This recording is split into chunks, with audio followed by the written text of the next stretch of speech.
A planet hangs in the void, already scarred by explosions and littered with debris. A disaster fell upon the world, an event of unimaginable scale. The atmosphere burns, consumed by a rain of fire and ash. A monstrous visage looms, its eyes burning with malevolent intent. It was a disaster that was harder to endure than anything humanity had ever faced before. A colossal eye watches, an unblinking gaze of cosmic horror. The world crumbles, reduced to rubble and ash under the weight of the catastrophe. Hordes of monstrous figures march, their forms twisted into nightmarish shapes. The monstrous army advances, an unstoppable tide of destruction.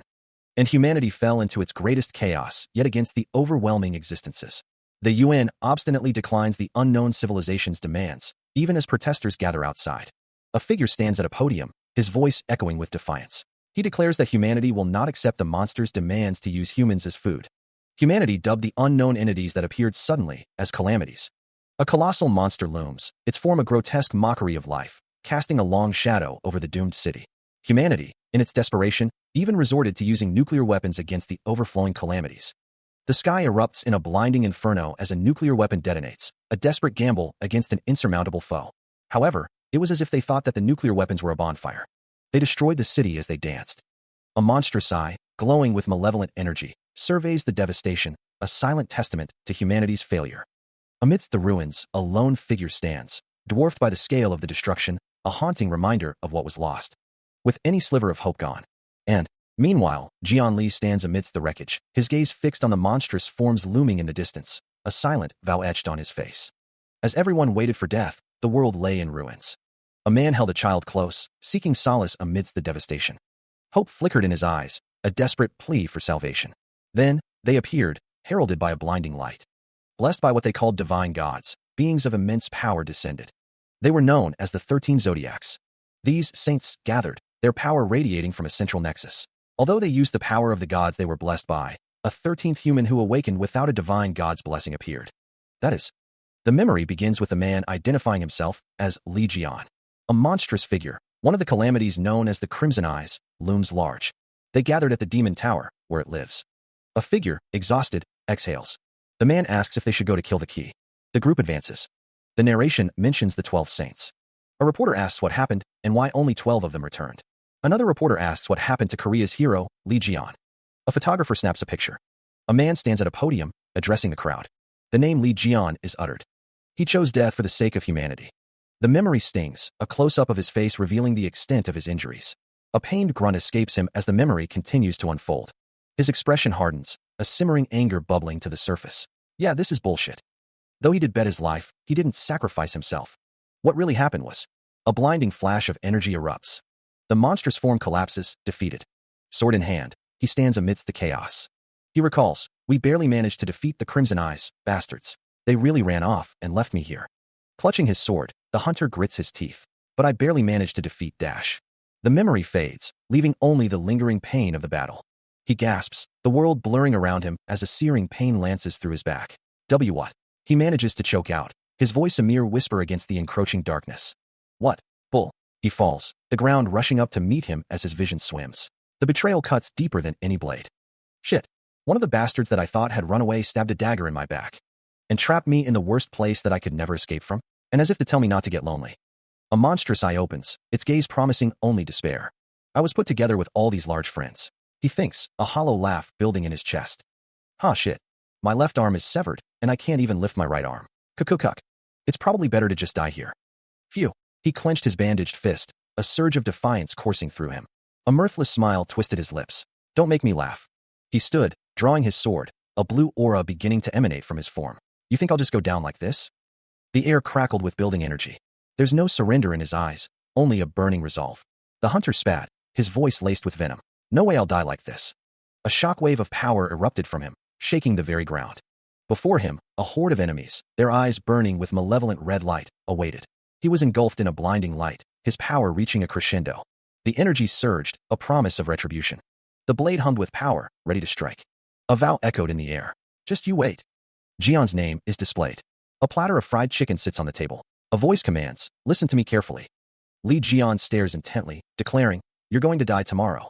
The name Hugo Otters is displayed. Jian, holding a drumstick, asks, Oh Teksu, why do you want me to die so badly? Li Jian grins, holding 2 drumsticks. Li Jian states, It's because I'm eating 2 drumsticks, right? Hugo Otters replies, it's not Oteksu. I'm Hugo Otters. Jian replies, well, I understand why you're worried, but he declares that he is not going to die. The amount of calamities he has killed is way more than all of the 12 saints combined. Munching on some food, Jian Li asks if the other person thinks he'd die. A beat of silence hangs in the air. A man with neatly swept-back brown hair clasps his hands together, a thoughtful expression on his face. The man's hands are clasped together. Meanwhile, the words Demon Tower appear against a backdrop of swirling red clouds. A towering structure adorned with skulls and demonic imagery rises into the crimson sky. The place where the worst calamity that annihilated humanity lives. This all started on the last day of the 20th century. A monstrous face with glowing red eyes looms over a desolate landscape. The calamities appeared out of nowhere one day and drove humans into a corner with overwhelming power. Just when humans were engulfed in chaos and horror, figures shrouded in darkness emerge above a world consumed by despair. 12 gods who call themselves the Divine Gods appeared. The Divine Gods promised humanity the power to overcome the calamities. And they selected 12 awakened to receive that power, but something unexpected had happened. A 13th awakened had appeared, and that person had not received any blessings from any god. And to top it off, that awakened was overwhelmingly strong. A bloodied axe lies on the ground, and amazing when compared to the rest of the 12 saints. Who is that, you say? That's me. The scarred man's eyes burn with intensity. The text simply reads Li Jian. A man thanks Jian, stating that they were able to conquer the demon tower this time thanks to him. Another man tells Oteksu not to give him lip service and to just buy him fried chicken for 5 years. The man asks if they aren't sick of fried chicken, adding that he's already told them several times. The man insists that he is not Oteksu or Hugo Otters, and that he can't get used to that. A woman states that if they eliminate the Crimson Eye this time around, they will probably receive incredible rewards, right? Another man suggests that they should make sure to get at least 100 billion won. He then says they should settle with being able to stay in a 7-star hotel in Hawaii for 10 years. The man repeats that he has already told them several times. A man states that several countries are on the verge of bankruptcy due to the Crimson Eye. Another man says, hey, Li Jian. A man says that they need to get a lot of money in order for him to make deals with them, though.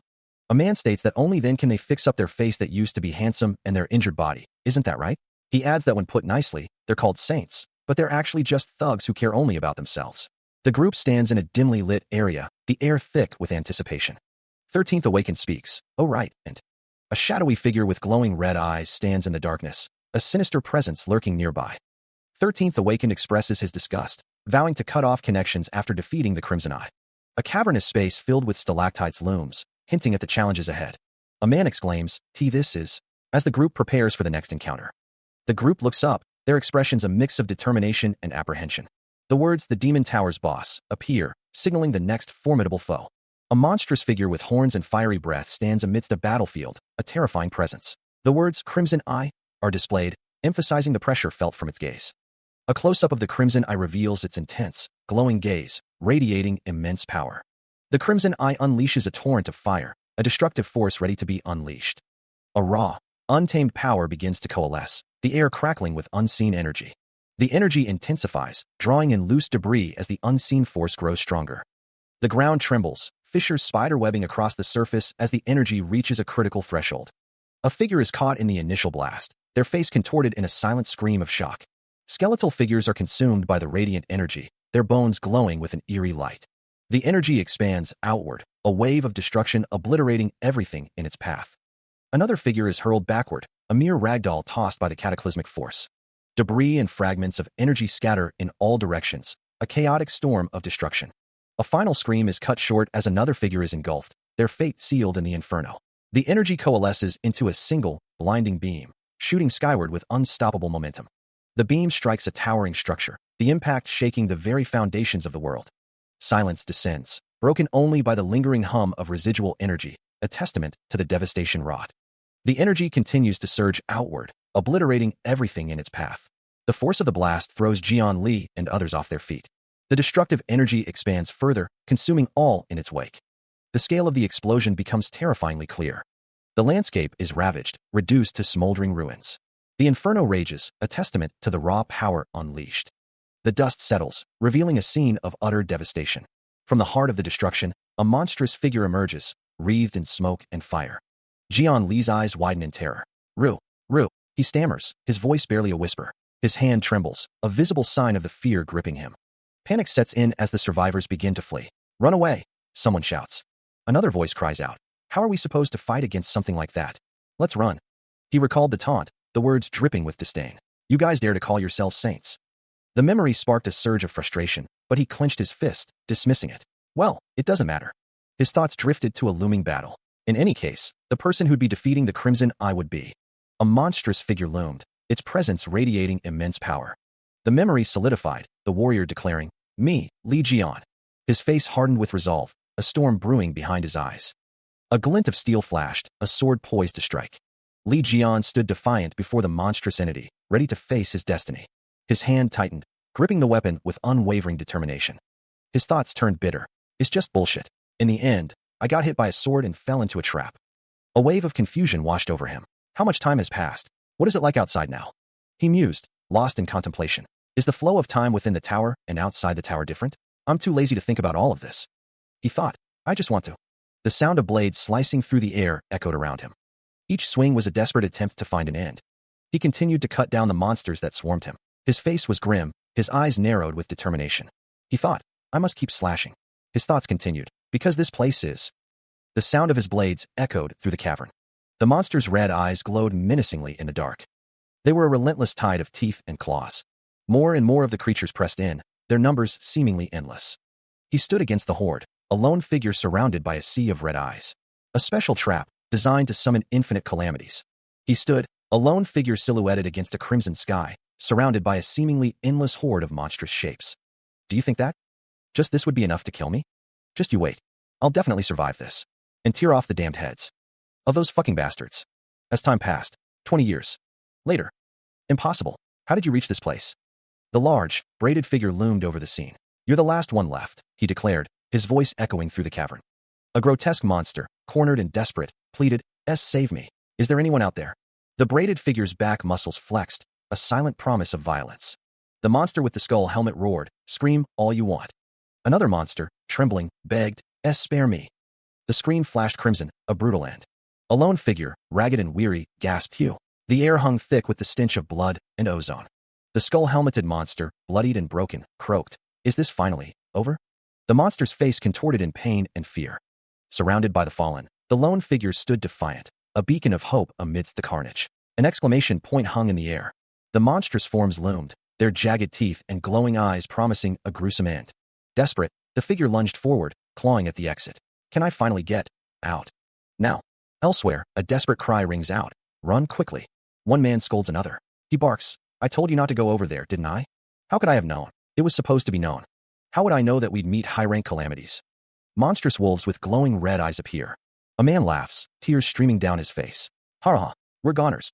The fortune teller's words echoed in his mind. He would meet an unimaginable monster today. The prediction was proving accurate. A massive paw descended, claws extended, promising destruction. The force of the blow sent Jian Li reeling, dust and debris exploding around him. A scream tore from his throat as the impact registered. He crashed to the ground, the air forced from his lungs. Damn it! Jian Li and another figure found themselves surrounded by monstrous wolves, their eyes glowing with predatory hunger. If only Li Jianim had survived the demon tower, then a calamity like this wouldn't be a problem. Jian Li clenched his fist, determination hardening his gaze. Elsewhere, a massive, ornate door stood bathed in an ominous red glow. The other figure and the man with him stared in shock, their faces illuminated by a blinding light. The light intensified, searing the air with its power. The world seemed to dissolve into pure energy. A cataclysmic explosion rips through the area, the force of it sending shockwaves in every direction. The blast throws the two men back, their faces etched with shock and disbelief. The inferno expands, consuming the city in a sea of fire and smoke. Coughing, Jian Li struggles to his feet. Cook, what happened? A wave of realization washes over the other man as he stares in horror at the devastation. Jay Jimin points towards the wreckage. There's a human coming out of the collapsed tower. A figure begins to emerge, their form wreathed in smoke and light. Muscles ripple beneath skin that seems to glow with an inner fire. The dust settles, revealing the extent of the destruction. Standing amidst the ruins, the figure is silhouetted against the fiery sky. The figure clasps their hands together, a silent breath escaping their lips. He stands amidst the ruins, a dark aura swirling around him. How dare you guys stab me in the back and push me into a trap? Emerald energy crackles around his dark green, spiky hair. His green eyes glow with fury, a sinister grin spreading across his face. The figure's voice booms with murderous intent. Fuck, you guys are all going to die. The landscape is littered with shattered rocks and debris, the aftermath of a fierce battle. Dust hangs heavy in the air, obscuring the horizon beyond the ravaged terrain. Two figures huddle amidst the wreckage, their faces etched with concern. One asks, just what? A monstrous form looms, its eyes glowing with malevolent energy, a harbinger of destruction. A colossal foot descends, poised to crush anything beneath its weight.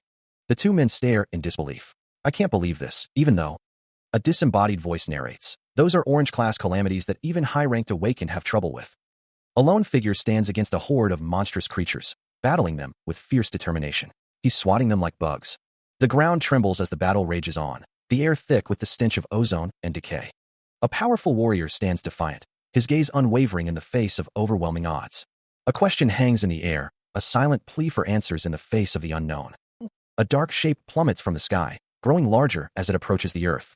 The object streaks downward, leaving a trail of white light in its wake. It crashes into the ground, sending chunks of earth and rock flying in all directions. A blinding explosion erupts, consuming everything in its path. Two men scramble back, shouting in terror as the world around them crumbles. Wait, why are you attacking us? Eek! A muscular man with long, dark hair stands amidst the destruction, seemingly unharmed. Phew, we're alive. One of the men whispers to the other, you see, that guy, I think he came from the tower. Isn't this an incredible scoop? The other replies, Jimin, what kind of place do you think that tower is, for you to say that a person could possibly come out alive? He probably just happened to be in the area when the tower was. Meanwhile, the muscular man stands over the two survivors, an unreadable expression on his face. A dark aura begins to emanate from him, the air crackling with energy. His features contort, his eyes glowing with a menacing red light as he transforms into a monstrous wolf-like creature. The transformed figure looms over the two men, a silent question hanging in the air. Panic seized the two men as they stared in disbelief. No way, the boss of, one of them managed to shout.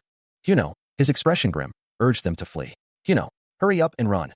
A monstrous form, wreathed in crimson energy, began to materialize. The red energy crackled, intensifying the oppressive atmosphere. The entity unleashed a torrent of power, red lightning arcing through the air. A surge of crimson energy exploded outwards, shaking the very foundations of the area. The force of the blast slammed into the two men, their faces contorted in agony. The monstrous entity unleashed another wave of destructive energy. The crimson tide washed over everything, leaving nothing untouched. The entity continued its assault, each blast more devastating than the last. The air crackled with raw power as the red energy surged. The final wave of energy crashed down, promising utter annihilation. The city lies in ruins, the air thick with dust and the smell of ozone. A blinding light fades, leaving behind only devastation. Debris litters the landscape, a testament to the raw power unleashed. Hyuno and another companion stare in disbelief, the shock evident on their faces. A single eye reflects the horror of the scene. A figure stands amidst the destruction, back turned, radiating an ominous aura. The scale of the devastation is immense, a wasteland where a city once stood. The figure looms over two survivors, their expressions a mix of fear and despair. One of the survivors wonders aloud, did he protect us? The figure's face is revealed, twisted in rage as he spits out, you fucking shithead. A wolf stands beside another survivor, gazing up at a distant light. The figure's voice echoes, just a dumb mutt. Then, a figure plummets from the sky, a green aura surrounding them as they fall. The figure shouts, sit, as they crash through the air. A powerful force explodes outwards. The force slams into the ground, creating a shockwave. Jian Li's eyes widen in disbelief. Jian Li and another man scream in terror. The force continues to devastate the area. The landscape is utterly destroyed, reduced to rubble and dust. Hyuno asks, it's really over this time, right? Hyuno pauses, lost in thought. He mutters, now that I look at it. He shouts in surprise, his eyes wide with shock. Jian Li stands beside him, equally startled by whatever they're witnessing. A figure, shrouded in shadow and glowing with green energy, commands them to go. Reduced to chibi forms, Jian Li and Hyuno tremble, questioning where they should go. A voice, seemingly detached from the chaos, suggests getting some food.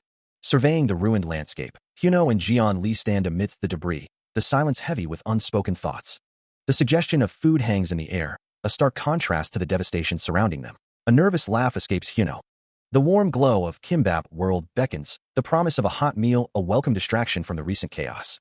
A steaming bowl of kimbap, its savory aroma filling the air, is presented.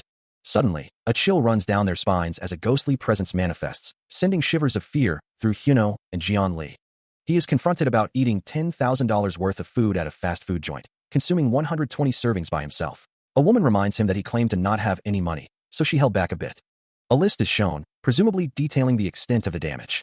Li Jiannim shouts, thanking them for saving his life and requesting another portion of ramen noodles. Hyuno asks what Li Jiannim was doing around the tower, questioning if he is a disciple or a divine cadre captain. Li Jiannim is confused, stating that he came out of the tower and just ended up there. He tells Huno to forget about it. Someone wants to ask something. 13th Awakened is asked what he is, as he doesn't seem like a normal person. He is sitting at the table, and a voice wonders why they can sense magic. It's stated that it's obviously because he's a disciple. 13th Awakened is asked if he is also a disciple who awakened with the blessings of a god. Li Jiannim states that the gods ain't shit and questions why he would have to serve those bitches. 13th Awakened is reflected in a spoon. Li Jiannim looks angry. He looks around frantically. Is there a mirror somewhere? He spots one. What? He stares at his reflection. His entire body's recovered. He touches his face, feeling the smooth skin. And now that he looks at it, his left arm is... He examines his hand. What's this mark? A strange, glowing mark appears on his hand, shaped like a snake. He clenches his fist, a surge of power coursing through him as a green aura flares around his hand. Green energy crackles around him, lightning dancing in the air as the impossible is achieved. His eyes narrow, a fierce determination hardening his gaze. Standing amidst the debris, he feels the weight of his new power. Green flames engulf him, his hair now a blazing inferno of emerald light. A swirling vortex of green energy fills the void. A massive serpentine creature looms, its scales cracked and glowing with inner power. Its red eye burns with ancient intensity. Runes etched into the creature's scales pulse with emerald light. The serpentine entity towers, its gaze fixed on an unseen point. Cosmic energies swirl around a core of emerald fire. He is consumed by the green flames, his expression a mixture of pain and determination. The serpentine creature's eyes narrow, its power intensifying. A spectral hand of pure energy reaches out. The serpentine creature looms closer, its form dominating the space. Raw power crackles in the air, a symphony of destruction and creation. The 13th Awakened is enveloped by the serpentine creature, their destinies intertwined. The energy surges, a promise of transformation and unknown power. He sits shirtless, an exclamation mark punctuating his shock. The shock intensifies, his eyes widening in disbelief. Huno asks, concern etched on his face, Hyung, are you all right? Huno and Jae Jimin reach out, their hands outstretched in a gesture of support. He asks, bewildered, have you seen a snake anywhere? Huno's words echo as Li Jian, formerly 13th Awakened, races towards the mirror. I didn't see any snakes. You took off your clothes and ran to the mirror. Huno continues, pointing a finger, and then you grabbed your wrist and screamed. Li Jian wonders, his voice laced with confusion. Were other people unable to see it? Huno and Jae Jimin exchange worried glances. He gets stranger and stranger. Li Jian stares, his expression a mask of shock. A system message appears around Li Jian, confirming his new status, 13th seat of the goods, owner of the seat of Ophiuchus. He stood within the intricate circle, its glowing lines humming with power beneath his feet. The air crackled with an unseen energy, a tangible manifestation of the forces at play. A system message appeared before him. Super regeneration, F. Any damage to your body will be restored. Your body has been formed anew. There is a slight penalty. Penalty. Physical ability decrease 50%. Remaining time, 1,032 hours. Li Jian crossed his arms, his gaze distant. Regeneration skill, he mused. I didn't hear about anything like this from the other saints. The magic circle continued to glow beneath his feet, the symbols pulsing with a soft, ethereal light. Li Jian's expression hardened, a flicker of unease in his eyes. On top of that, I can't feel the presence of any gods. His gaze narrowed, a hint of satisfaction playing on his lips. Regardless of what's happened, my body's recovered, so it's not a bad thing. He stood atop a desolate peak, the wind whipping around him. What I have to do now is... A gauntlet hand clenched in the darkness, a chilling vow echoing in the silence. Kill those saints that ran away and slaughter the fucker who stabbed me in the back. Li Jian grinned, his eyes gleaming with a predatory light. I'm already getting excited by just thinking about torturing those fuckheads. His muscles bulged, a testament to his newfound power. Two figures cowered in the background, dwarfed by his imposing presence. Police tape fluttered in the wind, sealing off a scene of devastation. The world outside was reacting to the change. Two figures stood before the wreckage of a collapsed tower, their faces grim. That impenetrable demon tower has collapsed. One murmured, yeah, the whole world will go wild over this. The demon tower, once a landmark, is gone. One man wonders if Li Jian's followers are responsible. His companion considers the possibility that the disciples, those who hate him, might be behind it. He wonders about the truth. One of the men suggests taking a look at the calamities. Even the high-ranked saints would have trouble with those. Just who in the world could take down all those guys and bust the tower? Then did Li Jian really survive? Is he back? A man reacts with surprise. One man sighs, admitting he doesn't know, but they'll just have to wait. A tall building stands against the sky. Cameras flash. The camera focuses on Yang Wei-nim. Reporters clamor, asking for thoughts on the collapsed demon tower. They ask if there's a chance that there's a...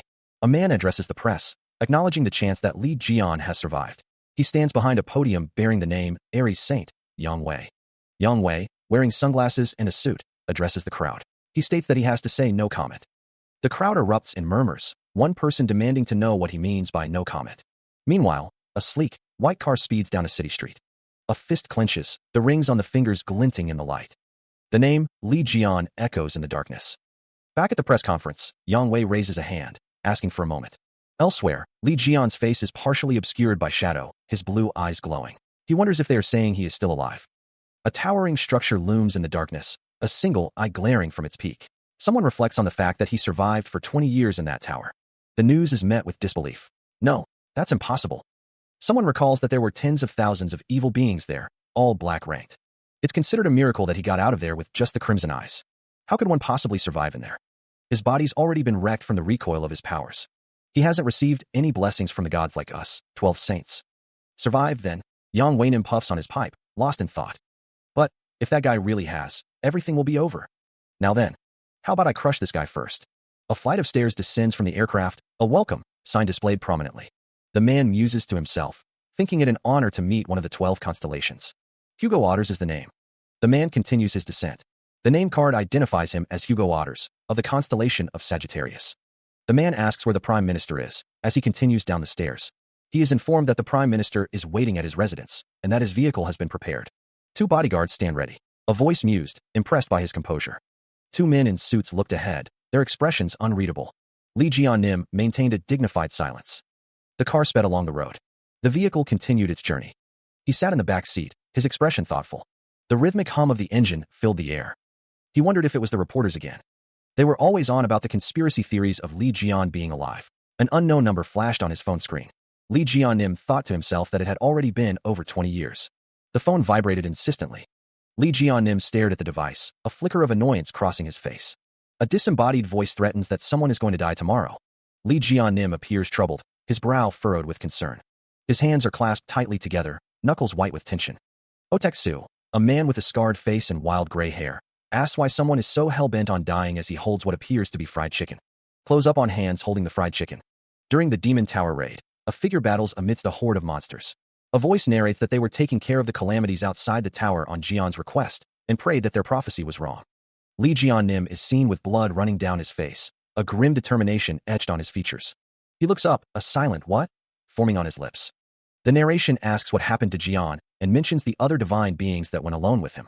A group of figures stands together, their expressions unreadable. The narration speaks of abandonment, and returning with only the head of the red eye. And their achievements were acknowledged. A hand reaches down towards a golden crown. Divine beings, including me as heroes, allowed us to gain power and authority. A man in a futuristic suit sits, stating that he couldn't believe that Jian died, and requested for the search of Jian many times, but Hugo Otters, in a suit, states that they can't do that. The constellation of Cancer, Jean-Louis Moling, is shown. A voice says that they should know very well about the number of calamities that came out of that tower. The fact that you think Li Jian is alive is nonsensical, one man says to another. Hugo Otters says that if you're so worried about him, you can go look for him yourself, and that he won't stop you. A close-up of a suit and tie. A voice says that that would mean that there would be only 11 constellations left. A man with bandages on his face stares forward. Hugo Otters' expression is unreadable. Hugo sits in the back of a luxury vehicle, the city lights blurring past. The city sprawls, indifferent to the events unfolding. A voice echoes, stating that no matter how strong Jian is, what happened would have been impossible, and it's too late. Hugo's gaze remains fixed, his thoughts hidden behind a mask of composure. A figure stands silhouetted against a backdrop of swirling energy, the name Jian, hanging in the air. A call from the Prime Minister interrupts the silence. Mr. Hugo, it's a call from the Prime Minister. Hugo answers the call.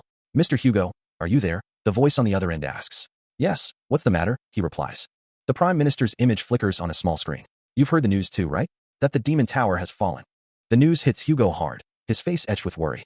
A choked sound escapes him. Who is it? The Prime Minister's voice continues, tinged with regret. I'm sorry, Mr. Prime Minister, but if you're going to ask me to look for Jian, I would like to.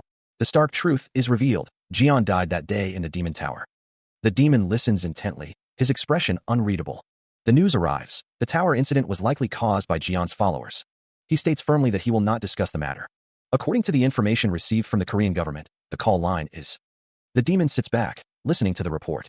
The demon's eyes narrow, a flicker of surprise crossing his face. The demon's eyes widen in disbelief.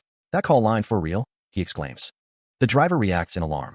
The demon shouts, ordering the driver to stop the car immediately. The demon leans forward, agitated. That the calls that I've been getting from. The phone screen glared with the time, 8:25 on Friday, October 25th, 30 missed calls, and a voicemail notification pulsed ominously. Lee Jian-nim stared at his phone, his expression a mask of growing dread. A finger tapped the voicemail notification, the screen displaying Korean text. Lee Jian-nim held the phone to his ear, his brow furrowed with concern as he listened to the caller. A voice echoed from the phone. Hey. The voice continued, identifying itself. Oh Taek-soo. The voice, distorted and menacing, promised, I will find you. Lee Jian-nim's eyes widened in terror as the voice snarled, I will kill you. The voice chuckled, a chilling sound. Good luck. A thought crashed through Lee Jian-nim's mind. This voice, it couldn't be. Lee Jian-nim's face was a portrait of shock and disbelief, sweat beading on his brow. A disembodied voice questions, is it actually you, Jian? An unseen figure demands, turn the car around right now. We're going back to the... Another voice shouts, who cares about that? Back to the airport right now. A subordinate responds with a nervous, why? Yes, sir. The camera pans across a brightly lit restaurant. Oh Taek-soo smirks, thinking, looks like Oh Taek-soo grew up. The phone screen displays a message, he learned how to ignore my calls. At a table, one man asks, who did you call that many times? Another responds, you'll see. Oh Taek-soo holds up his phone, grinning. Anyways, you called this a smartphone? Oh Taek-soo continues, thing is interesting. It was 2005 when I went to the tower. At the table, one person asks, wow, is this your first time using a smartphone? You can use. Oh Taek-soo looks at his phone. The internet with that, and watch the news too. He wonders, the news? Can I read? He scrolls through news articles on his phone. The headlines declare that news about Lee Jian is trending. Oh Taek-soo shows the phone to someone, his expression a mix of surprise and disbelief. Oh. The comments, however, are a little much. One reads, this is Lee Jian. TBH, wouldn't we have taken back all the lands in the world if Lee Jian was here? He was the best at working alone. Another comment asks, who are you calling useless? Followed by, he is useless. No matter how much losers like sucking on his ass, in the end, it was the 12 saints who took down the red eye. Reading the comments, Oh Taek-soo's face contorts in anger. A nearby person exclaims, my phone. The comments continue to fuel his rage. Who caught the red eye? Those mew fuckers. They were the ones who got scared and ran away. He tries to calm himself. Oh, let's hold my anger. This is nothing. His expression hardens, a new resolve forming in his eyes. That's right, he remembers. The phone displays an article about Lee Jian's will. I agreed to donate all my properties and possessions to orphanages and scholarship foundations. He scrolled through his phone, a flicker of curiosity in his eyes. He wondered if that was kept well. A wave of fury washed over Oh Taek-soo, his eyes glowing with barely contained rage. He thought of them. His hands clenched into fists, knuckles white with tension. He vowed, I will rip their bodies apart piece by piece. A figure crawled on the ground, seemingly in distress. Sitting at a table, Oh Taek-soo's anger seemed to recede, replaced by a troubled contemplation. He wondered, but what should I do? He considered announcing his return, but a nagging doubt lingered. Even though he wanted to announce his return, he looked very different from how he looked 20 years ago. If he went around telling people that he was Lee Jian, people were just going to think that he was crazy. A heavy sigh escaped him as he rested his head in his hand. Oh Taek-soo thought, I should stay quiet for now and take care of those saint bastards one by one. I still had installment plans on it. Another man sat across from him, watching as Oh Taek-soo rested his head on the table. He wondered, Red tendrils crept around a chair, an ominous sign. A warning flashed, someone is watching you. He narrows his eyes, observing something with intense focus. The object of his attention remains unseen, but his expression suggests a growing unease. Another man calls out to Oh Taek-soo, asking where he's going. He replies that he's just getting some fresh air. Household gods manifest, creating a barrier belonging to Aries. The fiery entities solidify their defense, their power evident in the shimmering heat. The household gods, their forms wreathed in flame, continue their work. A voice wonders if they are the underlings of Aries. A system message indicates that the household gods are creating a barrier, the power of other divine gods has decreased, and the household gods are requesting a tribute. Oh Taek-soo's expression hardens, his eyes narrowing with anger. Bastards, he mutters. A surge of power emanates from him as he declares that they dare not act like this is their area, especially when they go around sucking up to the divine gods. He clenches his fists, a green aura surrounding him as he prepares to take action. I'm adjust. Lee Jian, Lee Jian. He looks on, a question forming on his lips. The murmur of the city is drowned out by the gossip. It's so damn noisy since everybody is talking about him. The hushed tones continue. That's what I'm saying, he's. Lee Jian walks past, the whispers following him. Just all over the news. Two figures in matching uniforms walk together, the Gemini Group emblem glinting on their lapels. A close-up reveals the Gemini Group pin. The voice rises in excitement. Those people. They are from the Gemini Group. A man's eyes widen in shock. The pair exchange a look of stunned disbelief. Lee Jian continues to walk, passing more members of the Gemini Group. A frantic voice calls out, Hyung, come in quickly. If you get into an argument with those. Lee Jian's expression is unreadable, his gaze steady. A man with a cigarette hanging from his lips asks, "What you looking at?" The tension is palpable, visible in the set of his jaw. A younger man cries out, "We're screwed." His companion looks on in wide-eyed fear. The man with the cigarette offers one to Li Jian, smoke curling between them.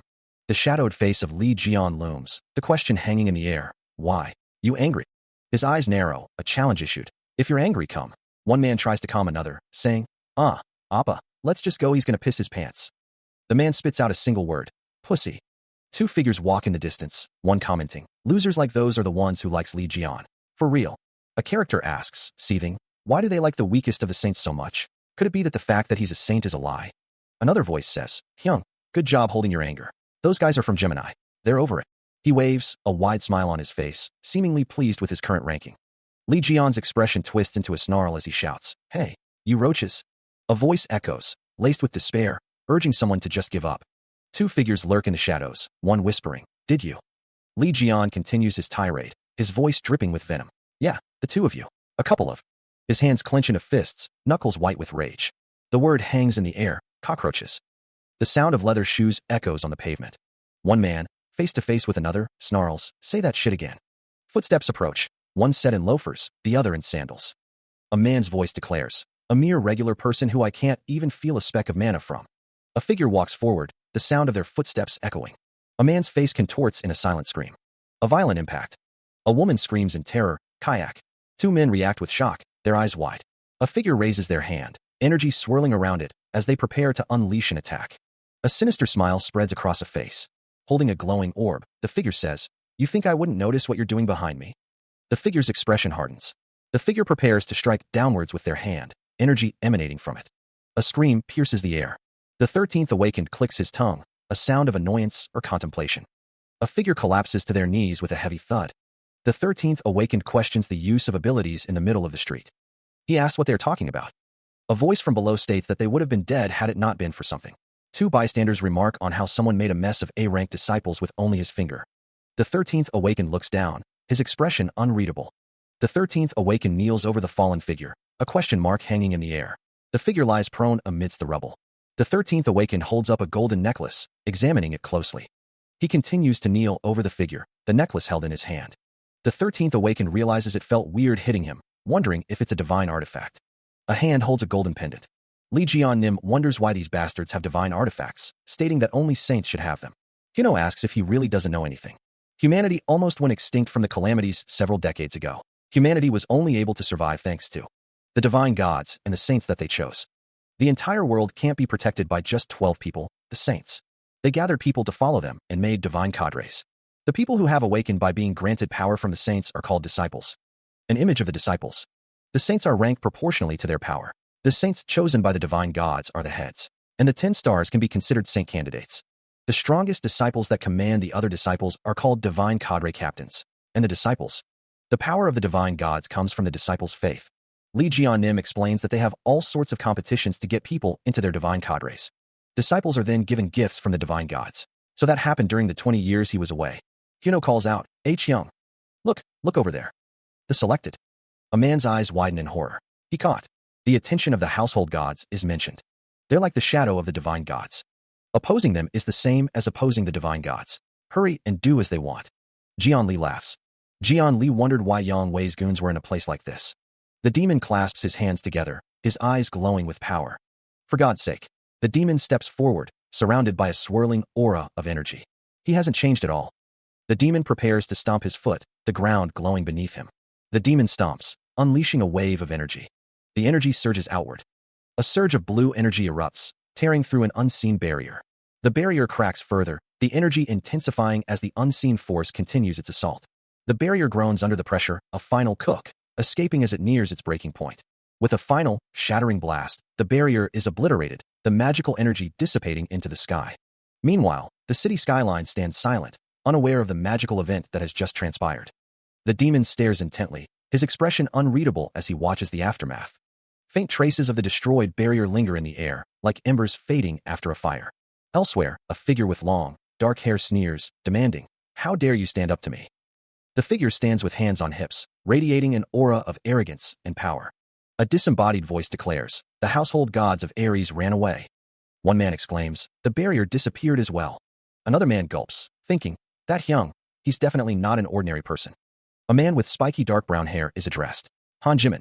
A figure lies among rubble. You said. A voice wonders if he's a disciple of Gemini. Another voice confirms that they're the divine cadre that has the most influence. The Gemini symbol is displayed, representing an elite force consisting of several influential figures. Han Jimin wonders if they all have tons of money. Someone says everything he's wearing. A man asks if it's brand name clothing. Han Jimin declares, looting. The text defines looting as taking the items that enemies drop in RPG games. The group has finally arrived. It's been a long day, a voice thinks. One of the men points to an apartment building. That's where he lives, the apartment on the second level that has no lights on. Another hand points in the direction of the next neighborhood. One of the men bows, thanking them so much for saving their lives today and taking them home. The protagonist remains silent, a slight smile playing on his lips. He seems to be pondering something. The man with messy hair asks if he's going in, stating that he's sleepy. A voice wonders if he's thinking of mooching off of him in his house. Someone lies down. A close-up of someone lying down. The protagonist stands shirtless, lost in thought. The demon smirks, a towel draped around his neck. Sunlight glints off his toned torso. The demon gives a thumbs up, a wide grin on his face. Amazing. Hyung, you cut your hair, huh? A woman compliments him. You look really amazing. The demon chuckles, scratching the back of his head. He seems a little embarrassed. Oh, really? The demon smiles, lost in thought. To think that I'd. He imagines his hair growing back as well. Suddenly, he notices something. Oh, what's that? A large, grotesque insect hovers in his house. Why is there a calamity in your house? The demon clenches his fist, a green aura emanating from it. He gives another thumbs up, his expression determined. A voice compliments the demon, marveling at his ability to defeat the enemy barehanded, something even professionals couldn't accomplish. He wonders why so many calamities keep finding their way to him. Could it be something he's giving off? The demon scoffs, dismissing the idea. He reasons that something in the house must be attracting them. A disembodied voice explains that the calamities are drawn to the evil artifacts in his possession. The demon realizes the truth. These evil artifacts, he received them directly from a Gemini saint. Even though they aren't his, they're things that have been blessed by the saint. The demon recoils in disgust. Ugh, it's disgusting. He picks up a mask, noting that it is a divine artifact that monitors its buyer. The demon continues to examine the artifacts. This musical box is a divine artifact that steals personal information, and this watch is something that attracts calamities. Shadowy figures lurk in the darkness. Those saint bastards, not only did they steal his money, they're selling. The thought of evil artifacts manipulating people and feeding off them ignites a spark of fury within him. The demon's face contorts in anger, a visible aura of heat radiating from him. He clenches his fists, the frustration building. Just throw them all away, he roars, the sound echoing through the house. The demon stares at a golden object in his hand, a question mark hovering in his thoughts. He stands in his doorway, a silent rage simmering beneath his calm exterior. The demon's gaze falls to the slippers at the entrance, a subtle sign of his inner turmoil. A man asks, who are you? Another responds, S. Sungji. The demon's eyes darken, his expression hardening with resolve. He declares, me? I'm the owner of this house. A blue aura flares around the demon, his power intensifying. Elsewhere, Sungjae stands with another individual, the scene filled with a strange tension. Meanwhile, Ares' divine cadre is located at Yang Wei's residence. The grand building, adorned with a massive ram's head above its entrance, stands silent. A question echoes, what? Lee Jeon-nim states that the household gods that were in Korea have disappeared. A figure kneels before another on the staircase. The kneeling figure reports that the disappearance is why the Korean branch is in a panic. Lee Jeon-nim wonders who on earth would do something like that. Lee Jeon-nim's expression hardens as he considers the implications. The household gods are the direct subordinates of the divine gods. No awakened would dare to chase them out, though. Lee Jeon-nim orders someone to contact the other saints. Lee Jeon-nim instructs someone to find out if they've got any clue, his expression grim. The Sagittarius is still uncontactable, as always. The figure on the staircase asks about Hugo. The response is to not care about him, as he's probably in England as a mercenary right now. Lee Jeon-nim is told that Hugo left England straight away, shortly after touching down. He stared off into the distance, a flicker of contemplation in his eyes. His destination, Korea. Lee Jeon-nim's eyes widened slightly, a hint of surprise crossing his face. Lee Jeon-nim stood in the grand hall, his expression unreadable as he gazed out. Hugo, he was Lee Jeon's best friend. Could the reason why he's making moves be due to the rumors of Lee Jeon's survival? Did he? Lee Jeon-nim looked up, his eyes wide with disbelief. Really come back alive? Damn it. A hand gripped a complex mechanism, manipulating it with practiced ease. That's impossible. A stern voice commands a proper investigation. The man demands to know about the other situations. In the place where the household gods disappeared, a disciple of Gemini was found to have fainted. A man in a suit and sunglasses kneels, seemingly investigating something. Based on witnesses, he was left with only his underwear and was lying naked on the streets. He quarreled with a handsome man. A man smiles with his hands clasped together. A broken object lies on the floor. Since his face is totally messed up. In any case, the recent situations haven't been good. TCH. Rumors that Lee Jian is back. The household gods that are in Korea that have disappeared for unknown reasons.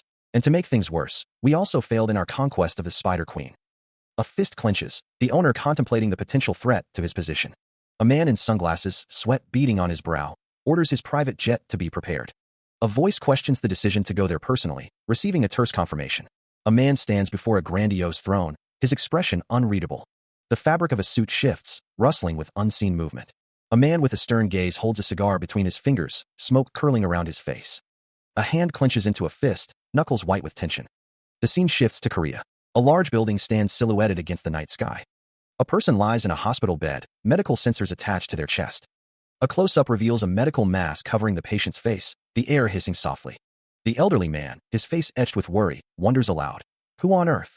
His voice rising in anger, the man demands, dares to turn my grandson into this? He shouts, pointing a trembling finger. Hey you! A man in a white suit stands silently in the background. The elderly man declares, his voice laced with accusation. That's why the Gemini divine cadre dispatched me. The man in the white suit stands with his arms crossed, a gold pin gleaming on his lapel. The man's nameplate reads, Chairman, Gemini Disciple, S-Rank, Permafrost, Min Sung-hoon. The man with reddish-brown hair asks if the other person met him at the Demon Tower. The man with reddish-brown hair asks if he killed the calamities with his bare hands, all by himself. The other man confirms. Someone exclaims in disbelief that he broke all the divine artifacts in the house. The man with reddish-brown hair is surprised. The man with the bowl cut says he told them so. Someone says it's all fake and asks what divine cadre the other person is in. The man with reddish-brown hair is angry. The other man asks if he needs to be in one. The man with reddish-brown hair asks which divine god the other man follows. The other man says himself, not those 12 morons. Someone is surprised at the other person's awakened class. The man asks, curious, if it's a production class, then follows up, wanting to know what his name is. Lee Jian's expression shifts to anger and disbelief as he crosses his arms. The name Lee Jian is displayed. Lee Jian looks shocked. The man states that he trespassed into their house and broke. Lee Jian, eyes blazing with fury, declares that all their divine artifacts are at stake, and that he will burn the house down at this rate. The man is surrounded by a blue aura, a towering figure looming behind him. Lee Jian demands to know how he dares to pretend to be Lee Jian Nim. Lee Jian shouts that they are in the house, calling him a crazy F***er. A caution message appears, stating that the mana of the disciple of Gemini is exploding. The man is surrounded by blue energy.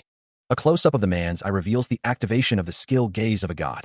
The text reveals the man's name to be Cheon Sung-jae, disciple of Gemini, awakened rank A, awakened name, the Punisher.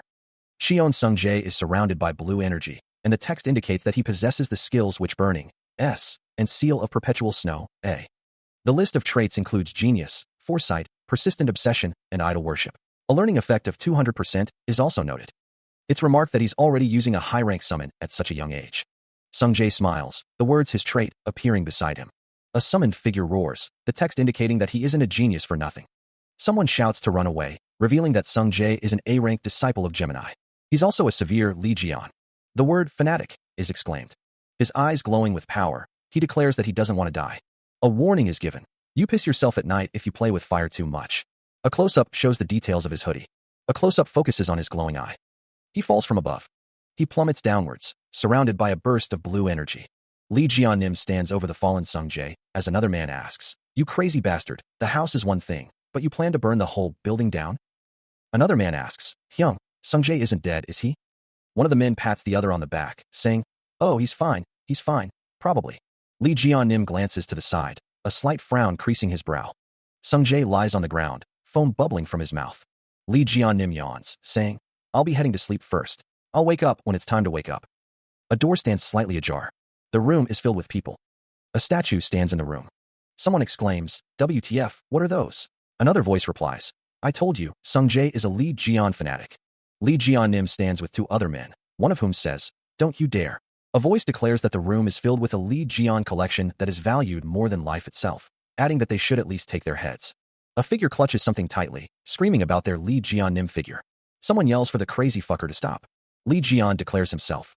A man screams in anguish. The scene shifts to Atali's coffee shop. A news report details how two Gemini disciples were humiliated by a suspicious individual yesterday afternoon.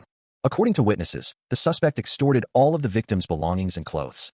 A man sighs, wondering what that bastard is doing, noting this is the first thing he's heard. After coming to Korea, a worker at Tali's Coffee asks to take an order. Someone demands to stop the bullshit and get out. A close-up reveals a man's face, his expression unreadable in the shadows. His eyes glowing red, Hugo Otter smirks. You found out immediately, that's no fun. The red aura intensifies around Hugo, his expression menacing. He hasn't been able to contact you for a while. A hand rests on the man's shoulder. It'll be in your best interest if. The man is grabbed roughly. This is why I hate you. You goddamn pervert who possesses other people's bodies. A woman in a hat looks off to the side, her expression unreadable. Huh, what was I doing just? The woman looks down at the man. Now. The man grits his teeth. Shit, Youngwei, pulling trivial tricks like this. A fist clenches tightly. I have to find Jian before anyone else. A voice booms, demanding to know where Jian is. The scene is set in Bucheon, Gyeonggi Province Large Mart. The large mart looms in the distance. One of the men wonders aloud if the person they are looking for is really Lee Jian-nim. Lee Jian-nim is also known as a hero who saved humanity. The man with auburn hair asks if they think he's a thug. Another man claims to have seen him come out of the demon tower, suggesting he's super strong. The man with dark gray hair denies it. The auburn-haired man states that he is certain because of what his father told him. Someone shouts, a thief. The two men continue pushing their shopping cart. The man with dark gray hair exclaims in surprise.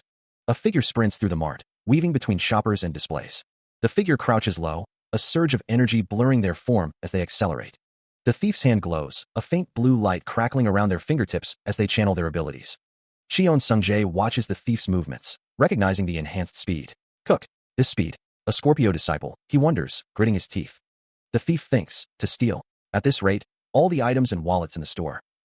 The thief continues to accelerate, their path a blur of motion as they aim to empty the store. The thief thinks, you morons. Even a saint won't be able to catch me.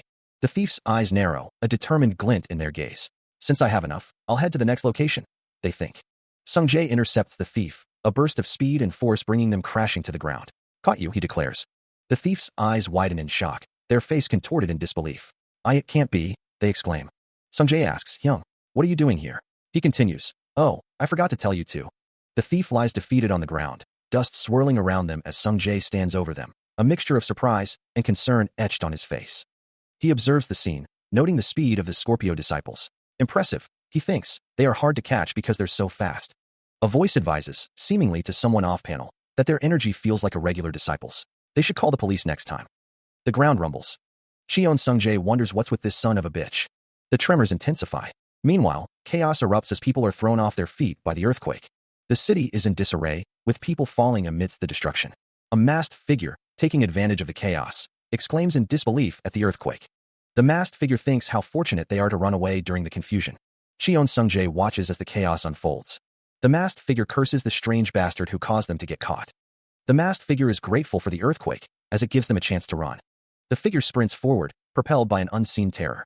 A chunk of debris explodes behind him, spurring him onward. A thunderous sound echoes through the ruined landscape, growing closer with each passing moment. A colossal claw, tipped with razor-sharp edges, descends from above. He glances over his shoulder, his breath catching in his throat as he sees the monstrous form gaining on him. A strangled cry escapes his lips. A calamity. His eyes widen as he looks up, the enormity of the threat becoming terrifyingly clear. Why is a calamity? He grits his teeth, a desperate plan forming in his mind. Shit, I'll run before I get caught. His boots pound against the shattered ground, each step fueled by adrenaline and fear. Up in it. The monstrous claw descends, inches from his back, threatening to crush him with its immense power. Terror contorts his face, a silent scream trapped in his throat as he pushes himself to run even faster. Glowing red eyes pierce the gloom, promising a swift and brutal end to the chase. He is still being pursued by the monstrous creature, its jaws agape, ready to devour him. The beast's teeth gleam in the dim light, promising a gruesome end. A spray of blood paints the air, a testament to the creature's ferocity. The monster's massive leg descends, each step a tremor in the ruined city. Meanwhile, the serpentine creature looms over a crowd of terrified onlookers, its presence a harbinger of doom. Its grotesque form dominates the scene, a nightmare made flesh. The monster's eyes glow with malevolent intent, promising destruction. Two men watch in stunned silence, the horror of the situation sinking in. The creature's head, a grotesque mask of teeth and bone, inspires primal fear. Sirens blare as the reality of the situation sets in. This is not a drill. Panic grips the mart as people realize a calamity has descended upon them. With the appearance of the Spider Queen, the danger within the mart has reached a new level. The serpentine creature towers over the mart, its insectal eyes gleaming with predatory hunger. Debris rains down around it as it surveys its domain of destruction. It unleashes a deafening roar, the sound echoing through the ruined aisles. The air vibrates with the monster's raw power. Terror grips the remaining shoppers. Some scream, others clutch their loved ones, and still others are paralyzed by fear as the monster's shadow falls upon them. A desperate scramble ensues as people surge towards any possible exit, their faces etched with panic. The air is thick with the scent of fear and ozone. The Spider Queen's maw opens wide, revealing rows upon rows of razor-sharp teeth. A guttural growl rumbles from its depths, promising death and destruction. A young boy stands frozen, tears streaming down his face as the monstrous form looms behind him. His small frame trembles with terror. Deep within the shadows, a strange energy begins to coalesce. Crackling with an unknown power, it promises a shift in the balance. The demon's eyes glow with an eerie teal light, energy crackling around him. A monstrous maw filled with razor-sharp teeth opens wide. The demon turns away, his expression unreadable. A voice calls out, "Kid, you should watch where you're going." The speaker's torso comes into view. The voice asks, "You all right?" The demon crouches, his teal eyes gleaming. A pained cry echoes. The speaker looks down, concerned. The speaker coughs, then says, "Well, I'm glad he looks all right." A close-up reveals the speaker's hand. The speaker wonders, why are there more calamities in the mart than people? The air crackles with unseen energy. He stands before the serpentine creature, a glowing aura emanating from his form. "Since it's been a while, I'll do some warming up." The demon smirks, a confident glint in his bright blue eyes. The serpentine creature looms, its massive form radiating a palpable menace. Lee Jian-nim sits back in his seat. "Huh? Say that again." A voice reports, "There's been a report that a calamity has broken." Lee Jian-nim furrows his brow, concern etched on his face. "Forget that. What kind of calamity is it?" The voice responds, "Well, they say it's the Spider Queen." Lee Jian-nim's expression darkens. "Damn it. We failed to subjugate it last time, so we just barely sealed it. Did it escape somehow?" Lee Jian-nim grits his teeth, frustration evident. "God damn it. It'd be hard for me to take on a red-level calamity on my own." Lee Jian-nim clenches his fist, his resolve hardening. A building stands, marked with a green sign indicating it is safe. A general caution is issued as the situation escalates. The warning intensifies. "Dangerous, take shelter." The monstrous Spider Queen looms, her red eyes glowing with malevolent intent. A dire proclamation, that which rules over the calamities has arrived. The Spider Queen's terrifying visage fills the horizon, a harbinger of destruction. The destruction of mankind is at hand. A building is now marked as a red zone, a sign of imminent danger. Meanwhile, Yang Wei-nim, his face etched with worry, is asked what to do about the market. Silence hangs heavy in the air as the gravity of the situation sinks in.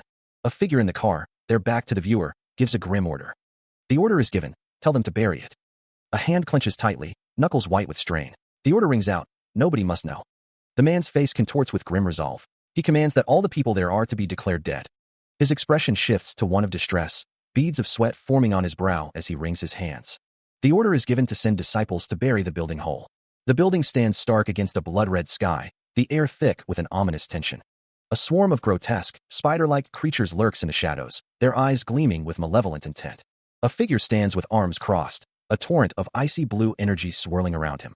Damn fucking bugs. The man is encased in ice. One of the spider-like creatures is frozen solid, trapped within a glacial prison. Jian Li wonders if these bastards are looking down on an S-rank. The serpentine creature roars, shattering the ice around it. The creature's roar intensifies, its form becoming more defined as energy emanates from it. The ice magic broke through so easily. Jian Li looks on with a concerned expression. Xion Sungjae tells the creature to move over, calling it a snowflake bastard. Green energy swirls around his legs as he walks forward. Jian Li wonders when he did that. Xion Sungjae asks if they were trying to eat people because they had nothing else to eat. Xion Sungjae holds a collection of cans. He throws a can. Xion Sungjae tells them to eat this instead, throwing multiple cans at the insect-like creatures. The serpentine creature lunges, its jaws agape, ready to devour its prey. A grotesque maw filled with rows of razor-sharp teeth threatens to end the fight in a single bite. But the creature is suddenly struck, blood erupting from the impact. Xion Sungji's voice drips with disdain. "The fuck you baring your fangs for, huh?" He continues his assault, a blur of motion against the monstrous foe. The hunter's strike connects, sending shockwaves through the creature's form. Another blow lands, each strike weakening the serpentine creature. Xion Sungjae stands over his fallen enemy, his eyes glowing with an eerie light, a bloody weapon in his hand. He mutters, "You damn mobs should just stay put." Lee Jian-nim and another man watch with wide eyes. A system message appears, "You've handled the calamity." More system messages appear, indicating the completion of the task and the acquisition of new ingredients. A system message appears, detailing the ability to produce new skills and divine artifacts with production ingredients. He thinks that his production skill has changed, and he'll have to try it out later. Considering his 50% physical ability penalty, his movements weren't too bad. At this rate, Cheon Sung-jae will be able to become stronger than when he was active. Cheon Sung-jae examines a small, glowing object in his hand. A bald man looks shocked, muttering that it's impossible. A man with red hair holds a small object in his hand. Someone wonders where a guy like this came from. The bald man is surprised. Someone calls out to a layperson. Someone says that no wonder they had a weird feeling, and that he's the criminal who ambushed their disciples. The bald man is shocked. Two people glare intensely. Someone tells another to shut up. A voice, laced with anger and betrayal, demands, "You bastard, how did you find out?" A bald man kneels on the ground, his face contorted in pain as another man stands over him, a sinister smile playing on his lips. "You know too much." The bald man's face is a mask of fury as he shouts, "How could I not know? You dumbass." Lying amidst rubble, the bald man's rage continues to boil over. "Those clothes and that badge. You beat up our disciples and stole them." Cheon Sung-jae points a finger, his expression hardening. "Like shit." A woman's voice echoes, explaining, "Those badges are S-rank divine artifacts given only to the Gemini disciples." A close-up reveals a golden badge emblazoned with the Gemini symbol, radiating a soft, ethereal glow. Cheon Sung-jae holds a phone to his ear, listening intently. A man's voice on the other end speculates, "The reason you're so unreasonably strong must be because of that gift too. Right? He examines a ring on his finger, his expression one of distaste. "Like shit." The bald man's face is a mask of rage as he screams, "You crazy fucker." A close-up focuses on Cheon Sung-jae's face, his expression unreadable. Cheon Sung-jae dismisses the idea of divine artifacts. Divine artifacts? What a joke. That's purely ornamental. You were tricked by that which anyway, 20 years. The monstrous spider looms, its multiple red eyes glowing with malevolent intent, its fangs dripping with venom. Cheon Sung-jae stares intently, a bead of sweat trickling down his temple. Hugo's eyes widen. That's. He stammers, fear creeping into his voice. The spider screeches, a deafening sound that vibrates through the very air. Panic spreads through the crowd as the monstrous spider descends. The ground trembles beneath the spider's massive weight. Hugo's voice cracks with terror. It's the Spider Queen." He clenches his fist, a surge of green energy erupting around him as he prepares to fight. Enveloped in a vibrant green aura, Cheon Sung-jae lunges forward, a determined glint in his eyes. A shout rings out, a desperate warning. "Hey, spider!" The darkness looms. Panic erupts in the mart as people scream in terror. Jian Li stares ahead, his mouth agape in shock. The man's eyes widen. "That's insane." A voice booms, echoing in their minds. "Listen, all Gemini disciples in that mart." Jian Li's eyes dart around, trying to locate the source of the voice. This voice is Divine Cadre Captain Choi Sung-hyuk. The man beside him gasps. "Telepathy?" The voice continues, identifying itself. "Yes, Divine Cadre Captain. This is Min Sung-hoon." Choi Sung-hyuk, Gemini Divine Cadre Captain, stands tall in a well-tailored suit. A disembodied voice declares that some Ares members will bury the building whole. The building looms large against a blood-red sky, an ominous exclamation point punctuating the silence. "Yang Wei is coming here personally," a man states, admitting they have no way to stop him. "The Spider Queen that appeared is something that even Yang Wei failed to subjugate," a voice explains, adding that's why those guys are desperately trying to hide the truth. "It'll be troubling if any dirt about them gets out," a voice warns. "Min Sung-hoon, you have the teleport skill that was lent to you, right? Hurry up and get Cheon Sung-jae and get out." "You mean just us two?" A single eye, wide with apprehension, reflects the gravity of the situation. A crowd of people mill about, seemingly unaware of the looming threats. A monstrous creature, a grotesque fusion of spider and scorpion, lurks in the shadows. Someone dives toward the monstrous creature. A bald man with scars on his face looks up, his expression unreadable. He asks, his voice calm, if there's a problem. The man's eyes glow faintly. He states, with a hint of a smile, "No?" He declares that there's no problem at all. The bald man looks up, his expression unreadable. The man asks, his brow furrowed, "Why? Is there a problem?" A close-up reveals the man's mouth, a hint of a smile playing on his lips. The man's gaze shifts downward, his expression still unreadable. A sinister smile spreads across the man's face as he replies, "No." The man's voice echoes with a chilling certainty. "There's no problem at all." A voice booms with desperation. "It wouldn't even be enough if we begged for help. So what are you saying?" A man with fiery red hair screams, his eyes wide with panic. "Don't you see the chaos we're in right now?" The bald man declares that they are just telling everyone there to be buried alive. Another bald man acknowledges the statement, simply stating, "I know." The bald man urges the other to think about it, suggesting the Spider Queen could appear in the middle of a city street. The red-haired man looks concerned. The bald man states that humanity's devotion must be unshakable in order for them to receive protection from the divine gods. The bald man on the phone says that luckily there's a lended teleport left that two people can use at once. He tells Cheon Sungjae to come. The red-haired man asks what will happen. The bald man says that as an order, he'll take him out specially. The red-haired man asks about his friend, saying that he can't leave him behind. It is stated that besides, there are still many people who weren't able to find shelter. The bald man calls someone a stupid idiot, asking why they're pestering him in a situation like this. It's stated that since it's have no thoughts to be buried alive because he hesitated due to incompetent idiots like that. A visual effect is shown. Another visual effect is shown. The character acknowledges that he can't simply ignore the commands of the divine cadre captain. Power gathers in his hands, crackling with blue energy. He declares that others won't have to worry about them. His eyes glow with an intense light. He vows to get rid of those burdens, calling someone a trash-like fucker. Blue energy crackles around his legs. The character challenges Cheon Sungjae, asking if he's not thinking of fighting him. He declares that he and Cheon Sungjae are on different levels. Ice-like armor begins to form on his arm. Choice. A sudden impact. The aftermath of a powerful attack leaves debris scattered and the air thick with dust. Lee Jeonnim's foot slams down, cracking the ground as he demands, "Oh, you guys, why are you still here?" A disembodied voice warns, "It's dangerous." Lee Jeonnim brandishes a knife, urging, "So get outside quickly." A figure strides forward, the ground crumbling beneath their feet. A younger man calls out, "Hyung."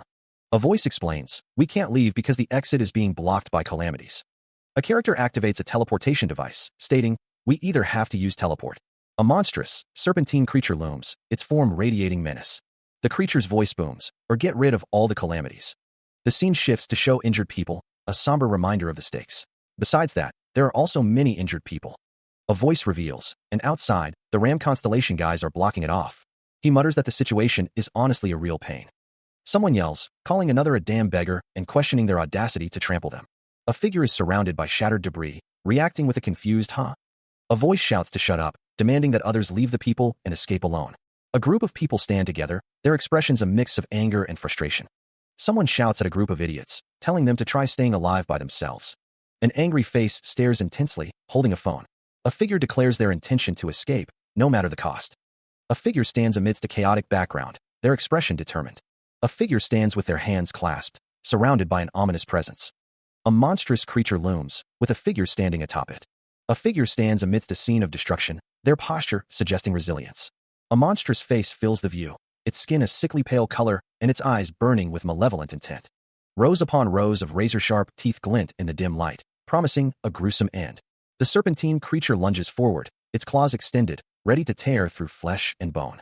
The monster's claws descend, a blur of motion and impending doom. A dark object plummets from above, hurtling towards the chaos below. The 13th Awakened watches the unfolding events, his expression a mask of grim determination. Jeon Lee stands beside him, his face etched with worry as he surveys the scene. A voice booms out, singling out two individuals. The serpentine creature declares, "I'll take care of this. You guys go and take care of the injured first, so we can leave immediately." The 13th Awakened turns and walks away, leaving the others to deal with the immediate threat. A voice echoes with surprise and confusion, demanding, "What?"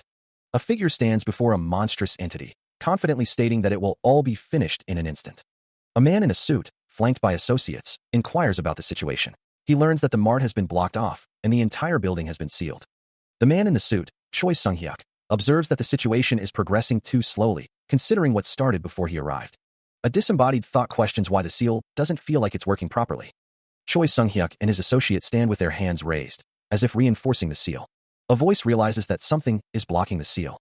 Choi Sung-hyuk and his associates look concerned, sensing the disruption. A serpentine creature's maw opens wide, its presence disrupting the seal. The serpentine creature's scales shimmer with an eerie, otherworldly glow. It looms over the building, its massive form radiating a chilling energy that distorts the air around it. Panic erupts as the trapped people inside realize the nature of their new prison. What is that? A snake? Choi Sung-hyuk's face is a mask of shock and disbelief as he stares up at the colossal serpent. A cacophony of screams fills the air as the crowd surges in terror, desperate to escape the impending doom. Kaya! Desperate pleas echo through the building. Save us. The calamity's inside. I'm telling you that there are still people. The trapped survivors huddle together, their faces etched with fear as they realize their fate. Trapped inside, some guy killed all the spiders. Choi Sung-hyuk's expression hardens, a grim determination settling over his features. Choi Sung-hyuk resolves to take action. I'll have to check it myself. Yang Wei-nim. There could still be calamities inside. That's not it. Choi Sung-hyuk begins to move, his figure blurring as he prepares to confront the threat. Just wait, all of you. The world blurs as Choi Sung-hyuk rushes forward, his resolve hardening with each step. The building groans under the immense pressure, cracks spider webbing across its facade as the serpentine creature's power threatens to tear it apart. A cracked elevator door stands ajar, a silent testament to the chaos that unfolded within the building. He moves forward, stepping into the devastated interior. Choi Sung-hyuk's eyes widen as he takes in the scene. My God! The scale of destruction is immense, the building's structure twisted and broken. He wonders, his voice a hushed whisper. How did they kill this? Just who? The air hangs heavy with the scent of ozone and pulverized concrete. There are still traces of the battle left. Something definitely happened here. Choi Sung-hyuk surveys the massive crater, a gaping wound in the building's floor. Does this mean they really hunted the Spider Queen? He runs a hand through his hair, a grim smile playing on his lips. This is getting bigger and bigger. The weight of the situation settles on him, a palpable pressure. He continues his investigation, his footsteps echoing through the ruined structure. Looking down at the street below, Choi Sung-hyuk's eyes narrow. No, that bastard is. Why is that bastard here? Standing below, in a surprisingly undamaged area, is Hugo Otters. The scene opens on a pair of dress shoes, the wearer's intent unknown. A voice exclaims in disbelief, identifying someone as Hugo Bastard, the culprit. Standing on a high ledge, Lee Jeon-nim wonders if he is behind everything. A disembodied voice asks if life was more bearable in his absence. Lee Jeon-nim's face contorts in rage. Someone taunts, asking what's wrong with his ass hair. Lee Jeon-nim looks surprised, a shadowy figure looming behind him. The 13th Awakened smiles sinisterly, asking if someone is uncomfortable. A voice remarks on not having seen the other in a while, questioning his rotten expression. Lee Jeon-nim is shocked. A green light flashes urgently. A voice calls out, urging anyone who's injured to come this way. A firefighter shouts for people to get out of the way, warning that it's dangerous. Two men stand side by side, murmuring to each other. One of the men stares in horror at a monstrous creature lurking in the shadows. Even though he appeared to be different, his movements were the same. Someone calls out, Sung-jae. A man asks Sung-jae why he is here. When did you come back? One of the men exclaims about the Sagittarius archer. Another man asks what is going on, and is told that he shouldn't use that tone when speaking to his father. He laughs along with another figure, the tension from the previous encounter seemingly forgotten for the moment. Choi Sung-hyuk clears his throat, drawing their attention. The man in the suit dismisses whatever he was about to say. He observes that they don't appear to be badly injured. Choi Sung-hyuk suggests they should be fine after receiving treatment. More importantly, he asks Sung-jae if he was in that mart and if he saw who killed the Calamity. Choi Sung-hyuk wonders who Sung-jae takes after. The man in the suit asks if Jeon-hyung should be fine. Sung-jae is visibly surprised by the mention of that name. Sung-jae demands to know if Choi Sung-hyuk just said Jeon-hyung, asking where he is and if he knows him. Choi Sung-hyuk stammers an apology, wondering what he could be talking about. The realization dawns on Choi Sung-hyuk. Sung-jae knows the saint, Hugo Otters. Choi Sung-hyuk thinks to himself that Hugo Otters is inside the mart right now, and that he's also the one who defeated the Spider Queen. Someone stated that his name is Jeon. The other person demands to know the details. The scene shows a group of people, possibly in the past. An explosion erupts. A person in a suit is visible. A close-up of a person's face shows an expression of anger. The landscape is destroyed. Meanwhile, a man is surrounded by red energy. The man says that someone is too much. The text says it's been 20 years since they've met, and someone attacked out of nowhere. The 13th Awakened smiles. Jeon asks who on earth the other person is. He thought to himself that it felt like he resembled Lee Jeon. But wasn't his face filled with scars? And his voice sounds different too. And there's no way he's so young. The man exclaimed, You bastard. How dare you impersonate Lee Jeon? I got scared for a moment. What? Impersonate? How dare you not know your place and try to go against me? You're prepared for what's coming next, right? What the fuck was that, retard? Did you think I was lying? The air crackled with unseen energy. Lee Jeon launched a devastating punch. The impact reverberated through the ruined landscape. The force of the blow sent debris flying. A figure crashed into the rubble, gasping for air. He states that they need to be beaten up before they listen to others. A voice declares that they stole his divine artifacts and assets, and even forged his will. A voice repeats that it's all right. The man cracks his knuckles, a sinister smile spreading across his face. A voice declares that he was going to kill all of them anyway. The man states he'll start by teaching them a lesson, and then he'll go after their house. The man vows to destroy everything, including the rest of the Saint Bastards. The man's rage intensifies. A character internally vows that he won't. The man thinks that he won't allow that to happen, noting the way the other speaks and acts, and concluding that he's not bluffing. Someone wonders if he is really Lee Jeon, noting that they weren't able to see his movements at all just now. It's exclaimed that he came back after surviving the tower. That's impossible. He stands amidst the rubble, his expression unreadable. If you are really Lee Jeon then. Red energy begins to swirl around Lee Jeon, lifting him from the ground. Try proving it to me. The red energy intensifies, forming a summoning circle beneath him. His eyes glow with crimson light, and a crown-like headpiece materializes above his brow. Ares, owner, divine god, the Jade Emperor has appeared. Lee Jeon stands before a towering figure, the Jade Emperor himself, radiating divine power. Ho! Only a part of the divine god has appeared. He points a finger, a surge of red energy crackling around him like miniature lightning strikes. Suddenly, the 13th awakened finds himself ensnared, bound by thick, glowing red chains. The 13th awakened is visibly taken aback, an exclamation of surprise forming on his lips as the chains tighten. A close-up reveals the intricate details of the chains, each link pulsing with crimson light. Li Jian's eyes glow with power as he asks, his voice laced with challenge. Do we still look like fucking weaklings to you? A forest of ethereal swords materializes, their blades shimmering with the same ominous red energy. Energy intensifies around the 13th awakened, the chains burning brighter as Li Jian continues. I don't know how you came back from the tower, but... The words royal skill appear, emblazoned in a fiery aura, signifying the activation of a powerful ability. The text divine god's weapon manifests, hinting at the summoning of a legendary artifact. A colossal hand, radiating divine energy, descends upon the 13th awakened, the chains now fully binding him within its grasp. The chains tighten further, a symbol of the 13th awakened's constrained power and Li Jian's overwhelming strength. Debris and swirling energy fill the space, a testament to the sheer force unleashed by the royal skill and the divine god's weapon. He unleashes the divine god's weapon, a storm of crimson blades materializing from thin air. Jian grits his teeth, his expression a mask of grim determination. A voice shouts, demanding silence. The first of the blades pierce flesh, drawing a guttural cry of pain. A voice screams a vow of death. The 13th awakened stands chained, a prisoner amidst the swirling vortex of blades. The divine god's weapon intensifies, the blades multiplying into a lethal forest. More blades find their mark, each strike echoing with a sickening thud. The onslaught continues, the divine god's weapon a relentless executioner. A brief respite, a moment of darkness before the final blow. The final impalement, the 13th awakened completely consumed by the divine god's weapon. The divine god's weapon stands triumphant, a monument of crimson blades piercing the earth. Did he die? Sweat beads on the 13th awakened's brow, his eyes wide with disbelief. A voice echoes, dripping with condescension. I was surprised to see you return from the demon tower, but you're as stupid as ever. The 13th awakened stands at the edge of a crowd, bathed in an ominous light. For you to fight head-on against me who has leveled up from the experience points. The voice continues, laced with amusement. That the disciples have gathered. How foolish, Kiki. Did you think we just fooled around for? A maniacal grin spreads across the 13th awakened's face, his eyes gleaming with dark intent. A forest of glowing swords erupts from the ground, their edges shimmering with arcane energy. His eyes widen in horror, the 13th awakened's face contorted in a mask of dawning realization. It can't be. The swords pulse with power, their ethereal glow intensifying as they prepare to strike. A fist clenches, knuckles white with strain, a silent vow of defiance against the impossible.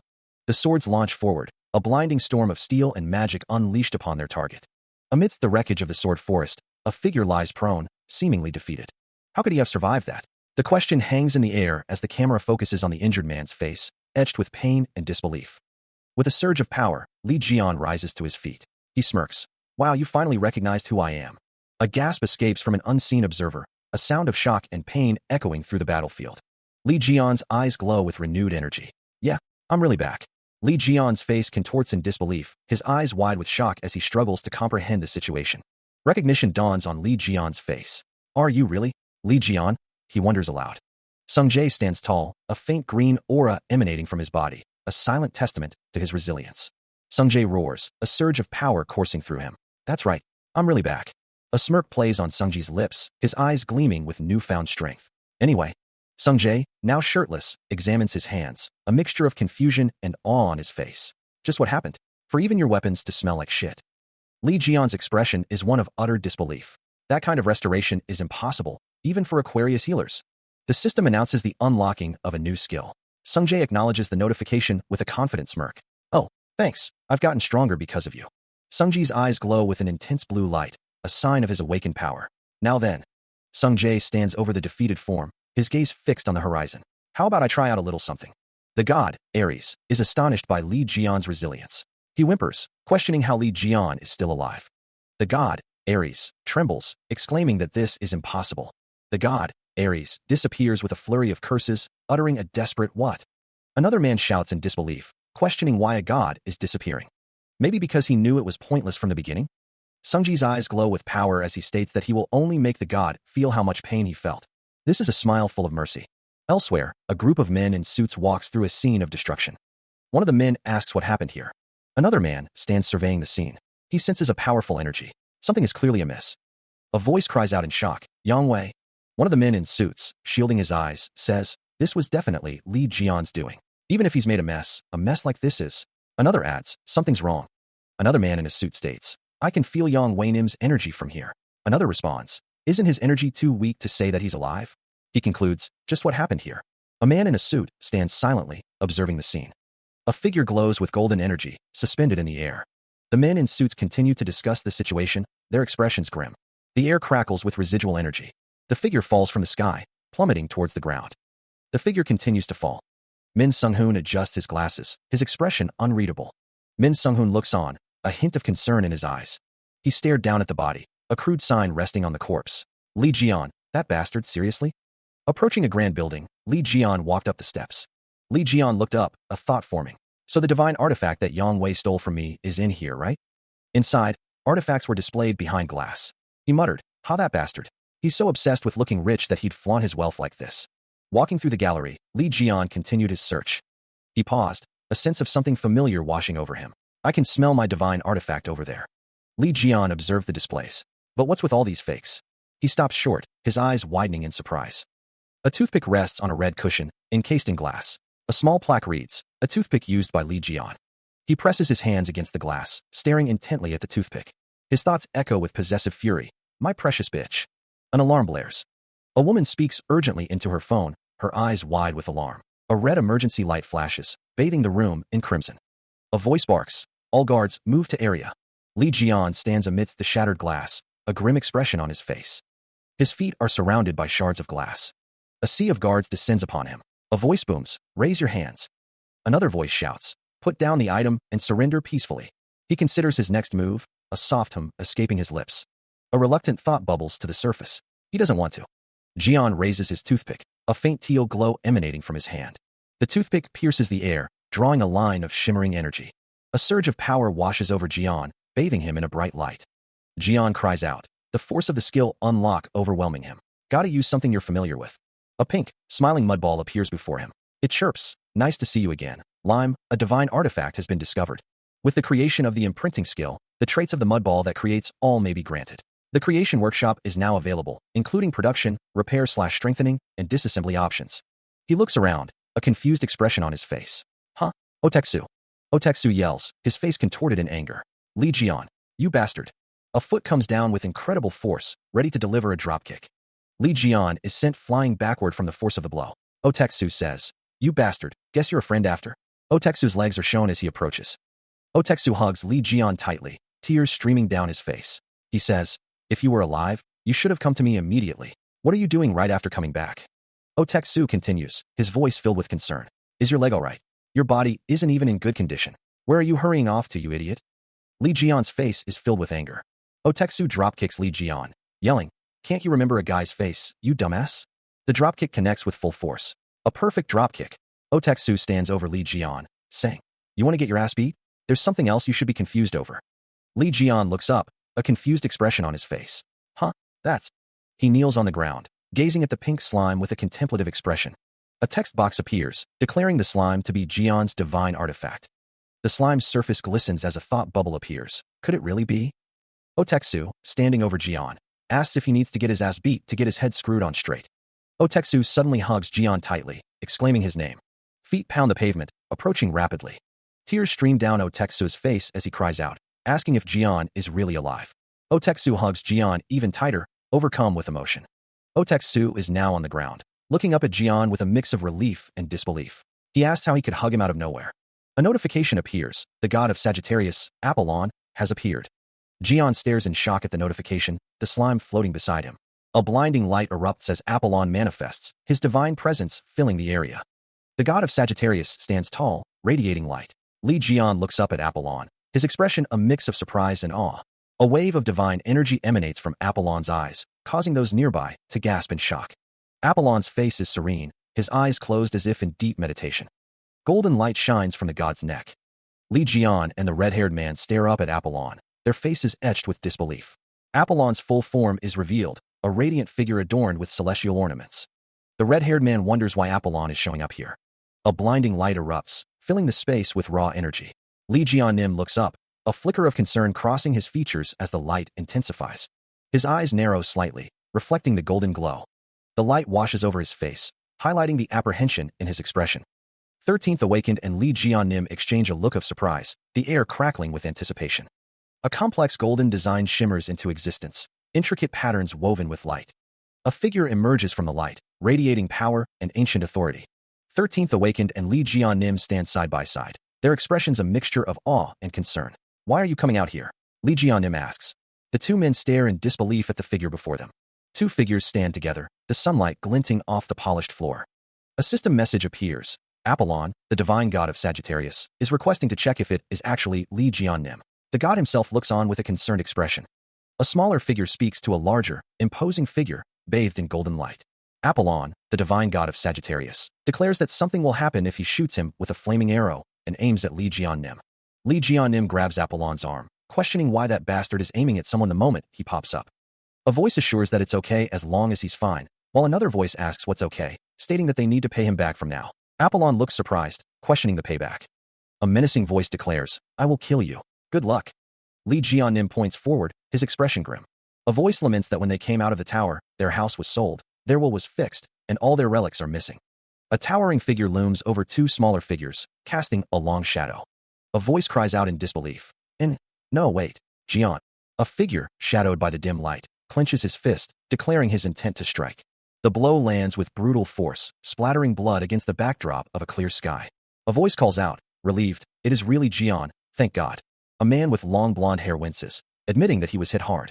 A voice booms, accusing someone of stealing the relic as Jian and Choi Sung-hyuk walk away from a grand building. Jian pauses, recalling that he was being chased. A large bag sits heavily on the ground. Choi Sung-hyuk demands to know if Jian looted Yang Wei's vault, to which Jian replies that he did. Choi Sung-hyuk affectionately tells Jian to do well, calling him a crazy bastard. A bald man in sunglasses declares that they will get him right away. The bald man continues, stating that the target wouldn't stand a chance since they called someone that matched his monstrosity. A figure begins to speak, seemingly in response to the previous statement. He walked alongside Teksu, the sound of debris falling around them. A figure soared through the sky, leaving a trail of displaced air in its wake. Wow, what is this? A massive structure loomed in the distance, its purpose unknown. A man in a suit, his expression grim, declared, "It's here." A colossal paw descended, radiating a menacing red glow. The household god of Ares, the beast of riches, Pishu. The household god of Ares, Pishu, has appeared. A warning flashed. All of your riches and relics may be taken. Pishu towered over Jian and Teksu, its presence radiating power. Red energy pulsed, filling the air with an ominous presence. Jian and Teksu looked up, their faces etched with surprise and concern. Teksu exclaimed, "Oh no, the household god of Ares is here too. Jian, let's just throw away the things that you stole from Yang." Teksu urged, "Teksu, just stay still." He declares that he is a man with a plan. Pishu smiles, seemingly unconcerned. The household god's eyes glow with an eerie light. Jian prepares to use a weapon, energy radiating from his body. Pishu's eyes continue to glow, a silent challenge. The man named Jian draws his weapon, ready to fight. A confident smile spreads across Jian's face. He prepares to strike, the weapon leaving a trail of light. Jian acknowledges that this state would be tough, but surrounded by swirling green energy, Jian prepares to face the household god. He wonders what that power is. A surge of energy crackles around him. Lee Jian states that it's finally somewhat usable. The energy intensifies, swirling around his feet. The relic has awakened through the power of the Master Snake constellation. Due to the characteristics of the snake constellation, the sword is given the critical strike element. The sword has gotten sharper, and the attack damage of the sword has increased. The skill strengthening, the 13th sense, makes the weak spots of the enemies now visible. The path of death is not visible. Oh yeah, he had acquired a new skill. Well then. Jian exclaims that it is the 13th sense. The serpentine creature thinks that he can clearly see it. The weak spots of that bastard are revealed. Jian declares that he will wreak havoc. Energy crackles around him as he prepares to strike. The serpentine creature remarks that it has always been Jian's method to strike first. The serpentine creature continues, noting that Jian always managed to defeat all the challenges thrown at him, even if it appeared to be reckless. Jian is urged to go get him. An unseen force slams into the serpentine creature. Jian's name echoes. Jian's eyes widen, sweat beading on his brow as he shouts. The serpentine creature is surprised. The 13th Awakened complains about the unbearable noise and the stench of the serpentine creature's foot. The 13th Awakened wonders if it is his turn now. The serpentine creature snarls. The serpentine creature stomps its foot. The serpentine creature glares. Cheon Sungjae stands ready, a faint green aura emanating from him. The serpentine creature roars, the sound echoing through the surroundings. The beast's maw opens wide, revealing rows of razor-sharp teeth. A warning appears. Pishu, the beast of riches, is using its abilities. The serpentine creature's roar intensifies, its eyes glowing with a fierce red light. Pishu is sucking up all the riches in its surroundings. A surge of energy erupts from the serpentine creature, shaking the very foundations of the area. Cheon Sungjae clicks his tongue, stating that the creature wouldn't have been beaten up if it had stayed still. The 13th awakened smirks, his eyes gleaming with amusement. Energy crackles around Cheon Sungjae, the air growing thick with anticipation. A system message appears. The characteristics of the Master Snake constellation have been activated. It continues. Allow me to hit you lightly, just once. Cheon Sungji's eyes glow with power, a sinister grin spreading across his face as the characteristics activate.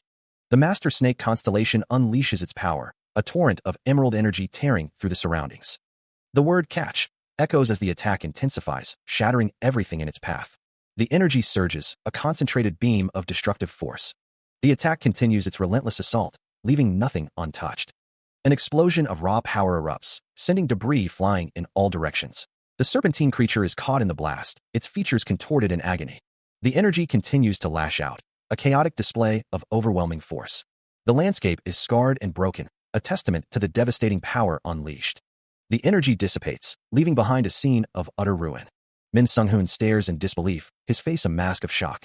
Choi Sung-hyuk's expression mirrors Sung-hoon's, a mixture of horror and disbelief etched on his face. The aftermath of the attack leaves everyone reeling, the sheer scale of destruction sinking in.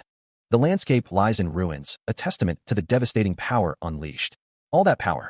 It's the same as how he was in his prime. Amidst the destruction, Cheon Sungjae stands, a lone figure surveying the aftermath. A system message appears. You have taken down a household god. Another message follows. Your divine god experience points have risen. The system asks, would you like to keep Pishu, the beast of riches, as your household god? He considers the implications. He has the ability to control household gods that only the 12 divine gods could. Cheon Sungjae approaches the downed beast, Pishu.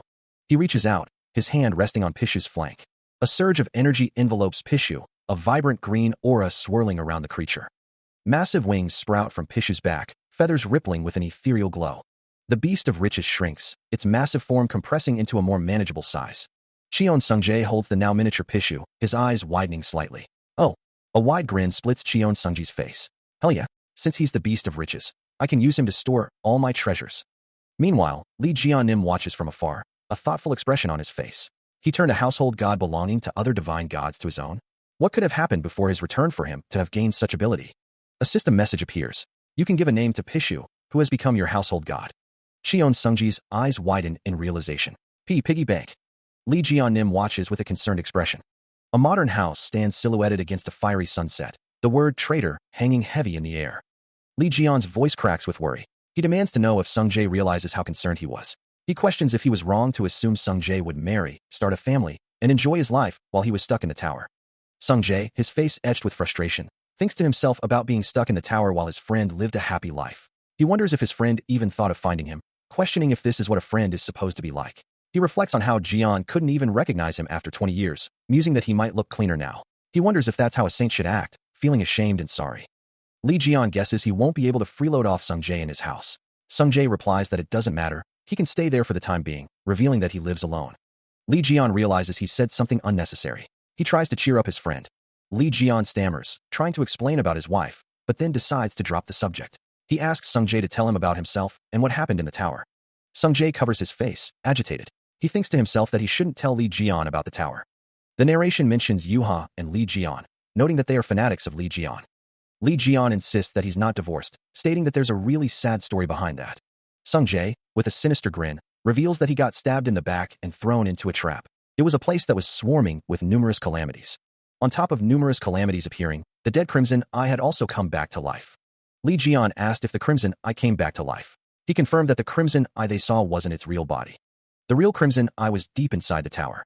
He managed to defeat that sickening Crimson Eye eventually. But the real problem wasn't the Crimson Eye, but the administrator of the tower. That guy was able to revive dead calamities. The administrator was a terrifying figure. He managed to somehow slash his way out of there, but he thought he was really going to die. That perverted bastard fucking tortured him like hell. At the end of his struggle for his life, he killed the administrator as well and collapsed after using up all his strength. If he remembers correctly, he's sure he died there. And after he woke up, those hellish monsters were no longer there. In the cave, and he doesn't know why, but he obtained his current abilities. The bastard who backstabbed him knew the structure of the demon tower. He clenches his fist, a surge of power emanating from his hand. The 13th Awakened reflects on the situation. Sung Jae thinks that the cave was filled with numerous calamities, as if that person already knew the location. He vows to beat up those guys who stole his assets and spoke nonsense about him, but he's going to give the guy who backstabbed him special treatment. Lee Jian, with a concerned expression, wonders aloud who backstabbed Sung Jae. Sung Jae thinks he needs to make equipment that he's going to use to beat them up. The 13th Awakened reflects on how that bastard managed to trap him in. The Creation Workshop summons a workshop that can create anything, searching for materials that he can use to create. Sung Jae is asked if he would like to use materials to make divine artifacts, thinking about the materials. A corrupted essence of the Spider Queen, the accumulated magic power, can be absorbed. A fragment of a calamity would be able to increase the success rate and power of the divine artifact. Other than these, various divine artifacts of Ares have been detected as well. Sung Jae smiles, holding a glowing orb in his hand. The workshop asks if they shall just try throwing everything in. The creation of a divine artifact is starting. A building is shown. The creation of the divine artifact has been completed, and an ego has been produced. The artifact can absorb 10% of another person's magic power per hour and bears a strong loyalty to its owner. It's a great divine artifact. The ego can grow itself. Jian seems impressed. But for a high-grade equipment that possesses an ego, it doesn't look that cool. Jian holds the horse artifact, considering it. Are you seriously saying that? Do you know how many materials I had to use for this? I was wondering if I should use the remaining materials to make equipment for you. I should forget about it. This amazing design. Jian, you truly are a genius for being able to create a divine artifact. I was talking about how I wasn't cool and how I should be treating the divine artifact with respect. Jian looks annoyed. Depending on how well you do from now, then we need to start by taking care of those saint bastards. How are we going to do that? It won't be easy to get the other saints to get out of their own territory. Wouldn't this be enough to draw them out? Oh, that's the royal divine artifact of Ares, the Safe of the Golden Fleece. He looks at the Safe of the Golden Fleece, a divine artifact that can store anything and proliferate the items inside if you pay a price. Jian states that it is one of the top artifacts among the royal divine artifacts. He then asks why Sung Jae would bring that. Jian asks why Sung Jae would bring it out when he can't use it. He heard that Oteksu is a saint that has no money, so he brought this along to fund them. Jian insists that he is not poor. A diagram shows the divine artifact. The higher grade the divine artifact is, the more materials it'd cost. They'll use this to multiply their materials and also make high-grade divine. Jian asks why he would bring that, as there's no one here that's able to activate it. Jian says that Sung Jae can't even use this. He shouts that he's not the Aries saint, he's the Sagittarius saint. Sung Jae thinks he can use it though. Jian says he can't. He's sorry, but they'll need to find another method. He already sent a declaration of war to the broadcasting station. Jian states that it's a station though. Sung Jae asks what he sent and to which place. He surmises that they have no choice but to find another way. He then asks what Jian sent to the broadcasting station. Jian shouts that someone is a crazy bastard. The blue house in Korea stands bathed in the light of the setting sun. The voice declares that those present are retards, because not only were they unable to kill one spider, they got themselves killed. Oliver, the Leo Divine Cadre captain, reclines with his feet up, musing that they should have just stuck to selling good luck charms for amulets, and questioning why they joined in the fight with a calamity. Another voice tells Oliver, the Leo Divine Cadre captain, to mind his words. The voice continues, saying that he heard some unknown guy was the one who killed the Spider Queen. The voice asks if the dead Lee Jian came back alive or something. A warning is given, don't cross the line. Oliver is told that he looks too obsessed with the hero stories of Lee Jian. Choi Sung-hyuk, the Gemini Divine Cadre captain, is shown. Choi Sung-hyuk wonders what the matter is. If it's Lee Jian, he could definitely kill the Spider Queen easily. He asks if Oliver didn't see that famous Russian subjugation battle video. Choi Sung-hyuk explains that's because Lee Jian received the buffs of the other saints, and his weapons were given to him by others too. With that kind of support, they would have done way better. The serpentine creature laughs, taunting someone about their failure to kill the Spider Queen, implying they lacked sufficient support. The serpentine creature declares that they, from Ares, are the ones who killed the Spider Queen, crediting the sacrifice of an S-rank disciple. The serpentine creature smirks, a glint in their eye as they raise a finger. The serpentine creature expresses surprise, marveling at the power Ares possessed. The serpentine creature voices a desire to meet this powerful individual, musing that they might have to search for them within the Spider Queen's stomach. The serpentine creature stands flanked by two figures, their faces obscured. Meanwhile, Choi Sung-hyuk curses under his breath, visibly frustrated.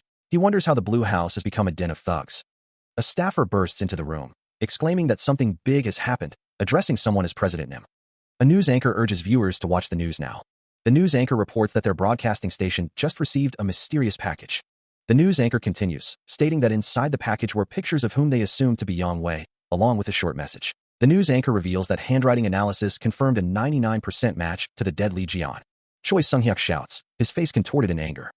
13th Awakened, looking at his phone, tells him to pay attention, declaring war and asking them to prepare to be cut off. Choi Sung-hyuk, frustrated, asks why he would announce that killing Yang Wei is already a big problem. 13th Awakened states that he is not. Choi Sung-hyuk asks what he means.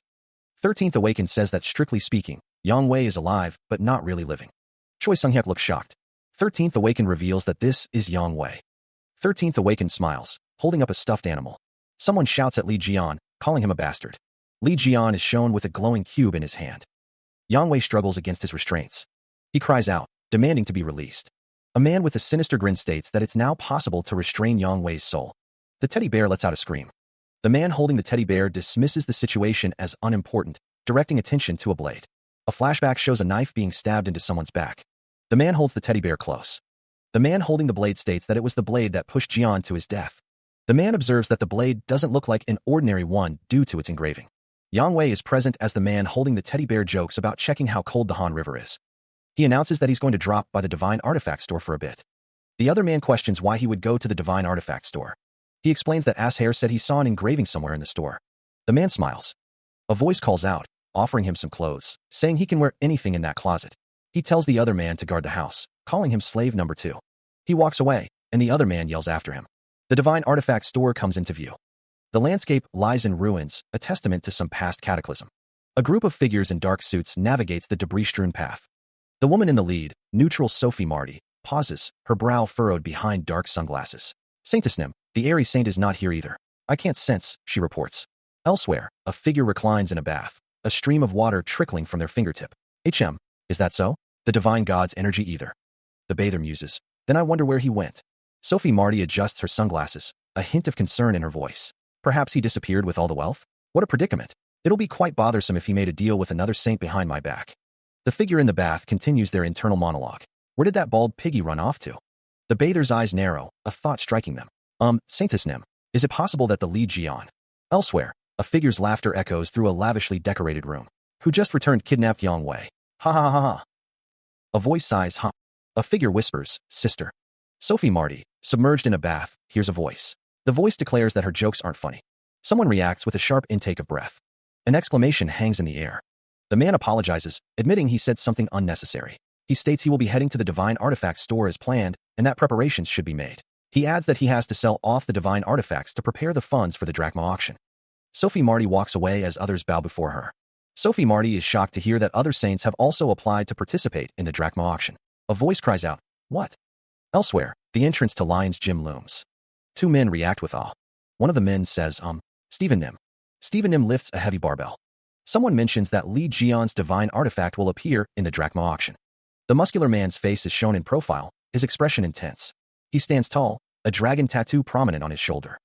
The man's back is turned, his powerful physique on display. He grins, his eyes gleaming with anticipation. Kukik, it's finally appeared? The man's face is fully revealed, his yellow eyes burning with excitement. A nameplate identifies him as Stephen Marker, the Leo Saint.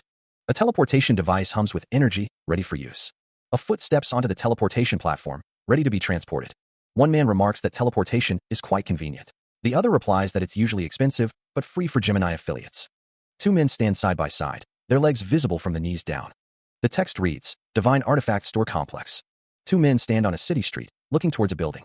Sung Jae expresses his gratitude, mentioning that he was looking for an appraiser and that Jian introduced him to an SS Rank 1. Someone off-panel laughs, downplaying the achievement of defeating the Spider Queen.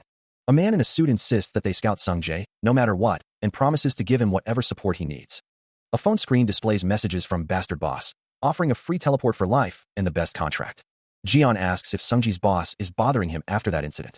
Sung Jae replies vaguely. An unseen character offers something back, stating they used it well against the insects.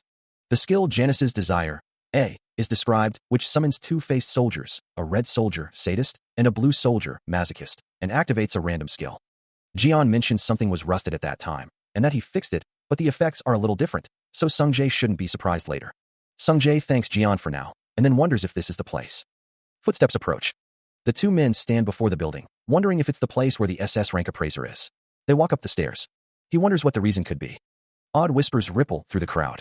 Someone remarks that a person like that shouldn't be in a place like this, while another declares that she is too beautiful. Surrounded by suited bodyguards, Saintess Sophie Marty Nim arrives. The Saintess approaches. Her steps are measured and graceful. The crowd murmurs her name, Saintess, Sophie Martinim. An attendant bows slightly. He apologizes to Sophie Martinim, explaining that the appraiser is currently with someone. Sophie Martinim's expression darkens. How dare he help another customer when she is here? Composing herself, Sophie Martinim smiles. It's all right, she'll wait around. Who in the world is inside? Sophie Martinim stands with several others in front of a large building. An SS rank runs this place? The price is also SS rank. A man stands in front of a display case. Jian Li asks why. Jin Myung asks if Sung Jae made the artifact and if he has some sort of connection with Li Jian-nim. A sign reads, Virgo affiliate, SS rank appraiser, Jin Myung. Jian thinks that this Hyung is a Li Jian-nim pretender. Jin Myung tells Sung Jae that they are having an important conversation and to wait for a moment. Jin Myung asks what Sung Ji's relationship is with Li Jian-nim. Jian Li asks why. Jin Myung thinks that most people don't know this since Li Jian-nim is so famous for combat. Jin Myung thinks that Li Jian-nim is a legendary producer. Jin Myung thinks that he's seen countless counterfeits in his life of the artifact Sung Jae brought him. Sung Jae remarks that Jin Myung must know a lot about Li Jian. Jin Myung confirms that he does. Jin Myung blushes, thinking about how he is the disciple that received his favor. Sung Jae asks Jin Myung why he is blushing. Choi Sung-hyuk hums, lost in thought. Considering his age, Choi Sung-hyuk remarks that he couldn't be a direct student. He thinks to himself that he should just punch this con man in the face. 13th Awakened begins to throw a punch, his skill quite impressive. A hand places a book on the table. Choi Sung-hyuk wonders if this isn't the notebook he lost, waiting a second. Choi Sung-hyuk thinks to himself that 13th Awakened was the new bee that chased him around China. He truly had a wonderful eye for items. Choi Sung-hyuk thinks to himself that 13th Awakened even gave him such useful information, but one day he suddenly left his lodgings, leaving this behind. Choi Sung-hyuk exclaims that he thought he lost it, but this bitch stole it, huh? Choi Sung-hyuk thinks to himself that 13th Awakened's handwriting is quite bad, so he can't read anything, but it must be his notebook for ideas, to have received such a precious item. He thought to himself that the information he gets after his reawakening is from whatever he punches, but since Jin Myung is an SS rank appraiser, some nice information ought to come out. Jin Myung wonders if the information ought to come out.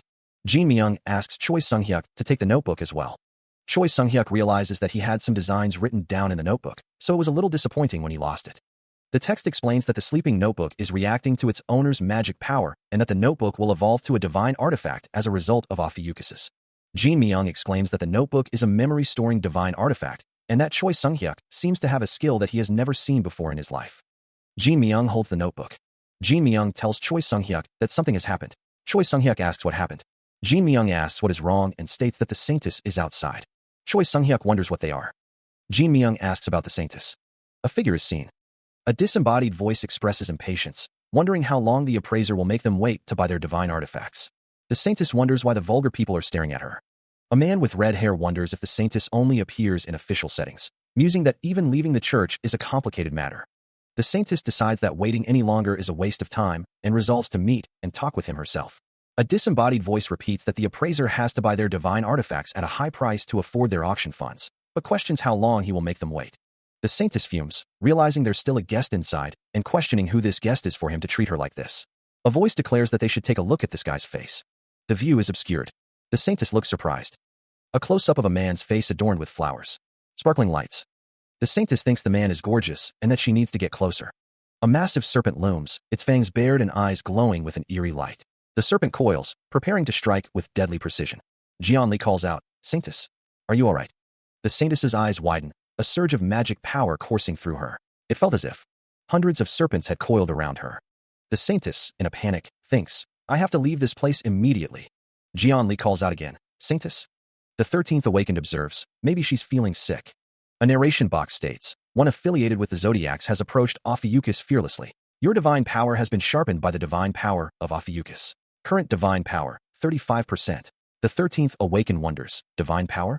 Is divine power different from magic power? Divine power is given form as godly power and is required to use it. You can steal divine power from gods and other people.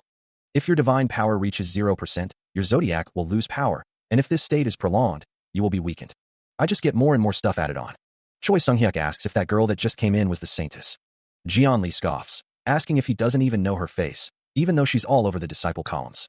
Choi Sung-hyuk is surprised to learn that she's the saint of Aquarius, Sophie Marty, wondering why he doesn't know her. Choi Sung-hyuk wonders what was with all the Saintess talk, realizing that the girl is the Saintess. That's just a transformation. Choi Sung-hyuk realizes he didn't recognize her. Her original form isn't too bad, and she has gotten prettier. Even if she gets plastic surgery to change her face, that rotten heart of hers hasn't gone anywhere. If I split the stuff I don't like into fish, a pest. I can't even consider her human. She considers her skincare routine to be more important. The disembodied voice muses that they don't understand why everyone considers her to be the pinnacle of compassion and self-sacrifice, when she is more than human.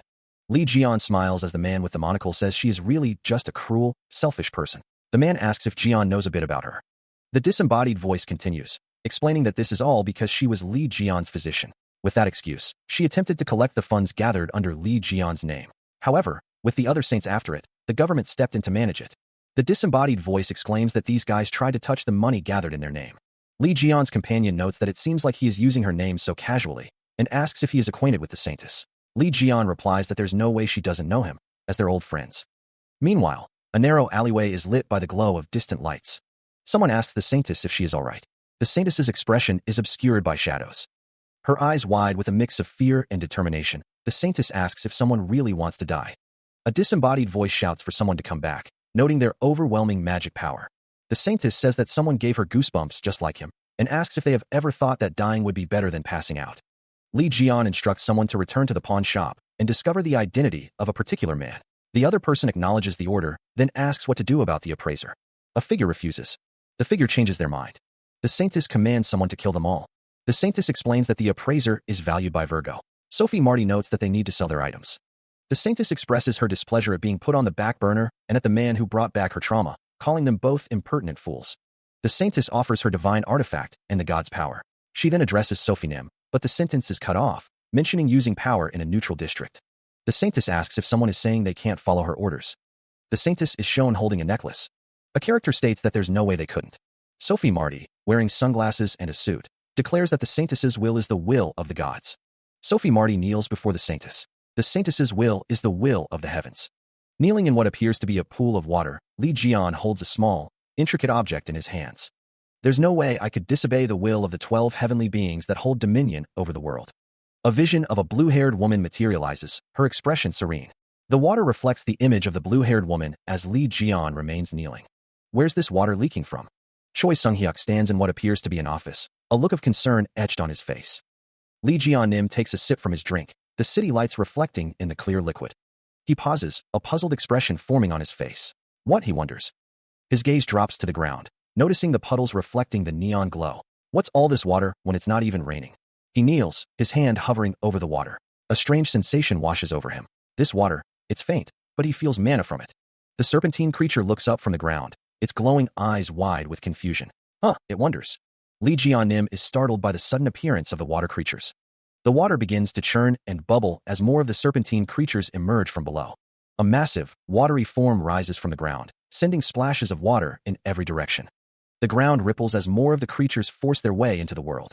One of the emerging creatures accidentally knocks over a cup, sending its contents spilling across the ground. Choi Sung-hyuk glances at his watch, a puzzled expression on his face. What is this? He mutters to himself. His confusion quickly turns to terror as he lets out a scream. People in the city react with shock and fear as the water creatures appear. Whoa, what's this? One person exclaims, while another screams in terror. Panic spreads as the citizens try to understand what is happening. Is this some sort of event? One wonders. What is this? Another asks, fear evident in their voice. High above the city, the serpentine creature observes the chaos with a sinister chuckle. Ho-ho. A distorted view shows figures in the distance, their forms blurred and indistinct. A figure materializes, the ethereal glow of replication surrounding them. The replicated beings are revealed to be A-rank disciples. One of the replicated disciples smiles, a sinister glint in their eyes. But if ants attack in large numbers, they can even take down an elephant. A man with spiky red hair calls out, "Hey, Saintus guards." A question hangs in the air. Why is a battle skill being used in a neutral zone? The red-haired man shouts, his face contorted in anger. Cancel it right now. Sophie Marty states calmly, everything is being done as per the saint's order, so do not complain. A figure holds a golden object, their expression one of disbelief. What? A voice declares, all this is the will of heaven. A close-up reveals a mouth, the expression unreadable. Sophie Marty announces, divine artifact activation. A blinding light erupts from an outstretched hand, signaling the activation of something powerful. A desperate cry echoes through the air. No. Another figure, hand outstretched, seems to be trying to intervene, a surge of energy emanating from their palm. The cityscape sprawls beneath a dark, star-dusted sky. A beam of pure energy shoots skyward from a massive structure, the divine artifact fully awakened. The air shimmers, the words Oblivion calling materializing in a wave of ethereal energy. The ethereal energy continues to spread, now bearing the inscription, Water Chalice. The city is being consumed by the water-like energy, its buildings and streets transformed into a surreal, liquid landscape.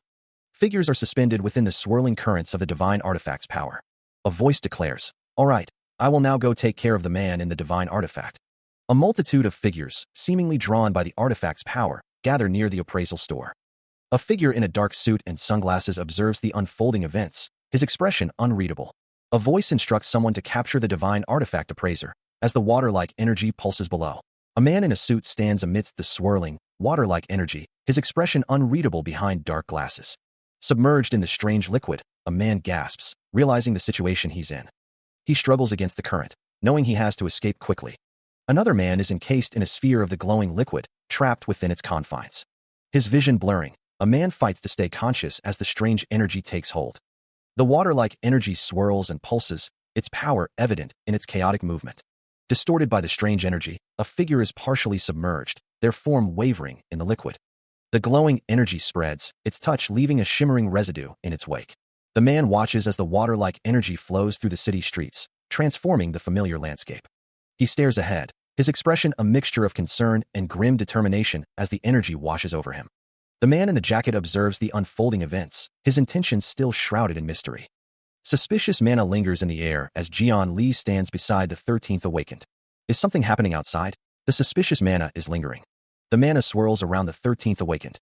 The 13th Awakened looks concerned. A blade gleams. A woman holds a knife, her expression unreadable. The woman says, "I have no ill will against you, but the Saintess is displeased because of you." The 13th Awakened and Jian Li stand their ground. The woman warns, "If you don't want your blood spilled unnecessarily, don't do anything stupid."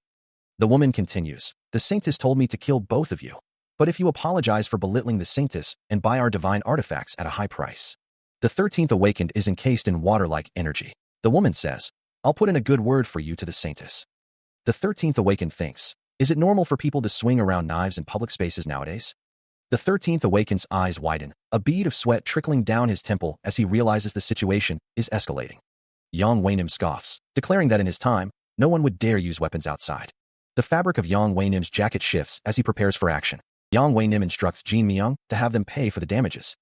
Jin Myung observes that the dagger was a divine artifact of Aquarius, and the 13th Awakened broke it with only his hands. The serpentine creature's eyes glow red as it warns them not to move. Blurring into motion, the serpentine creature initiates its attack. A swirling vortex of water coalesces into the form of a massive dragon. The water dragon lunges forward, a torrent of power aimed at its targets. The water dragon surges with immense force.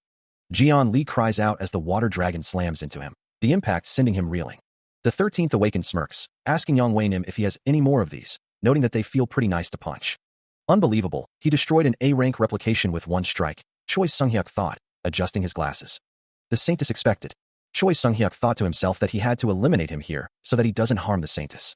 He wondered if he was injured anywhere. He wondered if the attack could be blocked as well. The air crackled with energy as the attack approached. The attack was made with the Saintess's high-purity mana. An orange-rank summon, Water Wolf. Choi Sung-hyuk summoned the Water Wolves. The Water Wolves materialized, their forms shimmering with ethereal energy. Choi Sung-hyuk muttered that she's giving him a feast after quite a while. The 13th Awakened looked on, murmuring, "Oh wow." Jin Myung greeted someone off-panel. The 13th Awakened asks if he can take anything he likes. He declares that he will be taking these for now, referring to the knives. A top-down view shows the room where the 13th Awakened stands. The Water Wolves summoned by Choi Sung-hyuk are seen from above. The spectral Water Wolves stand guard. A Water Wolf is shown in detail, with a text bubble exclaiming, "Wow, these knives are great." Another Water Wolf is shown, accompanied by a system message, "You have obtained data, Oblivion calling Water Chalice." The text bubble reads, "As expected of that pest dogs." System messages appear, stating, "These materials are A rank and up. What a score I'm getting from just coming to get." The Water Wolves stand guard, their forms shimmering. The 13th Awakened is shown, surrounded by a green aura. A system message appears, "You have obtained data, Mirror of Replication Fragment." More system messages appear, stating, "You have obtained data, Nocturnality without the need to sleep." "You have obtained data, Obsession toward food, Mentality boost trait." "You have obtained data, Tenacious grip, Strength increased by %5. Zodiac experience points have increased." The figure, seen from behind, exclaims, "Wow, what a score." The woman in the suit, wearing sunglasses, thinks to herself, "Unbelievable." A close-up of a glowing eye reveals a surge of power. The glowing eye narrows, a voice echoing in the character's mind, "Don't tell me you're done with just this?" The woman, framed by a serpentine figure, assesses her situation.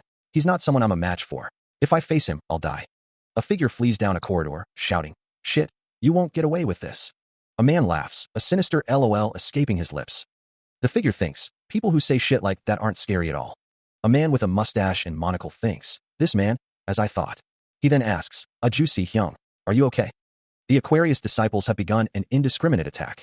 He barely managed to escape. They are here, nearly finished. What in the world happened? This mana, aren't they summons that the Saintess makes? It looks like it, but sending a production class like him all these is just asking him to use them as materials. Anyway, they have to get out of here before more of them come. Wait. The man with dark hair looks at Jian Li with a questioning expression. He clearly remembers his process of fighting monsters and obtaining materials from them. The man with the monocle looks shocked. Could you be Li Jio Dash? He walks away. Jian Li holds a finger to his lips. The man's eyes glisten with tears. The man says he will be back for those materials, so keep them safe for him. Jian Li says he has something to ask him later as well. The man thanks him very much and asks him to please come again. The view shifts to the outside of the building. Jian Li walks away. Meanwhile, a man with spiky red hair looks up at the sky. He wonders why the Saintess is targeting him and if he rubbed her the wrong way or made an enemy out of her. Jian Li stands with another man. Jian Li says he will show him something amusing soon. Sung Jae enjoys a spoonful of gelato. Jian exclaims, hey, Sung Jae, the gelato here is real damn good. Eat as much as you want. Sung Jae continues to eat the gelato. Someone thinks, but is that really alright? This place is pretty expensive. Jian eats his dessert. Someone says, this isn't the end. Sung Jae holds up a blue object, thinking, it's fine after taking a look at this thing here, it'll do a whole lot. Someone thinks, an insignia, was it? Sung Jae smiles, his glasses reflecting the light. Jian, mid-bite of gelato, asks, what's that got to do with you? A close-up shows Jian's spoon digging into the gelato. Sung Jae replies, scouting out remarkable talents is also the divine cadre captain's job. Jian, still eating, asks, Scout, what are you going to bribe me with? Sung Jae explains, one of Liu Jian's 8 divine artifacts will be going up for auction soon. There's no rush, so how about we take our time discussing this while managing the auction? Jian sits with his arms crossed. A hand rests on a table, the owner wondering, are they going to be auctioning my belongings? Sung Jae looks down at Jian, who is still eating gelato. Sung Jae says, I don't have anything to lose, so I'll go with you. Is the auction house nearby? A chibi character appears, saying, wipe that gelato off your mouth first.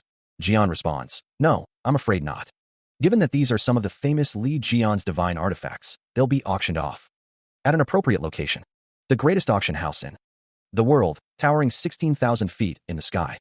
The wealthy fortress city, Drachma. The city of Drachma is shown in full view. The auction house is shown. A view of the city from above. The auction house is shown from a distance. A closer view of the auction house. A woman trembles. A woman sits in a chair, her legs crossed. The woman sits with her hands clasped in her lap. A voice calls out, hey. A hand holds a glass of whiskey, the ice clinking softly. The man holding the glass says, if you're just going to be shaking in the corner there, get lost. You're making the alcohol taste bad. A close-up shows the man's suit. The woman thinks, this man never learns any manners. A real muscle brain, but I'll have to tolerate him. A voice narrates, this is the man who rose above even Li Jian. There's no safer place than by his side. The man sits in a chair, legs crossed, a stern expression on his face. A nameplate reads, the Saint of Leo, Stephen Marker. Stephen Marker says, anyway, that weapon of Li Jian's that was going to be auctioned off is mine, so don't even think about selling it off. The woman asks, where are you going? A man with sunglasses approaches the building. Sophie Marty sits calmly, waiting. She tells herself to stay calm, identifying the location as Drachma. Sophie wonders what that is. The man in the suit walks through the door. A voice muses that it's great timing for a valuable customer to have arrived. Sophie smiles, holding a finger to her lips. She adjusts her beaded headpiece. The man thinks, geez. The man figured that Jian would have come here, considering there are so many expensive divine artifacts here. He clenches his fist, a silent question hanging in the air. Sophie has arrived. Jian asks, a hint of amusement in his voice, have you been well? His pin reads, Hugo Otters. Sophie's expression hardens. Sophie says, it sure is hard to get a hold of you. Jian smiles, his eyes gleaming. It seems you can't win against time either. For so long, you were the face of the saints, but you've changed quite a bit. He continues, or could it be because, unlike us, you have so few disciples? Sophie replies, go away, I don't want. Jian's eyes narrow, a dangerous glint in them. He asks, his voice laced with menace, are you going to ignore me? And Jian continues, do whatever you want again. Well, if you do so. He finishes, the threat hanging heavy in the air. You might lose your children just like how you lost your wife. A dark corridor stretches into the distance. Sophie Marty smiles, her expression unsettling. Oh my, she isn't dead yet, is she? A stark white line divides the scene. Sophie continues, her smile unwavering. She might as well be. What can you do when your family is falling apart due to an incompetent head, right? Flames engulf the scene. Jian Li's face is partially obscured by the intense heat. The flames erupt, consuming everything in their path. The fire burns intensely. Jian stands amidst the inferno, his back to the viewer. The flames lick at his feet. The flames engulf Jian's face as he snarls. I told you to go away. The flames continue to burn. The saintess lowers her head, her expression obscured by the hood. She exhales, asking them to hold their temper. The saintess states that she thought they would have forgotten the truce they agreed upon 10 years ago. Her light blue eyes narrow. The saintess questions if they shouldn't be more aware of their status as half a saint. Blue energy emanates from her. A voice shouts, pest. The saintess is surrounded by blue energy. The scene shifts to a destroyed building. The saintess fights two figures amidst the rubble. The saintess looks surprised. A man reaches out. A burst of energy erupts. Jian turns his head. Jian faces Teksu. Jian's name is shouted. Teksu speaks, his expression serious. Jian asks, Teksu, what are you doing here? Teksu replies, I was worried about you, because you might make another mess. Jian asks, worried? About me? In chibi form, Teksu says, me? Jian replies, don't even joke about that, Jian. Teksu says, hell. A woman wonders, is this girl everywhere I go? Jian wonders if she likes him. Min Sung-hoon thinks that he is sick. The name echoes in the darkness, Li Jian. The 13th saint, hailed as the strongest. A woman with sorrowful eyes and flowing blue hair stares into the distance, a crown of feathers adorning her head. A voice whispers from the shadows, confessing a long-held sentiment. I've always hated Li Jian. No, I was scared of him. A face scarred and weathered, framed by dark, spiky hair, stares with glowing eyes. His aggressive personality doesn't forgive anyone who rubs him the wrong way. His cold eyes always look down on me. 20 years ago, one day, lightning crackled across the sky above a towering city. The city stands tall, its buildings adorned with intricate carvings and shields. His aggressive personality doesn't forgive anyone who rubs him the wrong way. A figure in a white suit strides forward, a desperate cry echoing. El Li Jian Nim. Stop him. The saintess, her expression tight with anger, declares, this is the Aquarius sanctuary. Leave right this instant. The camera focuses on the saintess's dress. Light streams through the windows. A voice booms, fuck off. The saintess stands before a man covered in bandages, his green eyes glowing ominously. The bandaged man asks, what is the meaning of this? The saintess retorts, how dare you trespass into this place? The saintess pleads, please leave. The saintess cries out in pain as she is struck. A voice asks menacingly, do you really want to die? The bandaged man looms over the saintess, his expression unreadable. The saintess, her voice trembling, asks, why are you doing this? She is asked if she is really asking that question, and reminded that she was sent to treat the people injured by the calamities. She is then asked why she is fooling around. A bandaged man states that their arms and legs look like they have to be amputated, all because they were injured while protecting her. The saintess cries out. The bandaged man tells her that she is the one who said she would treat them, and to hurry up and go save them. The bandaged man grabs the saintess, who tells him to let go. The saintess says that she doesn't care if people like them die, and that they should be happy that they saved her for the sake of humanity. She asks if he is looking down on saints. The bandaged man says that they are already getting a lot of shit recently from people saying they are useless. The saintess states that she doesn't even have a speck of a thought to clean up whatever mess there is. She wonders what. The bandaged man glares. The saintess tells him that if he understands, then get out. She thinks that he reeks of sweat, and that she has to do her makeup for her interview later. The saintess tells him to let her go. She winces, the grip on her arm almost unbearable. How hard did he grip? The saintess examines her wrist, a dark bruise already forming. She thinks to herself about his disgusting hand.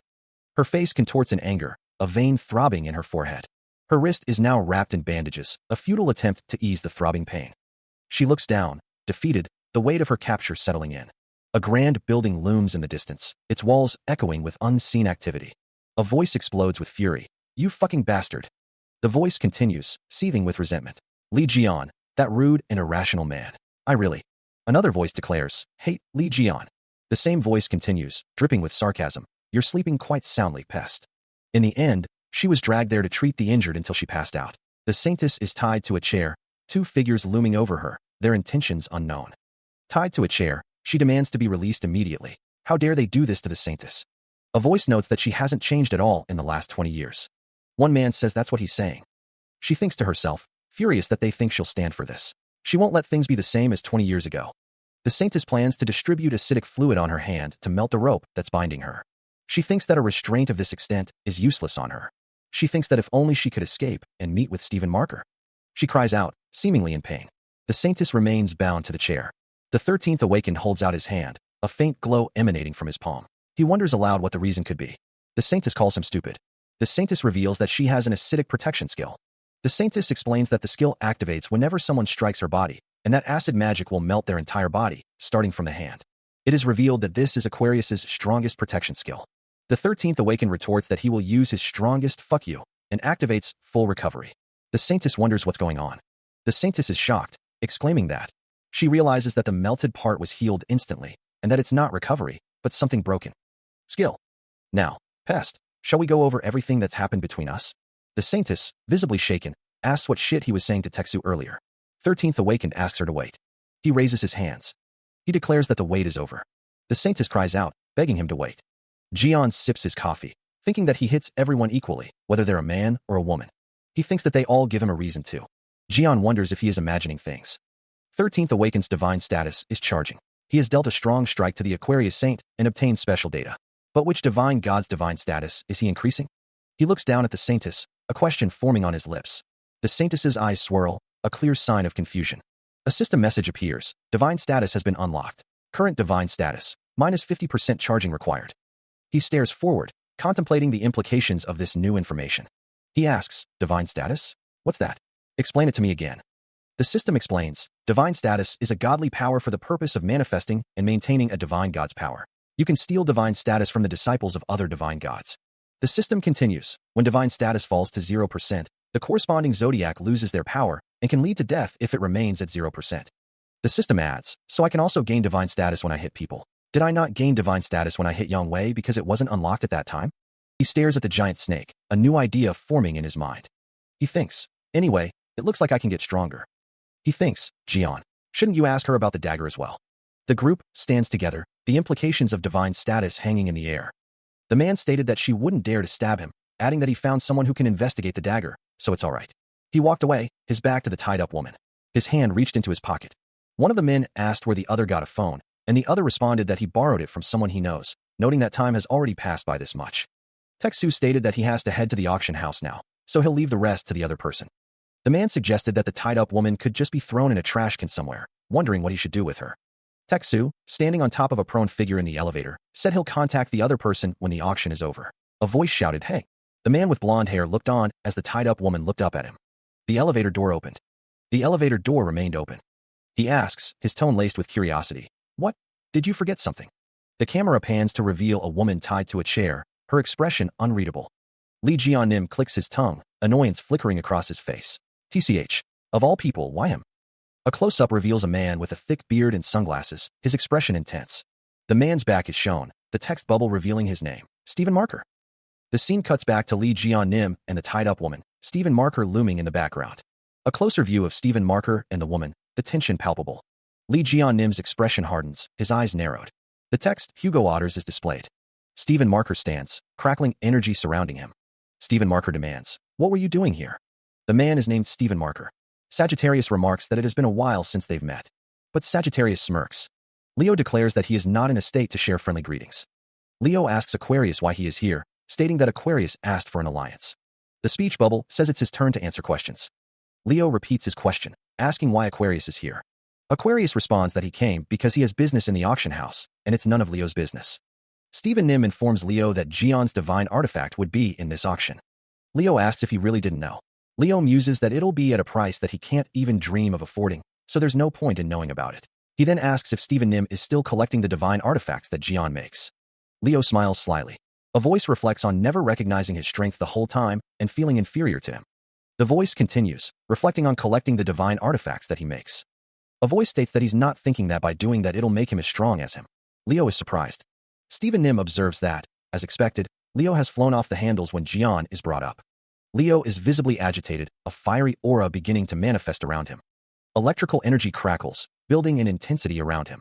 The energy intensifies, focusing around his head like a volatile crown. The power swirls, distorting the air around him with its raw force. Hugo's face contorts in rage. Oi, Hugo, don't act big. His eye glows with an unnerving yellow light, a spark of immense power. He clenches his fist, the energy coalescing around it like a miniature sun. Hugo snarls, and don't keep talking about Jian in front of me. He rises, the electrical aura intensifying around his body. The energy surges from his chest, a visible manifestation of his building rage. His eyes burn with fury as he spits out, "You're nothing but a half-wit." The power radiating from Hugo reaches a fever pitch. "I'm now stronger than him." Meanwhile, a soldier bursts into the room, shouting, "Divine Cadre Captain, there's trouble." The man fumes, learning that the Gemini bastards are buying up all of Li Jian's items. He demands to know what was said. The man declares that he doesn't have time to fool around anymore.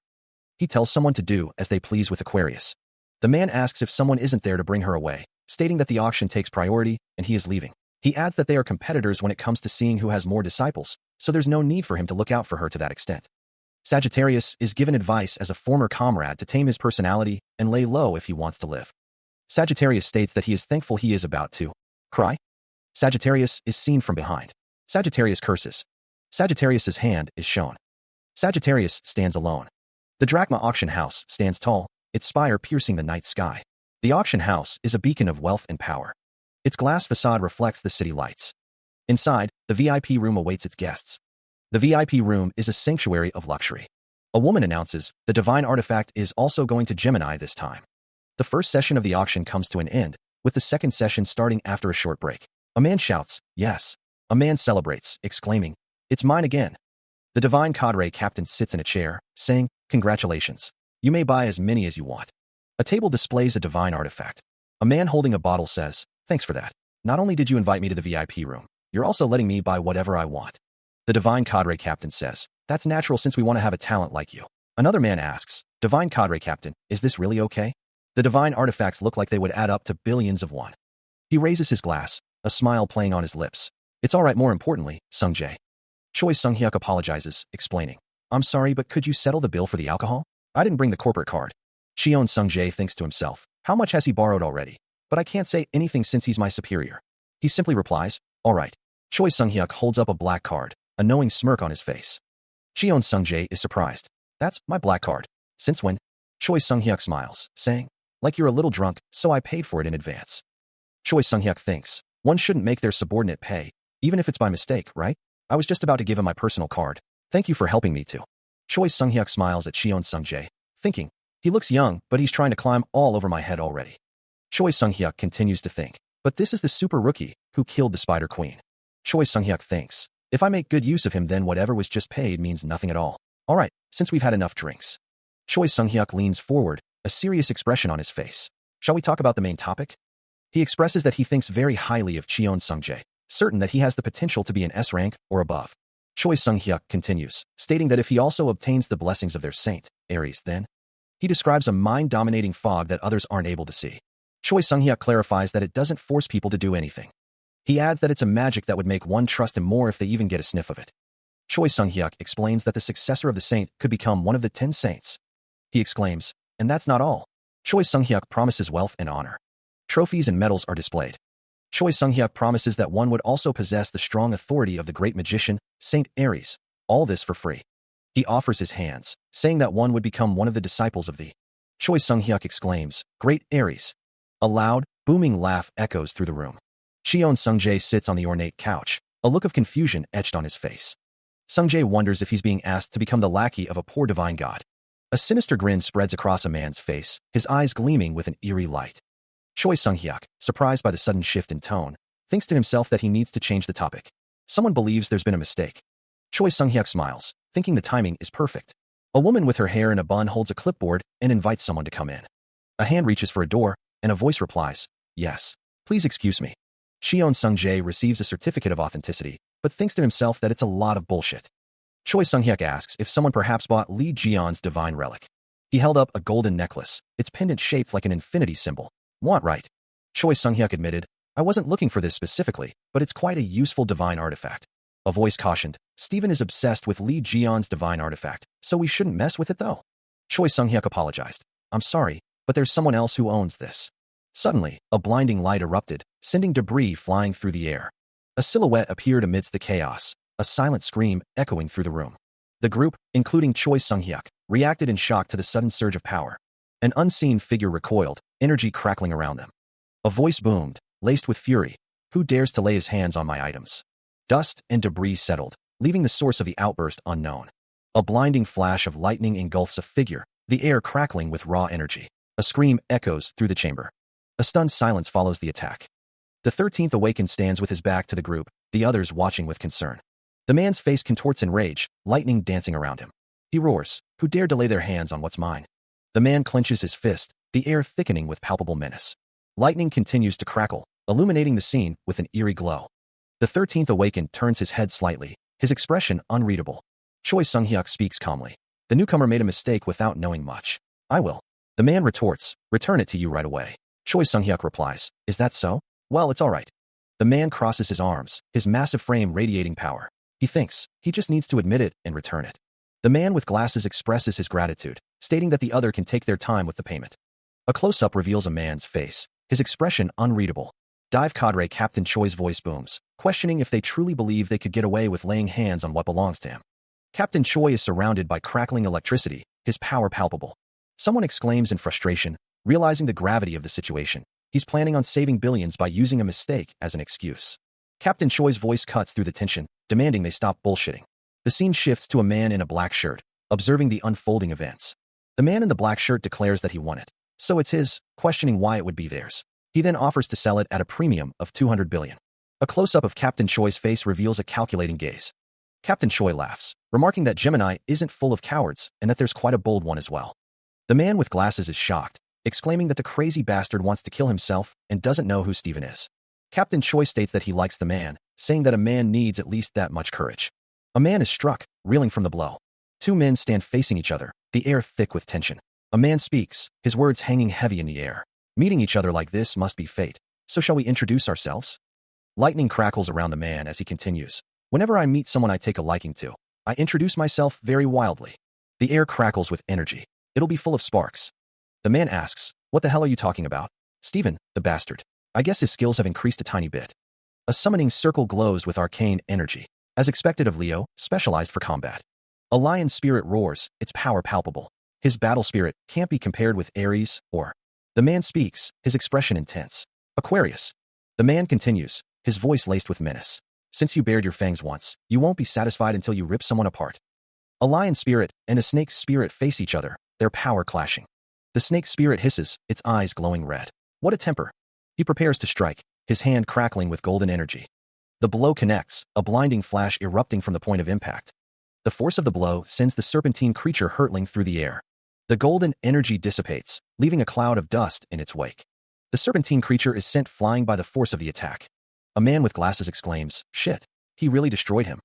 The serpentine creature, now covered in dust, says, "It was quite fun. You can spend the rest of your life comfortably in a wheelchair." The serpentine creature asks, "Huh? What are you doing?" 13th Awakened asks, "Are you shaking the dust off my shoulder for me?" The serpentine creature thinks, "What is this?" The narrator says, "The skill was definitely a direct hit." The serpentine creature asks, "Did you redirect my attack with teleport? Can't you see? It looks like you're still all brawn and no." He smirks, declaring that the skill he created would not work on 13th Awakened. The serpentine creature recalls that 13th Awakened begged him to teach it, claiming he would only use it to save people, but now it seems he is only using it to show off his power. 13th Awakened's eyes glow with power as he prepares for the next attack. 13th Awakened stands ready. The serpentine creature, visibly shaken, wonders how this is possible and demands to know who 13th Awakened is. Yang Wei announces that the highlight of the auction will begin in just a moment. The serpentine creature wonders if it is another divine artifact of his, questioning why it is already time for that. The serpentine creature tells 13th Awakened that he has many things he wants to ask him, but this auction is very important for him. The serpentine creature says to take good care of that pendant, adding that he will come again when the auction is over. 13th Awakened and the serpentine creature stand facing each other. Choi Sung-hyuk wonders how 13th Awakened dodged that attack, stating that redirecting a Saint rank attack is impossible, even for him. One man whispers to another, commenting on someone. The man wonders who the person is. He announces that the time has come for the highlight of the auction. He states that they will reveal the divine artifact that everyone has been waiting for, asking if they remember the Berlin Wolf incident 24 years ago. He explains that it was an incident about an unknown calamity appearing on an island in Germany. It was a complete pandemonium that melted all weapons and armors.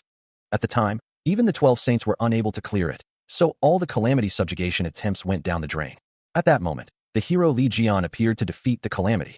He states that they will now reveal the artifact that Li Jian used to defeat the calamity, adding that it's finally within his grasp. The legendary weapon he's seen in his dreams. Around 20 years ago, a mysterious island sits shrouded in mist, its secrets guarded by a swirling vortex of energy. The island is surrounded by a barrier. From above the island, A reporter speaks into her microphone. She announces that they are currently above the island where the calamity appeared. Though it has been 4 days since the 13th awakened and Li Jian entered, they cannot confirm what is happening. The island has been inside since he has not come out. They will report as soon as they find anything new about the situation. A saint reports that they can only go so far. The question hangs in the air. How did Li Jian enter this place?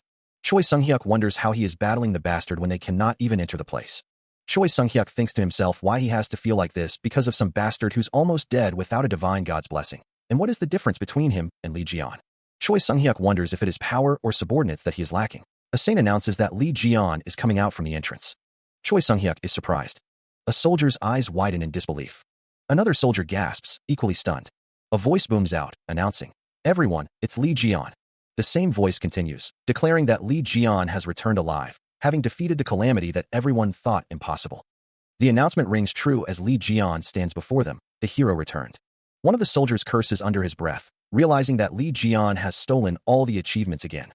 One armored figure chuckles, stating that he understands now. Another asks if the first is a saint.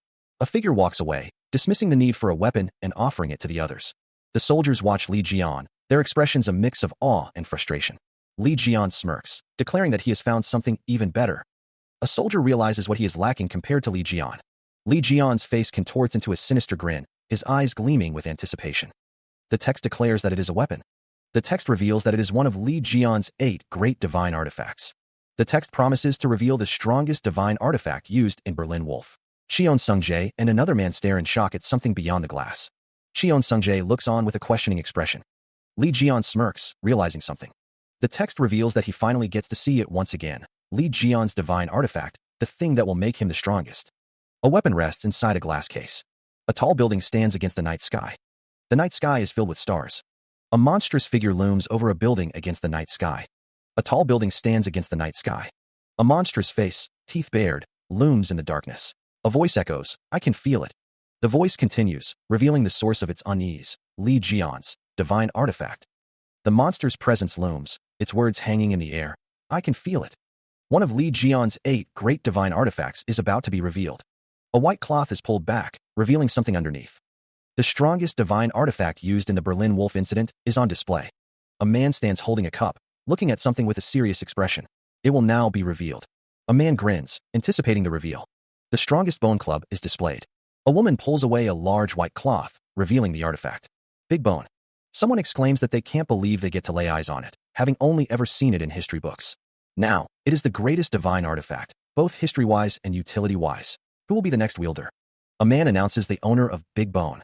One man laments that the divine artifact will fall into the hands of trash. Another asks if they can do nothing but watch it get taken from them by Leo. Someone wonders what it was. It indeed is something that he used to use before, but that's... Sung Jae is interrupted by someone who says they are busy right now and to talk later. One of the men from before thinks that the Divine Cadre captain should do something. The other says he will contact the Divine Cadre headquarters immediately, as they can't let it get taken away. The auction for this item will now begin. The auctioneer starts off with $1 million. The price quickly rises to $5 million, then $10 million. The bids continue to escalate, reaching $30 million, then $50 million. Fame and experience points increase, as the artifact made with mana is being revered. Ophiuchus's status has increased. The man with red hair expresses disbelief. Why are people spending so much money on that thing? It's obviously because it's legendary. The red-haired man's companion states that there's a reason why people do this. Ornaments, charms, tools, weapons, fragments. A crazed-looking man grins widely. Every divine artifact that Li Jian Nim has made is considered the best of the best. Anyone who has an interest in divine artifacts will do anything they can to get their hands on it. Especially that Leo Saint, Stephen Marker. He's a severe case. Stephen Marker has been collecting Li Jian Nim's divine artifacts from all over the world. Account managed by the government. He has overwhelming strength as a saint, so people don't try to mess with him when it comes to Li Jian Nim's divine artifacts. It's unfortunate that Li Jian Nim's artifacts end up as just a part of Stephen Marker's collection though. I try to relieve myself since all the profit goes into a bank. Profits into my bank account, regardless of whoever buys it. He reclines on his couch, 3D glasses perched on his nose, a bucket of popcorn in his lap. On the screen, the numbers climb. $80 million. $90 million. $100 million. A man's face contorts in a silent scream, his teeth bared. Another man's jaw drops, his mouth agape as the number 1 explodes from his lips. The word silly stretches across the panel, followed by a string of zeros. A close-up reveals a man's shocked expression, his eyes wide behind 3D glasses, as the zeros continue to multiply. A man in a suit gapes, his eyes wide with disbelief. A man in a dark suit strides down a grand staircase, his expression unreadable. A man with a grizzled beard declares, "I will buy it for $1 billion. A speech bubble asks, "Should I buy it for $10 billion if it's not enough?" A man throws his hands up in exasperation, his mouth open in a silent yell. The words $1 billion fill the panel. In a courtroom, a woman covers her face with her hand, while another looks down, deep in thought. A red-haired man looks on in disbelief, wondering what the reason could be for such a high bid. Another man, wearing 3D glasses, wonders if anyone else will bid higher. The gavel slams down. Sold. The big bone has been sold for an unbelievable $1 billion. The news spreads quickly. One of the janitors remarks that $1 billion isn't an amount you just throw around. His companion agrees, stating that people like them won't ever dream of such an amount. One of the janitors hopes someone comes to turn it all on its head. The other janitor looks at him, puzzled. The janitor is determined. He insists that the other janitor take back that statement. Congratulations. The great Leo saint, Stephen Markernim, has become the new owner of the big bone. He strains, lifting the large, ornate box high above his head. The crowd murmurs with anticipation, chanting, "Stephen, Stephen." The crowd roars, the text bubble reads, "With this, Leo has taken yet another giant leap." The box splinters, the sound echoing through the hall. A blinding flash erupts from within. The crowd gasps, exclaiming in shock and confusion.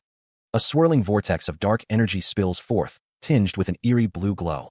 Panic grips the crowd as someone screams, "It's a calamity!" From the darkness, a divine artifact begins to materialize, radiating power. The artifact pulses with energy, a text bubble reading, "Li Jian's divine artifact." The camera focuses on a figure, their expression unreadable. The artifact continues to descend. A close-up reveals the artifact's terrifying form, its eyes glowing with malevolent intent. The energy begins to coalesce, crackling with an ominous blue light. The light intensifies, becoming a blinding white surge. The energy explodes outward, a wave of pure force obliterating everything in its path. His eyes glow with power as the unleashed energy crackles around him. The destructive wave continues its expansion, leaving nothing but devastation in its wake. The energy surges, a cataclysmic display of raw power. The destructive wave continues its expansion, leaving nothing but devastation in its wake. The destructive wave continues its expansion, leaving nothing but devastation in its wake. The destructive wave continues its expansion, leaving nothing but devastation in its wake. A crater remains, a testament to the sheer force unleashed. Li Jian exclaims, "Kuaha! This is the first time I'm actually thankful to a calamity." Li Jian continues, "You've allowed me to immediately experience the power of this divine artifact. Wow." Stephen Nim calls out his own name amidst the chaos. A structure crumbles, sending debris flying. A man watches the destruction unfold, stunned. Two men observe the scene, one exclaiming that this is bad. The announcement rings out. The teleport zone is falling apart. Debris rains down from above. People scream in terror as the debris falls around them. A woman warns that if the debris hits the ground, the floating island will fall. A hand grips a staff tightly. A man calls out to all disciples, urging them to gather their strength to block the falling debris. A group of armored figures stands ready. People look up, bracing themselves. A commanding voice echoes, urging all disciples to unleash their mana. Gathering their energy, the disciples prepare to unleash a coordinated assault. The mana coalesces, crackling with raw power as it intensifies.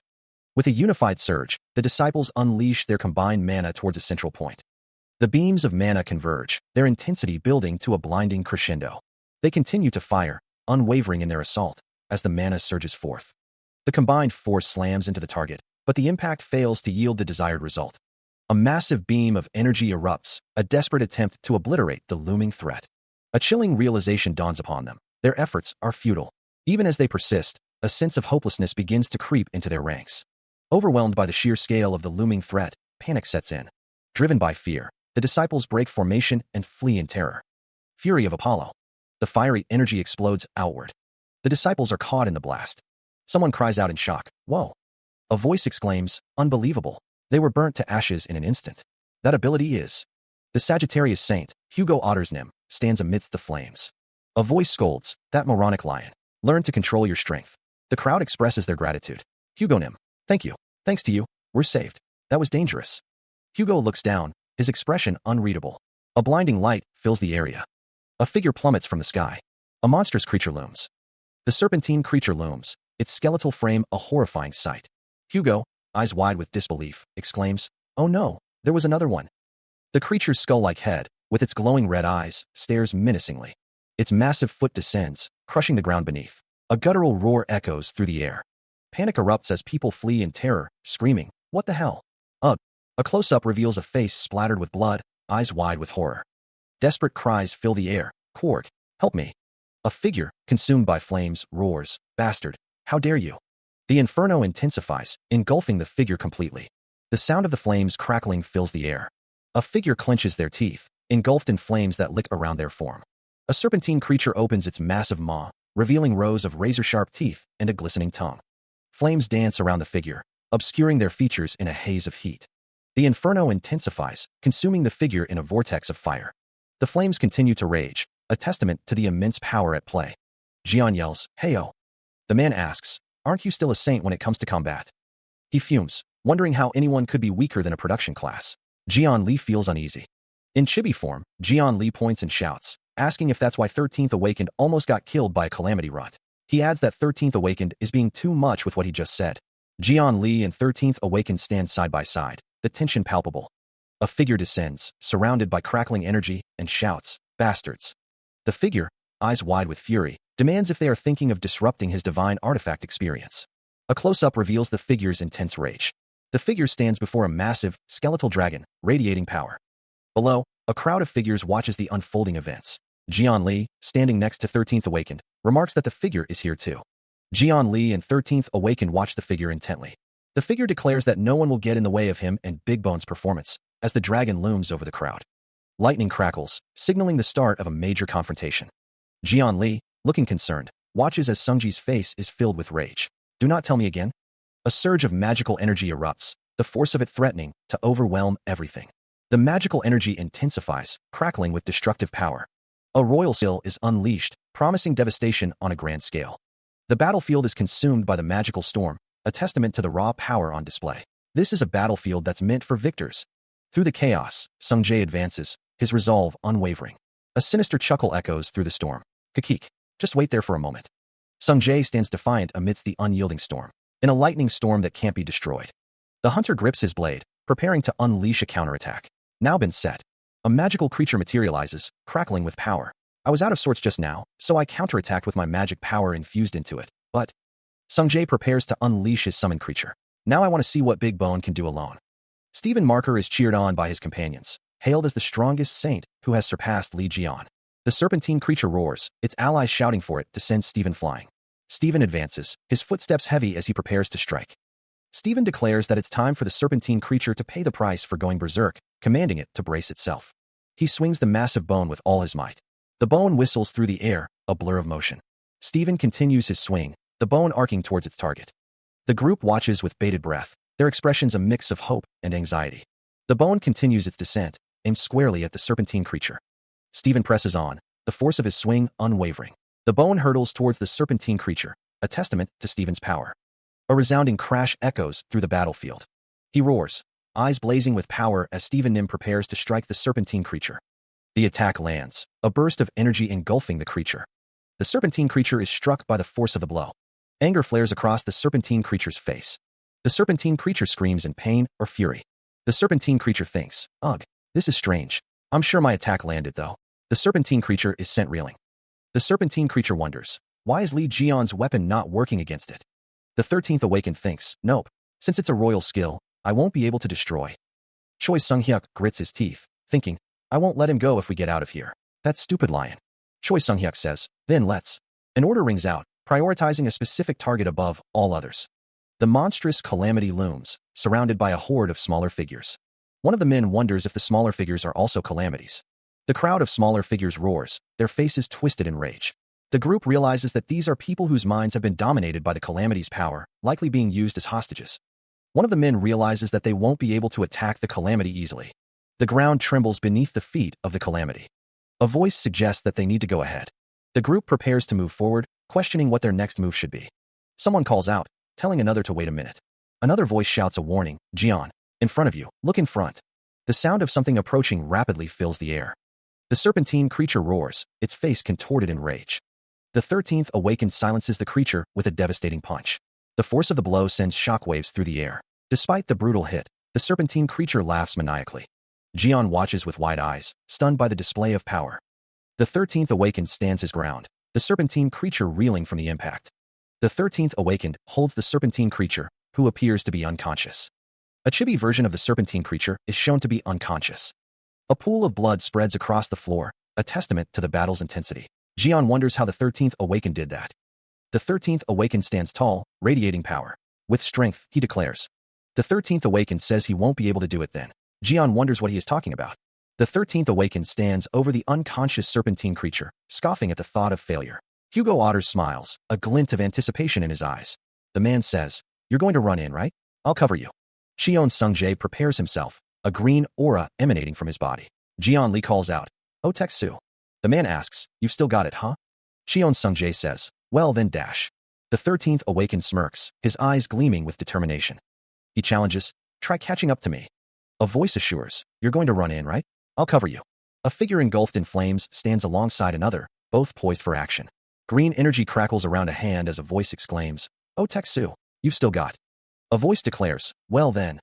The figure wreathed in fire prepares to move. The other figure grits their teeth, ready for what comes next. The hand glows with potent green energy. A voice taunts, "Try catching up to me." Energy explodes. Both 13th awakened and the serpentine creature plummet through the air. The serpentine creature declares that it will finish this quickly. Elsewhere, a figure falls through the air. A foot descends with crushing force. 13th awakened unleashes a surge of green energy. The power crackles around him. The green energy intensifies. The energy explodes outward. The green energy continues to surge. 13th awakened focuses his power. The serpentine creature growls in frustration. The serpentine creature is revealed.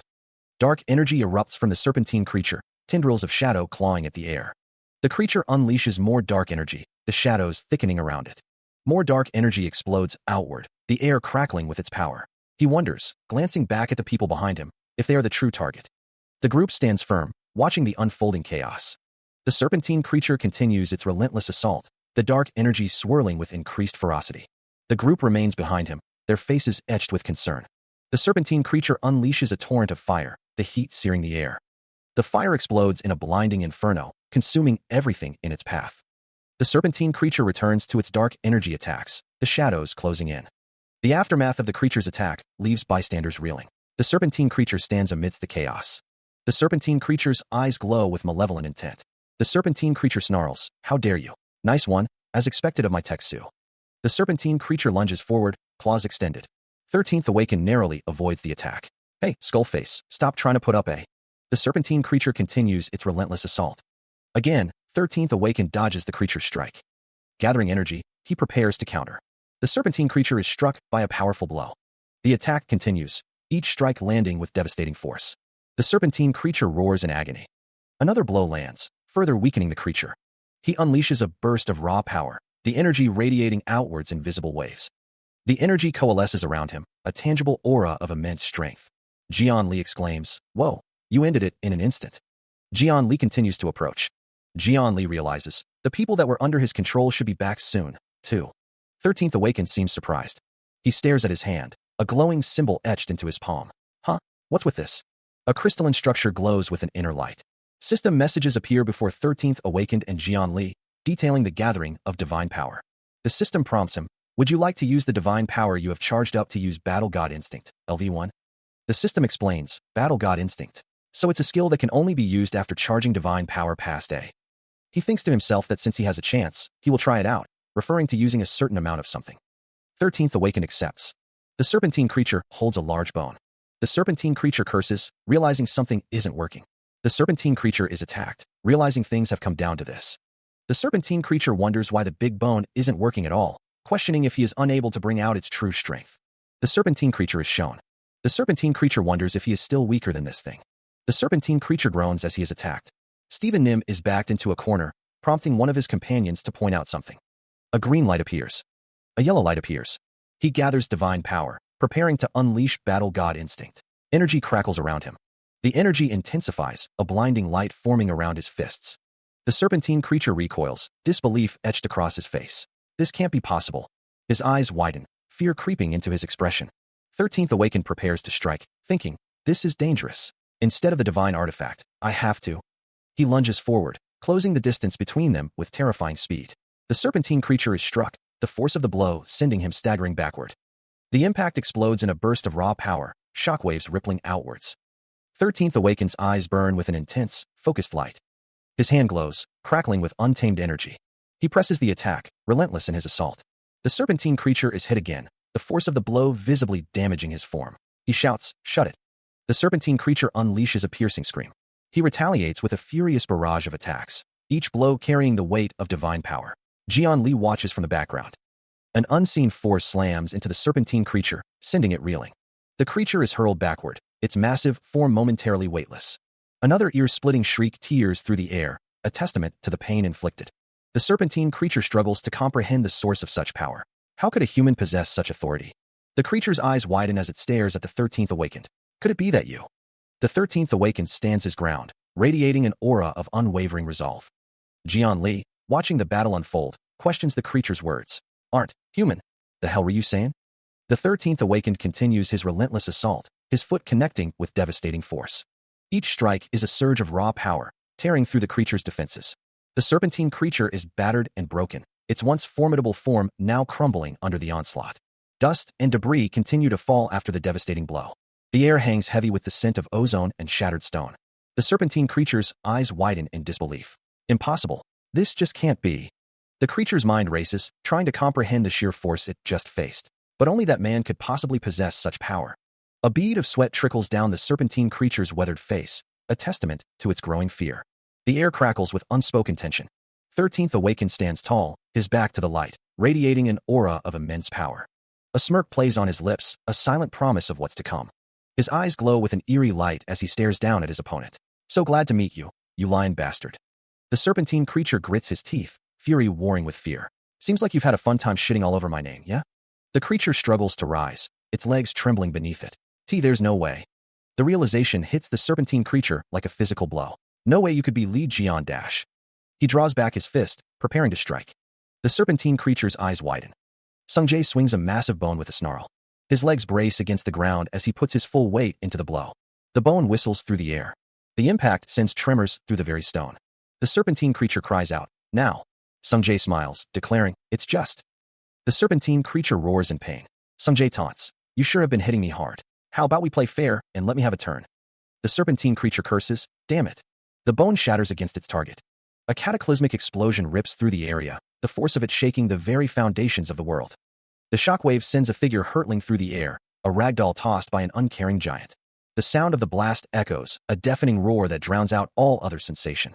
A voice cries out in frustration, the sound barely audible above the ringing in his ears. "Damn it." The echoes of the explosion continue to reverberate, a constant reminder of the devastating power unleashed. He is sent flying once more, the world a blur of motion and pain. The lingering sound of the explosion fades, leaving only a ringing silence. A wave of confusion washes over him. Huh, what? He awakens to find himself bound, the rough rope digging into his skin. Am I sleeping here? A throbbing headache pounds behind his eyes. Ugh, my head hurts. The ropes bind him tightly, a glowing green sigil etched into the restraints. A figure in a yellow suit rides atop a tiger, carrying a large red bag with a blessing written on it. The sky is blue, and the text, 2022 Happy New Year, is prominently displayed. A tiger's paw comes down with force, kicking up snow and ice. A cataclysmic explosion erupts. A lone figure stands on a bridge amidst the devastation. A sword stands embedded in the ground. Someone shouts in frustration, "Damn it, Dash." A perspective shot looks up towards the sky. The ground trembles from the force of an unseen impact. Two figures stand near a massive crater. One of the figures laughs maniacally. "Gah, see you later, lion bastard. If you're still alive." That is, another wonders how he could have been dropped from such a height, but the first dismisses it, confident in his strong body. Someone asks if the trapped people got out all right, and another confirms, noting how happy they all look. A character exclaims, "All right then, piggy bank." The character holds up a small, winged creature. Jian points, instructing someone to gather all the usable items. He is considered thrifty. Jian mentions that he has someone else with him and suggests taking them along when they return. The question hangs in the air. Who is the person who lent them their cell phone? Jian's companion recalls that the person's name was Sung Jae. The man with Jian wonders if it was Cheon's Sung Jae. He reflects that Sung Jae seems to be associated with Gemini and is strong enough to be on the level of a divine cadre captain. He concludes that Sung Jae is young but bright and worth keeping around. The man internally questions if Sung Jae really got caught up with this walking disaster. The man thinks to himself, wondering what is up with Jian's face. He was being careful to make sure Jian didn't get involved with his children. Those two kids of his are both hardcore fans of Jian, so if they are to ever find out that Jian is still alive. The man imagines his family in shambles. The man explains that there's a divine cadre captain guy from Gemini who can use teleportation magic as well, so if he calls him, then Jion's companion urges him to wait and just go. Jion responds that he should be sick of those Gemini guys already and questions why he would bother getting involved with them. The man replies, now that you mention it. A flashback shows a group of figures, their faces obscured by a distorted lens. Lee Jion points a finger at Cheon Sungjae. He declares that the figures in the flashback don't like him. Lee Jion puts an arm around Sungjae, stating that those Gemini aren't worth keeping an eye out for. He adds that those kinds of kids aren't worth paying any attention to. A voice booms out, yelling Dad Dash. Sungjae recognizes the voice. Lee Jion stands next to Sungjae. Someone wonders if it could be Jion. Someone asks if they meant Lee Jion Nim. Lee Jion and Sungjae stand together. Sungjae's father asks why Sungjae is here. He wonders if Sungjae was already on call. Sungjae starts to explain, but his father interrupts, asking what he meant by those kinds of kids and if he was talking about him. Lee Jion's name is spoken. Lee Jion Nim shouts, unleashing his power. Dark energy surges from him, tendrils reaching out. His brow furrows with concentration. The slime quivers, reacting to the approaching energy. The dark energy envelopes the slime. The slime begins to glow with an inner light. Lee Jion Nim holds the slime, now imbued with power. Poison resistance will be imbued as a foundational effect. A voice shouts, you bitch. How starved are you to eat some random crap you found on the ground? Spit it out. Hurry up. Cheon Sungjae observes, a thoughtful expression on his face. Did it come out from the remains of the skeletal calamity? Things could have gotten dangerous. Another man speaks. I'm sure I saw that in a book. It was Lee Jion Nim's artifact. The incredible ability he's shown up to now, and that rough magic power. A character with pink hair reacts with extreme excitement, asking if the person they're addressing is really Lee Jion Nim. Two characters react with shock and surprise. A close-up reveals a character reacting with surprise, exclaiming, HHH. Another character yells, HUYYYYY. A tall, futuristic building dominates the skyline. Floating rocks hang in the sky. The United States LEO Divine Cadre headquarters stands tall. A sign indicates the entrance to the LEO executives' meeting room. Inside the meeting room, a group discusses the ongoing search for the Castellan, noting that the Gemini are known for their detection abilities. Oliver, a LEO Divine Cadre captain, states that the Gemini should be paid whatever they want to find the Castellan. One figure asks if they think someone would do that after the commotion they made in Chapter 12. Someone exclaims in frustration, admitting they were trying to show off since it was their first appearance. The Divine Cadre captain is mentioned. It's said that Lee Jion was the culprit who beat them. A figure questions if that sounds right, noting that even if that were the case, he was still taken down by their hands once before. Someone states that even among the saints, the Castellan is the strongest, adding that lions suck. Two men express their dislike for shrines. Two men express their love for Jion, wanting to give everything to him. The conference room sits empty. A woman apologizes. Cheon Yuha is shown sitting in a chair, her phone set to vibrate. Someone shouts, calling her the Vice Castellan. Someone expresses frustration that Vice Castellan Yuha is not taking the meeting arranged for the sake of finding the Castellan more seriously, asking why she should. She asks if they should look for that bitch. Several people react with surprise. Cheon Yuha says it's her bad, questioning why they should look for them, stating that all they've got going for them is their tough body, so they'll survive somehow. She wonders if that was really a mistake. Someone yells that as the right hand of the Castellan and one of the 10 stars, she should be taking action herself. A message on a board reads that a meeting can't talk. Another message says that they've got a new uncle now, and he's super cool. A final message urges someone to hurry up and come home, stating that the legends were true. Cheon Yuha looks at her phone. She is told to go home first today, and to please do her best, everyone. A meeting is taking place. Someone exclaims in surprise. Someone yells, seemingly frustrated about a meeting. A text bubble reads, HHHHHHH. The Aquarius Sanctuary, Sophie Marty's residence, is shown. Someone pleads with the Saintess for just one word. Another person asks if it is true that the state of affairs regarding Drachma is related to Lee Jion. A final question asks who were the people that. The crowd voiced their concerns, questioning the events that transpired at Drachma. The words "the truth from 20 years ago" hung heavy in the air, their meaning unclear. Officials attempted to quell the growing unrest. They insisted it was not the day for such questions, ordering everyone to head back, stating that the Saintess needed her rest. The authorities promised an official announcement in the near future, hoping to pacify the increasingly agitated crowd. The officials repeated their order, urging the crowd to please head back. The Saintess peered out the window, a silent observer of the unfolding chaos. A voice, filled with anger, cursed Lee Jion as a bastard. The Saintess's hands clenched, her frustration palpable. She wondered just how much trouble he was going to cause. The crowd continued to demand passage, insisting that the Saintess must pass through. The officials expressed their disbelief at the audacity of the situation. Panic erupted as someone shouted about a terrorist attack. A message appeared on a screen. Who said that I, Lee Jion, am dead? Tell everyone the truth about what happened 20 years ago. A group of figures in hooded robes stand in what appears to be a temple or sanctuary. The Saintess contemplates her next move. If she tells the truth, The other saints won't leave her alone. But if she doesn't do anything, Li Jian definitely won't sit still. The saintess's eyes widen in disbelief. She can't believe Li Jian brewed up something this sinister while she was passed out, not even taking off her necklace. The saintess screams in anguish, her hands flying to her head. A disembodied voice booms, declaring that this is all Li Jian's fault. Li Jian sits cross-legged, casually remarking that he'll just cook some instant ramen. Currently, the saintess, Sophie Marty, hasn't made any official statements and has instead stayed within her residence. A news report at the bottom of the panel confirms that Sophie Marty has refused to make any statements. A large ripple effect is expected after the chain of events at this year's drachma. A figure rests their head on their hand, seemingly troubled. A disembodied voice states that this isn't good. Sagittarius Sanctuary, Hugo's house. An arrow pierces the center of the target with deadly accuracy. 10 points. A beautifully crafted bow, ready for its next shot. Hugo prepares to loose another arrow. Hugo asks, "How are the new arrows? You like them?" One replies, "They're the best. They can't even be compared to the ones that Ram Guy made." Another arrow finds its mark, striking the bullseye. Hugo chuckles, as the other man says, "Of course not. How could you possibly even compare them?" Someone asks, "Do you seriously have to shoot like that?" He stands with a bow, a red blindfold covering his eyes. He wonders where he should go from here. A voice booms, stating that shooting arrows is kind of fun. The voice continues, accusing him of doing this on purpose and not needing to shoot at his target. Li Jian Samshin laughs, as another person yells, saying that making fun of him is just that much fun. Someone calls out to Oteksu. Li Jian Samshin is seen holding a drink. Li Jian Samshin is offered a drink and a towel. He thanks the person. Li Jian Samshin and another person laugh. Someone tells Sung Jae to get his pop some water. Someone says it's in the fridge, so please get some yourself. Li Jian Samshin thinks that his abilities have increased after the past drachma, so how about he takes a look? The sanctuary of the Serpent-Bearer constellation, the private palace, has been formed. Since the sanctuary's level is low, the space has been confined. A person stands in a doorway. He takes a sip from his drink, the sanctuary looming behind him. It is now possible to manage the sanctuary. The lower-class household member, Piggy Bank, can now be moved to the sanctuary. Hugo hums, thinking about a human household. His Samshin says that he thought he was going to leave soon, and asks if they should go together. Hugo confirms that he has an appointment. Hugo smiles, thinking about people to meet today.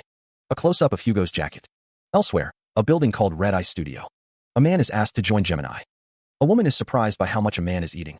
A table overflows with fried food. Even if he is busy, Samshin states that gathering talent is always important. Samshin thinks the talent is worth millions at the auction. Samshin asks if Hugo is using Gemini's money and simply walking away. Hugo was totally planning on doing that. Hugo thinks it was kind of annoying at first, but this is actually a good chance. A figure is attacked. The figure is next in line. A figure is shown. The figure is called a rotten little witch. Hugo states that it's fine and he'll join Gemini's divine cadre. Samshin says that they should decide on a date for the baptism, but on one condition, that badge he's wearing. A mountain of fried chicken is presented before Hugo, the aroma filling the air. Choi Sung-hyuk watches him expectantly. One of the men behind Choi Sung-hyuk speaks, his voice laced with indignation. He barks, "How impertinent. The saint gave the divine cadre captain this herself." Choi Sung-hyuk dismisses the comment with a wave of his hand. "Oh, screw off, you small fry." The adults are speaking. A vision of the benefits of the divine cadre flashes before Hugo's eyes. Wealth, power, and influence, all within reach. Choi Sung-hyuk leans forward, his gaze intense. "You can invest that much in a talent, can't you?" Hugo chews thoughtfully on a piece of fried chicken, the pressure mounting. He finally speaks, his voice measured. "Please give me some time to think this over." One of the bodyguards calls out to Choi Sung-hyuk, addressing him as Captain. An impatient voice urges, "Hurry up." Hugo glances down at his phone, a message notification displayed on the screen. The phone screen displays a conversation with nephew Sung Jae. The message is read, "It might take a bit. That's fine, take your time. My sister might be a little late too." Okay. He sits at the cafe, thinking that it would be nice if Samshin liked the gelato here as well. Li Jian thinks to himself that his sister is going to be really surprised that he is their Samshin. He anticipates seeing her shocked face for the first time in a while. Suddenly, a voice calls out, "Hey Sung Jae, what are you doing, playing around with something dangerous like a knife?" Li Jian demands, "What are you doing?" Li Jian approaches the group. A voice calls out, "Sherwoo." Yoon Sherwoo is confronted. "What are you doing here? Give that back right now." Another voice chimes in. Hey, what kind of tone are you using to talk with your hyung?" Yoon Sherwoo thinks to himself, "Ugh, just cause he's a little older than me, he keeps picking on me. Damn it, I should have gone somewhere else." Yoon Sherwoo thinks, "I would have crushed him head on if I could do as I wanted, but..." Yoon Sherwoo reflects on his situation. He's the son of the Libra saint, so I can't just do whatever I want to him. It is observed that Yoon Sherwoo knows that, which is why he's showing off like this. Pinned down, Jian demands, "Give that back." A voice booms, filled with anger. "Right now? You don't know what that is." Two figures restrain Li Jian, pinning his arms. A hand slams down on the table with a resounding thud. Two onlookers observe the escalating tension. One wonders aloud if someone should intervene. Yoon Sherwoo steps on Jian, pressing him further into the table. You really want to go? You sure are running your mouth while pinned down. Yoon Sherwoo sneers. Just what is this for you to get so worked up over it? He continues, speculating. Hey, could this be something that Lee Jian you like so much made? If not, then... One of the figures holding Jian suggests mockingly. Could it be a memento of your sleeping mother?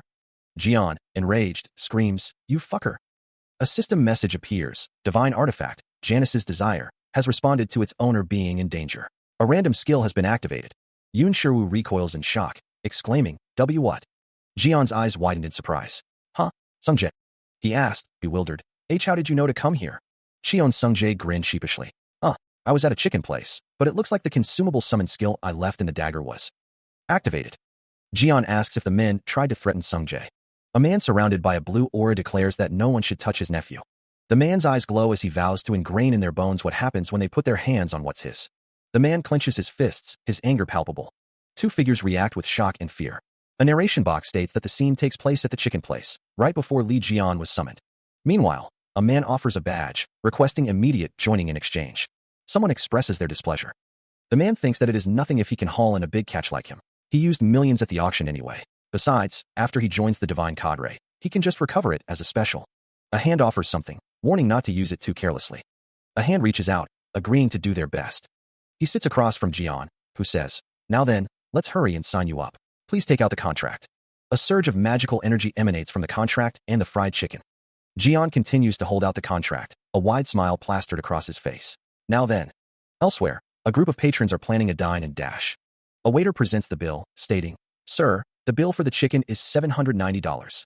The scene shifts to Café Aryan. A figure lies prone on the floor, dazed. The prone figure demands to be recognized. A fist slams into the blond man's face. The assailant continues the assault, declaring himself an A-rank Gemini and the son of a company chairman. He continues to proclaim his lineage. The force of the blows sends the man flying, the words Libra's saint echoing in the air. He tumbles through the air. His body crashes through tables and chairs. Bruised and battered, he demands to be heard. The assailant sneered down at the fallen figure. Get up, bitch. I'm just getting started. He struggled to rise, gasping for breath. Fuck, he's just tearing apart my defense magic. What's going on? His hand slammed against the ground. His knuckles whitened as he gripped the ground. Just cause of something like this. A figure knelt, surrounded by a swirling blue aura. The magic coalesced into a massive construct, Polaris's bull. A torrent of blue energy surged forward. The figure stood silhouetted against the light, their features obscured. The figure's legs were illuminated by the blue glow. A bystander shouted, He's using magic against someone in a public area. Another voice called out, Keikuin, you'll get caught up in it. Jian Li laughs, declaring that his opponent is getting what they deserve for acting so arrogant. He is cut off as something strikes him. You sure are noisy, the 13th Awakened says. The 13th Awakened thinks that Jian Li had some amazing skill up his sleeve. He continues, stating that Jian Li wouldn't even be able to light a briquette with those flames. The system notifies him that he has suppressed the opponent's magic and acquired data, Polaris's bull, S. Jian Li wonders how this could happen. He asks if the 13th Awakened was a magician. The 13th Awakened replies that he is not a magician, but a blacksmith. The system prompts him to utilize the skill data that he's acquired. The system warns that although the data is temporarily stored, it will get corrupted upon use. If he wishes to permanently use a skill, he must collect the data and craft a divine artifact with it. The system asks if he will use the data as a skill. A man's burning chest is shown. The 13th Awakened summons Polaris's bull. The summoning takes effect. Jian Li cries out in pain. The force of the blast echoes through the chamber. The structure cracks and crumbles under the immense power. Amidst the wreckage, a figure lies prone. The 13th Awakened is face down in the rubble, seemingly unconscious. Meanwhile, a voice, filled with protective anger, warns, You for real if you touch Sungjae one more time. Samson grins, declaring, Uncle's got your back. Yes. Cheon Yua enters the room, surprised by the outburst. Oh. Yuha's expression hardens as she mutters, I'll burn. Nuna, what happened here? It's a mess. Samson dismisses her concern. Nuna, that's not important. Yuha and Samson look towards an unseen figure. Look, he's here. Elsewhere, a lone figure stands atop a mountain of corpses, bathed in the light of the setting sun. A voice booms. He's conquered countless calamities, a hero who saved humanity time after time. A disembodied voice declares, the protagonist of that movie we'd watch again and again. Two children sit close together, watching a figure on the television screen. The children stare intently at the screen, their expressions a mix of curiosity and awe. A close-up reveals the figure on the screen, a masked man with piercing eyes. The man's profile is shown, his expression calm and collected. A voice exclaims, It's Lee Jian Nim. The man is shown wearing a stylish jacket. The man's legs are shown, clad in shorts and leggings. Two people are shown talking, their expressions surprised. The two people continue to talk, their expressions still surprised. One of them says, "That guy is Lee Jian?" "No way." A voice exclaims, "He's way too handsome." Lee Jian-nim is shown with a questioning expression. 20 years ago, he was covered with scars. And he's been in the Demon Tower for 20 years, so she thought he'd be in an even worse state. But it's not how he looks that's important. Cheon Yuha adjusts her collar, a slight blush rising on her cheeks. Sungji's uncle remarks that she's voicing her thoughts out loud, laughing. Cheon Yuha introduces herself, thanking them for their help. Sungjae tells her not to be so tense, explaining that if she's Hugo's kid, she's his nephew. Cheon Yuha appears happy. Then, Cheon Yuha apologizes for asking right after meeting them, but asks if Sungjae could do her a favor. Sungjae tells her to just let him know, wondering if she's going to ask for an autograph. Cheon Yuha asks if it's alright with Sungjae, if he would. A monstrous creature roars. A monstrous roar echoes through the area, shaking the very ground beneath their feet. Sungji's expression hardens as he asks if that is the request. The serpentine creature looms, its massive form casting a shadow over the group. Energy crackles around Cheon Yuha's hand as she prepares to fight. Sungjae calls out her name, surprised. Yuha, eyes glowing red, asks Samchun to wait just a second. Sungjae declares that he will make a proper proposal after killing this calamity. Yuha prepares to strike, her body radiating with power. Jian, surprised by the sudden shift, remarks that being in front of Sungjae flipped her switch. Samchun wonders what Yuha is saying. Jian expresses his shock at the situation. Meanwhile, a city skyline is engulfed in flames, the air thick with smoke and the stench of burning metal. Emergency sirens blare as a broadcast warns that this is not a drill, but a calamity. A booming voice echoes through the city, urging all citizens to immediately evacuate to the nearest shelters. The sky darkens as a swarm of grotesque, winged creatures fills the horizon, blotting out the sun. The city is under siege, its towering buildings dwarfed by the monstrous invaders tearing through its streets. A colossal foot descends, poised to crush anything beneath its shadow. A desperate scream pierces the air as a monstrous figure looms over fleeing civilians. The serpentine creature's maw opens wide, revealing rows of razor-sharp teeth. Cheon Yuha stands defiant, gripping a staff crackling with crimson energy. She leaps into action, the staff ablur as she confronts the monstrous horde. Crimson energy explodes outwards, incinerating the smaller creatures and pushing back the larger ones. The staff moves with blinding speed, leaving trails of fire in its wake. The staff glows with intense heat, ready to unleash another devastating attack. The command echoes in her mind, more quickly. The dragon-like creature declares its intention to quickly end the fight and propose. Wielding her spear, Cheon Yuha prepares to strike. She unleashes a torrent of red energy, her voice laced with fury. "You just keep getting in my way, you damned." The red energy intensifies around her as she vows, "I'll take them all out in one go." Surrounded by swirling crimson power, Cheon Yuha is a whirlwind of destruction. The force of her attack shatters the air, the red energy exploding outwards. The red energy coalesces once more, ready for another devastating blow. Another wave of red energy erupts, obliterating everything in its path. Her red eyes glow with determination, her expression unwavering. Cheon Yuha's voice echoes with a chilling proposal. The aftermath of the attack leaves a trail of destruction. The red energy dissipates, leaving behind a scene of devastation. A surge of power erupts, the force of it unseen but devastating. The energy intensifies, focusing its wrath on a single, agonizing point. The attack is identified as the Phosphonous Lotus, a technique of immense destructive potential. The Phosphonous Lotus reaches its zenith, a blinding explosion of crimson energy. Amidst the chaos, Cheon Yuha stands firm, a solitary figure against the backdrop of devastation. Lee Jian-nim watches from a distance, his expression unreadable as he observes the unfolding battle. Lee Jian-nim muses, "I was worried, but it looks like I didn't have to be." Most importantly, it seems like she has a better sense for battle than Hugo does. A young girl with dark hair pulled back into a ponytail watches with concern etched on her face. The serpentine creature writhes in agony, its monstrous form battered and broken. The girl cries out, "Uncle." Another wave of power slams into the serpentine creature, the force of the blow palpable. The serpentine creature is sent hurtling through the air, a testament to the sheer power unleashed against it. The girl calls out, questioning if it's her uncle. A disembodied voice muses that he thought he'd dodged that attack, complimenting the human's skill. The voice declares that he likes him. The voice continues, stating he'll take him in specially as a pet. The voice questions why they are all playing with fire today, adding that he'll piss himself in his sleep. The voice thinks that this is a good chance, and that he'll need a blast furnace if he wants to create more divine artifacts. Lee Jian-nim exclaims that he'll take him in as gas burner number 1. The voice says that it'll be fun training him, human. A figure sits upon a throne, radiating an ominous presence. A monstrous entity looms, its form radiating intense heat. Molten energy drips from the creature's claws, promising destruction. A voice booms, declaring, "All right, I'll take you in as gas burner." Number 1.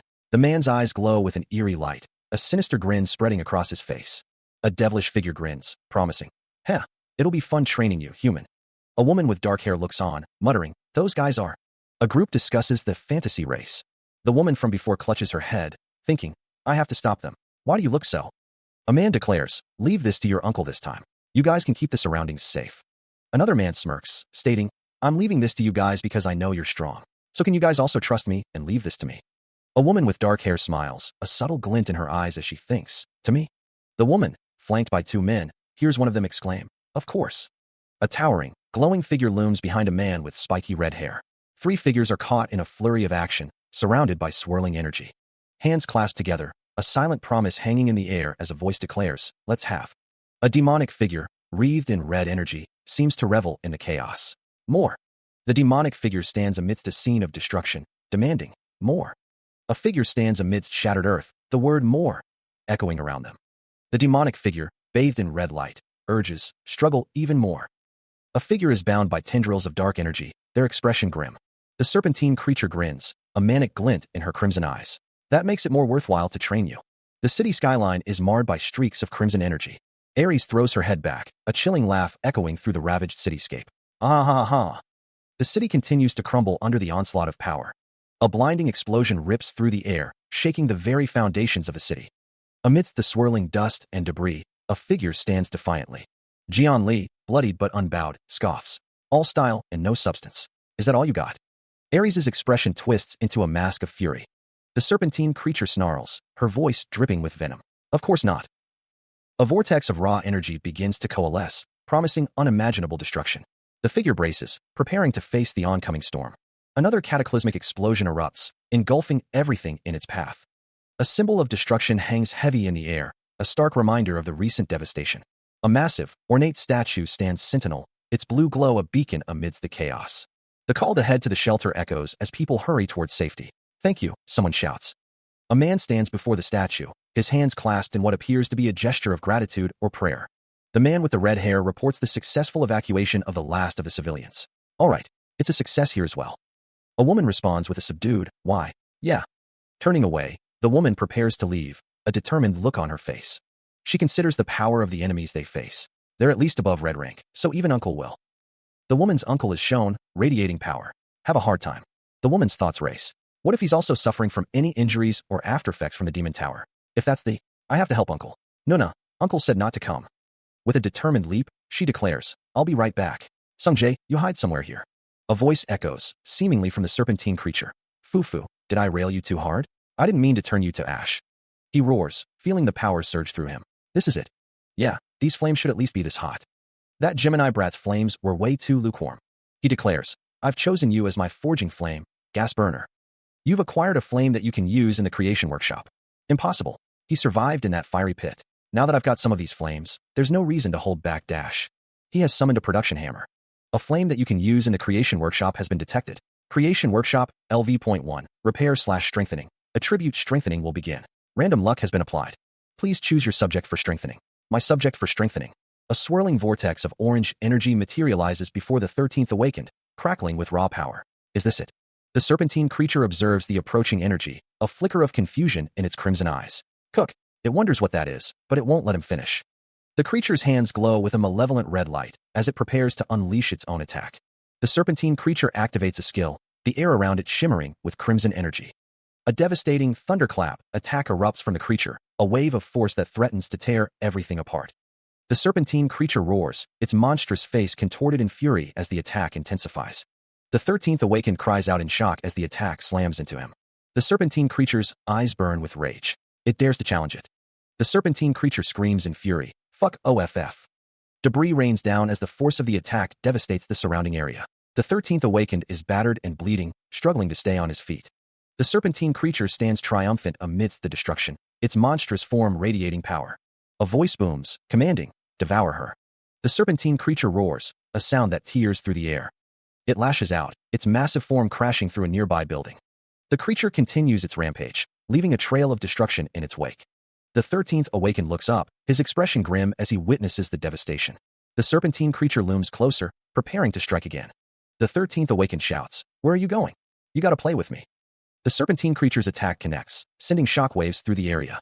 He is flung through the air, a helpless projectile against the creature's might. The 13th Awakened struggles to regain his footing, battered but not broken. The serpentine creature advances, its jaws open wide, ready to devour its prey. A voice marvels. He flung a hell lizard with his bare hands. It hisses a chilling threat. It will kill anyone who touches Yuho again. A surge of green energy crackles around the serpentine creature. The 13th Awakened plummets through a massive, crimson eye. He realizes he'll be devoured, questioning if he will be the one who gets devoured. The serpentine creature wonders how one of the fantasy race, different from birth, will be defeated by a mere human. Purple energy intensifies. The serpentine creature declares that playtime ends here. An unseen force slams into the 13th Awakened. Though he doesn't like this form since it makes training impossible, the 13th Awakened acknowledges the creature. The serpentine creature, a danger rank, red fantasy beast calamity, spreads its hell wings. It vows to reduce the 13th Awakened and his companion to ash. A calamity skill is unleashed. It unleashes a surge of raw, purple energy, the air crackling with unseen power. The energy coalesces into a monstrous form, a single, malevolent red eye burning with intent. The word hell materializes amidst the chaos, its letters glitched and distorted, a promise of torment. Then, bound flashes into existence, the letters vibrating with the force of the unleashed skill. The energy intensifies, surging outward with unstoppable momentum. The 13th Awakened is caught in the path of the devastating energy, engulfed in its purple glow. The calamitous energy continues to spread, consuming everything in its wake. A desperate cry pierces the air, "Uncle!" A beam of light cuts through a darkened cityscape, a stark contrast to the encroaching darkness. Energy crackles and surges, a prelude to utter destruction. A circular field of energy expands, radiating outwards with terrifying force. The cityscape crumbles, reduced to rubble by the overwhelming power of the calamity skill. The serpentine creature unleashes a torrent of purple energy, the air crackling with destructive force. The energy surges forward, a wave of violet annihilation. The serpentine creature exclaims, "Wow, this is more useful than I thought." A hand, clad in a simple vinyl glove, intercepts the blast. A text bubble appears, stating, "This vinyl glove." The serpentine creature cries out, "I am possible." The serpentine creature's eyes widen in disbelief. "You block my hellbound with a mere vinyl glove?" Super regeneration skill has activated. The serpentine creature vows, "You'll pay the price for lighting the city on fire by being the fire in my smithy for the rest of your life." The vinyl glove, strengthened with the Hellwing's flames, granted flame resistance and a random luck bonus when eating spicy foods, was more useful than he thought. The glove, he realized, came from the fried chicken restaurant. The serpentine creature sputtered, "You blocked my hellbound with a mere vinyl glove?" Super regeneration skill has activated. The serpentine creature snarled, "You'll pay the price for lighting the city on fire by being the fire in my smithy for the rest of your life." The serpentine creature stammered, This humiliation." He laughed, "Haha, what do you mean by humiliation? Are you looking down on vinyl gloves?" A smirk played on his lips. The serpentine creature asked, "Do you know how useful these are when eating spicy chicken?" He grinned, "Purification? Is it talking about this?" He declared, "Purification punch."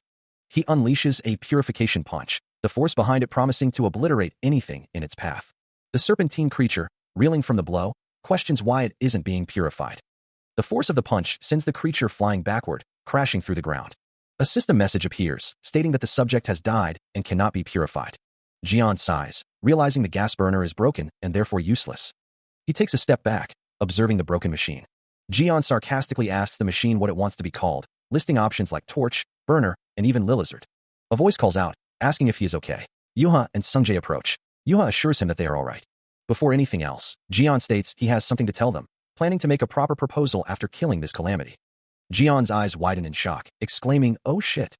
Yuha questions who he is, calling him uncle. The words hang in the air. "You didn't sacrifice yourself on your own accord." Li Jiannim is shocked by the revelation. A voice echoes, admitting to always having doubts. "The other saints claim that you sacrificed yourself for the sake of humanity. But it's strange that, in the battle against the Crimson, an eye that could eradicate humanity, you, who was the strongest among the saints, would be the only one to die. Evidence, so I've been burying it deep in my heart. Seeing your power today, that you weren't sacrificed, but rather, you were done in with some sort of malice tower." Jian remained silent, processing the information. "I couldn't investigate the matter since there wasn't any clear, of Tex's daughter, you're sharp. 20 years ago, I was betrayed in the demon."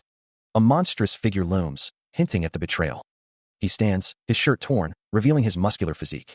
A voice echoes, speaking of saints who sought to subjugate the Crimson Eye. Confusion colors the tone as someone questions why the saints didn't save the world. Another voice cries out, declaring that Lee Jian-nim was the embodiment of humanity's hope, questioning how they could do that to the greatest hero. A figure asks if the current situation is because of something else. A figure states that they excelled more than the saints. A zodiac circle is shown, with an eye in the center. The figure reveals that they killed the Crimson Eye themselves. A voice wonders if that's the reason why they were killed. A group of people stand around a table with a world map on it, discussing their greatest obstacle. The group looks shocked. A memory flashes, showing a figure standing amidst shattered debris, a sinister grin on his face. The figure thinks to himself, it was him after all. Lee Jian-nim looks troubled. He admits he's not 100% certain about something. The red-haired man stands beside Lee Jian-nim, his expression somber. He says it's just too much. The red-haired man's face is etched with pain as he reveals he was trapped alone in that tower for all that time. They even took the glory that was supposed to be his for themselves. The black-haired woman stands beside the red-haired man, tears in her eyes. She says that even though he's the one who saved who. Lee Jian-nim's eyes narrow, a hint of determination in his gaze. A close-up shows Lee Jian-nim's clenched fist, a sign of his resolve. The red-haired man thanks them, but the woman tells him he doesn't have to cry. The red-haired man's face is filled with emotion, tears welling up in his eyes. The black-haired woman's expression hardens. She vows to pay this debt back a millionfold. Lee Jian-nim's gaze is intense, his thoughts unreadable. A sinister smile spreads across Lee Jian-nim's face as he looks at his phone. A breaking news alert flashes across a digital screen. Saintess Sophie Marty is on an urgent flight to Korea, set to make a statement at 7 p.m. today. A hand holds a tablet displaying the same news. This is the last thing on the schedule for today. Twin skyscrapers loom against a stormy sky, their satellite dishes pointed towards an unknown horizon. A vast press conference hall buzzes with anticipation, reporters seated at rows of desks, their eyes fixed on the stage. Cameras flash as reporters jostle for position, eager to capture the saintess's every word. Announcing the truth from 20 years ago, one man wonders what she's going to say, for her to go as far as to hold a press conference in Korea. It probably has something to do with the unknown message incident in Drachma, or it may be related to the rumors of Lee Jian's return that's hot these days. One thing's for sure, something really big is about to come out of her mouth. Saintess Sophie Marty stands at the podium, a halo of light surrounding her. Silence descends as she prepares to speak. She thinks to herself that she is in a terrible situation. Sophie Marty wonders if she should just get out of the press conference and make a run for it. She remembers that she has Lee Jian's divine artifact around her neck. Sophie Marty wonders what that wicked bastard's divine artifact will do to her, thinking it could be a bomb necklace. She realizes she has no choice but to do as he says to stay alive. A puppet of a person with a long nose is shown. The puppet is labeled Liar Sinocchio. The puppet thinks that Lee Jian will definitely erase her from this world, forgetting the other saints. Sophie Marty takes a deep breath.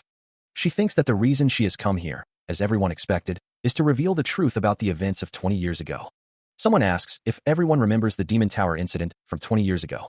Two people discuss whether the 12 saints subjugated the Crimson Eye. They are living the time of their lives while being treated. Sophie Marty is called the true hero. A close-up of Sophie Marty's eye shows a tear. The name, Lee Jian, hangs in the air, sparking a visible ripple of reaction through the assembled reporters. A woman says the name, wondering what it was.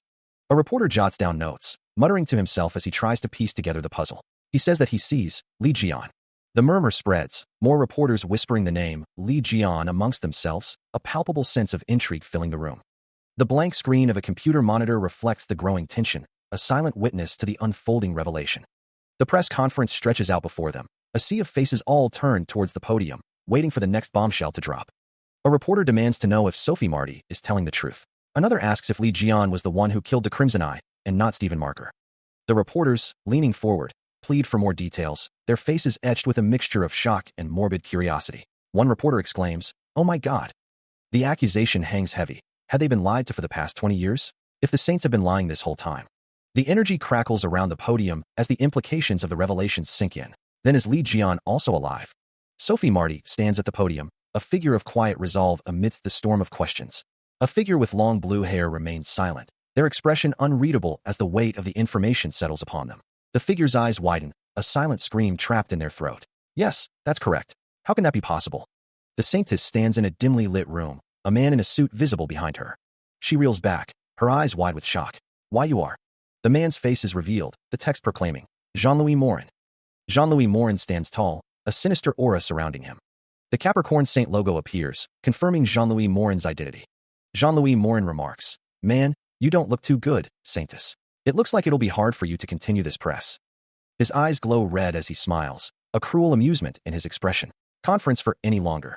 Jean-Louis Morin looms closer, his presence menacing. Right, Sophie? The words Jean-Louis Morin echo in the air. Jean-Louis Morin stands tall, a sinister aura surrounding him. Jean-Louis Morin is identified as the Cancer Saint. The Saintess clasps her hands together, her expression troubled. Man, you don't look too good, Saintess. It looks like it'll be hard for you to continue this press conference for any longer.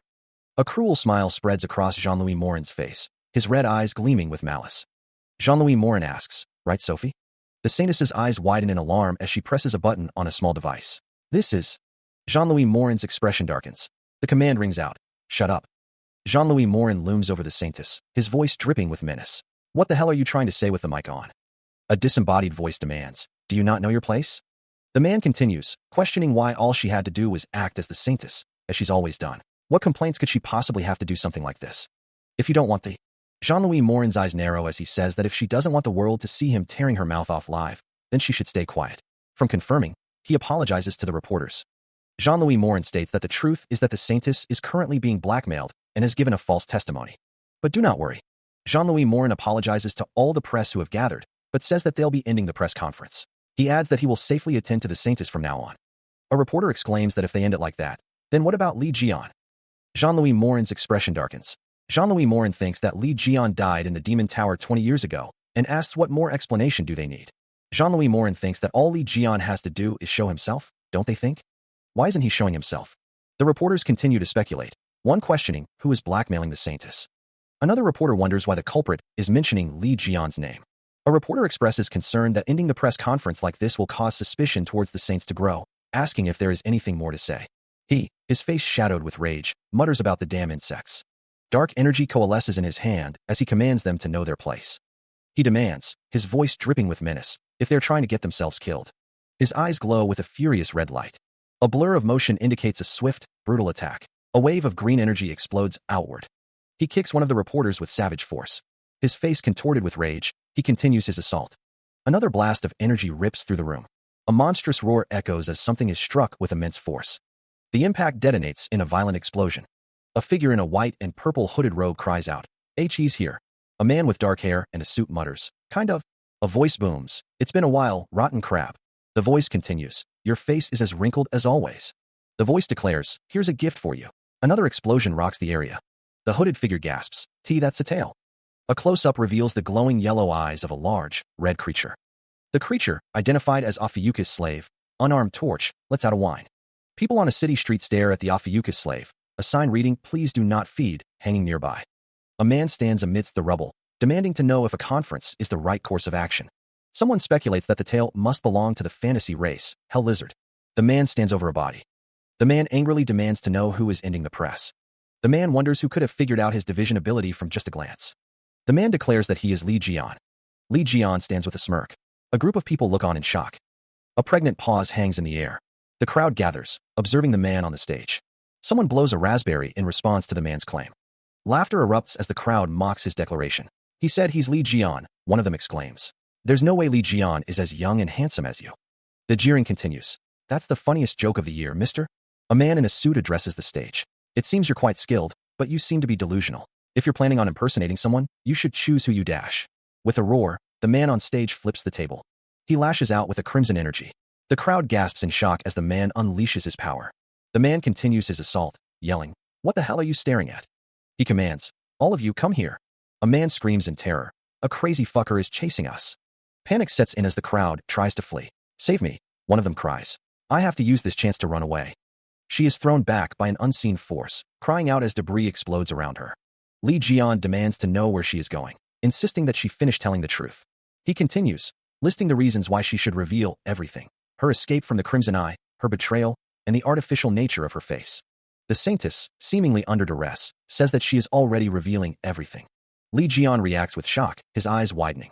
A warning flashes, the threatening energy of the darkest star is approaching. Tendrils of pink energy streak through the air, a visual representation of the approaching threat. The energy intensifies, the pink tendrils growing thicker and more menacing. Screams erupt as the energy draws closer, the air distorting around it. Sophie Marty gasps, her eyes wide with terror. "Oh my god!" Cheon Yuha cries out, "No way! What did I do?" Another character shouts in frustration, complaining about the uproar. A surge of power emanates from the darkness. A voice echoes, declaring that it can feel a divine god's energy. The red energy intensifies, swirling and crackling with unseen force. A wide, sinister grin spreads across a shadowed face. The voice rumbles, "Man, I never expected you to be the real one." Xion Yue stands beside the saintess, his expression serious. Well, alright. I don't know how you survived the demon tower, but... The dark figure's form solidifies, the red energy pulsing around it. Since you're back, shall I give you a nice welcoming party? The figure stands amidst the swirling red energy, an ominous presence looming. Sagittarius Sanctuary, Hugo's house, stands bathed in the warm glow of the setting sun. A voice sighs in relief, noting that Sung Jae, Yuha, and Jian are all accounted for. With a sigh, someone laments that something is gone. They decide to have some ramen for dinner, they guess. A figure relaxes on a couch, remote in hand, the sounds of the television filling the room. Someone reports from Sophie Marty's press conference, noting that things are absolutely chaotic. In the midst of the press conference, a man claiming to be Li Jian had intruded. A reporter, microphone in hand, announces that someone is currently in a fierce battle with the Cancer Saint. Someone remarks that it's kind of fun watching them. The Cancer Saint's skill has burst out. A person is shown eating ramen. A dark eye stares out. The air explodes with unseen force, sending debris flying in all directions. Screams erupt as people flee the unseen threat. Run. The unseen assault continues, shattering the environment with relentless power. Jean-Louis Morin is struck by the unseen force. Got you. The force of the blow sends Jean-Louis Morin hurtling through the air. Another unseen impact slams into Jean-Louis Morin. He is sent flying once more, a ragdoll tossed by an invisible hand. The unseen assailant continues the relentless assault on Jean-Louis Morin. The force of the blow sends Jean-Louis Morin hurtling through the air. A blade of pure energy materializes, humming with lethal intent. The ethereal sword crackles with power, ready to strike. The energy sword descends, poised to deliver the final blow. He plummets through the air, a desperate reach towards an unseen anchor. The sound of impact echoes, a deafening boom that reverberates through the surroundings.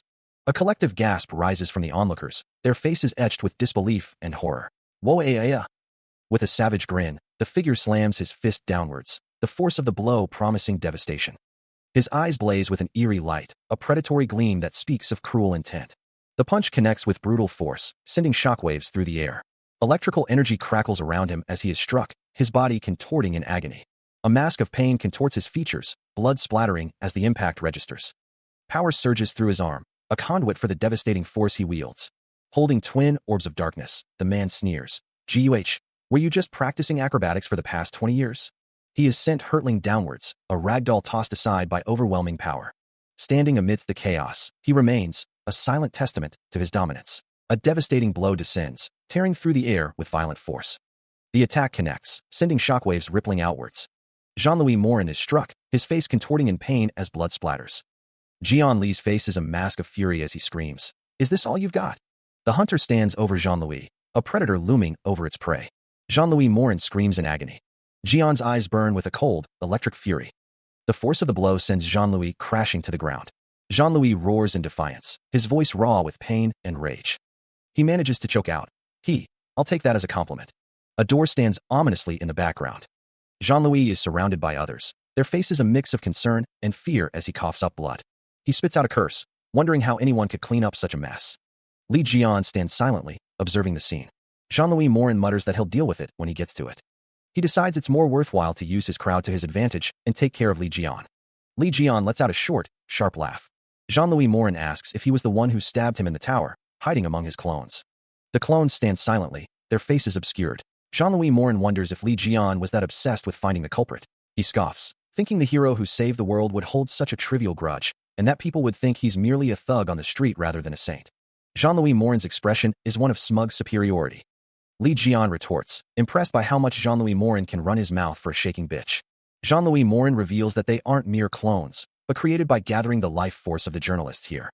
He warns that if anyone carelessly takes out any clones, their life force will dissipate, and there'd be no guarantee for their lives. Jean-Louis Morin sneers, saying those filthy, stinking tactics of his sure match his face. He stands surrounded by his journalist clones, a sinister smile playing on his lips. Now then, a surge of dark energy erupts, the word die, emblazoned within its crimson depths. The energy coalesces into a writhing mass of tendrils, pulsing with malevolent intent. Jean-Louis Morin's eyes widen in disbelief as the attack unfolds. A serpentine tail lashes out, a crimson blur against the encroaching darkness. Hey, a tail!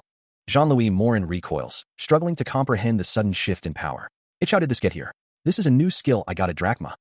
Li Jian strikes with blinding speed, a surge of turquoise energy crackling around his fist. The blow lands squarely on Jean-Louis Morin's jaw. Get hit dash.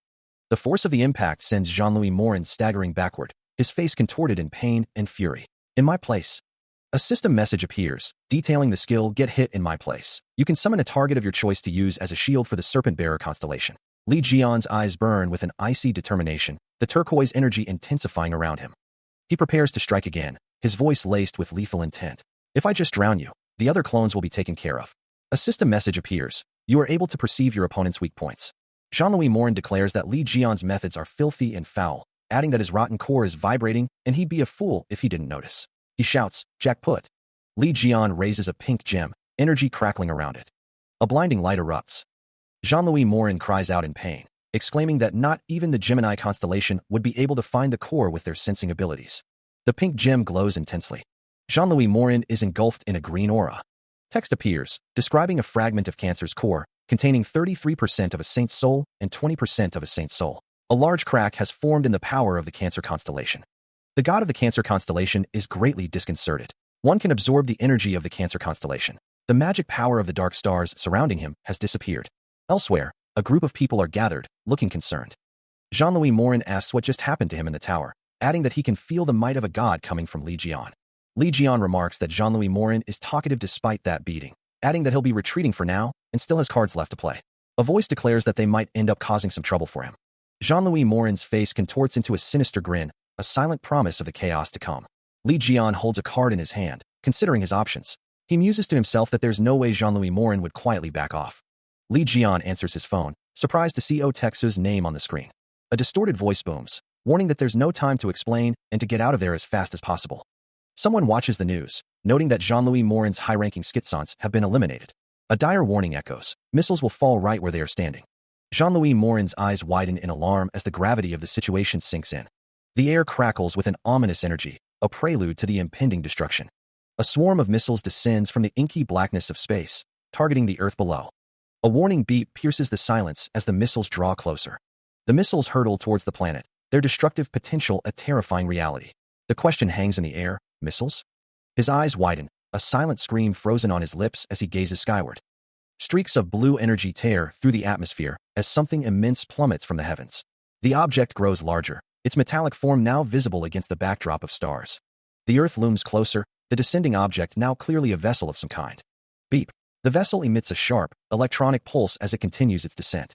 The vessel aligns itself over Japan, a targeting reticle superimposed on the landscape below. From within a darkened structure, the looming shape of the vessel fills the sky. A crimson aura flares around the vessel, bathing it in an ominous light. A beam of searing orange energy lances down from the vessel, illuminating the city below. The vessel continues its inexorable descent, a harbinger of unknown events. The crimson aura intensifies, crackling with raw power as the vessel prepares to make its impact. A blinding light erupts from the Earth's surface, piercing the atmosphere. A missile, codenamed Mormont, streaks upwards. After Li Jian's disappearance, Capricorn and Gemini collaborated to create a decisive catastrophe-class weapon. As catastrophes that humanity couldn't handle began to appear, a monstrous three-headed dragon wreathed in purple energy. The dragon's form is wreathed in dark energy. The missile hurtles through space, surrounded by a fiery aura. It became humanity's ace in the hole, burning catastrophes to ashes from its orbit. Someone remarks that they made something like that, noting its pointlessly large scale. Jean-Louis, lying injured, is overheard. He had rigged the missiles to automatically fire if his vital signs ever cut out. The man lies prone amidst rubble and destruction. Someone notes that high-rank schizants are existences that are identical to him. After all, the man receives an urgent warning. This isn't the time to take things easy. He has to get out of there. He runs a hand through his hair, a grimace twisting his features as he speaks into the phone. Running away won't do anything? It'll probably erase several cities of this size, the voice on the other end warns. Li Jian leans forward, his expression tightening. What you say? Gah, what do we do then? A figure stumbles back, a gasp escaping their lips as they witness the unfolding catastrophe. Jean-Louis Morin's lips stretch into a wide, unsettling grin. Well, I have an idea of what to do. The saintess stares ahead, her brow furrowed with worry and confusion. A surge of power erupts, a crimson glow illuminating the launch site as the missile ignites.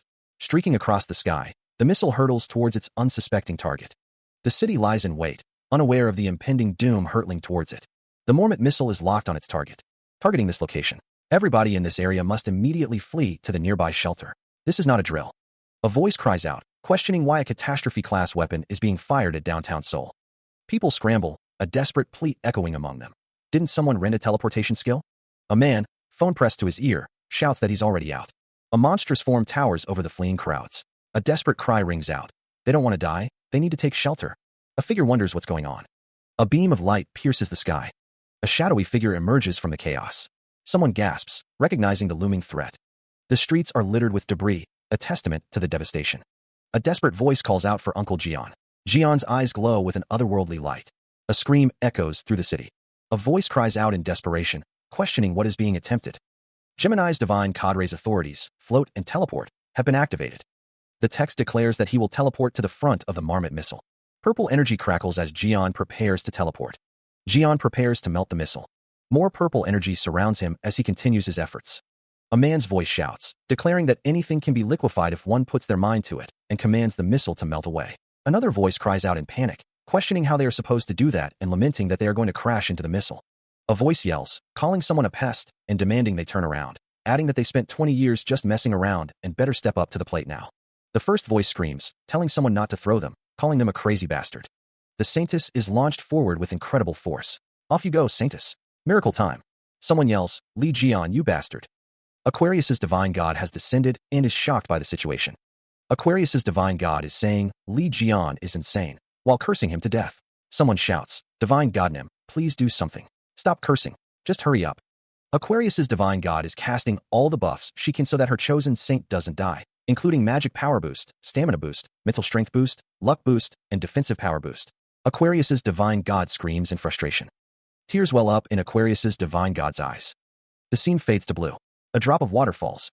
The words royal skill appear. The words goddess's tea appear. The scene shows a surge of power. A column of orange and purple energy erupts from the ground, tearing through the air with immense force. The energy swirls, a vortex of blue and orange power unleashed. The energy explodes outward in a blinding flash of white and blue. The blue energy continues to expand, consuming everything in its path. Debris is thrown into the air, propelled by the force of the blast. More debris rains down, a chaotic storm of destruction. The aftermath of the attack leaves a scene of devastation, dust, and debris filling the air. The Saintess, eyes wide with shock, exclaims, I did it. Why didn't? Jian's eyes glow red as he smiles sinisterly. You catch me. The man named Jian's arm is visible as he says, see you. You're a heap of buffs, so you'll be fine even if you fall. The aftermath of the attack is shown, with debris scattered everywhere. Jian looks down, thinking, she put up a good defense for a pest, but she didn't finish things up properly. If these fragments fall as is, it'll make a mess on the surface. The missile fell apart in the air, scattering fragments. People below wondered if the debris was falling on them. Jian recalled that the missile was made by Gemini. He wondered if he should give that witch a grand greeting. Teksu called out, asking if Jian could hear him. Teksu exclaimed that it was an emergency and that he didn't have time to explain, but he needed Jian to lend him his power. The Sagittarius skill, Absolute Aim, allows the user to move a specified item to a desired location immediately. If used in tandem with a projectile-launching weapon, the synergy will be immense. Jian realized that if he was this pressed, it must be a really dangerous situation. Teksu prepared to send something, thinking it should be more than enough. Teksu affirmed that he would send it all to Jian. Jian thanked his slave number 1. Sagittarius has offered him Absolute Aim, with 238 skill uses remaining. He thought that was nice. Jian prepared to use the skill. He continues to use Absolute Aim through Sagittarius's Saint. He continues to use Absolute Aim through Sagittarius's Saint. He continues to use Absolute Aim through Sagittarius's Saint. People look up in awe at the spectacle. The crowd realizes that the missile and its fragments have all disappeared. It's true, one of them exclaims. We're alive. The crowd cheers, realizing that Li Jian was responsible. No, Li Jian really. A man wonders how it was even possible to get rid of the Marmot missile. Divine Cadre Captain Choi Sung-hyuk speaks into a device, identifying Gemini's sanctuary, the Yin and Yang Palace. The voice identifies himself as Divine Cadre Captain Choi Sung-hyuk. A man yells, demanding to know what is happening. The man from before states that the Yin and Yang Palace is under attack. The Yin and Yang Palace is being assaulted with the fragments of the Marmot missile. A hand reaches out, seemingly in vain, as fiery trails streak across the sky, harbingers of destruction aimed at the Yin and Yang Palace. The palace is bombarded by a relentless barrage of missiles, each impact sending shockwaves through the ancient structures. The force of the explosions rips through the air, the shockwave visible as it tears apart stone and earth. At the Chongwadi president's office, the news spreads, Li Jian has appeared. Not only did he crash the Saintess's press conference, but he also took down Cancer's Saint. And he blocked a Marmot missile that had been fired at Korea? Someone demands a statement that makes sense. A surge of energy crackles in the air. A man reels back, uttering a shocked, what? Someone asks what everyone is whispering about, wondering if something is bothering them. His eyes glowing with an eerie light. A man declares he'll take care of this too while he's at it. A voice declares, I'm here to get back my money. The profits from selling off his belongings. Someone remembers this while going home. Whispers circulate. Is he really Lee Jian? I did see him yesterday at the Sanus' press conference, but just be quiet. A man wonders if he gave Otexu the right to be his proxy, though, finding it weird. The man hesitates, admitting it's difficult for the Korean government to trust Hugo. Lee Jian questions why, pointing out that Hugo is still a foreigner. He continues, stating that after his disappearance, they couldn't simply put their trust in a foreign saint when they have no saint from their own country. On top of that, after a variety of incidents and accidents, Sagittarius's power had weakened. So, they simply put their faith in someone more trustworthy than Hugo. The one you picked was that bitch a purple witch. Lee Jian explodes, declaring he found out about all this already. He shouts in frustration. Lee Jian demands to know if that was what they came up with. Just who do you think you are to look down on Otexu like that? It's fine for me to treat him like shit, cause he's my slave. But how dare you bastards treat him like that? The man looks confused, asking what's going on. Lee Jian shouts that he's got no redeeming features other than that face of his, and he's literally worthless. He demands they stop it, calling them crazy. Even if he's penniless, absolutely broke, saint, one of the figures thinks. Another says they didn't say anything like that, and a third asks them to just sit still. How dare you guys treat him like that, you cruel bastards, someone shouts. Ah geez, the more I talk, the more fed up I get, a man thinks. He continues, questioning why he is living with this kind of treatment even though he's a naturalized citizen. He then apologizes, saying it's all his fault. Fault, a voice says. Another voice tells him to be strong. You're the worst, Jian, someone says. Anyway, it'd be best for you guys to hand over my money before I look for it by tearing this place apart, a voice says. Lee Jian is surrounded by dark energy. Up, someone shouts. This voice is, a man with glasses says in shock. It can't be Dash. A foot in a high heel steps down with force. She's finally here, a man says. We already own that bank account, so just leave it be, will you, a woman says. Gemini Saint Hei's eyes glow with magenta power as she states. We've already used your assets to repair the palace of Yin and Yang. The palace of Yin and Yang, repaired with the fragments of a Marmot missile. Hei's confronts Lee Jian, her expression sharp. The damages were, she demands. Lee Jian, shirtless and defiant, retorts. You've resolved yourself after doing something like that, right? He pauses, a flicker of thought crossing his face. Hei's voice echoes, laced with a dangerous curiosity. Who are you? Hei's expression hardens, her eyes narrowed with suspicion. Ugh. A surge of purple energy erupts around Lee Jian as he declares, silence. I'll get rid of you. Gemini's magic power thrashes about, threatening to engulf everything. A group of onlookers realize she is communicating with a powerful spirit, and they fear being caught in the crossfire. The man with dark blue hair exclaims, yeah, this is the incredible divination of Gemini. The spirit she's summoning is Dash. A spirit invocation is being used, the air crackling with purple energy. Fairy Queen Raelican has responded to the spirit invocation, butterflies fluttering around her ethereal form. A hand descends above a pool of water, ripples spreading outwards. Fairy Queen Raelican stands tall, surrounded by a glowing purple aura. The onlookers watch with bated breath as the summoned spirit materializes. The narration declares, this is a spirit second only to the celestial bodies, the Fairy Queen Raelican. Fairy Queen Raelican sneers. Do you think you'll be able to take on Dash? Fairy Queen Raelican grabs Lee Jian, a look of shock on his face. Wapow Dash. Lee Jian screams in pain, his face contorted in agony. He is sent flying backwards from the force of the attack. A beam of light shoots into the sky from the top of a building. From above, Lee Jian and Fairy Queen Raelican are surrounded by a magic circle. Gemini's magic power is fading. Fairy Queen Raelican is returning to where she came from. Lee Jian reaches out and touches Raelican. Lee Jian remains silent. The man asks where she is going. Raelican screams to let her go, as she is captured. Lee Jian asks if she thinks he's stupid for trying to sneak away like that. Raelican apologizes. Lee Jian grits his teeth. A close-up of a character's face. Another character asks if Lee Jian is alright. The transformation cast by Pisces has been lifted. That's not Gemini's saint. Jian Lee remarks that it was his first time seeing her, suggesting she thought she'd win because she had the Fairy Queen on her side. Fairy Queen Raelican screams in distress. One of the onlookers states that the purple witch's chance is gone, while another expresses disbelief. The serpentine creature asks why someone doesn't appear. A disembodied voice demands the return of money. A building stands in the distance. Jian Lee suggests getting something nice to eat, now that he's gotten his assets back. The other man wonders about all the documents. The other man remarks that the real Hei should appear, describing her as someone who'd use meteor in the middle of town if she's in a bad mood. Jian Lee responds with G's. A voice states that even after wrecking the palace of Yin and Yang, she still didn't appear. Jian Lee looks on. A close-up of a smiling face is shown. A chibi character thinks that there's no way someone as short-tempered as her is holding it in.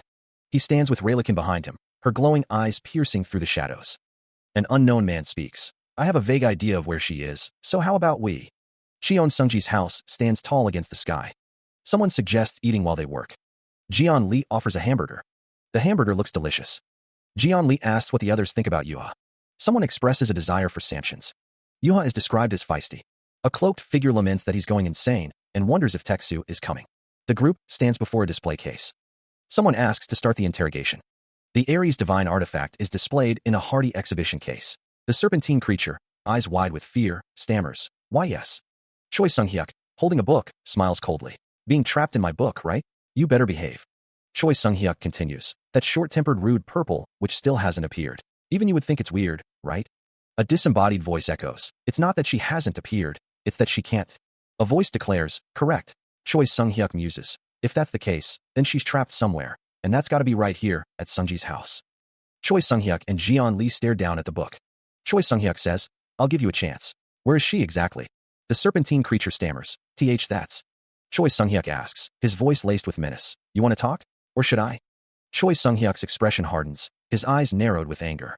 The serpentine creature points, fear etched on its face. Lee Jian points, "Over there."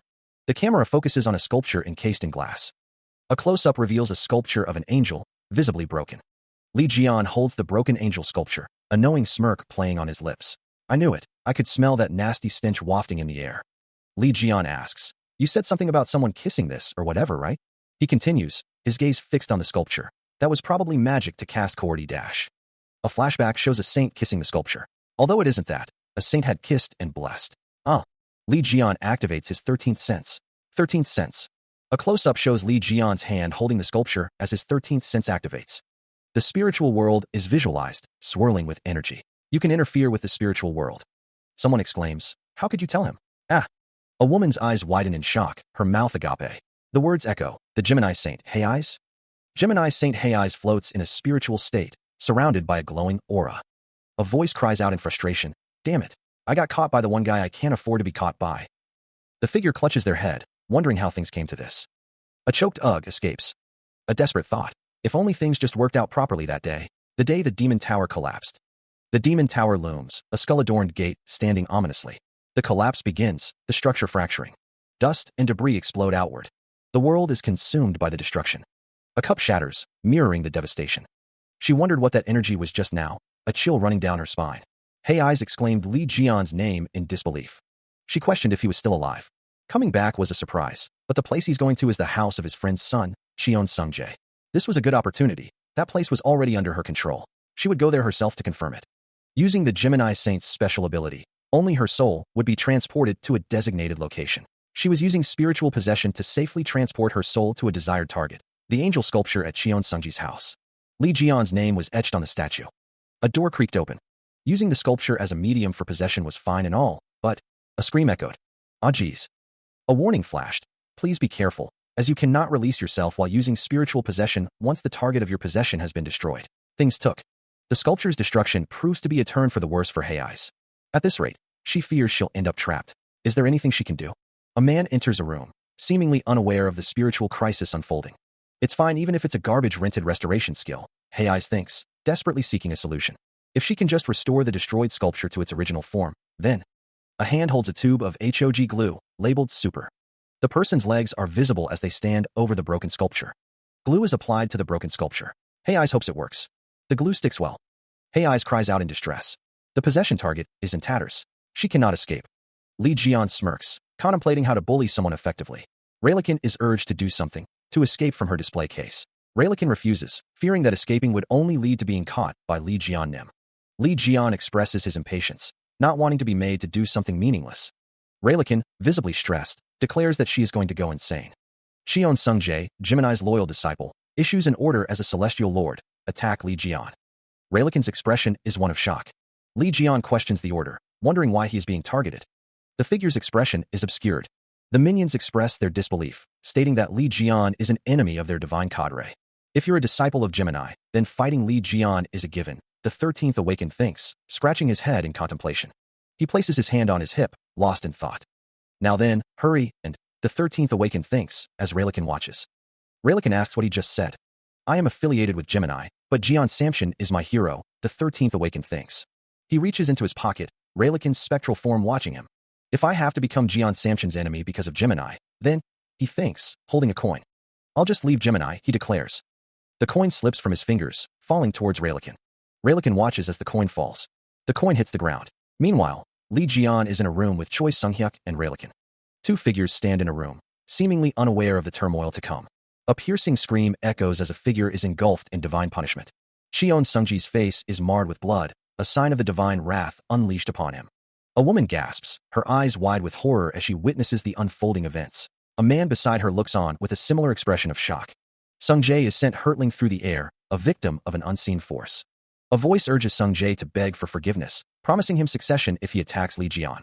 The voice continues, painting Li Jian as a wicked and cruel man, someone not to be followed. A pool of crimson liquid spreads, a stark reminder of the violence that has transpired. A commanding voice explodes with a furious, shut up dash. A man declares that people will cast aside anyone for their own benefit, questioning if there is a problem with this ruthless pragmatism.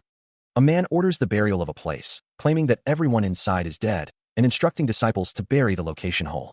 A voice cries out, calling for Jian Samchen. Several figures stand together, their expressions obscured. A voice declares that they will always save those in danger. A voice scolds those who only think of their own safety while claiming to save the world. A voice proclaims someone as their hero.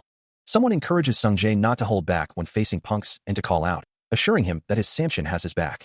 A voice warns others not to dare look down on someone, calling them shitty bastards. A figure with pink hair is surrounded by blue energy, their expression fierce. Gemini's divine god, Freya, has revealed her splendor. Freya stands tall, radiating power. In response to Cheon Sungji's remarks, the punishment has been increased to the limit. She has gathered her magic power while telling Cheon Sungjae to disappear along with his foolish hero. A skill is activated. He stands silhouetted against a swirling vortex of energy, his posture suggesting the beginning of a powerful technique. The air crackles with unseen force. Extending his hand, he channels the chaotic energies, drawing them into a focused point. The air shimmers with heat and distortion. He shifts into a dynamic stance, power coiling around him like a living thing. The scent of ozone fills the air.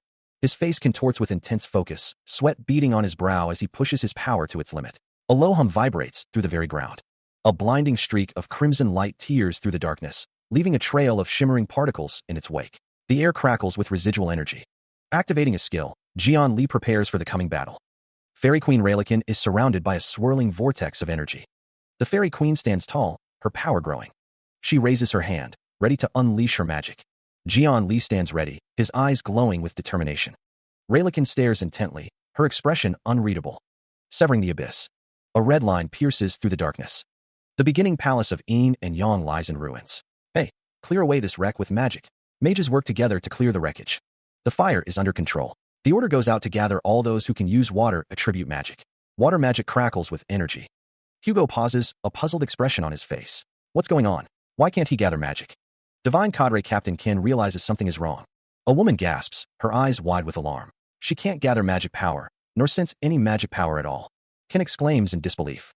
He demands to know if the disciples from the other districts have been contacted. The teleporters are useless. They can't use telepathy or teleportation. The teleportation gateway has disappeared entirely. The communication equipment has malfunctioned. They tried contacting them, but they can't use telepathy because it's a calamity district. It's as if Gemini's magic power. The shattered image of what appears to be a gateway has vanished in its entirety. The 13th awakened lies on the ground. Gemini's divine god's magic power has vanished. Sungjae will be fine now. He was almost in danger because of him. Sungjae is thanked. He is thanked for believing in him until the end. The man's face is shown, with tears streaming down his cheeks. A close-up of the man's face reveals blood and tears. Li Jian's name is shouted. Someone asks what has been done to them. A voice cries out, questioning why the divine god's power is fading. The same voice echoes, expressing disbelief that the power has completely faded away. A figure is engulfed in swirling purple energy. The connection between Gemini's saint, Hei's, and Gemini's divine god, Freya, has been severed. The divine gods expend a large amount of resources and expose themselves to great risk when they attempt to involve themselves with this reality. A figure with a dark aura stands silhouetted against a backdrop of swirling energy. That's why the divine gods provide a proxy, the saint, their strength. A woman stands amidst swirling purple energy. A group of people are gathered, their expressions unreadable. The saint then distributes that strength among their disciples. Put another way, the divine god is the power plant. The saint is depicted as a transformer and transmission tower, a source of power and connection. The disciples are shown as electrical outlets and cords, drawing power from the source. A close-up reveals an electrical plug, ready to connect and draw power. In an instant, a foot descends, crushing a small, doll-like figure. Li Jian stands beside the crushed figure, a question hanging in the air. How does it feel to have become powerless? A voice exclaims in disbelief. What? A crab-like figure emerges from the shadows, its red eyes glowing menacingly. The text declares that this rotten crab often severs relationships using severing the abyss. A figure holds a red orb, energy crackling around it. The air feels charged with an unknown power. A hand reaches out, the text overlay revealing the skill, severing the abyss. Cancer's royal skill allows one to sever whatever they desire to sever. A character with white hair speaks, stating that after mixing it up with their abilities, the result is pretty interesting. A close-up of a character's face, their expression unreadable. The character declares that they can even sever a contract with a divine god. An act forbidden by God, severing relationships. You are able to sever anything, including memories, human relationships, and allegiances. A new ability will be formed as you become proficient in an act forbidden by God. What? There's no way. The divine goddess will allow this. You will bear her wrath. That doesn't matter. Rather, I'm looking forward. Because that means that fucking goddess will show herself. The white-haired figure's eyes widened in surprise. The white-haired figure's expression shifted to one of shock. Purple energy crackled through the air. Tendrils of purple lightning danced across the sky. The group watched as a vortex of purple energy formed above them. The swirling vortex of purple energy intensified. The vortex of purple energy descended upon the city. The Gemini divine god has lost their saint and disciples and has become furious. They will face the risks and exercise their influence directly. A scream pierces the air, raw and desperate, as a surge of purple energy erupts around the figure. The air crackles with unseen power, the sound echoing like thunder in a confined space. The scream intensifies, a desperate plea lost in the growing storm of energy.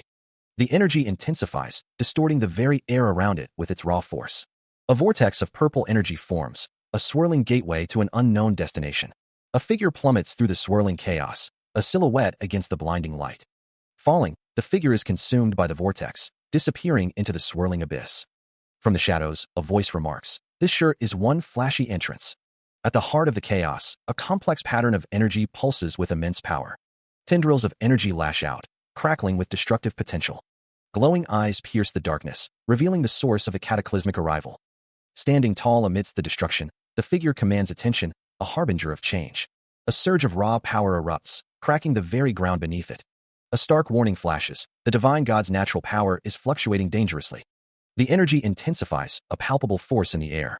The source of the power seems to be the Gemini divine god, Freya. The raw energy continues to build, a storm of divine power. Li Jian takes out an item he had been storing. Freya is surrounded by the surging power. The energy crackles and writhes, an untamed force. The power continues to surge, threatening to overwhelm everything. The energy twists and turns, a chaotic display of raw power. The city in the background is bathed in the ominous purple light. Freya's eyes widen in surprise, an exclamation point appearing above her head. Her power continues to surge, the energy crackling around her like a volatile storm. The fragment of Cancer's core greedily sucks in the divine god's power, fueling the escalating chaos. The surge intensifies, the air thick with raw, untamed energy. Gemini's divine god is astonished at the sight of a fragment of another divine god. The power continues to build, threatening to overwhelm her. Li Jian thinks to himself, regretting the absence of heavenly punishment. Summoning the creation workshop, Li Jian prepares to improvise. The creation workshop appears, listing the available materials: fragment of Cancer's core, Gemini divine gods Thunderbolt and Gale. The surge of power shows no sign of abating, the situation growing increasingly dire. It can't be helped, she thinks. Li Jian's expression hardens with resolve. If you've got no teeth, you just gotta make do with your gums, ya dash. Focusing his energy, Li Jian clenches his fist, preparing to forge a weapon from the available materials. A blade of pure energy begins to materialize, forged from the essence of the divine. He holds a glowing orb, divine energy coalescing in his palm. The Tempest Scythe of the Abyss, forged from a fragment of Cancer's core and the Gemini divine god's Thunderbolt, materializes. The scythe's description notes its low durability due to Li Jian's low production skill compared to the ingredients. Li Jian smirks, a predatory glint in his eyes. The scythe's menacing form looms, its red eye promising destruction. Li Jian grips the scythe, ready to unleash its power. A system message declares that he has utilized the divine power he's accumulated and activated Battle God's instinct. The scythe flashes with power as he swings it. Freya screams, the attack clearly effective. Li Jian stands poised, the scythe crackling with energy. It was super effective against Gemini's divine god. Freya screams again, writhing in agony. Gemini's divine god is writhing in pain and despair. The onlookers are shocked. One exclaims that Freya has been injured, which cannot be. Li Jian clicks his tongue, remarking that the Tempest side of the abyss is all an improv tool. The purple energy crackles around Freya. The Gemini divine god is writhing in pain. Gemini's divine god Freya has lost all reason. Gemini's divine god Freya is attempting to gather together all of her power and descend into this world. Freya gathers her power, the purple energy intensifying. Her army stands ready, bathed in the ominous purple glow. Monstrous creatures are summoned, emerging from swirling portals of purple energy. More monstrous creatures appear, ready to fight. Freya prepares to descend, surrounded by her power and her army. She unleashes a primal roar, the sound echoing as a vortex of purple energy crackles around her monstrous form. Gathering all of her forces and power, Freya's voice booms, declaring, "Stop right there." A surge of fiery orange energy erupts, radiating intense heat. A colossal figure descends, casting a long shadow as it approaches the world below. The fiery energy intensifies, bathing the scene in a blinding orange light. Debris and fragments scatter amidst the swirling orange inferno. A cloaked figure stands firm amidst the chaos, seemingly unfazed by the surrounding inferno. Two onlookers gasp in disbelief, their faces etched with shock and alarm. A voice cries out in desperation, "Dad dash." A figure with flowing blonde hair stands with arms crossed, a confident smirk playing on their lips. The cloaked figure remains steadfast, a silent sentinel amidst the swirling energy. A voice warns with steely resolve, "Going any further is against the rules." A towering figure looms over a smaller, hooded individual, both wreathed in fiery light. A woman's voice commands, "Stop your invasion right now, Freya. Going any further is against the rules." A figure with glowing orange eyes stares intently, a dark aura surrounding them. The towering figure, now identified as Freya, is surrounded by a swirling vortex of energy as a smaller figure stands before her. A voice echoes, stating that the divine gods cannot interfere with this world in their true forms. The Gemini divine god has replied that the Sagittarius divine god, whom she loathes, ought not to get in her way. She ridicules him, asking what the deteriorated divine god and saint could possibly do. Freya stands amidst a swirling purple vortex, her power palpable. A voice declares, "Of course, Sagittarius cannot handle you with pure strength alone." She states that they aren't the only ones who oppose the interference. The countless entities observing the world have denied Gemini's descent. They express their displeasure at such a significant breach of the rules regarding direct interference in order to strengthen. In their own territories, they are forcing out Gemini's forces. The lower half of Freya is shown. A symbol with the word Gemini is shown. In order to strengthen. The other divine gods are imposing sanctions for breaking the rules. Freya stands amidst the chaos. In order to interfere with Earth any further, a large amount of abilities, including faith and experience, must be paid. If this interference is continued, you may be faced with the greatest amount of hostility from the other divine gods. Various figures are shown falling. One of the figures states, "What a shame." A chain is shown. She is bound by thick, golden chains, divine sanctions taking physical form. It seems the other divine gods have no intention to sit idly by. Will you be able to handle any more risk? Her face contorts in rage, eyes glowing with purple fury. The chains tighten, biting into her skin. A primal scream tears from her throat, echoing with defiance. A figure stands over her, cloaked in shadow, a silent observer of her torment. Elsewhere, the common folk react in terror, their faces etched with fear. Gemini's divine god, while gritting her teeth, exclaims that she will never forget what happened on this day. Two figures look down at the bound goddess, their expressions unreadable. One of the figures speaks, a mocking tone lacing his words. "You're so pissed, geez. Next time, bring your older brother along too." Her eyes burn with hatred, a vow of vengeance etched into her gaze. Rage contorts the divine face, teeth bared in a silent snarl. Divine chains shimmer with ethereal light, binding a power that threatens to break free. The blonde-haired deity looms large, her gaze fixed on a smaller, dark-haired figure. The sharp lines of a tailored suit suggest a figure of authority and power. Li Jian stands, the system messages declaring, "You have trampled over Gemini's divine god's pride. You have gained eminence among the countless entities observing this world." The system announces, "You have acquired a large amount of Zodiac experience. Zodiac level, Hatchling Zodiac, LV9. The blonde deity looks down, her expression unreadable, as the dark-haired figure stands before her. A cloaked figure stands in shadow as the system declares, "You have accrued propensities. With the propensities you have acquired as a foundation, a special quest will be given out, the Awakening of Ophiuchus, SSS. A figure lies prone on the ground, seemingly defeated. Li Jian is embraced by Teksu, who exclaims his name with relief. He begins. A voice wonders, "If I think about what Freya did to Sungjae." A face contorts in anger, teeth gritted in suppressed fury. A fist clenches, the unseen speaker thinking that lodging an arrow right into her head wouldn't have been enough. Choi Sunghyuk says to Li Jian to just be patient, that's soon enough. The unseen speaker vows to completely crush and wipe out her and her brother. Choi Sunghyuk grins, a dark promise in his eyes. Li Jian smiles faintly. Li Jian is thanked. Choi Sung-hyuk says that he brought back what Li Jian asked him to get from the palace of Yin and Yang. Choi Sung-hyuk points at the item in his hand, grinning. The Soul Register, a deed documenting the contracts of spirits affiliated with Gemini, is revealed. Choi Sung-hyuk wonders how that should have been placed under maximum security. Li Jian notes that infiltration and stealth are part of the basics for an archer, as he watches figures running away in the distance. He recalls having the badge Jian gave him. Li Jian holds the Soul Register, thinking that it is a damn errand boy and that he is being pretty harsh. The Soul Register states that they have unraveled the Soul Register and are looking over the records of affiliated spirits. The one-eyed Berserker Berserk, legendary, spirit is shown. The Giant of the Giant Kings Jotun, legendary, spirit is shown. Another spirit is shown. The Light of the Whitest God Warrior King Jarl, legendary, spirit is shown. The spirits affiliated with Gemini have declared their complete surrender to Ophiuchus. You may take in the surrendered affiliated spirits as household members or as captives. The commander's spirit locked away at the bottom of the sea under the palace of Yin and Yang has also declared their intention to surrender to you. A commander spirit. That would be on the level of a mythical rank spirit. Li Jian asks why he should accept their surrender, and how about they show him proof of their sincerity. Another spirit is shown. A swirling vortex of energy manifests. Hands grasp at something unseen. Purple energy crackles and surges. Falling through the air, a figure plummets downwards. Li Jian holds a scroll, his expression unreadable. A collective gasp escapes the onlookers. A glimpse of a kimono-clad figure falling. Hei's tumbles through the air, her kimono billowing around her. A cry of disbelief rings out. Hei's. Shock registers on a face. Li Jian stands over the fallen Hei's, a grim expression on his face. A text box reads, "The spirits affiliated with Gemini have offered Hei's body." A burst of laughter erupts. Gahaha, this is hilarious. The man named Jian states, "Nice. I'll take you all in then." The surrender of Gemini's affiliated spirits is accepted. Gemini's affiliated spirits have transferred themselves to Ophiuchus. Jian holds a glowing object in his hand. A disembodied voice asks to give new dependents a name, stating that it's a pain, so just name them by. Jian counts. Number, 1, 2, 3, and so on. Li Jian stares intensely at Hei's, who screams, "Li Jian, you nightmare." Hei's is suddenly attacked. Jian says to Hei's, "Hey bitch, your divine god bounced, and now you've been completely abandoned, huh?" A voice says, "It'd be wise of you to answer me well now." Li Jian's eyes glow with power.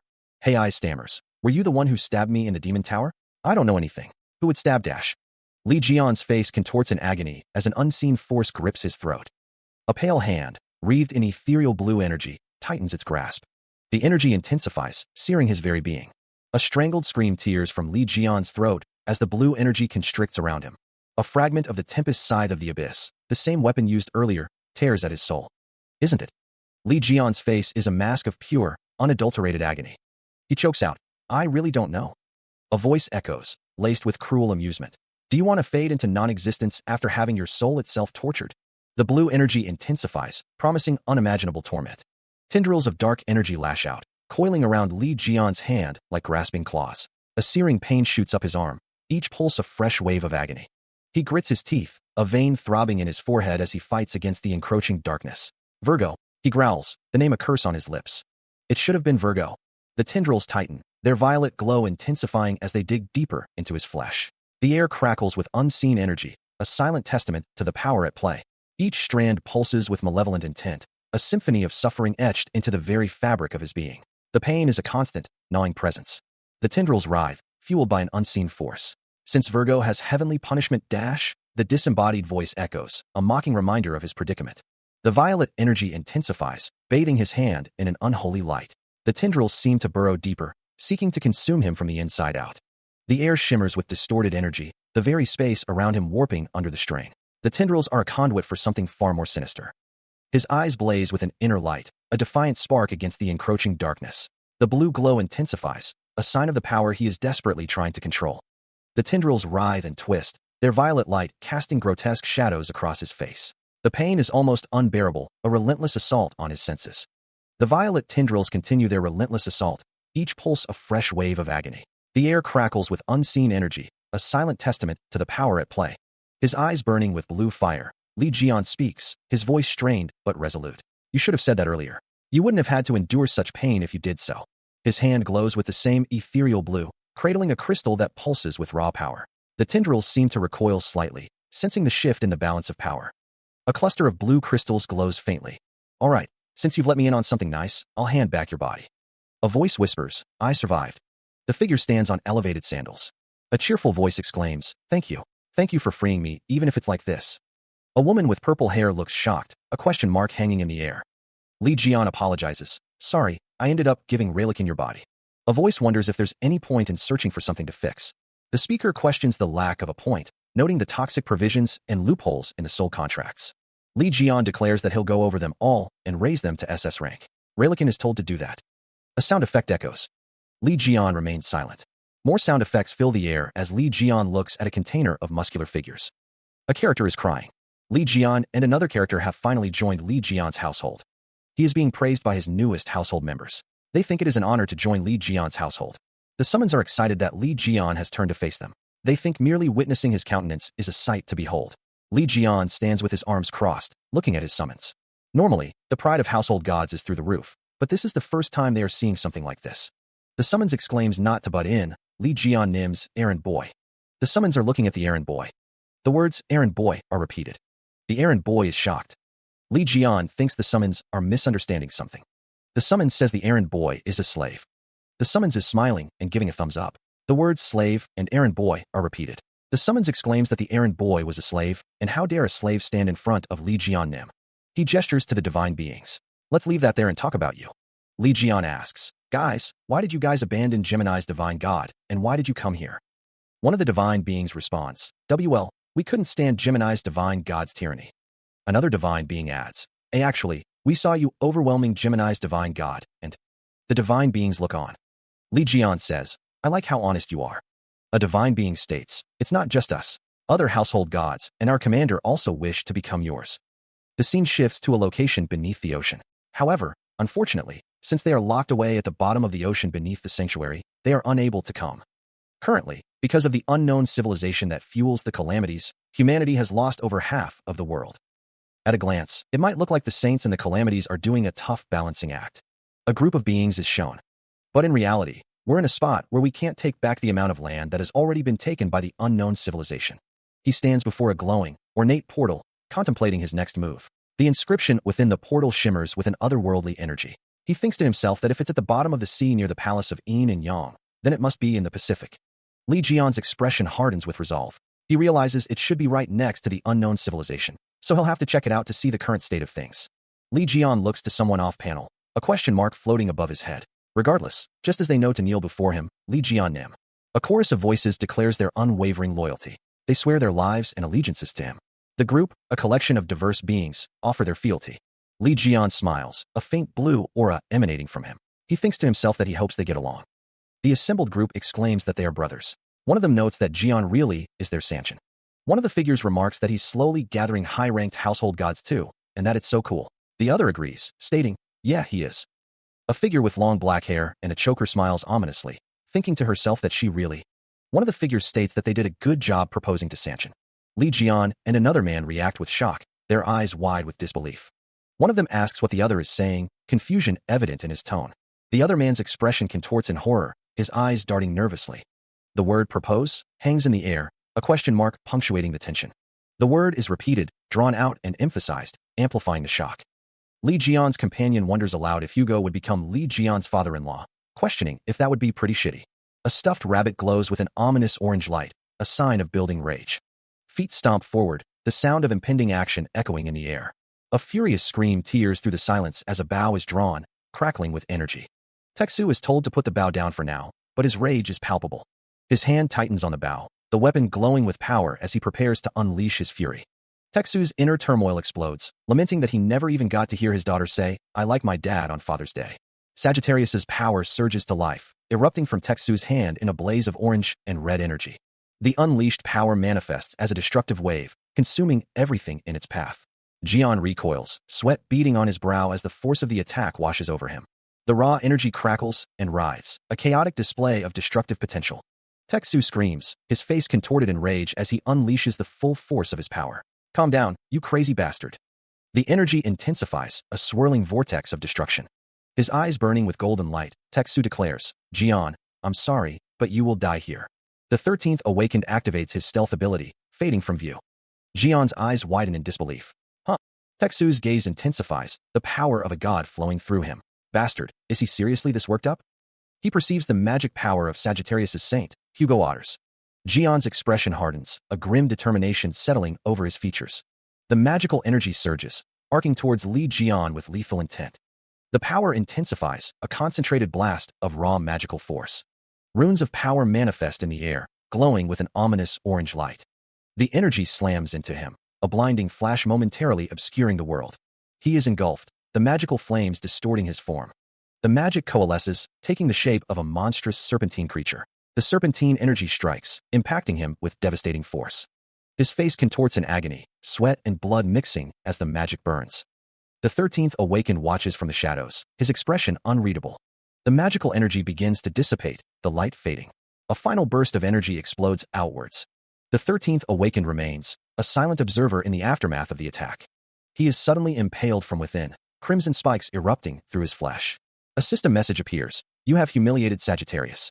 More spikes emerge as he wonders what these flies are, and vows to annihilate whoever is annoying him.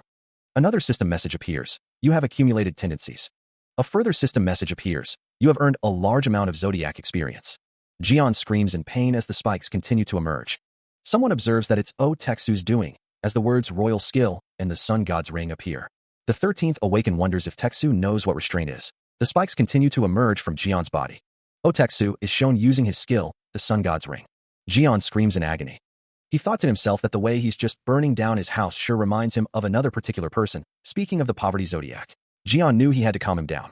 O Teksu's eyes glowed with an ominous light as he responded. What do you mean I can't? A voice cried out. You can't win against Jian Samson, Dad. O Teksu stood amidst the fiery destruction, raising two ornate weapons high above his head. He prepared to unleash his power, declaring, This guy. O Teksu held the weapons aloft, ready to strike. A sudden impact shook the area.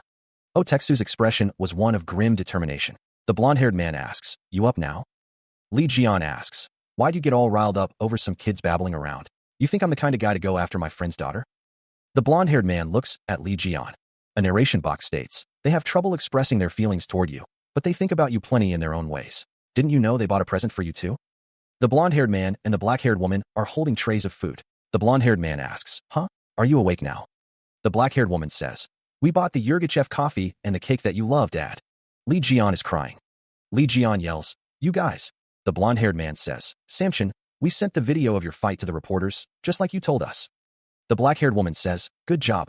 As expected of you, Sungjae. Let's go. Wow. Samson gave me a head pat. I'm never washing my head now. The blonde-haired man is kneeling. He says, Samson, have some cake too. The black-haired woman asks, Whoa, why are there so many strawberries on the cake? A slice of strawberry cake sits on a plate next to a steaming mug. Li Jian points accusingly at the cake. Yuha, why doesn't my cake have a strawberry? Yuha grins mischievously. I gave it to Samson. A close-up shows the letter H embroidered on Yuha's jacket. Li Jian and the others react in exaggerated shock to Yuha's confession. A woman with antlers observes a stuffed rabbit. Wow, so the kids have finally grown up. The text bubbles explode with demands for strawberries. Li Jian is referred to as Dad in one of the bubbles. Yuha stares at her phone with a questioning look. Her eyes widen, a flicker of surprise dancing within their depths. A red-level calamity, a divine bridge, has appeared. All disciples are required to respond immediately, the message on the phone declared. The sea laps against the shore near Manila, the capital of the Philippines. Lightning crackles across the sky, a silent prelude to the storm. The soldiers murmur amongst themselves. They speak of a red-level calamity, a phrase that sends shivers down their spines. One wonders aloud if they will be all right. A voice cuts through the apprehension. Here, so we'll be fine, right? Another soldier roars, his voice filled with forced bravado. Have no fear. Danger is but an opportunity. The intricate details of the soldier's armor gleam, reflecting the ominous light. The call to arms rings out. While our celestial lord is absent, we will take down the red-level calamity, 1,000 arms. A lone figure plummets from the sky, a distant silhouette against the storm-racked heavens. That way, our Leo will be prosperous. The soldiers raise their voices in a unified battle cry. We will show the world that humanity will make yet another leap forward. Why yeah?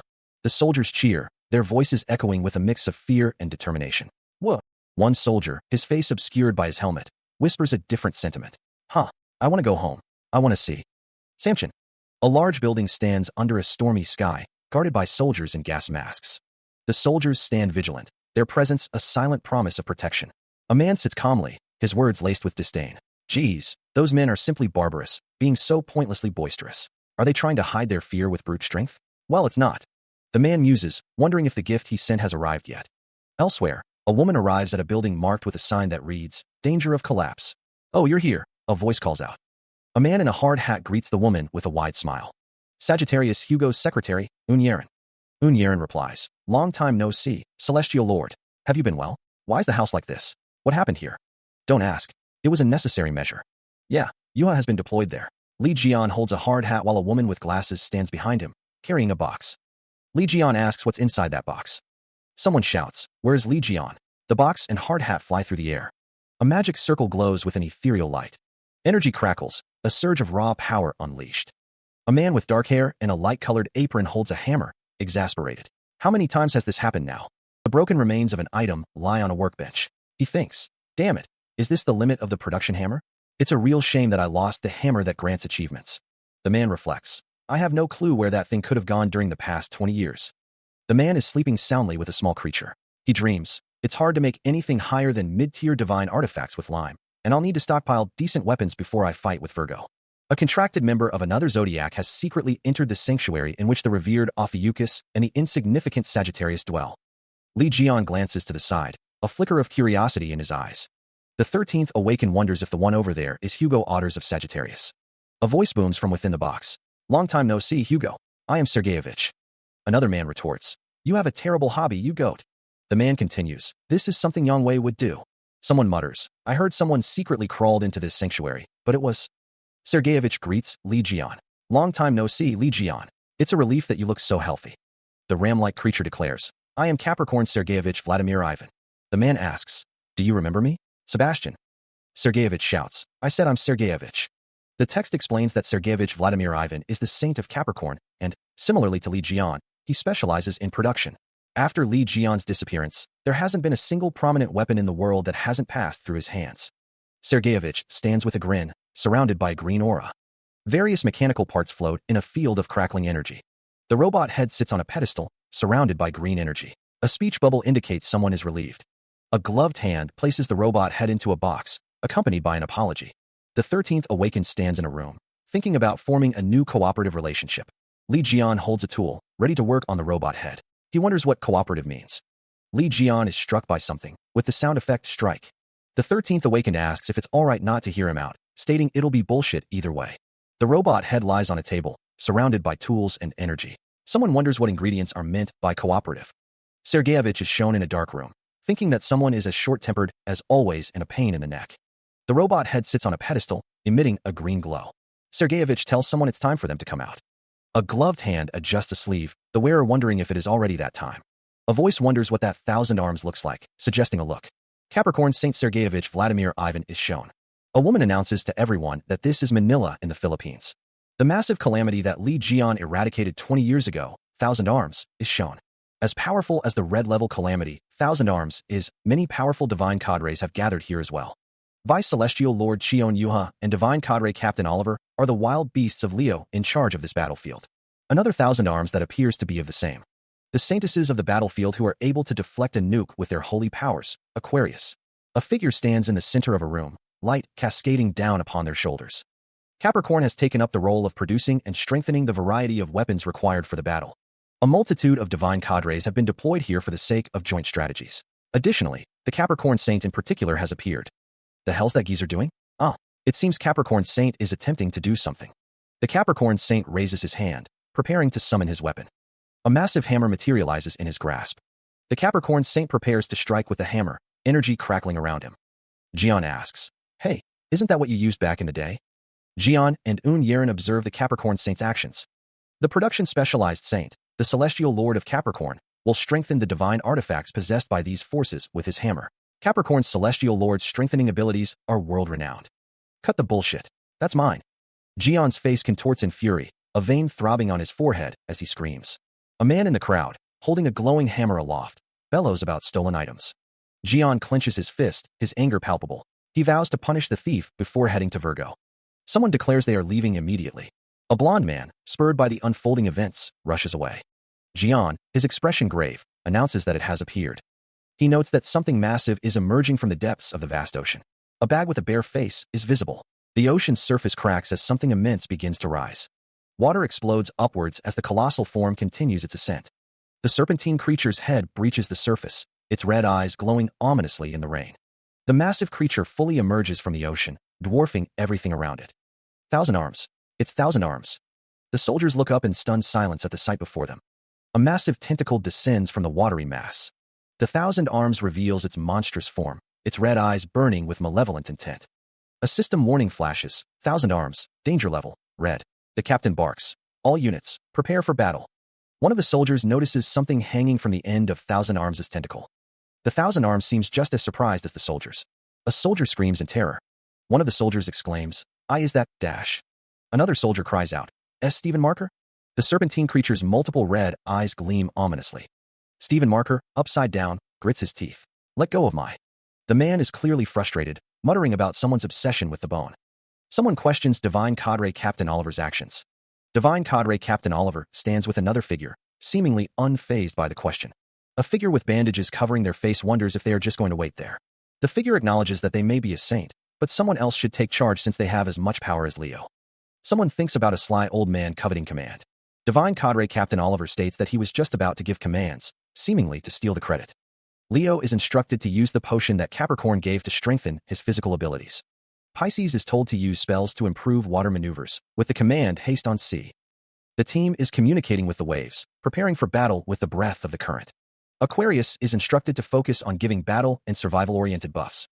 Stamina, regeneration, and mobility boosts are being strengthened. An order rings out. The Taurus units are to stand by in a defensive formation in the rear, ready to stop any calamity rank monsters that come on land. The Taurus units respond with a resounding battle cry, preparing to meet the impending threat. A lone figure leaps into the air, a blur of motion against the chaotic sky. The figure descends rapidly, closing the distance to the battlefield below.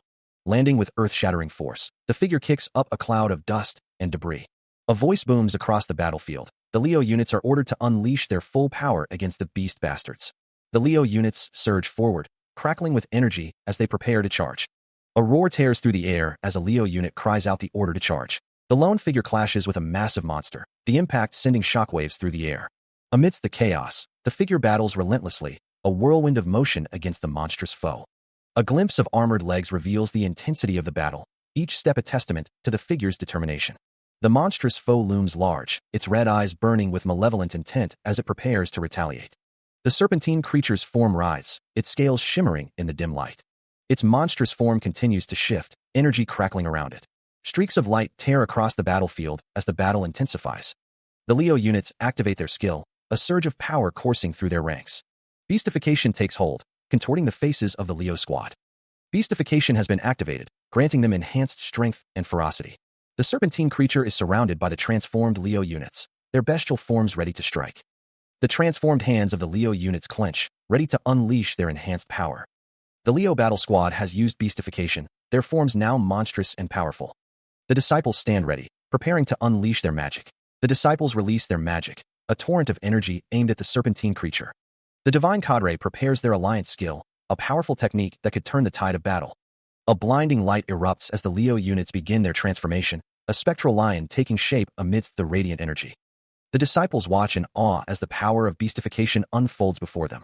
The energy intensifies, now streaked with veins of searing yellow, as the transformation accelerates. The words, Night Parade of 100 Beasts manifest amidst the swirling energies.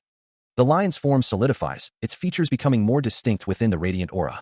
Lightning-like tendrils of pure energy crackle around the nascent beast, completing its metamorphosis. The energy disperses, revealing the fully transformed Leo unit, a colossal, glowing lion. The beast throws back its head and unleashes a deafening roar, the sound echoing with primal power. A close-up reveals the transformed lion's ferocious visage, teeth bared in a savage snarl. Its eyes ignite with crimson light, a terrifying display of raw, untamed power.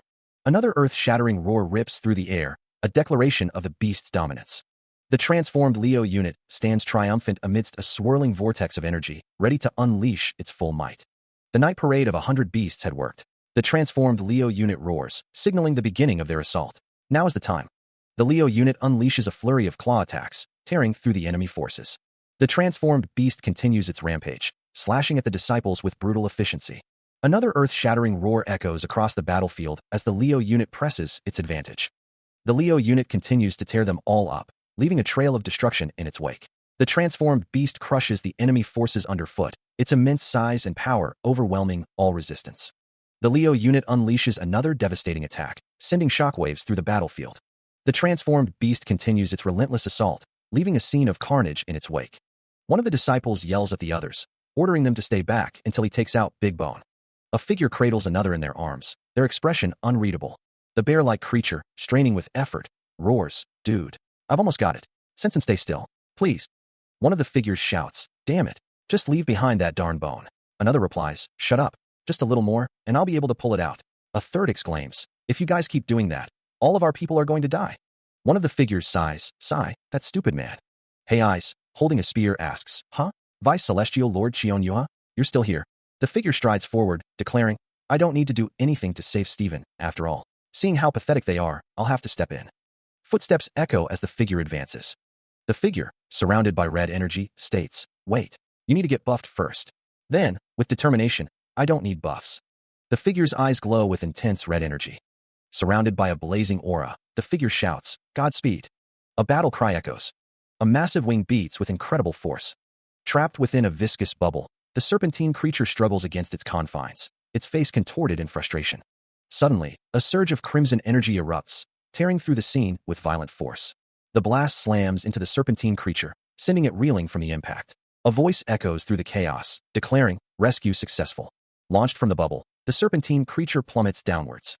The creature's eyes widen in a mix of shock and pain as it falls. The serpentine creature crashes into the water below, sending up a spray of foam. Spluttering, the creature coughs up water, struggling to regain its bearings. A heavily armored leg descends with brutal intent. The armored foot slams down, crushing the serpentine creature beneath its weight. A figure in the background exclaims in disbelief, "How is this possible?" Two onlookers react in stunned silence, their faces etched with shock. With a single leap, she crossed the sea and tore through those thick tentacles of the calamity rank monster. Someone yelled, asking if they weren't coming down. The group yelled to go. Someone yelled to hurry up and not let Leo hog the credit. Someone yelled that the tentacles were annoying and to cut them off. Someone yelled to aim for its weakness and go for the torso. Someone yelled that its movements have slowed down and to overwhelm it. The serpentine creature roared. The water churned. A red glow emanated from the depths. The creature's eye narrowed. The serpentine creature was surrounded by a glowing aura. A surge of raw, blue energy erupts from the depths, crackling with untamed power. The Taurus disciples, sensing the shift, brace themselves against the unseen force. The blue energy intensifies, distorting the very air around it.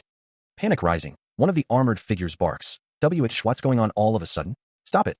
The armored figures dig in, preparing for impact. A narration box states, "The Taurus disciples are using iron wall formation." One of the armored figures exclaims, "What the hell? Did a volcano erupt?" Another armored figure shouts, "Ah, look ahead. In front of you." A monstrous entity begins to materialize. The entity looms closer, a nightmarish vision of countless arms and crackling dark energy. Terror grips the faces of the Taurus disciples. One of the armored figures cries out, "That's outrageous. What the hell is that?" The entity is revealed to be a colossal panther-like creature, its maw open in a silent roar. "Oh my god, just 1,000 arms is already too much for us." One of the serpentine creature's massive arms descends, a testament to its crushing power. Its multiple eyes glow with an ominous red light, promising destruction. The monster is identified as a super-large calamity rank entity, designated 10,000 arms, with a risk rating of red. On the beach, the crowd recoils in terror. "Where did that monster come from?" One of them cries out. The serpentine creature's face is a grotesque tapestry of eyes and jagged edges. Meanwhile, Sergeyevich observes the unfolding chaos. "Oh well. He states with grim certainty that there's nothing they can do if a monster like that appears. An unseen figure questions him. "What do you have in your hand?" Sergeyevich's expression hardens, a flicker of resolve in his eyes. He is startled by something. Who are you?" Sergeyevich brandishes a strange, crystalline weapon, energy coalescing around it. His eyes widen in disbelief. "Cook, it can't be." A pink, fleshy creature lies on the ground. Swirling pink energy gathers. An unseen character remarks, "Wow, Sebastian, you're a real piece of work, huh?" The same character continues. The guys in the sea are floundering about, unable to deal with the octopus swarm. A man with a sword stands surrounded by other figures. He asks, "Isn't it too much for you to use a bomb to blow them up alongside the calamity rank monsters?" The man stands amidst swirling pink energy. A voice says, "You should reflect on yourself." A man with dark hair and piercing eyes declares, "It's time for the first supplementary class you've taken in 20 years. I'll teach you how to make octopus sashimi." The man's hands are clasped together, a sinister grin on his face. A white, serpentine creature is shown. Energy crackles and explodes outward. The ground shatters under the force. A figure plummets downward, a weapon held ready.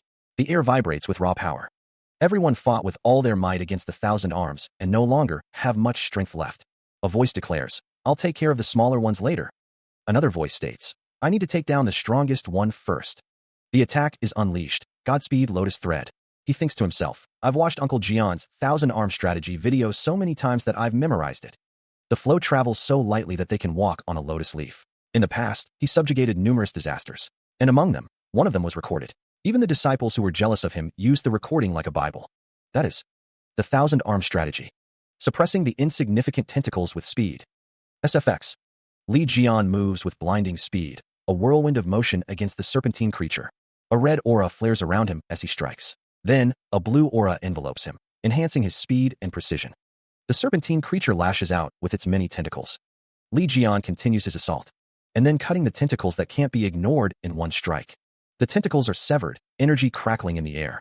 He is engulfed by a wave of crimson energy, the air itself shimmering with heat. The ground cracks and splinters under the force of the blast, the raw power reshaping the very landscape. Jagged fissures spread like spiderwebs across the stone, the air thick with the smell of ozone and burning rock. Dodging the brunt of the attack, Li Jian's form flickers with a blue aura as he prepares his own counterattack. The serpentine creature lunges forward, its massive form a blur of scales and fury, intent on crushing its prey. The ground continues to buckle and heave, the creature's power seemingly limitless as it unleashes another wave of destruction. The very ocean boils and churns, the landscape transformed into a hellscape of floating debris and roiling water. Brandishing a spear of pure energy, Li Jian prepares to strike, his eyes burning with determination. The serpentine creature's red eyes narrow, its gaze fixed on Li Jian. The creature's clawed hand clenches, ready to strike. A voice echoes, strategizing, pierced through the middle of its forehead like a skewer. Li Jian leaps forward, spear in hand, ready to deliver the final blow. He focuses his energy, a crimson aura flaring around him as he prepares to unleash a devastating attack. The hunter unleashes a torrent of crimson energy, tendrils of power lashing out like spiders' legs. The blast slams into the serpentine creature, cracks spiderwebbing across its armored scales. The energy surges, an inferno of red light consuming everything in its path. The serpentine creature is engulfed, its form twisting and contorting under the immense pressure. Li Jian watches, his eyes wide with a mixture of awe and concern at the sheer power he's unleashed. A piercing shriek tears through the air as the serpentine creature is overwhelmed by the attack. The words echo in the air, blazing lotus. The energy intensifies, the air crackling with raw power. The attack reaches its zenith, a blinding explosion of light and force. The ground cracks and buckles, the aftermath of the devastating blazing lotus. The hunter stares in disbelief at the destruction he has wrought. The serpentine creature unleashes a barrage of spear-like appendages, each tipped with crimson energy, aimed directly at Li Jian. The creature blocks the attack with ease, a voice echoing. It blocked that attack so easily. The serpentine creature's red eyes glow menacingly, its massive form radiating power. Li Jian gathers his energy, a brilliant aura enveloping him as he prepares for another strike. He lunges forward, his attack a blur of motion and raw power. The force of the blow sends shockwaves through the air, the impact resonating with devastating energy. The serpentine creature is caught in the blast, its massive form momentarily staggered by the sheer force. The attack explodes in a blinding flash, the raw energy searing the air. The dust settles, revealing Li Jian, his expression grim as he assesses the damage. The serpentine creature, battered but not broken, rises again, its eyes burning with renewed intensity. Debris rains down as the creature prepares for another assault, the air thick with anticipation.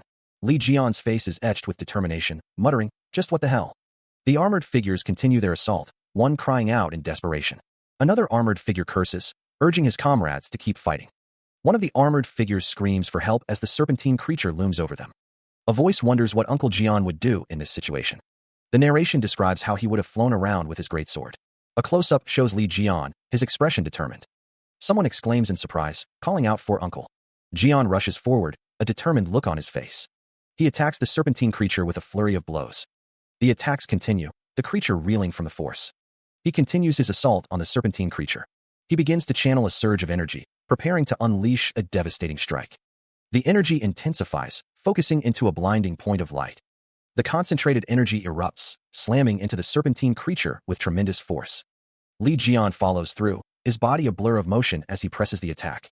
Eyes blazing with power, Li Jian roars, "Mountain Pierce." The attack carves a path through the water, creating a tunnel of pure energy. The energy intensifies, the air shimmering with barely contained power. The attack reaches its zenith, erupting in a cataclysmic explosion of light and force. The serpentine creature's eyes widen in disbelief and pain. One of the observers exclaims, "Took down the 1,000 arms in an instant." Another observer gasps, "He's incredible." The landscape is scarred and smoking, a testament to the sheer power unleashed. He's no joke. A sword lies on the ground, a serpentine creature wrapped around it. Li Jian stands among the soldiers, questioning if he threw it too hard. The soldiers float in the water. The 13th Awakened asks why they are so surprised, stating he came to show them how to fight the octopus since they all struggled so badly. Li Jian tells him to shut up, saying he simply came and took the last hit. One of the soldiers says they could have easily defeated the 1,000 arms by themselves. The serpentine creature is impaled by a spear, looking confused. A soldier is shocked. The 13th Awakened looks to the side. The serpentine creature is shown with a red eye. Li Jian is being attacked. The serpentine creature attacks. A visual effect is shown. He cries out, his voice filled with desperation. "Uncle." One of the armored figures wonders what they should do. Another asks if there is anyone who can defeat that monster. The serpentine creature looms large, its multiple eyes glowing menacingly. A close-up reveals the creature's grotesque features, its red eyes filled with malice. Energy begins to gather around the serpentine creature, crackling with power. The ground trembles as the energy intensifies, preparing for a devastating attack. Arcane energy crackles, a prelude to the unleashing of a powerful skill. The word skill blazes into existence, announcing the activation of a special ability. The skill is revealed, Lotus Disaster. The energy surges forward, a torrent of destructive power aimed at the serpentine creature. The Lotus Disaster engulfs the serpentine creature, its form silhouetted against the blinding light. The aftermath is a scene of devastation, the air thick with residual energy and the scent of ozone. A soldier, eyes wide with disbelief, exclaims, "That's the Vice Celestial Lord's ultimate technique." Other soldiers, equally stunned, can only utter, "Don't tell me." The air crackles with energy as the technique begins to manifest, a blinding light erupting from the depths. The light intensifies, forming a radiant spear of pure energy. The energy surges, the very air shimmering with its power. The light coalesces, taking on a more defined form, a weapon of immense power. The technique reaches its apex, a blinding display of celestial power. A blade hums with potent energy, its edge shimmering with an ethereal blue light. The sword pulses, the air around it crackling with unseen power. Held aloft, the weapon seems to drink in the light, growing brighter with each passing moment. A guttural roar tears through the air, the sound of pure, unbridled fury. Raw energy explodes outward, a blinding wave of cerulean force. The blast slams into the monstrous horde, vaporizing flesh and bone in an instant. A chorus of shrieks echoes through the cavern as the creatures are torn apart. The monsters are pulverized by the force of the attack. The air shimmers with residual energy, the scent of ozone heavy in the air. He spins the blade in a whirlwind of destruction, a vortex of power ready to unleash. His eyes ignite with an inner fire, the power of the skill surging through him. A monstrous form looms, its features obscured by shadow and swirling energy. The serpentine creature's silhouette is framed by crackling energy. The air crackles with anticipation as the monstrous form prepares to strike. Behind the protagonist, armored figures watch with apprehension. Jian Li observes the massive creature. "It's good that you're big in size, since there's more to cut," he muses. Leaping forward, Jian closes the distance between himself and the monster. The hunter taunts his foe. "You're just an octopus, no matter if you have 1,000 or 10,000 arms." The serpentine creature looms, dwarfing Jian Li. A sinister grin spreads across Jian's face. "I'll tear them up into bite-sized pieces for you guys. So feel free to eat them up." The serpentine creature lies defeated, its massive form still and lifeless in the water. The monster's corpse begins to sink into the depths, disappearing into the murky abyss. One of the soldiers remarks that Li Jian defeated the monster alone. Another confirms that the rumors about Li Jian were true. People have begun to worship Li Jian, their faces filled with awe and reverence. A reporter asks if everyone is watching, broadcasting the news of Li Jian's victory. Another reporter declares that a topic that will be on everyone's lips for a long time has just occurred. The news announces that the hero who returned, Li Jian, has defeated the 10,000 arms. The city watches the news on a large screen, captivated by the announcement of Li Jian's victory. The public celebrates Li Jian's victory, their cheers echoing through the streets. The city is filled with the sounds of celebration, a testament to Li Jian's triumph. A system message appears, stating that Li Jian has gained strength from the heart of worship from people looking at him in awe. The system message continues, explaining that Li Jian's deeds will last in people's memories or be talked about for a long time. The Bible of the Serpent-Bearer constellation has been created. History has recorded the actions of the Serpent-Bearer constellation, and they will be passed down among humans. The owners of the constellations are taken aback. Li Jian reads from a glowing book, a holy book that records how he gained strength. This means that if he lets his disciples. Looking out at the ocean, Li Jian hears a shout. "Uncle!" Yuha waves, calling out, "Hey Yuha!" He turns to Yuha, asking, Are you hurt anywhere? Lee Jian's expression is concerned. Yuha asks, Yuha, what's behind you? Did you pick that up somewhere? She then asks, What are you talking about? Yuha says, looks like you like bones too, huh? Do Leo constellations usually like bones? This is for me to keep as a souvenir. Lee Jian says, in any case. A close-up shows Yuha's belt. Yuha says, I broke your spear while I was using it. A chibi version of Yuha exclaims, a weapon that's made by Uncle Jian.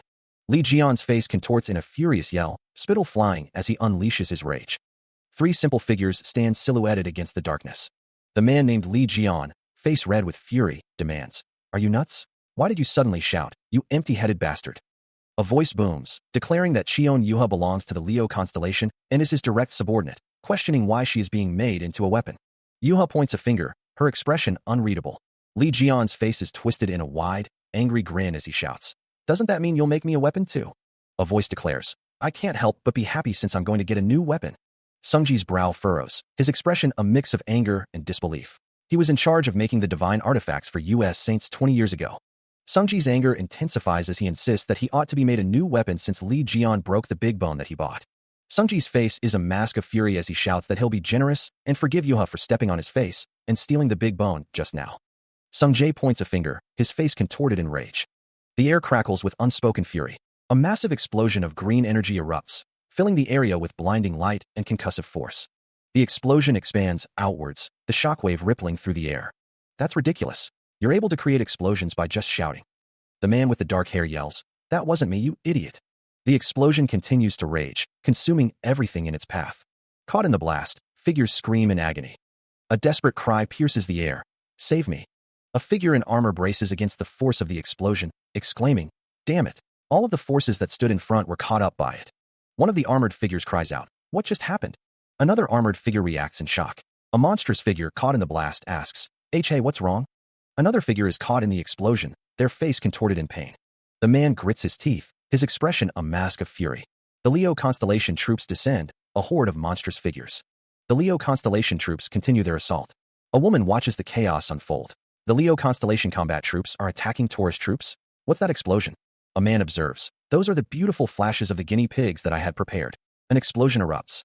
The woman gasps, Wire? A mechanical figure stands amidst the chaos. Someone cries out, Sebastian. A small, cartoonish figure floats in the air, dazed. Oh, Lime. The man argues, What are you talking about? Guinea pigs. Did you cause those explosions in the place where my subordinates are fighting? Another voice interjects, Whoa, everyone, calm down. Things haven't even started yet. The man states, That explosion is just the signal for the start of the main event. The man with the scar states that Lee Jian is the one who caused the Leo guys to go berserk after getting hit by the fallout. Lee Jian questions what he just did. The scarred man remarks that Lee Jian is quick on the uptake. The scarred man states that he will show something more interesting then. A character screams in terror. Someone shouts that they are coming and demands that they stop. Someone yells to get a grip. He cries out as a large, white, tiger-like monster descends upon him. The monster's claws reach down, ready to strike. The monster continues its assault as someone yells, Uncle. A figure is pinned to the ground by a monstrous wolf-like creature. He cries out, Cook, Uncle Dash. Another figure is seen kicking someone away. Another figure is attacked by a monster, crying out, Uncle Dash.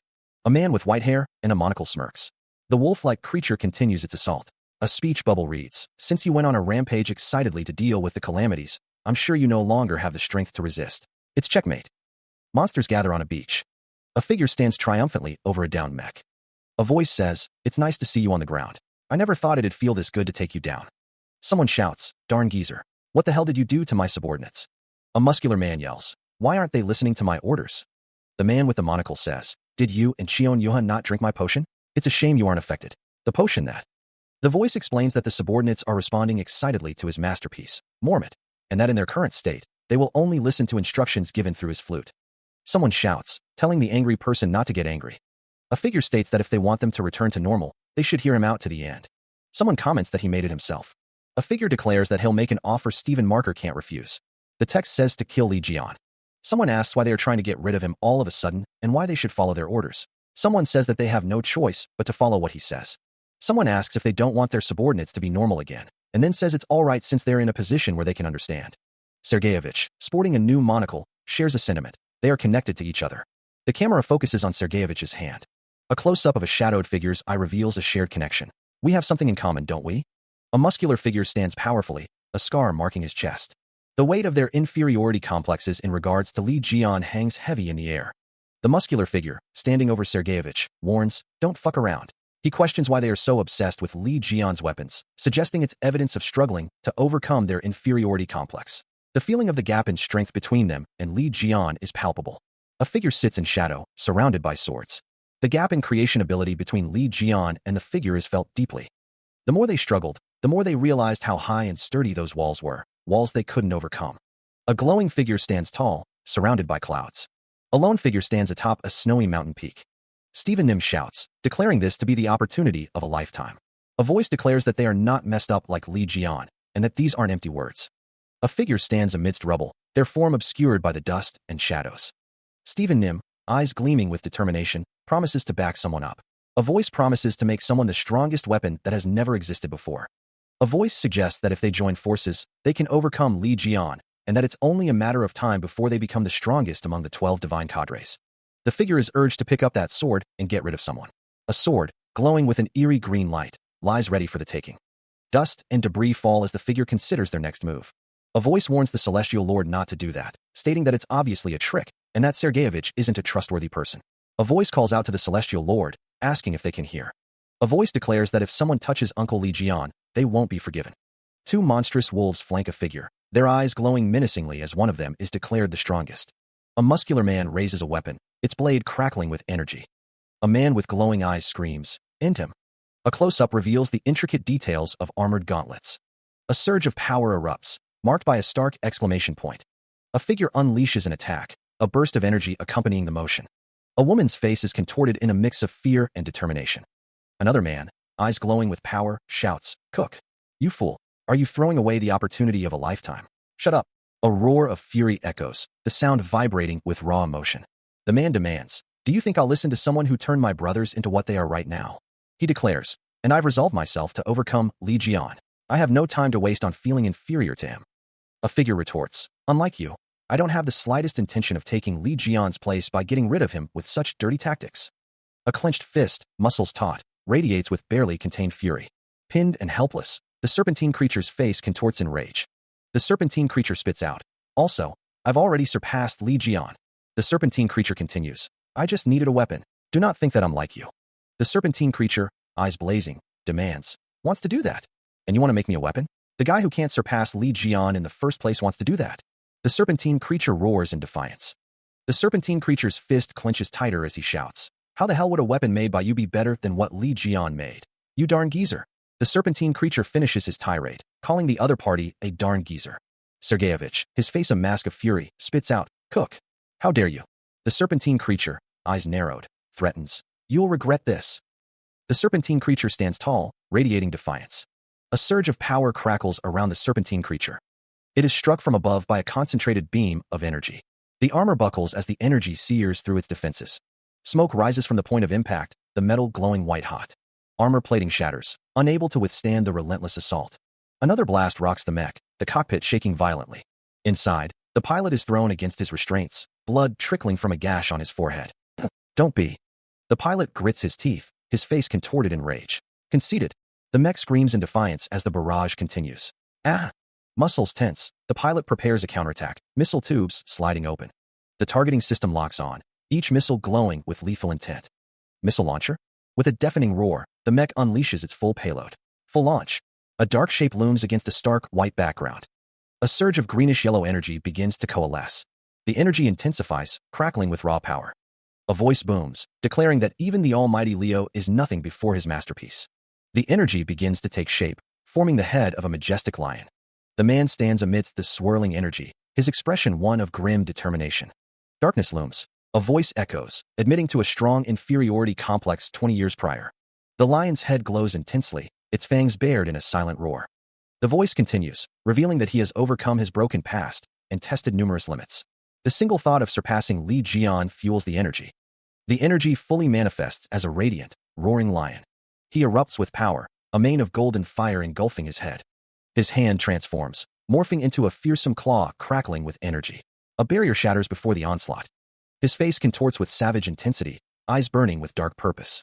The air crackles as he unleashes the thunder claw. Blades of pure energy tear through the battlefield. The attack lands with a deafening roar. The force of the blow sends shockwaves through the ruins. He looks down at Capricorn Saint. Capricorn, you put on some really thick armor, huh? Capricorn Saint lies defeated, struggling to breathe. He stands over the fallen saint, the air thick with dust and the scent of ozone. His foot descends, crushing the last vestiges of resistance. Capricorn Saint roared, I fought against those calamities. Capricorn, don't hide behind your armor and get out. Stephen yelled, Steven. A man with dark purple hair looked annoyed. The man with dark purple hair asked, so, when are you guys going to be done fighting? Stephen stammered, how are you here? Stephen thought, get caught to see what Sebastian would say, but I got up because he was just too long-winded and I got annoyed. Those beastmen are all so fucking weak. Sebastian said, in any case, get lost. Sebastian said, I have a lot of questions for you. Stephen thought, I let myself. A speech bubble read, let's have a small chat, shall we? Sebastian. Two hulking, beast-like figures loomed over Li Jian, who was sprawled on the ground, seemingly defeated. The white-furred beast snarled, don't treat me like that damn Capricorn bastard, and pass over the dash. Omitted. The gray-furred beast added, made with that type of, omitted, old geezer. The beast yawned, cook. How dare you? The white-furred beast roared, its fangs bared in a display of primal aggression. Li Jian, still on the ground, looked up at his captors with a bored expression. This is so fucking boring. The gray-furred beast hoisted Li Jian up, carrying him effortlessly. Suddenly, Li Jian stood behind the two beasts, his demeanor completely changed. Li Jian unleashed a furious yell, his power surging. A blinding light erupted, signaling a shift in the battle. With blinding speed, Li Jian launched a devastating attack. The attack landed with brutal force, splattering blood across the desolate landscape. A burst of crimson energy explodes outward. Li Jian grits his teeth, a bead of sweat trickling down his temple. A woman asks, so, when is your fight going to be over? Rubble and debris litter the ground. 20 years ago, it was something that happened before the Demon Tower's raid. A man with slicked back hair clasps his hands together, a sinister smile playing on his lips. He thinks, Li Jian will die in the Demon Tower. One person says, isn't that the prophecy that Hugo Otters received from a divine god? Another replies, that's just the prophecy that predicts the future. A woman with long, white hair smiles, thinking, I'm talking about the plan that'll make it a reality. A man with a scarred face and a wide grin says, I trembled with excitement. It doesn't matter what he meant by those words. A note reads, Li Jian is going to die. I can then analyze Li Jian's corpse, use this once-in-a-lifetime opportunity to steal his abilities and make them mine. A hand clenches tightly around a dark fabric, knuckles white with tension. Attached to the fabric, a note declares, Li Jian is going to die. Another note details a plan to steal his corpse and analyze it. A speech bubble commands, don't go into those stupid screens, just tell me who tried to kill me. An enraged man crumples a piece of paper in his fist, shouting, I don't care about what happened in your past. A man with white hair and a monocle agrees, fine, I'll tell you. In return, you must guarantee my safety. The white-haired man's expression hardens as he reiterates, my safety. A man coughs roughly, then says, you still don't understand what's happening around here. The man coughs again. Another man retorts, this doesn't look like a negotiation you have a hand in. A man's face is shadowed as he threatens, if you waste my time by spouting nonsense again, I'll rip out everything from your tongue to your jaw. A voice demands, who was it? A hand clenches into a fist, the tension palpable. The man looks up, his expression unreadable. A speech bubble reads, Virgo again? A man's face is partially obscured by shadow as a voice declares, it's in line with what that which said. The voice booms with certainty, declaring, it's definitely Virgo. A question hangs in the air, is Virgo really the one behind all of this? A man with a neatly trimmed mustache and a suit states, I'll have to meet Jean Myung again. A voice reflects on the situation, mentioning the investigation results of the dagger that stabbed them and the need to return it. He reaches out, declaring that the hammer that grants achievements is his, and questions if he needs to return it. He refuses, a fierce expression on his face. A figure demands the hammer back, insisting, take it. The text reveals that Capricorn Saint, Sebastian, has handed the divine artifact, the hammer that grants achievements, over to someone. Li Jian holds the hammer aloft, a triumphant grin on his face. Yeah, this is it, he exclaims. Capricorn is shuddering in regret and anger due to the loss of the hammer. Li Jian gestures, asking why someone is wincing so much and if they think this is unfair. He then calls out, 3 brothers, come out. A voice booms, asking, did you call for us, Li Jian dash? A colossal, divine figure looms, its presence radiating immense power. A voice commands, bring him into your dimension. If he resists, feel free to cut off some limbs. As you command. A voice cries out in disbelief, Li Jian, you're controlling household gods. The voice continues, don't tell me that you're not a saint but a new constellation's divine. A disembodied voice orders, go do some self-reflection. A smaller voice adds, of course, I don't intend to forgive you. Meanwhile, a hulking figure, standing beside Li Jian, asks, ugh, what just happened? From a distance, several figures are scattered across a cracked landscape. One groans, "Ugh, my head hurts." What were we doing? Two figures stand together, one saying, "It seems they're all back now." The other replies, "That's a relief." A group of figures laments, "They dragged our celestial lord away. What should we do now?" Another replies, "Damn it, what else can we do?" He urges his team forward, clutching a strange device in his hand. "We can only keep going." One of the armored figures looks around, questioning the situation. "Huh? What's with the armor?" A close-up of an eye shows a sudden realization. "Huh?" Energy explodes around the group, and cries of pain erupt. "Ark, Kook." The armor glows ominously. Li Jian laughs maniacally, revealing the trap. "Ha ha, you guys have forgotten that our celestial lord messed with your equipment before you even went into battle. We'll blow all of you up and see you fucked." An order is barked out. "Oi, fire the Mormont launcher." A subordinate responds, "Yes, sir." A figure with a gas mask grins, holding a strange weapon. The weapon fires, launching a projectile. The projectile hurtles through the air. The projectile explodes in a burst of energy. Is it some fucking toy? Why is everything named Mormont? Another figure stands ready, holding a weapon. "I'll use my toy to deal with you too then." He had used a divine artifact, a hammer that grants achievements. The system message appeared, indicating he was able to strengthen and change forms of targets that meet the conditions. The message prompted him to choose his target. Li Jian grinned, a mischievous glint in his eyes. He declared, "My target is." A surge of blue energy enveloped Li Jian. A blinding light erupted. The light intensified, consuming everything. Li Jian stood amidst the radiant energy, his expression unreadable. The system chimed again. He had successfully changed the form of his target. Mormont explosive had been turned into Mormont fireworks. A brilliant explosion filled the chamber. Li Jian watched the spectacle, a satisfied smirk playing on his lips. The other members of the team stared in disbelief. One exclaimed, "Mormont changed into fireworks." Another added, "That crazy bastard." A foot comes down hard, the force of the impact shaking the ground. The beasts prepare to be sent flying for trying to use them. One of the figures questions how they are all fine. The beasts declare that they are strong and tough. They might have fallen to Mormont, but such explosions won't do anything to their bodies. One of the figures orders the others to listen to the end. The beast roars, declaring that he can't let them go like this. He asks Li Jian if he has any decent weapons, something big and sturdy that beats people up nicely and is nice to swing. The beast asks Li Jian why he keeps asking him for weapons. The beast describes the weapon he wants as big, sturdy, good at swinging, and beats people up nicely. Li Jian, his eyes glowing red, says that he has one. The beast asks what's with his eyes. The beast looks surprised. The beast shouts at Li Jian to give it to him if he has one. He grips the serpentine creature tightly, a sinister smile spreading across his face. Power gathers in Li Jian's fist, ready to strike. A burst of pure energy erupts from his knuckles. The force of the blow sends the serpentine creature flying. The serpentine creature cries out in agony. Li Jian stands tall, the victor in this brief exchange. He holds the serpentine creature's foot, a strange glint in his eye. The serpentine creature's foot, up close and personal. He maintains his grip, the sound of straining muscle echoing in the desolate space. Silence hangs heavy in the air. Li Jian's gaze remains fixed, his resolve unwavering as he continues to hold the creature's foot aloft. The hunter's grip tightens further, knuckles whitening with the effort. The serpentine creature realizes the grip isn't loosening. Europe Humanity Alliance country, Western Protected Dome outskirts, Red Zone. A monstrous entity lurks amidst the ruins. The city lies in ruins. The stench is really intense here. It wouldn't be strange if a disaster suddenly appeared here. Zane, Virgo's search squad captain, thinks to himself, he mustn't let down his guard. One of the figures asks if the other heard something. Li Jian defeated that octopus disaster in the Philippines. One of the figures says that they saw the video and that Li Jian was super on form. Those who participated in the subjugation officially basically didn't do much in the end. One of the figures says that they heard that Leo and Capricorn fought each other and that both sides took losses. That works out better for them. The lesser the competitors, the better, right?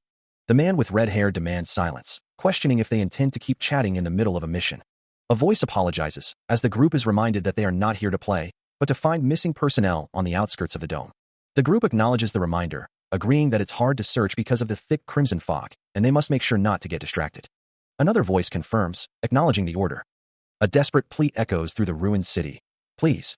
The cries continue, a chorus of voices begging. Someone, save me. Help me please. A figure notes that it's coming from over there. Li Jian declares that he will lead the way, urging everyone to follow him. The desperate cries persist. Someone, save me. Save me. Is anyone there? Please help me. Li Jian sprints forward, Kate billowing behind him as he races towards the source of the pleas. The cries continue, echoing through the desolate streets. Help me please. Is anyone there? One of the group members wonders if the screams seem to be coming from all over the downtown area, questioning if he heard wrongly. The pleas for help persist, now sounding repetitive, like they're being repeated by a machine. It's like it was recorded. He commanded everyone to stop. Something fell off in the air. A lone figure stood in the distance amidst the ruined cityscape. Li Jian called out, his voice echoing through the desolate streets. "Where's everyone?" Someone replied. His eyes glowed with an eerie light as he scanned the surroundings. A desperate plea echoed, "Someone, save me." A close-up revealed a face contorted in fear. The faint cry continued, "Sa, me." A monstrous figure loomed nearby, its grotesque features a horrifying sight. A final, desperate message pleaded, "Help me, please." The serpentine creature looms, its multiple arms and mouths writhing in the dim light. Vines constrict a figure, binding them tightly. A desperate plea echoes, a voice barely audible. Help. Me, please. Kiki." The cry intensifies, laced with terror. "P, please. Kikiki." The serpentine creature grasps the figure, its many mouths closing in. The air crackles with unseen energy. The air shimmers with distortion. Elsewhere, a sense of foreboding hangs heavy in the air. At Sagittarius' sanctuary, also known as Hugo's house, a few days have passed since Li Jian defeated the 10,000 arms and 1,000 arms. The achievements of the Bible seem to affect the believers. The achievements that are recorded can be manifested as power. He is being praised. Isn't Li Jian truly great? He managed to take down the octopus disaster that put the alliance strategy that involved many divine cadres to shame. The news is all about him. What's so great about killing a few octopuses? While there are a lot of details here, the hero that returned, Li Jian, defeated the 10,000 arms. The basic usage of the Bible is for him to do things that will become a hot topic. Enough looking at the Bible. Li Jian needs to take care of the piled-up work. A new notice has arrived. Would you like to take a look? How sickening. Let's take a look at this first. Trials. Is this a quest that appeared after he fought with Gemini's divine god? He thinks it's a pity that he can't use his ultimate technique, battle god instinct. Li Jian acknowledges the problems of finding a secretary and a disciple, deciding to think about them later. A woman in overalls and a cleaning cap is seen holding a stuffed rabbit. The woman shouts for everyone to look at her for a while. He has used the skill. The skill reveals that Yeren has 85% faith as a Sagittarius and 81% as an Ophiuchus. Yang Wei has 90% faith as an Aries, who is a contractor of a divine god. Li Jian realizes he needs to be careful with who he chooses to accept as his disciple. He considers the faith percentage. Imagining potential disciples, Li Jian pictures a woman with long, dark hair. Li Jian thinks to himself that either Hugo, Sungjae, or Yuha can become his disciple. He decides to confirm it now, wondering where Hugo, Sungjae, and Yuha are. He recalls that they all left early in the morning. Li Jian realizes that he'll have to check later. Li Jian wonders. Meanwhile, a phone displays the name Ji Miang. It's finally here. A desperate plea echoes, "Run away." A voice cries out to be saved, begging not to die. Sungjae, covered in debris, desperately calls for someone to save him. A figure commands someone to listen, instructing them to hide in the car until their father arrives. A disembodied voice echoes with malice, warning Sungjae to hide well, lest a monster find him. Another voice, laced with reassurance, promises that once his father arrives, he will deal with the monster swiftly. A woman, her eyes brimming with tears, pleads with Sungjae to promise he'll be brave. The woman's voice cracks with emotion as she urges him to wait for his father. Sungji's eyes widen in terror, sweat beading on his brow as the gravity of the situation sinks in. The reassuring voice returns, its tone now laced with concern for Sungji's well-being. Meanwhile, Sungjae sits upright in the back of a car, his breathing ragged and his eyes darting around nervously. His knuckles whiten as he grips a dark, rectangular bag tightly, as if it's a lifeline. The tension in his hands is palpable, each finger digging into the bag's surface. A woman sits beside Sungjae, her expression unreadable as she watches him. The driver glances back, remarking that he looks like he just had a nightmare, adding that he seems too restless since they've been on the road. The woman in the back seat tells Sungjae that they are going to visit his mom, and that he didn't sleep well. She suggests that the effects of the previous divine punishment might still be lingering, and advises him not to push himself too much. He sighs, stating he's all right, just a little tired. An idea sparks in his sister's mind. His sister exclaims that she almost forgot, and will give it to him since he's up now. She presents the gift with a flourish, announcing it's his birthday present. Sungjae is surprised, realizing what it is. His sister explains that she bought the divine artifact, stored with Gemini's magic power, together with their dad, as he requested. Sungjae wonders if it's really good enough, lamenting that he can do nothing as a divine cadre and just get points with this. His sister smiles, saying she's glad this is what he wanted, although she notes that Sungjae is always gloomy on his birthday, but nevertheless wishes him a happy birthday. Sungjae smiles, saying it's usual for her to put in the effort. His sister says that mom will be sad if he's always gloomy on his birthday, suggesting they go visit her with a smile. The sound of a seatbelt clicking fills the car. A hand grips something tightly, knuckles white with strain. The imposing structure of Tail Hospital rises against the sky. Ward 808. The sign reads, Chun Jaiwu. A memory surfaces. Back then, Uncle Jian managed to hurt divine god Freya's forehead. Uncle Jian has gotten a lot cooler than he used to be. A voice muses internally as a heart monitor beeps steadily. And Mom, it would have been really nice if you were here to see Uncle Jian with us, a thought echoes. A woman in a business suit says, we'll talk about all the other things when you're awake. Mom, a voice whispers. A woman lies in a hospital bed, an oxygen mask covering her face. The woman in the business suit stands beside the hospital bed, a red-haired man standing nearby. A view from a window, the city lights blurred in the distance. Li Jian stands by a window, bathed in the soft light. A close-up of Li Jian's face, a flicker of emotion in his eyes. He looks at his phone, a flicker of surprise crossing his face. Huh, this number is? In the distance, a lone figure walks near a modern building, seemingly unaware of the impending crisis. The figure continues their stroll, oblivious to the conversation unfolding elsewhere. I can't believe that the Europe Alliance countries are looking for me, but a simple disaster extermination request. Isn't Virgo near the Eastern Region Dome area? Li Jian's expression hardens as he listens to the news. Any typical disaster. Virgo has already declared that they've given up on exterminating the disaster. The voice on the other end of the line continues, revealing the gravity of the situation. It's the disaster that appeared in Korea 10 years ago and destroyed the whole airport. A sense of dread fills the air as the words blood fog appear ominously. A monstrous figure emerges from the darkness, surrounded by a crimson haze. That bastard has appeared again. Li Jian's eyes widen in disbelief as he hears the final piece of information. What did you say? That Kevin Ajar said that? Also, you've met that disaster before. The ominous red light intensifies, casting long shadows and hinting at the impending danger. Europe, Alliance country, Virgo jurisdiction, Belgium. Rain streaks the sky. Rain falls on the city. The rain continues to fall. Sung-jae grimaces. Damn it, what bad timing. He sighs, looking out the window. Out of all days, why does it have to rain the one time I have an appointment? Sung-jae sits at a table, holding a cup. A text message appears on his phone. Sung-jae, want to become my disciple? Sung-jae's phone displays the message, along with his replies. I'm sorry, uncle. I'm really thankful for your offer, but I don't think I'll be able to do that. Sung-jae thinks, TCH, I thought Sung-jae would definitely become my disciple. Well, there's still a lot about Sung-jae that I don't know about, after all. Someone approaches Sung-jae. Today is Sung-jae's birthday? The other person continues. You should have told me about that. Sung-jae doesn't really care much about his own birthday. The thought crosses someone's mind that Yeren seemed to be hiding something. Another wonders if something happened on Sung-jae's birthday.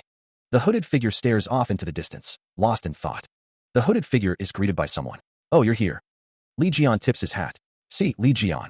A nameplate reads, Virgo, SS rank appraiser, one of the 10 saints, Jin Myung. Li Jian apologizes for making the hooded figure come all the way there, stating he should have gone to where they were instead. The hooded figure thinks back to two chibi characters passing through a portal, one exclaiming, awesome. Li Jian mentions that the country is under the influence of Virgo, but wonders how there can only be things related to Virgo. A banner displays a symbol.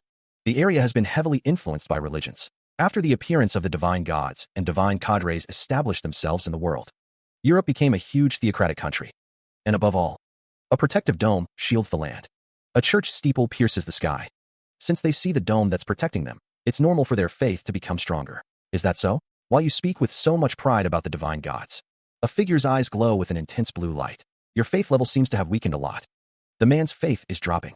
For the faith level of someone like Jin Myung, who has traits of a religious fanatic, to drop because of feelings of betrayal, something huge must have happened. I guess what we're here to talk about is related to your divine cadre. Li Jian gestures emphatically, his expression serious. Pisces' rental skill, the soundless barrier, is in effect, blocking all sound with the energy of water. They are traveling outside of the barrier. Li Jian states that he will get straight to the point, explaining that he is regarding the dagger that Sung-jae asked him to look into. The dagger is filled with death energy, and because of an evil power, information about it has been destroyed. However, some information was still readable. The result of the investigation reveals a part of the dagger's remnant memories. A menacing figure is shown. Li Jian reveals that the culprit who stabbed Sung-jae in the Demon Tower is. The dagger is shown again.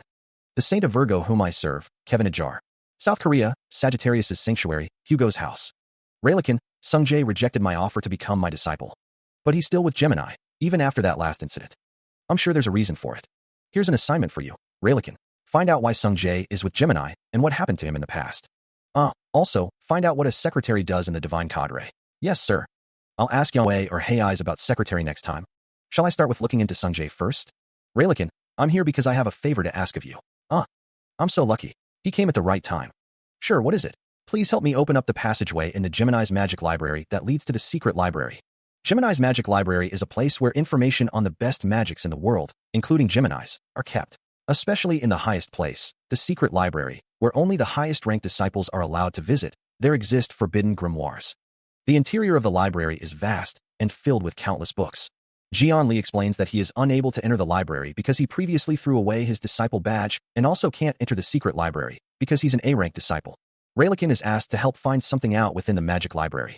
Raylikin stands, her expression unreadable. The Fairy Queen turns her head slightly. Raylikin creates a magical portal. Raylikin states that it's not hard for her to let him into the magic. Jian Li looks up, a bead of sweat trickling down his face. Jian Li begins to speak. Jian Li is asked what he's trying to find in there and why he's going there. The secret library is described as a place where there are tons of secret, dangerous, and forbidden grimoires. Jian Li hesitates, his expression troubled. He clenches his fist, thinking about what he wishes to find in the magic library. The man uses the spirit invocation skill that allows him to summon beings from other worlds. A heavy thud echoes. A hooded figure sits alone on a bench. The hooded figure recalls checking the records from the past few years. Daggers of a similar type have appeared in auctions from time to time. The appraisal was done by his predecessor. It seems he might have felt the ominous energy from the dagger. He tried to trace its origins, but shockingly, that means the dagger came from Virgo. Two men sit at a table, deep in discussion. This was inside the Virgo's weapon storage. Weapons that possess the same energy as the dagger are lined up there. The phone screen displays weapons appearing in auctions, a method of slowly getting rid of them. He is asked if he heard some information from his predecessor. He replies that he wasn't able to do that, because his predecessor was suddenly murdered while tracing the dagger's origin. He was stabbed with the dagger that he was investigating. The man's expression is grim as he considers the information. There were traces that the dagger was messed with. It seemed like someone had tried to get rid of the ominous energy, and the person who was looking into the dagger. There's also a strong curse cast upon this dagger that he's never seen before. Although it's very faint now because the curse seems to have been almost used up, that curse was able to nullify your strength in an instant. It's definitely related to a strong and evil existence. Strong enough to harm not just a saint, but also a divine god. The man sits pensively, absorbing the gravity of the situation. Curses are Jean-Louis Morin's specialty, but his curse abilities don't work on divine gods. Ominous energy surrounds the dagger, an energy that doesn't belong to divine gods. Even Cancer's energy pales in comparison to the dagger's power. A planet hangs in the void, storms raging across its surface. A monstrous face with glowing red eyes appears. The voice echoes, certain that the one who stabbed him is deeply connected to the disasters of the unknown civilization. A figure sits on a bench, head in their hands, lost in thought. The voice declares that he will deal with Virgo after that, acknowledging that the dagger has a time limit. Li Jian's brow furrows, his expression troubled. The train is entering the station. Those who wish to ride the train. Lying on the bench, the figure murmurs, "Here it is." A steam train pulls into the station, its massive form dominating the platform. Footsteps echo as someone boards the train. Passengers stand inside the train, waiting for departure. More passengers fill the train car, their faces a mixture of anticipation and weariness. He stood among the crowd, the air thick with anticipation. The shadows deepened, obscuring the already indistinct figures. A mass of hooded individuals moved with a unified purpose. One of the hooded figures leaped from a high vantage point, landing gracefully among the others. Their footsteps echoed through the vast hall, a silent promise of what was to come. A sinister smile played on the lips of one of the figures, barely visible beneath the hood. A voice declared, "They're finally here." The grand architecture of the station loomed over the assembled group, a silent witness to their arrival. The hooded figures stood in formation, their presence radiating an unsettling aura. One of the figures adjusted their cloak, their movements precise and deliberate. A cacophony of echoing sounds fills the air. Black crows soar over a ruined cityscape, their shadows falling across the broken buildings. A blinding flash of orange energy erupts, accompanied by a sharp, echoing crack. A close-up reveals a face splattered with blood, the expression contorted in pain or fury. Two figures stand silhouetted against a monstrous, fiery backdrop. A voice booms, declaring, "We must take care of all the small disasters in this area by today. Move quickly." A guttural sound echoes, resonating with an unknown threat. A figure strides through a landscape choked with tree roots, exclaiming, "What the hell is with these tree roots? They're making it so hard to walk." A voice remarks, "What a coincidence. To think you guys would." One figure asks, "Why are you here?" Another responds, "It's because of a request that Sagittarius received recently." A statement declares, Sagittarius received a commission to take care of disasters with a handful of elites. They are essentially acting as mercenaries at this point. Li Jian shakes hands with Sergeyevich. The divine cadre captain questions why they accepted a commission without knowing the details. He adds that their celestial lord was the one who accepted the commission. Footsteps echo through a desolate landscape. The monster coveted Li Jian's god powers. A figure asks if they have heard of the blood fog. A figure stands with a menacing weapon. The Europe Alliance Government Assembly Disaster Countermeasures Headquarters looms. Sergeyevich explains that the blood fog exudes a crimson fog and devours the soul and vitality of living creatures near it. He adds that it's based on the report, it's estimated. A man questions why they are choosing to do it in such a dangerous manner instead of gathering the divine cadres to take care of it. As everyone knows, the blood fog is known as the subdued disaster to the public. It's something that must not appear again, even though it has already devoured more than 5,000 people so far. Hugo chuckles, stating that the divine cadres stopped counting the numbers a few decades ago. Ajar, the celestial lord, is asked if he is not doing anything about this, as Virgo has already made their move. They've mobilized high-ranking divine cadres and numerous troops several times, but they've all been annihilated because of the crimson fog exuded by the blood fog, which causes intense status abnormalities. It's the worst match for Virgo, who's specialized in close combat. Additionally, the Virgo celestial lord is now out dealing with a similar rank disaster in the Northern Sea. It's quite hard for him to return quickly to the sanctuary from where he is currently, which is why we're breaking the norm this time around and are seeking help from the other divine cadres. After looking for several divine cadres, we've chosen Sagittarius because it's a mercenary divine cadre which has quite a bit of freedom to move about. The Sagittarius Saint is teamed up with Li Jian, and those in power were deeply impressed by what Li Jian did in the Philippines. Sergeyevich stands with his hands clasped, listening intently. The 13th Awakened requests that someone hunt the blood fog for them. A figure shrouded in shadow declares that it's a lie. That proud and arrogant Kevin Ajar would rather die. Someone wonders if those Virgo bastards are trying to use the blood fog to get rid of them and Li Jian, rather than allow outsiders to step into their territory. A monstrous figure looms, its eyes glowing with malevolent intent. The 13th Awakened is sure they're up to something here. But Sergeyevich listens to another person who says it's okay, whatever it is, just tell them that blood fog has appeared. Once he hears that name, Hugo Otters won't be able to reject this, because the Celestial Lord's wife was lost to the blood fog. He stands amidst a desolate landscape. The Celestial Lord's wife? The only person you guys call that. That's right. Chun Jaiwu, Hugo Otters' wife, as well as Yuha and Sungji's mother. They only met after Li Jian got trapped in the demon tower, so Li Jian has never met her.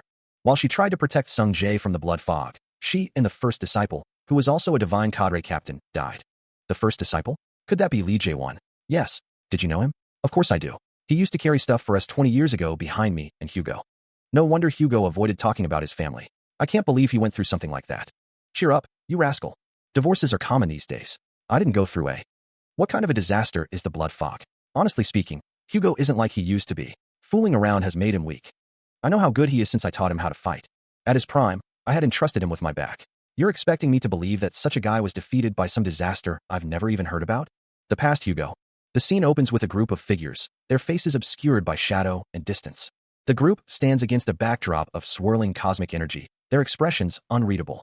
A voice echoes, stating that one of them was the strongest among the 12 saints. The voice continues, requesting the exact details of what Hugo went through. The man sits with his hands clasped, a grim expression etched on his face as he recalls that horrifying incident. The memory happened 10 years ago on Sungji's 7th birthday. The boy exclaims that it's been almost 2 years since they came back to Korea, wondering what he should do. A woman stands nearby as the boy sits, able to create anti-disaster prototypes soon, all thanks to Li Jian's research notes and weapons which he passed to him. Chun Jaiwu recalls that Sung Jae even came out to fetch her in the middle of the night, almost crying because she was so touched by him. The boy is asked how Sung Jae made it to the airport. A man says that it's thanks to Jae-won, who went through all that trouble in the middle of the night, adding that young master Sung Jae wanted to meet him as soon as possible. Li Jae-won is identified as Sagittarius's first disciple and Sagittarius divine cadre captain. The young Sung Jae whines, declaring that he is hungry. Chun Jaiwu holds her phone, while Li Jian stands beside them. A chibi version of Chun Jaiwu appears, wondering if they should eat a burger from the restaurant. The sign reads Midoriya. Li Jian tells Sung Jae to stay there with the young master, as he will go buy the burger. Another chibi version of Chun Jaiwu thanks someone. A young man with red hair apologizes, saying he is sorry, brother. Two figures argue, one saying he asked the other to hold on to it, not to release it there. The other responds that he didn't know it would turn out like this. The same two figures are running. One tells the other to shut up and run away now, saying if they are too late, they will die too. Sung Jae wonders what could the reason be. Chun Jaiwu tells Sung Jae to wait there since Jae-won said he'll buy the burgers. A close-up of Chun Jaiwu and Sung Jae. Chun Jaiwu and Sung Jae look up in shock. A speech bubble with a question mark. Two figures look up at a blackout. One wonders what that is, a blackout. The other exclaims how an airport can have no lights in the middle of the night. Figures are running. The young Sung Jae looks up at his mother, a question forming on his lips. Mom, did the lights go off? A wave of crimson text washes over the scene, an ominous sign of what's to come. Li Jian's brow furrows with concern. What's happening? Why is there a sudden blackout? Terror grips an unseen face as distorted characters loom. A silent scream tears from unseen lips. Reality itself seems to crack, a voice whispering. This is. A figure stands amidst the chaos, stating the obvious. Real bad, isn't it? A discarded bag of fast food lies forgotten, a mundane detail amidst the unfolding nightmare. A name echoes through the darkness. Jae-won. The world twists and contorts, a canvas of madness. Reality unravels, thread by thread. The darkness consumes all. A voice echoes the name, Lee Jae-won. A disembodied voice questions the severity of the situation. A woman stands on a platform, cradling a child in her arms. The woman clutches the child tighter, her expression unreadable. A monstrous visage looms, teeth bared in a silent roar. A figure is sent hurtling through the air, propelled towards a gaping maw of unknown origin. A woman screams, her face contorted in terror. Mister. The creature's massive form looms, its shadow swallowing everything in its path. A hand reaches out, grasping for anything to hold onto, but finding only empty air. Inside the beast's maw, a man gives a thumbs up, a bizarre gesture in the face of certain doom. Rows of teeth, sharp and menacing, line the creature's gullet. A single eye, bloodshot and filled with primal hunger, stares out from the darkness. The air crackles with an unseen energy, a prelude to the horror about to unfold. The woman clutches Sung-jae, her voice cracking with desperation. Sung-jae, don't look. Her hands tremble as she shields the boy's eyes from the gruesome spectacle. The creature's head, a grotesque mass of flesh and teeth, pulsates with a sinister energy. The sound of snapping bones echoes through the air, a chilling testament to the creature's power. The serpentine creature continues its assault, swallowing someone whole. A voice cries out, stating that this is a disaster. The monster continues to devour its victim. A voice declares that it swallowed a human. The serpentine creature's tail writhes as it continues its gruesome feast. A man shouts for the divine cadre to be contacted immediately. Another man confirms the order. A woman cries out, seemingly calling for Sung-jae. A woman clutches a child, screaming in terror and warning the monster not to touch her mother. A desperate plea echoes, someone begging to be saved. The woman, still holding the child, flees in terror from the monstrous creature. The air crackles with unseen energy. A surge of power erupts. A massive explosion rocks the area, sending debris flying. A voice screams for everyone to run away.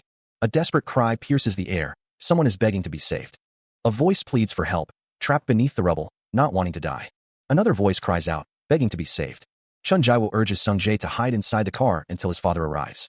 The cries for help continue, desperate and filled with pain. Chun Jae-woo tells Sung-jae to think of this as playing hide and seek, assuring him that when his father comes, he'll take care of everything in an instant. Chun Jae-woo thinks to herself, promising Sung-jae that until then, he'll be brave. Chun Jae-woo smiles, trying to reassure Sung-jae that he'll be brave. She tells him to wait for his father. A monstrous presence looms nearby. The car sits amidst the chaos. Sung-jae thinks to himself that he just wanted to see his mom as soon as possible. The birthday party is in full swing. A child, wearing a birthday hat and a shirt that reads, "Happy Birthday," stands at the head of the table, arms raised in celebration. He wanted to talk about a lot of fun stuff, because it's been a while since they've all gathered. It's all because of him. It's all because of him. Mom. Mr. Jae-won. Tears stream down Sung-jae's face as he clenches his fists. He whispers, "I'm sorry." Outside, tendrils of dark energy creep around a parked car, a sinister omen in the otherwise normal cityscape. The energy coalesces, forming a bright, ominous point of light. The light intensifies, growing larger and more menacing as the energy surges. The energy reaches a blinding crescendo, a harbinger of destruction. A cataclysmic explosion rips through the area, engulfing the car in flames and scattering debris. A voice cries out, "Sung-jae, are you all right?" Jian's face is contorted with worry, his eyes glowing with a fierce, protective light. From inside the burning car, Sung-jae cries out, "Dad." Jian stands amidst the flames, his bare feet planted firmly on the ground, ready to face whatever threat has emerged. Amidst the chaos, he calls out, asking if anyone is hurt. Another voice cries out, desperately calling for their dad. A desperate plea echoes through the destruction, "Mom." The cries continue, now calling for Mr. Jae-won. A hand reaches out, seemingly from the wreckage. A moment of realization. "Ah, I see." Standing near a car, a figure looks down, seemingly unharmed. Bare feet stand on the ground amidst the chaos. From the depths, fiery tentacles erupt, tearing through the earth. The fiery tendrils writhe and twist, consuming everything in their path. The inferno intensifies, the air thick with the smell of sulfur and destruction. A figure emerges from the flames, their face contorted with rage. "How dare you!" The world burns. Buildings crumble under the intense heat. The ground cracks and buckles. The sky is ablaze with an inferno. A monstrous tree, riddled with glowing eyes, looms over the destruction. The man realizes the people it killed are within the huge tree on its back. He cries out, "Jae-woo." He needs to calm down, there might still be a way to save her. Maybe he can do it by forcefully pulling her out. The tree looms, a prison of souls. His face contorted with determination. He vows, "Wait for me. I'll get you out real quick." Raw, untamed energy explodes outward, a maelstrom of heat and light. Tendrils of power crackle like lightning, searing the very air. The energy coalesces into a blinding flash, promising devastation. The air vibrates with unseen force, a prelude to destruction. Ugh! A figure struggles against the overwhelming power, muscles straining against the onslaught. He shouts, "Don't get in my way," his voice raw with determination. He unleashes a counter-surge of energy, a desperate attempt to stem the tide. A voice cries out, "Please save me. Help me, please." Another figure gathers power, their hands glowing with intense heat. The desperate plea continues, "Someone, please, help me." Shadows lengthen, obscuring the source of the encroaching darkness. A figure is struck by a devastating blow, sent flying backward. The serpentine creature coughs, a guttural sound escaping its throat. It thinks the power looks delicious. The creature recognizes the power, realizing it belongs to someone who has received the power of a god. The serpentine creature thinks that the power looks delicious. The serpentine creature gulps, its throat constricting. The creature vows to eat the target up. The serpentine creature is struck by an unseen force, the impact sending tremors through its body. The creature screams in agony. A child cries out for his dad. Energy begins to build, crackling in the air. The energy intensifies, forming a blinding light. The energy is released in a powerful surge. The energy explodes outward. The ground erupts in a geyser of golden energy, sending debris flying in all directions. More rubble rains down, the aftermath of the unseen force. A figure is bathed in a blinding golden light, power radiating from every pore. Swirling pink energy coalesces around another figure, a protective aura forming. Encased in bubbles of pink energy, several figures are shielded from the devastation. Sagittarius demands, "What's with that pathetic state of yours?" A voice responds, "I've taken out the people who were stuck in the tree with my magic." A figure focuses, generating a sphere of pure white energy between their hands. A figure shouts, "Let's attack the disaster." Purple energy flares around them. Li Jian watches the scene unfold, a determined look on his face. Pink energy surges from the ground, crackling with power. More debris falls, the destruction continuing unabated. He lies on the ground, battered and bruised. "How are those guys here?" Haley looms over Li Jian. "Are you okay, huge otters?" Li Jian looks up at her. "Haley, you're here too?" "I heard a powerful disaster had appeared, so I gathered reinforcements quickly." Haley stands beside him. They're only here because they don't want the disaster to invade their territories too. Haley prepares to fight. "Let's not waste time and end this in one go." "That's music to my ears." Raylikin declares that they will go all out.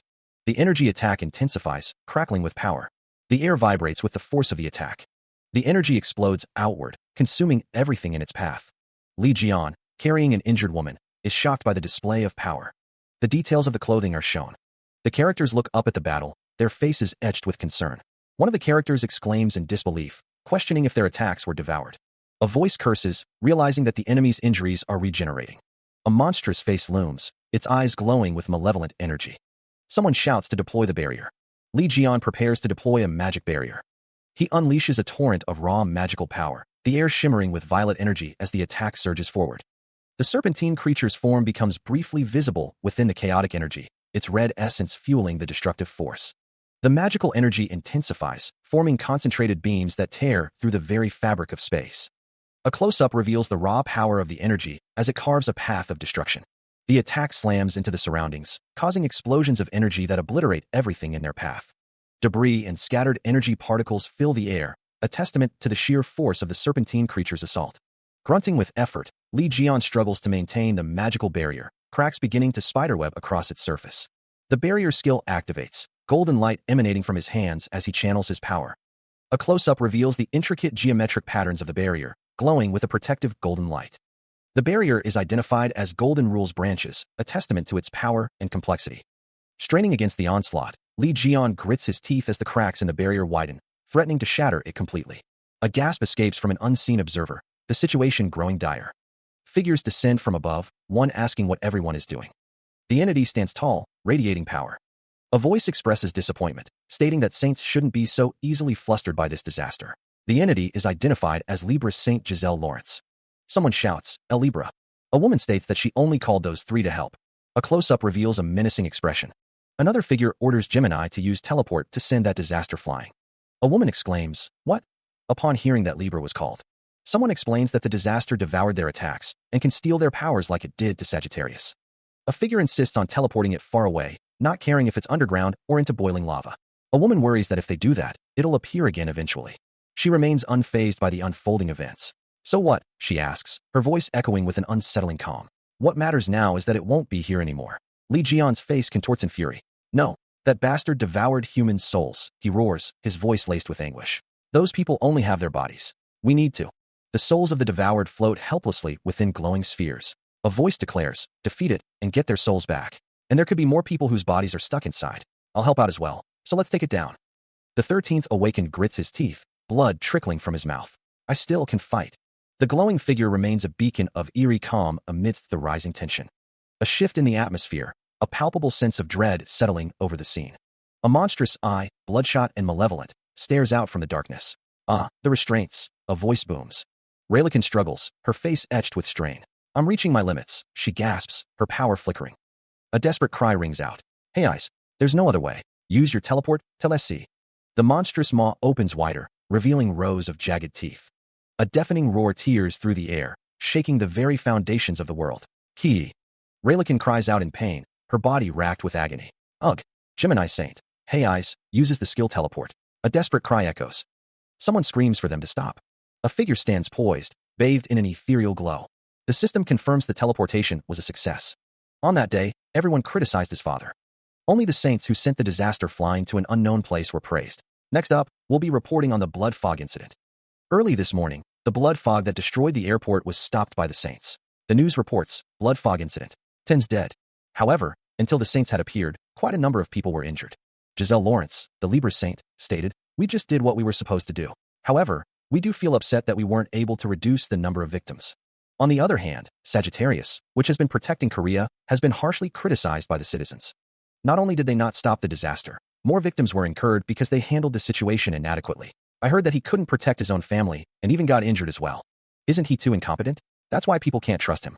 After Sagittarius St. Hugo Otters apologized to the country today, he visited the group memorial altar of the victims. But throughout the memorial service, the citizens kept throwing harsh criticisms at him. We trusted you to protect us. What the hell were you doing before the other saints arrived? The crowd surges forward, their faces contorted with grief and anger. He is met with accusations. The protesters demand that Hugo Otters bring their families back to life, their voices raw with desperation and fury. Someone declares they can't watch it anymore. Elsewhere, a meeting is in progress, the atmosphere tense and somber. Leo is questioned about turning off whatever they were watching. One of the men wonders if they must go after Sagittarius like that. The other responds that it's too much. A man adjusts his tie, stating that someone had to be responsible for the victims. He then suggests they be positive, as Sagittarius's influence being affected will make things easier for the other divine cadres to enter. The text indicates that divine cadres are entering Korea, and someone named Yang Wei is mentioned. Stephen Marker is taunted, accused of starting to feel pricked by his conscience. Taurus St. Ivan voiced is shown holding a glowing artifact, the text calling Sagittarius foolish for not having any royal divine artifacts. Someone states that if Sagittarius wasn't capable enough, he should have asked them for help. He is told that what he just said was wrong. He's a quarterwit, since the blood fog already took away half of his powers. A sinister grin spreads across Ivan Voiced's face. Morin laughs, agreeing that Ivan Voiced said the wrong thing. Samchin and Hayeyes stand together, observing the situation. Damn it, this is so frustrating. Hayeyes wonders if Hugo is alright. Samchin states that they will have to observe him for a while. Hayeyes is asked if she was jealous of Chun Jaiwoo. She is surprised that Samchin is reacting like this right now. Hayeyes admits that she hates Chun Jaiwoo, but Hayeyes says that she didn't want this for her. Samchin sighs, listening to Hayeyes. The taller man crosses his arms, a grim expression on his face. He states that while he feels bad for Hugo, he feels worse for the kids. Rain falls from a dark, overcast sky. 3 figures walk towards a building, their backs to the viewer. Reporters crowd around, cameras flashing. One asks how they're feeling and if they feel sorry towards the citizens, given the public criticism. A man in a suit stands with his head bowed, as a reporter shouts a question about when they intend to hold the funeral for the families. The victims have been sent to Tail Hospital under Scorpio. The text demands an explanation for the incident to cover it up. During the press conference, it is said that everything will be explained. He is on his way to visit the patients, so they ask to refrain from asking further questions. 2 figures walk away, one wondering where Lee Jae-won is. His body was discovered much later, and they are still transporting him to the hospital. Before the disaster met with them, it said they vomited the victims it couldn't swallow. It's believed they only found him so late because the Divine Cadre captain was probably the last to get eaten. Once Lee Jae-won gets here, they are asked to move him and the others to the ICU. Haley has allowed them to use this hospital out of goodwill. A woman is identified as a saint. The saint is confronted. Someone tells her that there's no need for her to take on all the blame, reminding her that she lost her family too and fought the disaster as well. She is urged not to keep quiet, but to tell the whole world what happened. A man responds that people could have been saved if the blood fog was captured, and they could get the souls back. He confirms that there was a way to save them. But to the addressing the victims' families, the man states that they didn't die, but that their souls have been stolen. The saint declares that they just need to capture the blood fog and get back their souls, acknowledging that saying this is basically torturing them with hopes and without promises. Who? How? With what methods? The man admits that he lost almost all his powers, and even the other saints weren't able to find a way to deal with the disaster. That is why there was no other choice but to send the disaster to an unknown location. Among the saints, who'd risk their own powers and life to fight the disaster to get back the victims' souls. No, even if they do find the disaster. She demands to know why he would risk fighting against it. Yeren insists that he is being hated by them right now, and that he did nothing wrong. The Celestial Lord remains silent as Yeren questions his motives. He admits that he is indeed to be blamed. The Celestial Lord explains that it is because he was weak, and that is why he couldn't protect them. He laments that he wasn't able to keep the promise with Jian to protect Korea. The Celestial Lord's expression is grim as he reflects on the criticisms and hatred directed at him. The Celestial Lord tells Yeren that he needs to go to Jiwoo now, as he is worried because only Sungjae and Yuha are there. The Celestial Lord expresses his gratitude for Yeren's concern. Yeren places a comforting hand on the Celestial Lord's arm. The Celestial Lord is referred to as Vice Celestial Lord. The Celestial Lord explains that the reason why he moved the victims to the hospital instead of holding a funeral was because he believed that they might wake up at any moment, but there's no way to save those people right now. He won't give up on them, because the moment he gives up on saving these victims. The man in the suit stands in the hallway, contemplating the weight of his responsibilities. It would be the same as giving up on Madame and the Divine Cadre Captain. The camera focuses on a door, the number 808 prominently displayed. A hand reaches out towards the door, the name Chun Jiwoo etched on the sign beside it. The door creaks open, revealing a glimpse of what lies beyond. A voice echoes, filled with sorrow, "Mom." The man's face is etched with regret as he whispers, "I'm sorry." A figure huddles, arms wrapped tightly around their knees, consumed by grief. A memory surfaces. A family stands together, unaware of the tragedy that awaits. A voice laments, "If I didn't whine about being hungry." A woman lies in a hospital bed, her face pale and weak. A voice whispers, filled with anguish, "If we had left the airport immediately, you and Uncle Jae-won would have been fine." A figure sits alone in a chair, haunted by what could have been. Dad could have defeated the disaster, and everyone would have been safe. The figure curls in on themselves, consumed by guilt. "I'm sorry. It's all my fault." Tears stream down the figure's face, a silent testament to their profound sorrow. "I'm sorry." A hand reaches for a door handle, a glimmer of hope amidst the despair. Tears streamed down his face, a torrent of unspoken regret. His hand clenched tightly around the object, knuckles white with suppressed emotion. He thought, at that time, he should have told Sungjae, who blamed himself, that it wasn't his fault. But he couldn't show him the side of him breaking down. The group around the campfire believed Sungjae still thought it was his fault. One of them wondered if he had asked something unnecessary. Another responded, "It's something that he would have had to tell him eventually."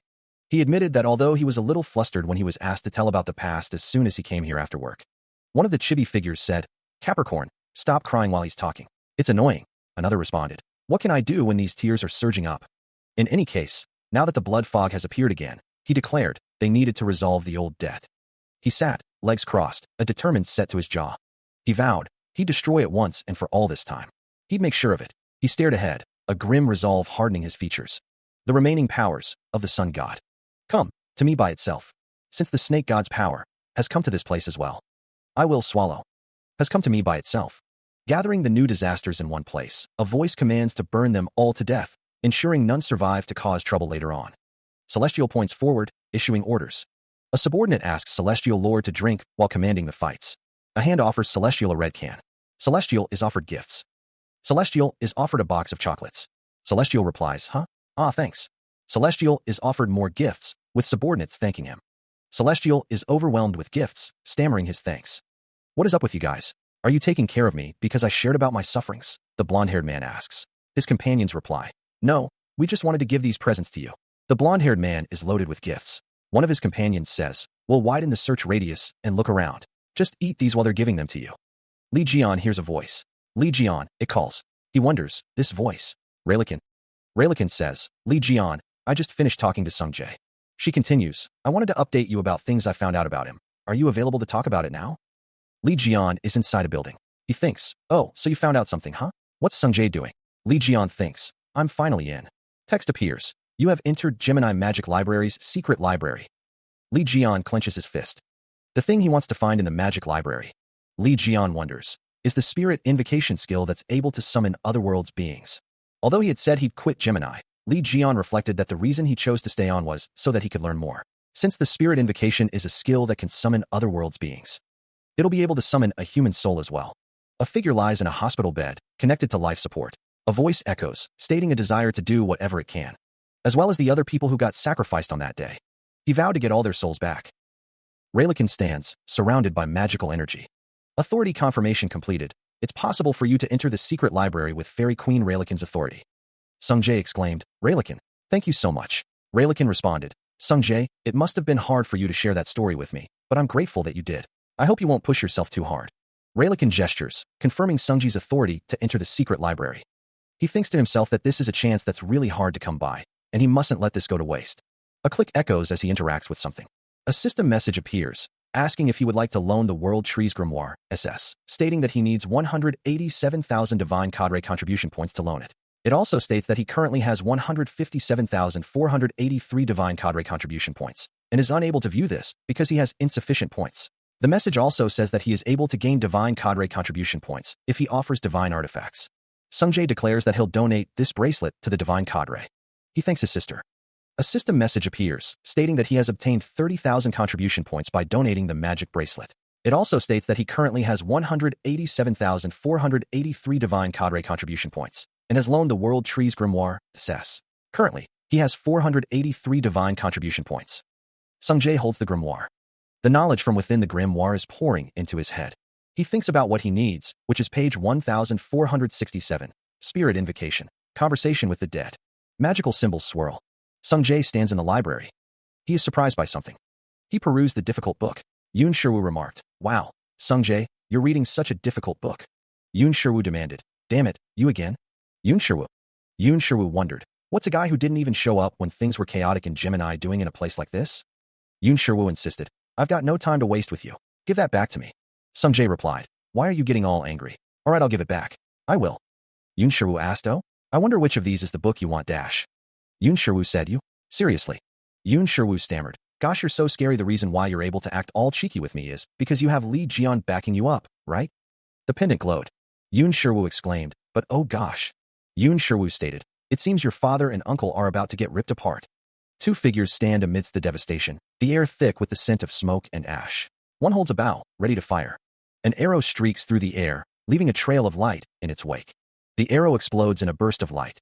One of the figures remarks that the signal to return has been given, stating that they are done for the day. Another agrees, not wanting to face disasters in the middle of the night. A voice echoes, declaring that from this moment on, all of the disaster search personnel will return. The same voice continues, stating that they will be checking for headcount and requesting that everyone reply to the communication sent, starting with Group A. A member of Group A responds, confirming that they are all good. Group B reports that they are all good. A grotesque figure lies amidst a pool of blood. A desperate message crackles over the comms. Hey, Group C, save us. Please, help us. A close-up reveals a face contorted in pain and terror, the air around them shimmering with a crimson energy. Silence descends. A surge of power emanates, the force palpable. A massive gate looms, hinting at the scale of the power about to be unleashed. Sung-jae sits, a storm brewing within him. A flicker of realization crosses his face. The weight of his power settles upon him. He clenches his fist, resolve hardening in his grip. A voice warns, You're using too much power now. The power surges, threatening to overwhelm him. Sung-jae steels himself, remembering the words, Only allow enough anger for you to become stronger. He acknowledges, Phew, that's what I want too, but it's easier said than done. I'll try though. A voice declares, It's revenge time after 10 years. Make sure to brace yourselves. The city awaits, unaware of the storm about to break. A statue stands tall, its golden figures frozen in a moment of heroic defiance. The man looks up, a puzzled expression creasing his face. He mutters. A lone figure walks down a tree-lined street, the leaves of vibrant crimson. Is it already fall? He wonders aloud. The ground cracks, and a monstrous tentacle bursts forth, tearing through the earth. More tentacles erupt, the earth heaving and groaning under the strain. What's that sound? Someone shouts, the air thick with dread. It's from within the dome. A voice exclaims, panic lacing the words. The tentacles rise higher, dwarfing the buildings around them, a terrifying display of raw power. Two figures stand silhouetted against the chaos, watching the unfolding horror. A close-up reveals the grotesque texture of the tentacle, its surface slick and pulsating. The city is now dominated by the writhing mass of tentacles, a scene of utter devastation. They continue their rampage, the tentacles thrashing with unrestrained power. The crimson appendages lash out, leaving trails of destruction in their wake. The tentacles writhe and twist, their movements a symphony of chaos. The air crackles with energy as the tentacles continue their assault. The tentacles continue their relentless assault, tearing through everything in their path. A lone figure is caught amidst the chaos, surrounded by the writhing tentacles. A swift kick sends a figure flying, the impact echoing through the destruction. The sound of the impact reverberates, a stark reminder of the ongoing battle. Energy crackles around a figure, a beacon of defiance amidst the destruction. The figure, bathed in ethereal light, calls out, "Is it you?" Li Jian's face hardens, his eyes narrowed with a burning intensity. The bastard that caused my friend and his son to be so saddened?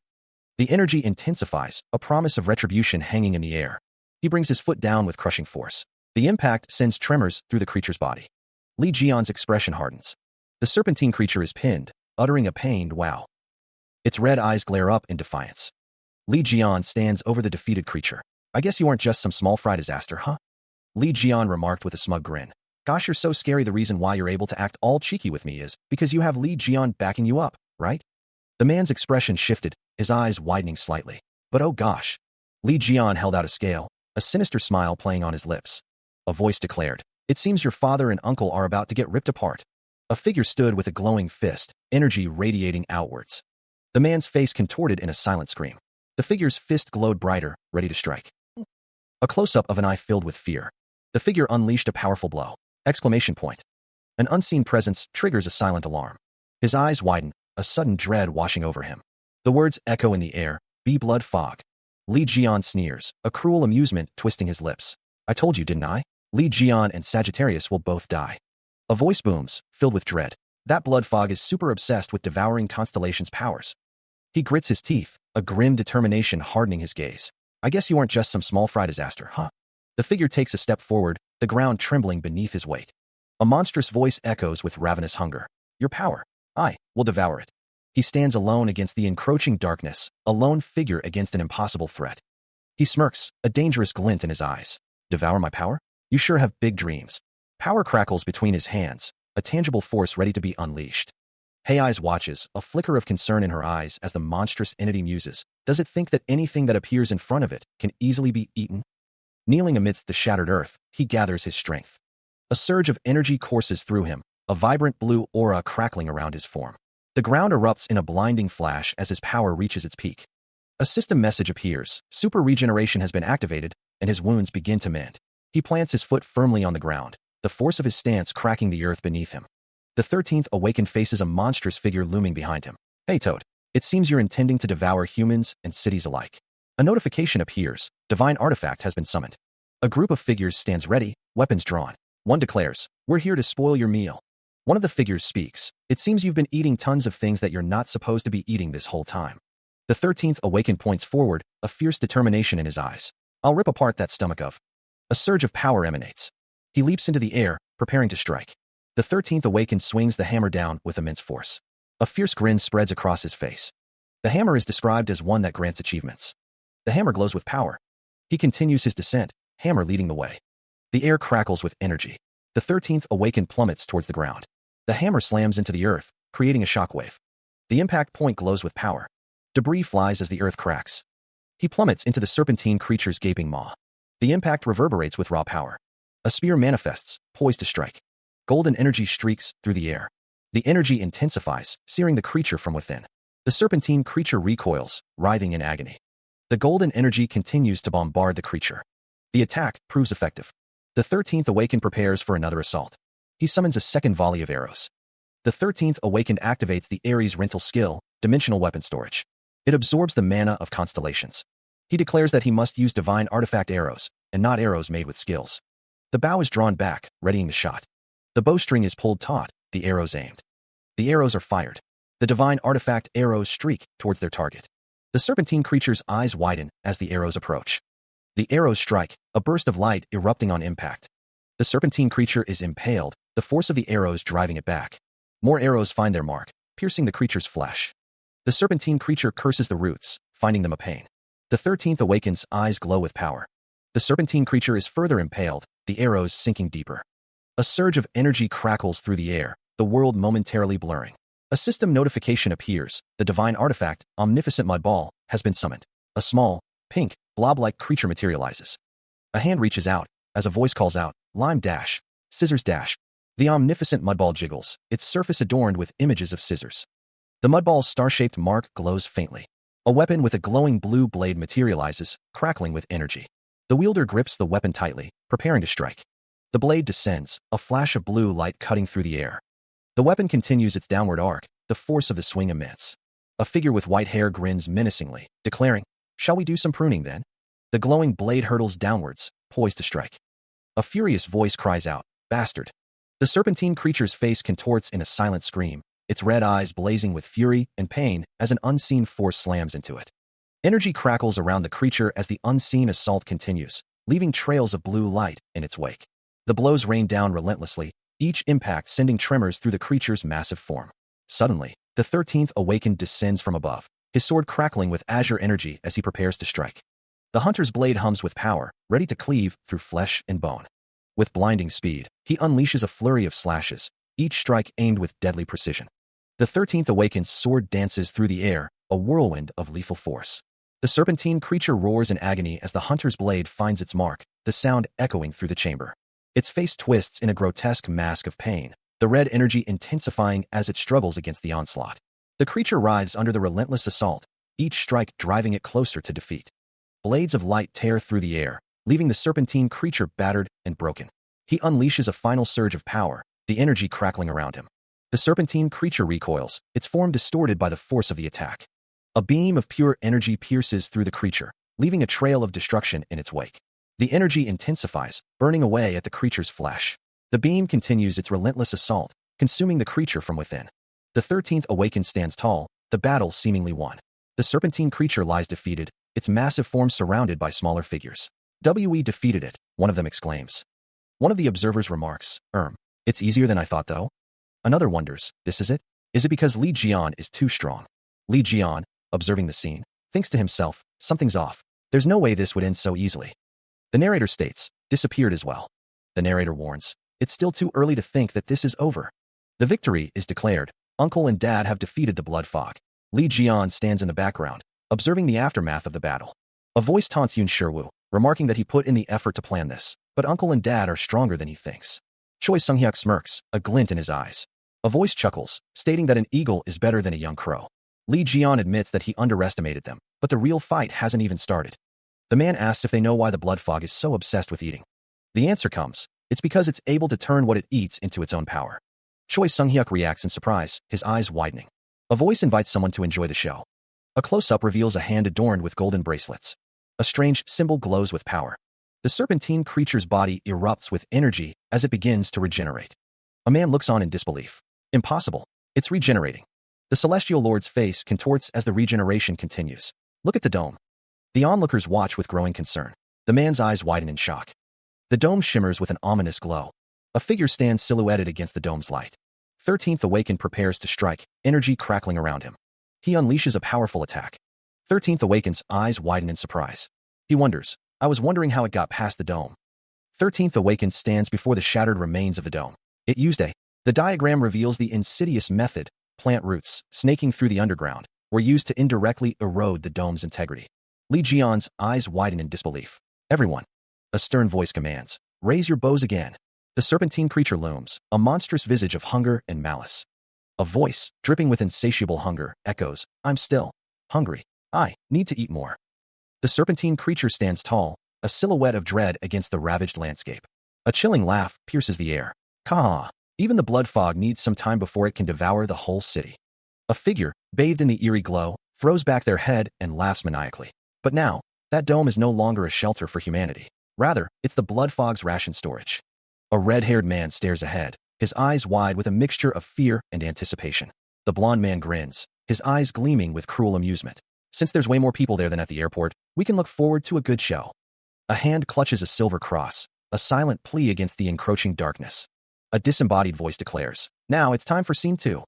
Still hungry, the serpentine creature thought, needing to eat more. The monstrous entity loomed, its form a terrifying silhouette against the crimson sky. The creature roared with laughter, revealing its plan. It had found out that even the blood fog took a while to devour a whole city. The serpentine creature gloated, now that the dome had become the food storage of the blood fog, instead of the shelter for mankind. The creature grinned, warning that the number of humans to be devoured would be completely different from now on. Meanwhile, Yun Shiwu looked on, his expression a mask of worry. Since earlier, a close-up revealed the depth of Yun Shiwu's concern, his eyes wide with apprehension. Yun Shiwu's face was etched with distress. "Don't tell me you." Yun Shiwu, his voice trembling, apologized to his brother. Sorry brother." Elsewhere, near an elevator, one of the figures exclaimed, "It here. I didn't know that this would happen."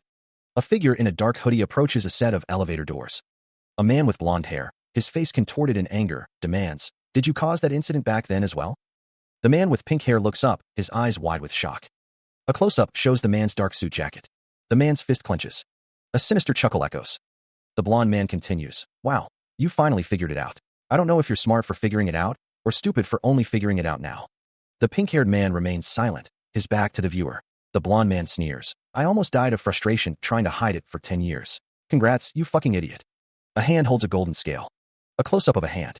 A voice booms with laughter. "Ha, so? What are you going to do now that you know I was the culprit of the airport incident?" The blonde man demands to know if it was an incident. He questions if the red-haired man will tell the cops or report it to the world. The blonde man states that his dad probably figured out who did it by now. The blonde man remarks that it looks like the son of the Libra saint is the culprit, even though Libra is the world's highest-ranked divine cadre and the strongest in the world. A statue of scales looms in the background, a symbol of justice and balance. The blonde man wonders what someone like him could do to the son of the Libra saint. The red-haired man asks if the blonde man feels any remorse for the countless people who were sacrificed.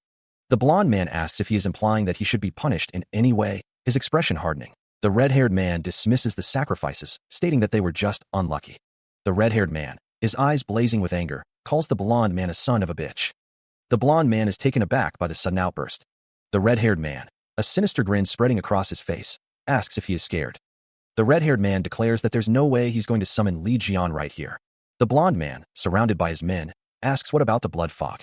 He summons a blinding light. The blonde man screams, exclaiming that he's experienced this before. The red-haired man tells him to wait a second. The blonde man realizes that it's not Li Jian. He falls to the ground. The red-haired man stands over him.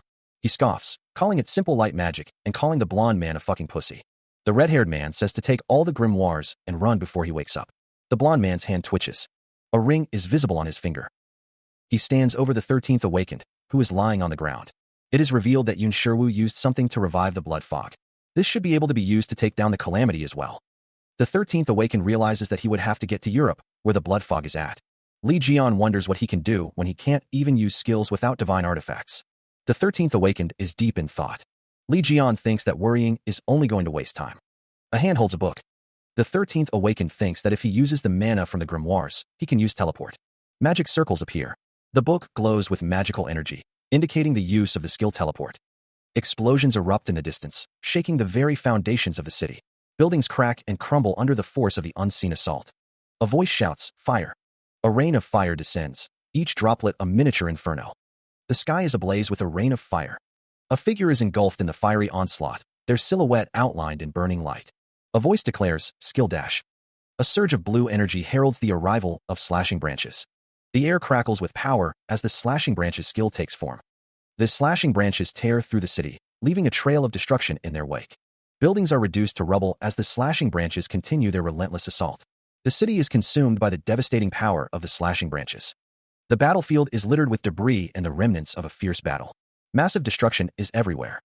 Li Jian, wiping sweat from his brow, remarks, "Phew, that's a nice cut." A foot rests amidst the rubble. His arm is heavily damaged. The extent of the damage is severe. A system message appears, "Your left arm has been damaged." Li Jian's expression is grim as he assesses the situation. He wonders, A system message appears, "Super regeneration has been activated. The calamity, blood fog, is decreasing physical abilities."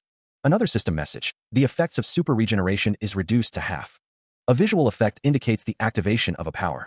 He is enveloped in a swirling vortex of dark energy, the tendrils reaching out like grasping claws.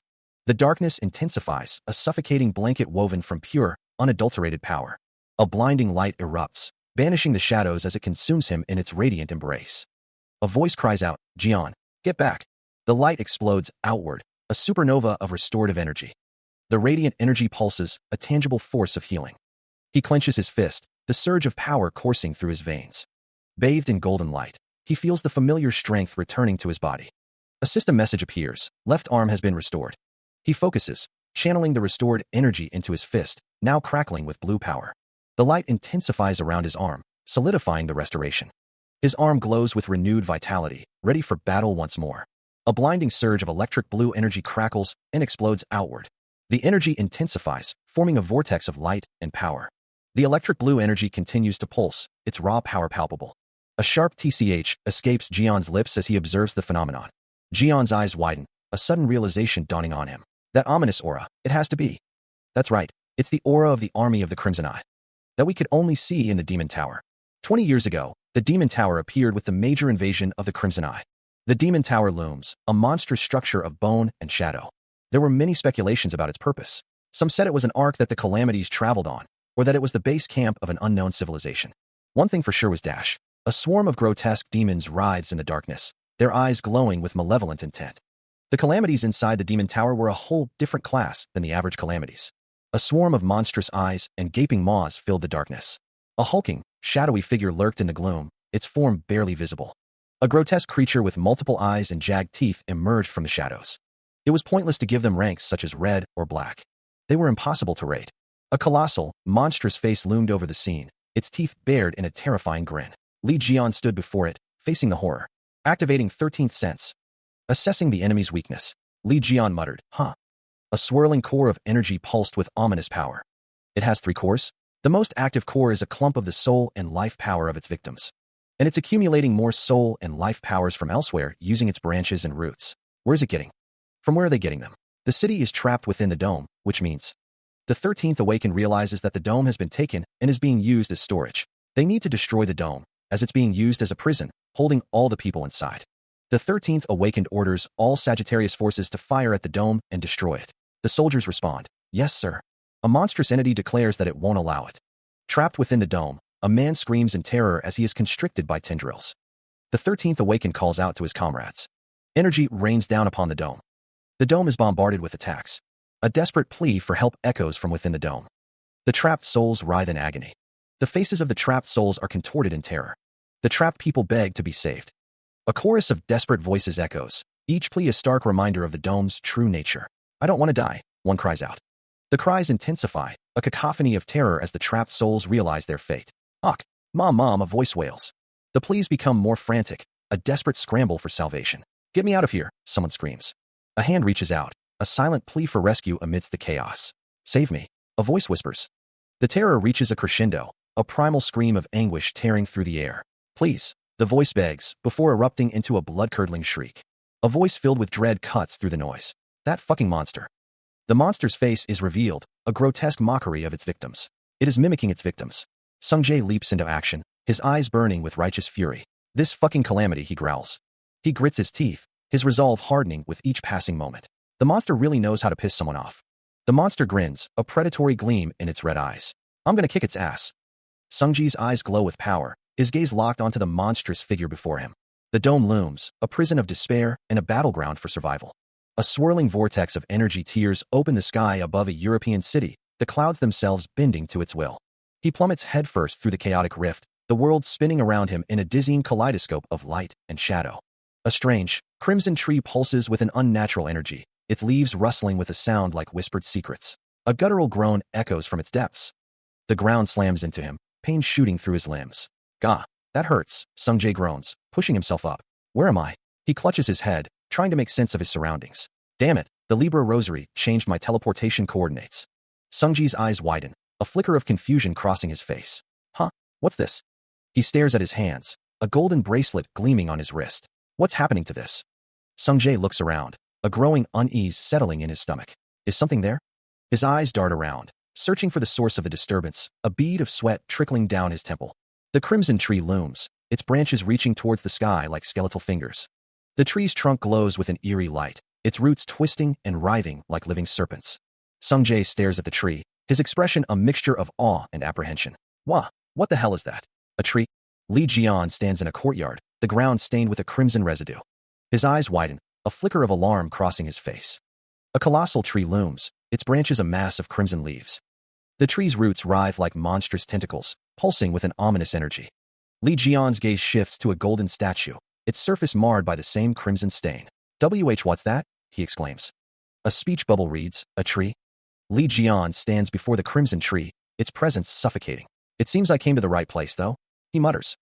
Crimson-colored leaves fall from the tree. A speech bubble reads, a big tree that's exuding red fog. Li Jian stands silhouetted against the crimson fog, the Libra rosary blocking out the influence of the blood fog. Li Jian observes the tree, a grim understanding dawning on his face. The tree is probably responsible for what happened to all these people here. His expression hardened, a crimson aura beginning to emanate from Li Jian. A voice echoed, accusingly. You've used the Grimoire's mana. Blue energy crackled around an open book. Li Jian stood firm, a towering figure of blue energy looming behind him. The energy pulsed, a tangible force. Because of something like this, the Europe-allied countries, West Protection Dome outskirts, received a dire message. This is a message from the West Protection Dome. Because of a disaster that suddenly appeared, this place has become a total mess. Heavy footsteps echoed through a corridor. The city burned under a crimson sky. A voice boomed. Yun sure will you fool. A man slammed his hands on his desk, his face contorted with rage. Don't you know how to do things moderately? He seethed. What will he do if the whole world finds out about this after blowing this incident up? A growing unease spread. Those people must be starting to realize that something's off with this situation right now. The disaster was identified as the Blood Fog, responsible for multiple incidents and casualties, and suspected in the missing people's incident in the Virgo Sanctuary. As can be seen, the inside of the dome is filled with poisonous gas from the Blood Fog. Rayleigh sits on her throne, observing the chaos. The dangers within the dome are unknown, preventing the rescue team from entering. Li Jian smirks, holding a cup while looking at a laptop. There's no telling just how many civilian casualties there'll be from this incident. Shun Jiawu sits with a stuffed animal, watching the news. The drone that the news time sent is filming what's happening within the dome. A figure falls amidst the chaos within the dome. The falling figure plummets towards the ground, questioning what is happening. The drone continues to film the disaster. A figure exclaims, "Tough bastard." The figure continues, "You're giving me more work."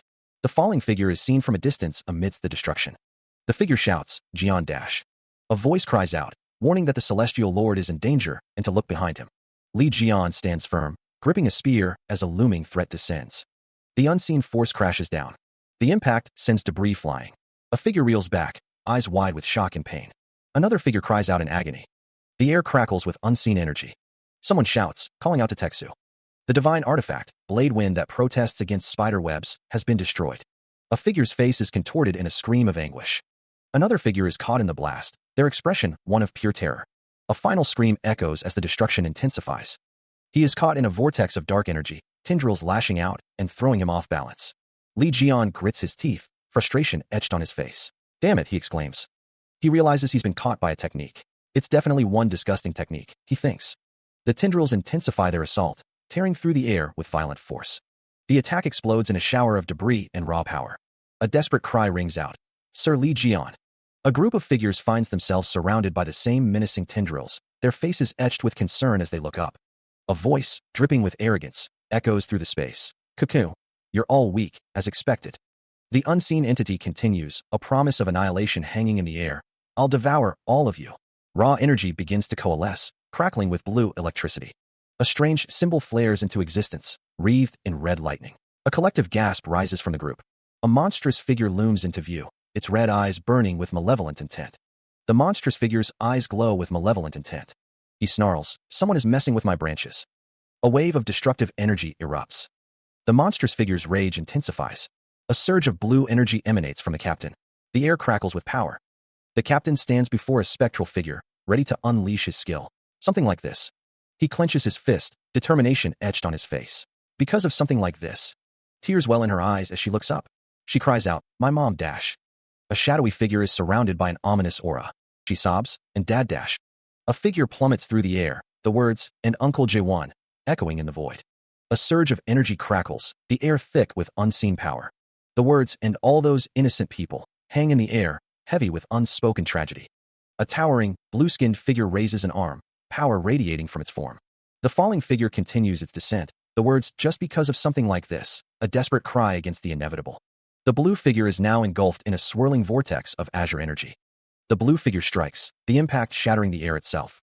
A hand emerges, wreathed in crimson energy, a harbinger of destruction. A primal scream tears through the silence, a raw expression of agony and despair. Red eyes blaze with fury, a voice snarling, "Filthy insects." The figure continues to fall, the ground rushing up to meet them.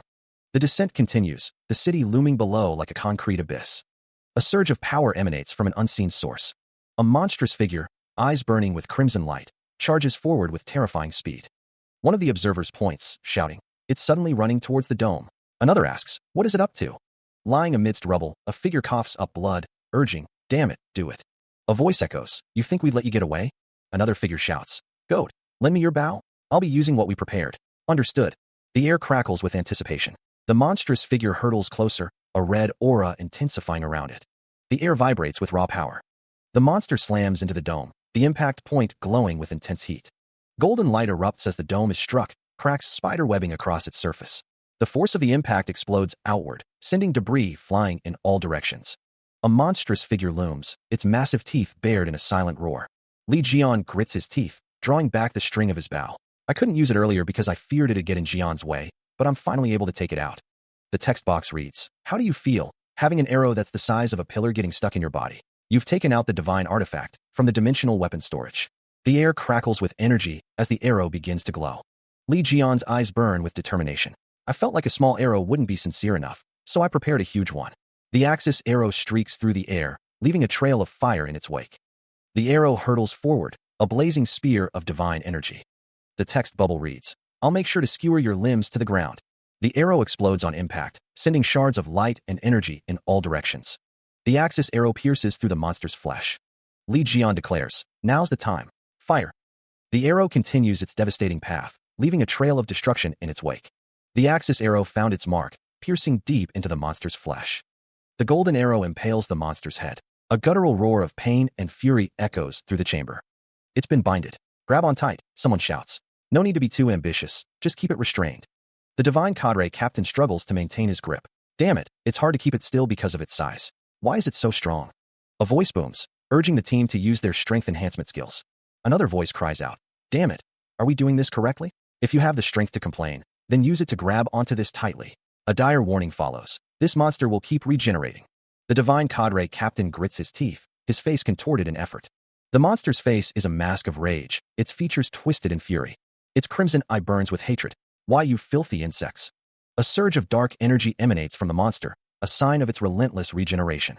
The Axis arrow remains embedded in the monster's head, a beacon of hope against the encroaching darkness. Impaled by the Axis arrow, Li Jian cries out in denial. Blue energy erupts from him as he bellows, demanding to be released. He roars, demanding to be out of sight, as a warning flashes about the mana backlash. The energy intensifies, a blinding surge of power. His face contorted in rage, Li Jian screams. The blue energy continues to pour out of him, a torrent of raw force. The unleashed power shatters the ground around him. He stands amidst the destruction, a silhouette of fury against the swirling energy. The energy begins to coalesce, shifting to a malevolent red. Li Jian declares that all his power is accumulating. He roars, "My city," as the red energy intensifies. Li Jian proclaims that he needs all the souls to offer to them. He stands silhouetted against a blinding light, the city's buildings rising like jagged teeth around him. A blinding light erupts, accompanied by a deafening crack. A monstrous voice booms, lamenting the loss of accumulated power. The monstrous entity cries out for its city. The entity declares that it needs all the souls to offer to them. A figure stands amidst the ruins of a city, bathed in an eerie light. Energy crackles in the air. One of the figures observes that the souls struck by the branches are disappearing. Another figure believes it's because the dome is collapsing, questioning who on earth did that. The dome continues to collapse. Debris litters the ground. A figure lies prone amidst the rubble. He lies amidst the rubble, a low hum escaping his lips as he gathers his thoughts. The world swims back into focus, the taste of dust and ozone heavy on his tongue. Jian pushes himself up, his gaze darting around the ravaged landscape. "Right, the tree. Where's the tree?" His eyes land on the shattered remains of the world tree. Thank goodness, it's been destroyed. The air hangs thick with the scent of burnt wood and lingering magic. A pained grunt escapes Jian's lips as he attempts to sit up fully. His brow furrows, a grimace twisting his features. Jian examines his hand, the Virgo divine artifact now tattered. "I wonder if it's because I pushed myself to destroy the tree. My hand is in terrible shape." He lies back down, exhaustion pulling at him. Now that the dome is gone, Jian can finally see the sky. A surge of power courses through him, his eyes glowing with renewed determination. The monster's voice echoes, sounding like it's coming from deep within its own core. The fiery monster roars, its massive form filling the cavern. Someone shouts, asking if Goat is all right. A voice responds, acknowledging the celestial lord and admitting to having barely survived. Another voice chimes in, stating that it would be difficult for them to continue participating in the fight, but that they managed to protect their guys. The group stands on a platform, surveying the scene below. The monster's face looms large, its teeth bared in a menacing grin. A figure stands before the monster, seemingly unfazed by its power. A question mark hangs in the air. Jian exclaims that the monster is using the Eye of the All-Seer, which is also the Sagittarius skill that his dad uses. He notes that the skill's energy is totally different from what it usually is. The monster recognizes the figure, identifying him as the one who destroyed its branches. Jian realizes that it's Sung Jae, wondering why he is here. Someone voices their disbelief that the dome has been destroyed. The fiery monster looms, its presence radiating destruction. The monster threatens, promising to devour its prey alive. The landscape is ravaged, consumed by the monster's destructive power. A close-up reveals the monster's terrifying visage, wreathed in flames. Destruction continues to spread, leaving nothing but ruin in its wake. A man with spiky orange hair looks back, confusion etched on his face. The destruction continues, a testament to the monster's overwhelming power. The man wonders if it could be something terrible. Someone recognizes the blood fog, a sign of impending doom. The monster towers over the landscape, a fiery behemoth against the ravaged earth. The man screams in terror, overwhelmed by the monster's presence. A stylized effect fills the air, signaling a powerful presence. A colossal monster looms, casting a shadow over Li Jian and another figure. Li Jian cries out, "Dad!" The monster bellows, "Half-assed archer! You're standing in my way again." A figure reacts with a pained ugh. Another stylized effect intensifies the scene. The monster looms, a warning flashing. A wicked unknown energy of unknown origin is gathering. A close-up reveals a character's face, etched with determination. A skill, flame barrier, has been used. A figure is surrounded by flames, a question mark hanging in the air. The word disappear flashes ominously. The monster's face fills the frame, its eyes burning with malevolent intent. He screams in agony as the inferno consumes him, the heat searing his flesh. The flames erupt in a blinding explosion, a cataclysm of fire and destruction. A monstrous roar echoes through the devastation, a sound of triumph and malice. The towering figure stands amidst the inferno, its form wreathed in dark energy. Its eye flares with malevolent power, a burning ember in the heart of the storm. Raw energy surges from the creature, distorting the very air around it. The monster unleashes its power, creating a shockwave that shatters the ground. A horrified voice cries out, the word "Dad," ripped from their throat. The monster looms over the burning figure, its shadow a harbinger of doom. A chilling declaration echoes, the monster boasting, "Finally, I've devoured the full power of the sun god."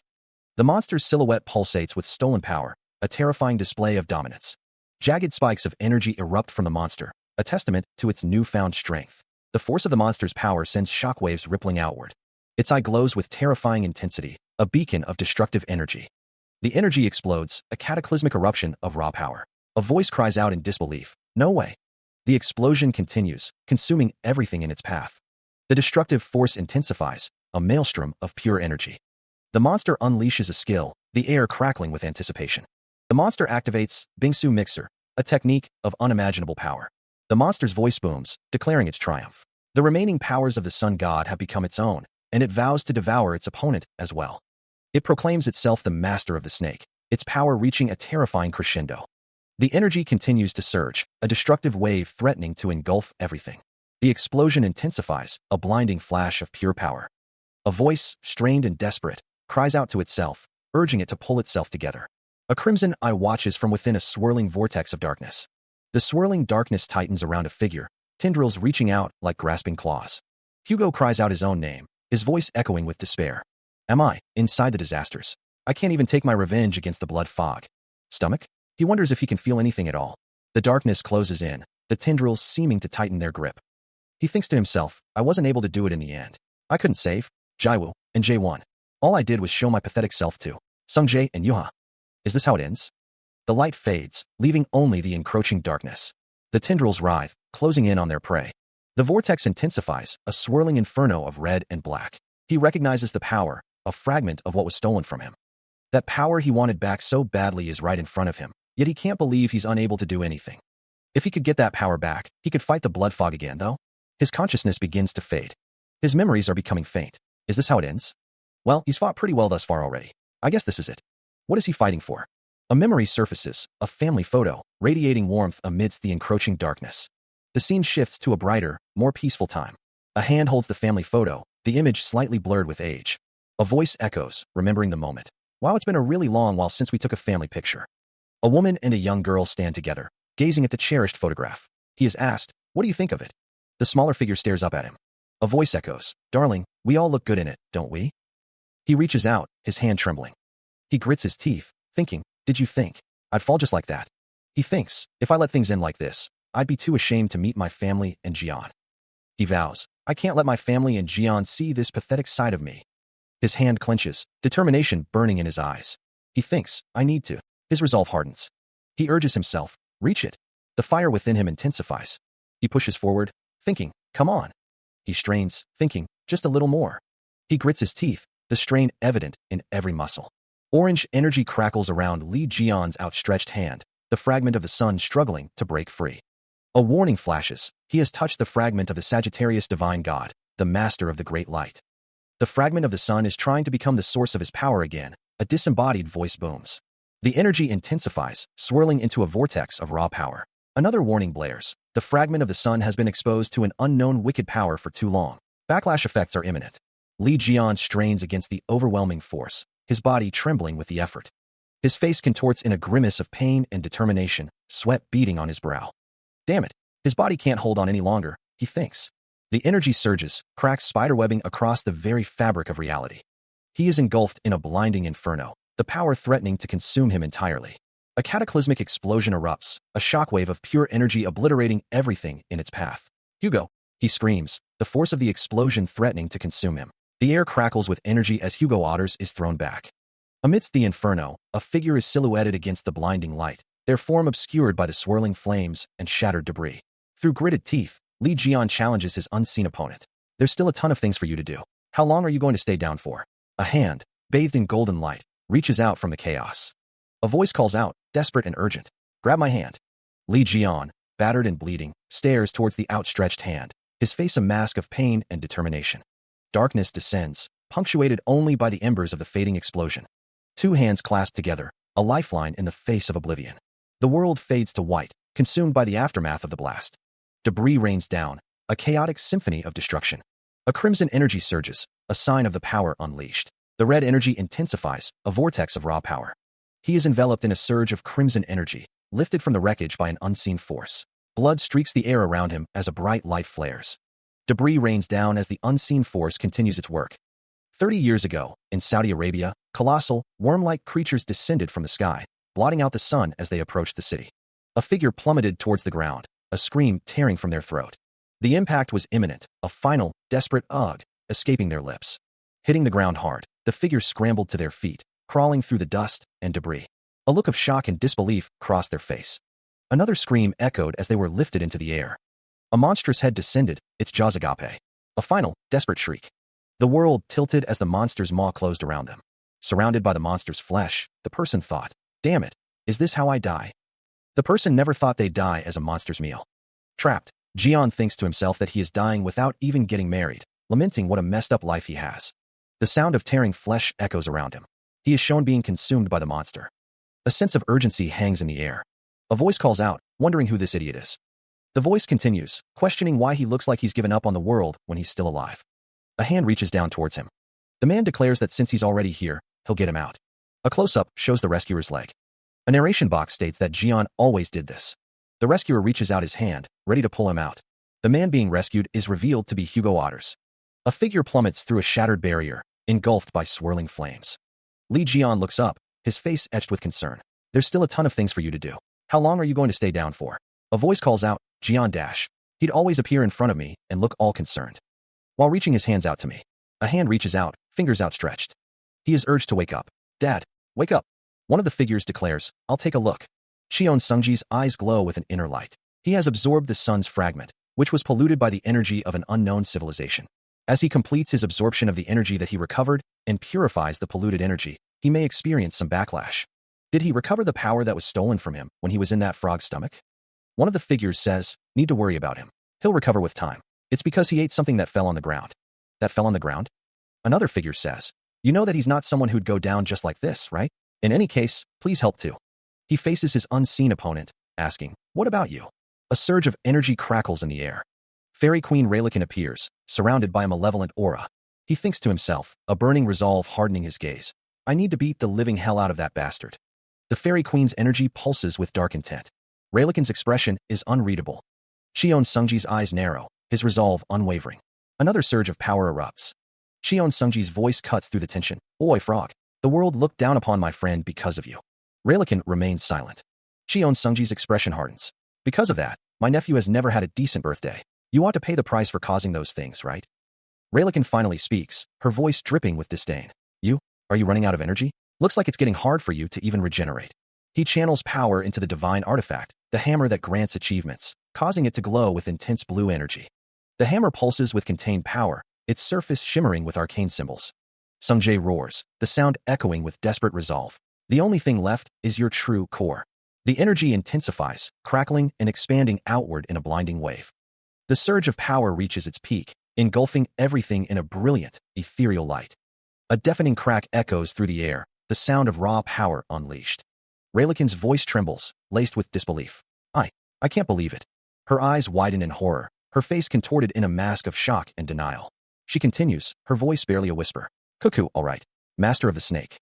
Raylikin's red eyes burn with a mixture of fear and resignation. This is my defeat. Her voice cracks, a hint of acceptance creeping in. I'm going down without even gaining anything. But, now that it's come down to this. The scene shifts to a burning cityscape, the flames reflecting in her eyes. Since my branches are still in various places. A voice echoes amidst the chaos, declaring an intention to bring companions to the afterworld. The city crumbles, consumed by a fiery destruction. Another voice cuts through the din, suggesting that the master of the snake might survive the cataclysm. The destruction intensifies, with fiery debris raining down. Buildings collapse, swallowed by the inferno. A third voice declares that a half-assed archer will perish beneath the collapsing city. Amidst the devastation, a red-haired man embraces a gray-haired man, seeking solace in each other's presence. The city continues to fall apart, consumed by flames and destruction. Structures crumble, reduced to rubble and ash. Clinging to each other, the two men brace for the inevitable. A voice, laced with blue energy, declares that Frog is mistaken about something. A monstrous visage, teeth bared, looms over the destruction. Li Jian remarks that Otexo might not be the smartest, but he's not weak. The unseen figure declares not to look down on the only friend who had their back. A figure screams amidst the chaos. The world shatters. Dust and debris fill the air as the destruction continues. The ground crumbles under the force of the unseen power. Energy expands outwards, a ripple of destruction. Explosions tear through the landscape. The world is consumed by fire and ruin. Reporters, caught in the devastation, desperately ask what's happening. Another column of fire erupts, reaching towards the sky. A lone figure gazes up at the cataclysmic event. The man stares intently at the screen before him, his expression shifting to one of utter shock. Another man, bathed in shadow, looks up abruptly, his face a mask of surprise. What's happening in the ruins now? Two figures, silhouetted against a blinding light, watch with rapt attention. A man in a robe shields his eyes, a grimace of discomfort twisting his features. It's so bright. A woman with long, flowing blonde hair appears, her eyes glowing with an unnatural light. Panic erupts amongst a group of onlookers. In this place right now, it's so bright. It's as if it's daytime even though it's nighttime. The light intensifies, accompanied by a sense of awe and disbelief. It's as if the sun has come up. A swirling vortex of energy manifests, emblazoned with the words, royal skill. The city skyline is illuminated by an unearthly glow, the words sun god's ring, hanging in the air. Footsteps echo in the sudden brightness, a figure moving with purpose. A young girl clutches a phone, her voice trembling as she speaks to a woman. Miss Haley, and my dad and Uncle Jian are over in Europe right now. The woman responds calmly. I know. Two women stand in a lavishly decorated room, the source of the light still unknown. A woman sits regally on an ornate couch, her expression unreadable as chaos unfolds outside. Before her, a mirror-like device flickers with an intense, otherworldly light. It seems there were a lot of twists and turns. The camera focuses on a building, the structure seemingly intact despite the surrounding chaos. But he's recovered his lost power. A figure plummets from the sky, engulfed in a blinding orange glow. Hugo Otter's face is illuminated by the intense light as he falls. Landing with surprising grace, Hugo Otters stands tall amidst the destruction. A younger man, watching from below, cries out, Dad. The younger man's face breaks into a relieved smile. He woke up. What a relief. A monstrous face contorts in rage, its massive jaws agape. Net back. Massive claws extend, ready to strike. The monster is surrounded by a swarm of its kin, all bathed in the same ominous light. The monster crashes to the ground, defeated, amidst the rubble and dust. The branches of the forest twist and writhe, forming a dense, chaotic thicket. The light intensifies, illuminating the twisted forms with an almost blinding radiance. A single hand reaches out, seemingly dwarfed by the immensity of the surrounding forest. The hand is silhouetted against the blinding light, a lone figure amidst the chaos. He floats amidst the destruction, his expression a mix of frustration and determination. Hugo Otters mutters, the branches are so troublesome. The light intensifies further, engulfing everything in a searing glow as the figure stands silhouetted against the brightness. Energy explodes outward, tearing through the environment with raw power.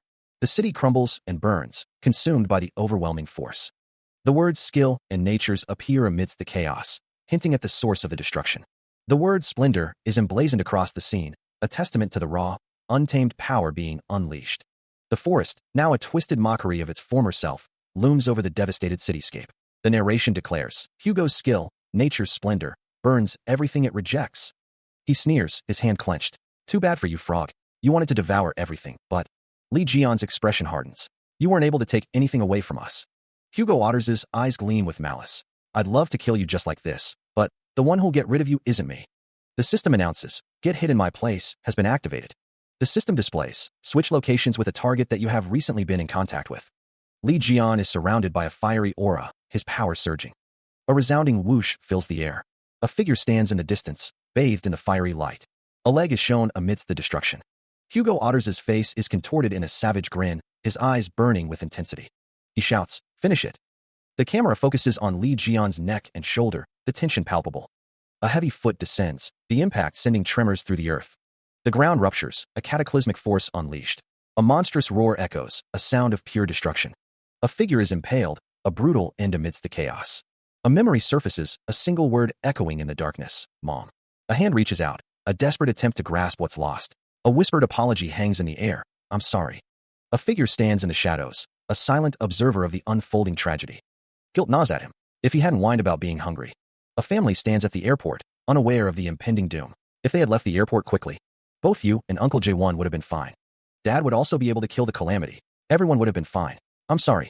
It's all my fault. The child sobs, tears streaming down his face. A voice, thick with remorse, whispers an apology. Another voice responds with a firm denial. Abstract shapes swirl, hinting at a turbulent memory. A figure stands silhouetted against a backdrop of swirling energy, a large sword held loosely in their hand. A voice echoes, filled with reassurance. Sung-jae, it's not your fault. Energy flares, a blinding light consuming the scene. The light intensifies, lines of power radiating outward. A lone figure stands amidst the chaos, seemingly at the epicenter of the energy. The energy coalesces into a sphere, crackling with raw power. Runes and symbols ignite, burning brightly against the backdrop of pure energy. The sphere implodes, leaving behind a void filled with swirling particles. The starry sky stretches out, vast and indifferent to the turmoil below. The aftermath of the battle hangs heavy in the air, the stylized depiction of destruction a stark reminder of the power unleashed. A massive crater dominates the landscape, a testament to the sheer force of the conflict. Li Jian sits wearily, his body language conveying exhaustion. He remarks, I sure left that frog bastard in a grand manner. Sung-jae stands nearby, his expression thoughtful. He admits, I didn't know it'd get this messy. Sung-jae's gaze is intense, a silent question hanging in the air. The crater looms large, a visual echo of the destruction they have wrought. A voice declares, its core has been totally destroyed, and its body has turned to ash. There's nothing more we can do.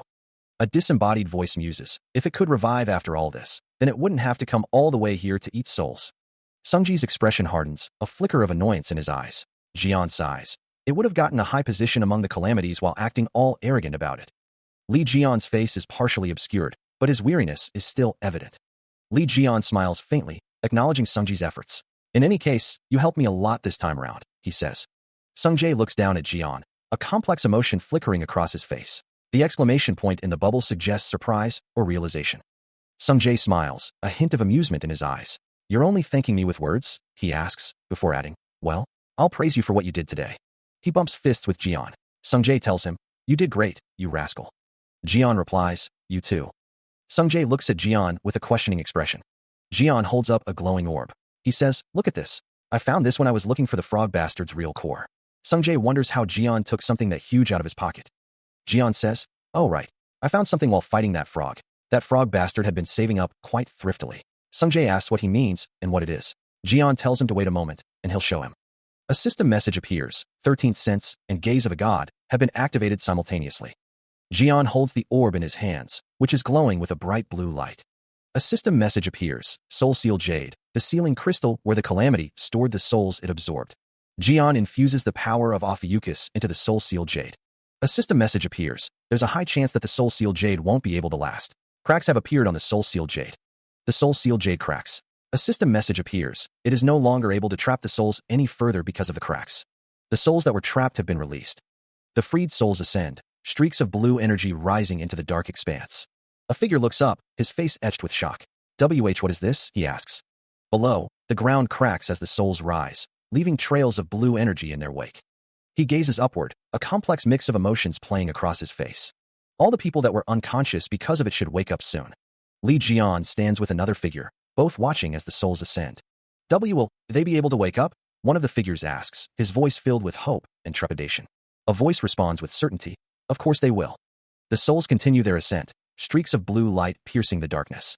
Li Jian holds the cracked soul-sealed jade in his hands, his expression resolute. Once the souls go back to their original bodies, they'll all wake up. That includes your mother and Jaewon. A character smiles, a glimmer of hope in his eyes. The air crackles as a voice booms, declaring the activation of 1,000 arms. Stephen Marker's voice echoes with righteous fury, vowing to punish those who endanger humanity and Big Bone. Energy coalesces, forming a figure amidst the dust and debris. The word skill manifests in the air, a testament to the power being unleashed. Arcane symbols flare as arbitrary lightning descends. The figure is bathed in blinding light, the air thick with ozone. The lightning strikes, carving a massive crater into the earth. Two armored figures watch in stunned silence, their faces etched with disbelief. The air shimmers with residual energy, the scent of burnt earth heavy in the air. Amidst the devastation, a lone figure stands defiant, silhouetted against the swirling dust. Stephen Marker raises a massive bone overhead, declaring his triumphant return. The bone is referred to as his big bone. He vows to treasure it. Stephen Marker, now in a baby's crib, feeds himself baby protein with a spoon. Stephen Marker takes his big bone for a walk, treating it as if it were a pet. Stephen Marker declares his intention to see who is the strongest. Someone exclaims that they lost, and that Stephen is number one. Stephen Marker, wearing sunglasses, smiles confidently. He grapples with a large bone, his expression a mix of determination and playful aggression. A voice booms, declaring, "You're my best partner." The voice continues, exclaiming, "Big Bone Dash." Stephen Marker sleeps soundly in his bed, dreaming peacefully. He stirs in his sleep, a frown creasing his brow. His eyes snap open, a panicked shout escaping his lips. "You can't have Big Bone Dash. Give it back quickly." He sits up abruptly, his face contorted in shock and confusion. Meanwhile, Cheon Sung-jae descends from the sky, a blue aura surrounding him as he plummets towards Stephen Marker. The hunter's face is grim, his eyes narrowed in determination as he falls. A red aura flares around Cheon Sung-jae as he prepares to strike. The impact explodes with a burst of energy. A blinding light fills the area. Li Jian shouts, demanding to know where Big Bone is. Li Jian is lying in a bed, surrounded by his subordinates, who look shocked. The subordinates exclaim that the Celestial Lord is awake. Li Jian, looking up, is surprised that he survived and wonders what is happening. Li Jian is reminded that he was hit by the 1,000-arm surprise attack when they were hunting it, and that he has been lying here ever since. The subordinates discuss what they should tell him, deciding to forget about it. Li Jian looks serious. The subordinates wonder why Li Jian is making such a serious face, and if they are going to attack Li Jian. Li Jian is asked if they are going to take revenge against Capricorn. Li Jian states that they need to bring Big Bone back from Cheon Yua's room. The subordinates exclaim, "Fucking T-Bone." He explains that they will be able to cover up the airport incident by getting rid of those guys who were lying in the hospital beds in Korea. A close-up of someone. The text reads, Europe Alliance Country, West Protection Dome Outskirt. A destroyed city is shown. Li Jian is on the phone. He says thank you and goodbye. Sung-jae asks what the hospital said. Li Jian replies that people are waking up one by one. The text reads, since their souls were held captive for such a long time, it'll probably take some time for them to go back to their own bodies. Sung-jae is shown. Li Jian says that he has infused some of his powers, so they should be able to find their way back safely. Li Jian tells Sung-jae that he should go back now and see his mother and Jaewon. Sung-jae asks what? Sung-jae asks if Li Jian is his dad. A close-up reveals wide, expressive eyes. Li Jian's mouth hangs open in shock. A small figure appears to be crying, as another asks if he is. Someone clears their throat, drawing attention. There's no need to read Hugo's inner thoughts. I try to make sure that you.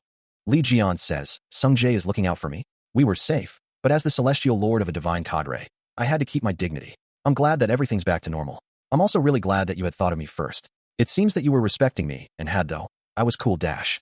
Someone says, me and Jian can't leave yet, because we still have things we need to do. Another responds, okay. Someone laughs loudly. One of the figures laughs, while the other looks on. Someone asks, even so, isn't that great progress? Another responds, ah.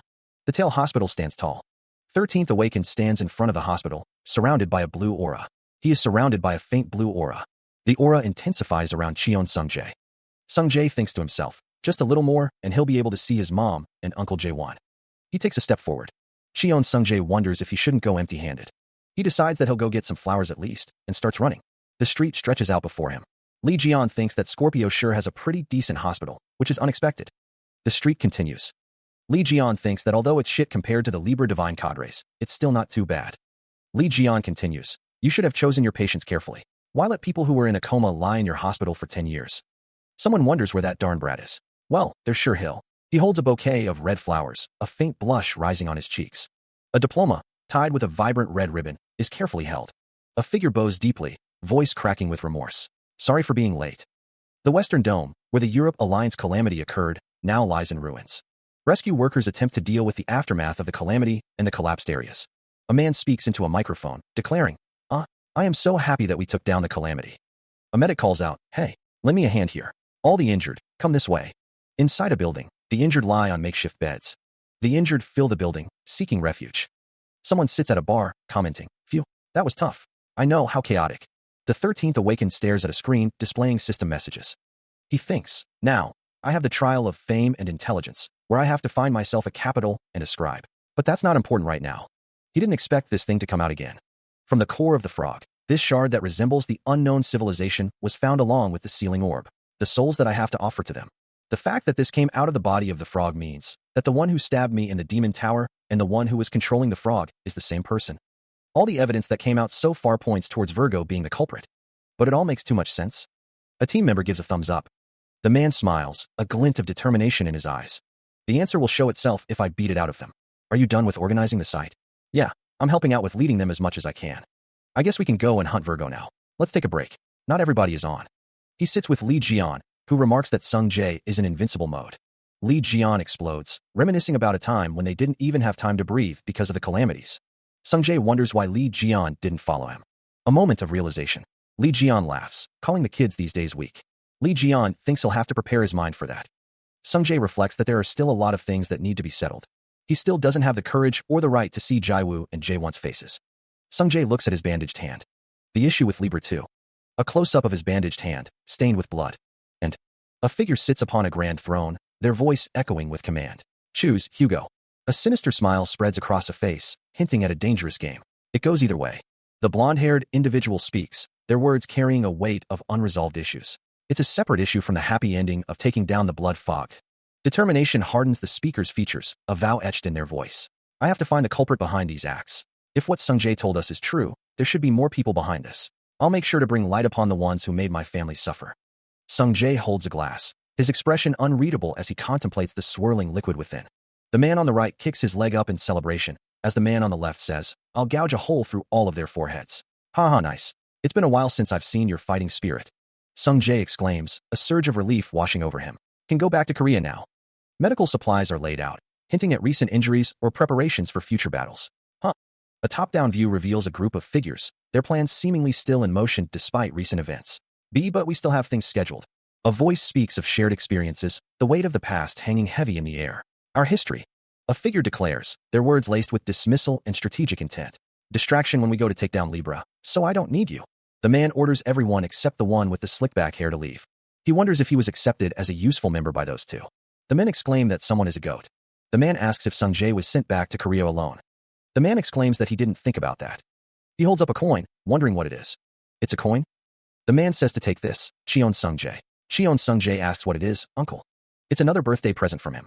Cheon Sung Jae's eyes glow. The figure in the red hooded outfit states that even though the opponent is only A-class, their skills have improved.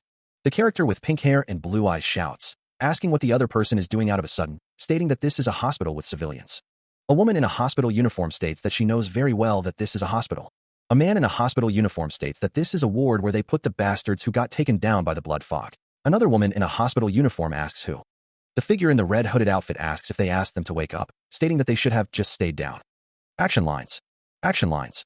The character with pink hair and blue eyes is shown. Action lines and a building are shown. Action lines. A building with the text, Europe Alliance Government Congress of Measures Against Calamities is shown. A voice apologizes for wasting a golden opportunity, lamenting that they could have gotten rid of Lee Jian and obtained the Virgo Saint if they had played their cards right. Lee Jian stands at his desk, a stern expression on his face. A phone on the desk rings. The voice on the other end attempts to remain positive, stating that the incident has made a significant dent in Virgo's reputation. The phone screen displays an incoming call. More importantly, the voice adds, he will return soon. A disembodied voice declares, get ready to welcome him. A door is forced open. The door swings inward with violent force. The door continues to swing open, revealing the interior beyond. A figure reacts with shock, exclaiming, what happened? Lee Jian turns toward the commotion, his expression a mix of surprise and concern. A close-up reveals a blue garment, possibly a uniform or cloak. Another figure, clad in armor, demands to know why Li Jian handled the calamity that happened in Virgo's territory. What happened? A man in a suit stands behind a desk. Why did Li Jian handle the calamity that happened in Virgo's territory? The Crescent Moon's proxy. Saint of Virgo, Kevin Ajar. The strongest swordsman of mankind. The Crescent Moon's proxy, the Silver Knight of the Frosty Wind. The commander of the cold. The distant leader of Virgo's holy order, who has many extravagant nicknames. Li Jian hears someone calling out to him, urging him to wait. Stephen Nim realizes that things are not going as planned and thinks he needs to at least buy some time. A member of the Inquisitorial Squad confirms their presence. Stephen Nim's expression hardens as he considers his next move. The 13th Awakened states that he will escort the commander, having located Li Jian's destination. Stephen Nim realizes that Kevin Ajar has already arrived. Stephen Nim wonders if Li Jian's speed is the reason he is wary, noting that he came faster than predicted. The 13th Awakened orders everyone to quickly prepare to rush in. A panoramic view of the city unfolds before Stephen Nim. A close-up of a helmeted figure. Virgo's Inquisitorial Squad announces their presence, ordering everyone not to move. The crowd roars, their voices blending into a unified cry. Everyone eat. A man's voice cuts through the din, amplified by a microphone. Do you believe me? He asks, his expression intense. The crowd responds with fervor, their voices echoing the sentiment. Yes, we do. The unified voice declares their unwavering faith. We believe in Li Jian and Sagittarius's greatness and their remarkable feats. The crowd's belief intensifies, their voices rising in unison. Li Jian and Hugo. We believe that they changed history. A wave of rebellious energy surges through the crowd as they chant. We believe that the Virgo's saint is a eunuch. The man at the microphone declares, perfect, his voice ringing with satisfaction. A collective gasp of awe sweeps through the crowd. Wow, wow, they exclaim, their voices filled with wonder. The energy intensifies as the crowd erupts into a drunken song and dance skill, celebrating with unrestrained joy. The crowd's chants grow louder, their voices echoing through the space. Li Jian, Li Jian. The crowd's fervor reaches a fever pitch as they chant, Sagittarius, Sagittarius, Li Jian, Sagittarius. A voice from the crowd expresses a more personal desire. I want Sir Hugo's abs. He thinks to himself that those guys are crazy bastards. In someone else's business, to openly do that in someone else's holy territory, how dare they evangelize? Evangelism like this show is all forbidden. The Inquisitorial Squad declares that everyone is going to purge this damned evangelism show from now on for being disgusting. A member of the Inquisitorial Squad punches Li Jian. An unknown object appears. A member of the Inquisitorial Squad reacts in shock. Li Jian grits his teeth, acknowledging the presence of these guys. Due to the illusionary shitty show that the Sagittarius Saint has shown, the crowd is filled with belief. Someone comments that they're doing great, but how dare they interrupt, telling them to stop interfering and get lost, warning that the owner of the Ophiuchus will get mad. Li Jian states that even if he's a saint, how dare he evangelize another holy order in Virgo's holy territory, adding that as an inquisitor, he can't overlook it. Li Jian is punched again, expressing his seriousness. Someone says that they are stupid idiots, and that they didn't come here to fight Li Jian. Someone tells the Inquisitorial Squad that they were told to forget their sense of duty as the Inquisitorial Squad, didn't they? One of the Inquisitorial Squad apologizes to Li Jian, unseen, for his subordinate's rudeness. Pirio, captain of Virgo's Inquisitorial Squad and one of the Divine Cadre captains, stands firm. A voice declares that they'll get straight to the point, as they don't have much time. Pirio's expression is stern. The voice identifies Kevin Ajar as Virgo's saint. Meanwhile, a figure kicks down a door. The door splinters inward. The figure demands to know if Li Jian is present. The figure continues their search. The search continues inside a building. The figure yells, questioning if he is crazy. The figure is frustrated that Li Jian is not here either, noting that this is already the 5th place. They think that no matter how you look at it, this is really bad behavior. They find it strange, knowing his location, but still getting lost. The member of the Inquisitorial Squad wonders if they are the problem. Pirio states that the answer is obvious. The commander says that he doesn't think this is the place either, suggesting they move to the next location. Pirio turns to the commander. Pirio asks where Li Jian's glasses are. Li Jian smiles. Li Jian's eye glows with power. Blood trickles from Li Jian's eyes. The skill of Scorpio, the eyes of the lost, has been neutralized. One of the Inquisitorial Squad members realizes that it's Scorpio's entrapment skill that makes them get lost, and that he hid the skill in his lenses. The member of the Inquisitorial Squad says that Li Jian made them lose their way and wanted to buy some time. They state that they want the Inquisitorial Squad to find Li Jian before them. Pirio asks where the Inquisitorial Squad and Li Jian are, stating it would be best. The armored figure states that depending on the answer, the amount of pieces the body will be cut up into will change. A surge of energy crackles in the air. Meanwhile, an explosion rocks Virgo's holy territory, specifically the second daughter's palace. 2 armored figures stand ready, energy flaring around them. The battle unfolds, a cacophony of clashing steel and arcane energy. One of the armored figures cries out, seemingly injured. Li Jian notes that there are so many things made of divine artifacts. A notification appears, stating that he has hunted Virgo's high-ranking official and zodiac experience points have increased. A system notification indicates that the highest quality fabric has been obtained. A voice declares a ruthless intent, promising to cut up and use everyone. The question arises, is it permissible to attack officials who support St. Kevin? The answer comes back that it's fine, as it's better for Li Jian to take care of them now. Virgo has fallen into chaos, the Holy Order fractured into two opposing factions. This division stems from the outrageous decisions made by St. Kevin, which have eroded the faith of those around him. More importantly, the Inquisitorial Squad has resolved to put an end to the Saint's tyranny. For that, everyone's help is needed. But to bring an outsider into this fight, Virgo's internal situation is quite serious. On top of that, they would give heavenly punishment as the reward for helping. The best weapon that symbolizes Li Jian. 20 years ago, during the desperate fight at the Demon Tower, he lost it. To think that what the Saint of Pisces said about it being in Virgo's territory was true. Virgo possesses heavenly punishment. A character cries out, having defeated Virgo's high-ranking official. The divine artifact storeroom door has opened. Li Jian stands, back turned, gripping a sword in each hand. The air crackles with unseen energy. A voice declares that heavenly punishment lies beyond the door. Li Jian charges forward, drawing the attention of those pursuing him. Stop, Li Jian, one of them shouts. Li Jian stands over fallen opponents, panting. I finally found you, he thinks. Ugh, I'm going to die. A figure remarks on the ridiculousness of the situation, agreeing with an unseen statement. The figure's face is revealed as Kevin Ajar, his eyes glowing with an eerie light. It's been 20 years, right? A voice echoes through the grand hall. It's been 20 years, right? I never thought I'd be so happy to see you. Footsteps resound as a figure strides down the checkered floor of the hall. Li Jian remarks. Oh, looks like you have the Sagittarius fools with you too. It's been a while, Hugo Otters.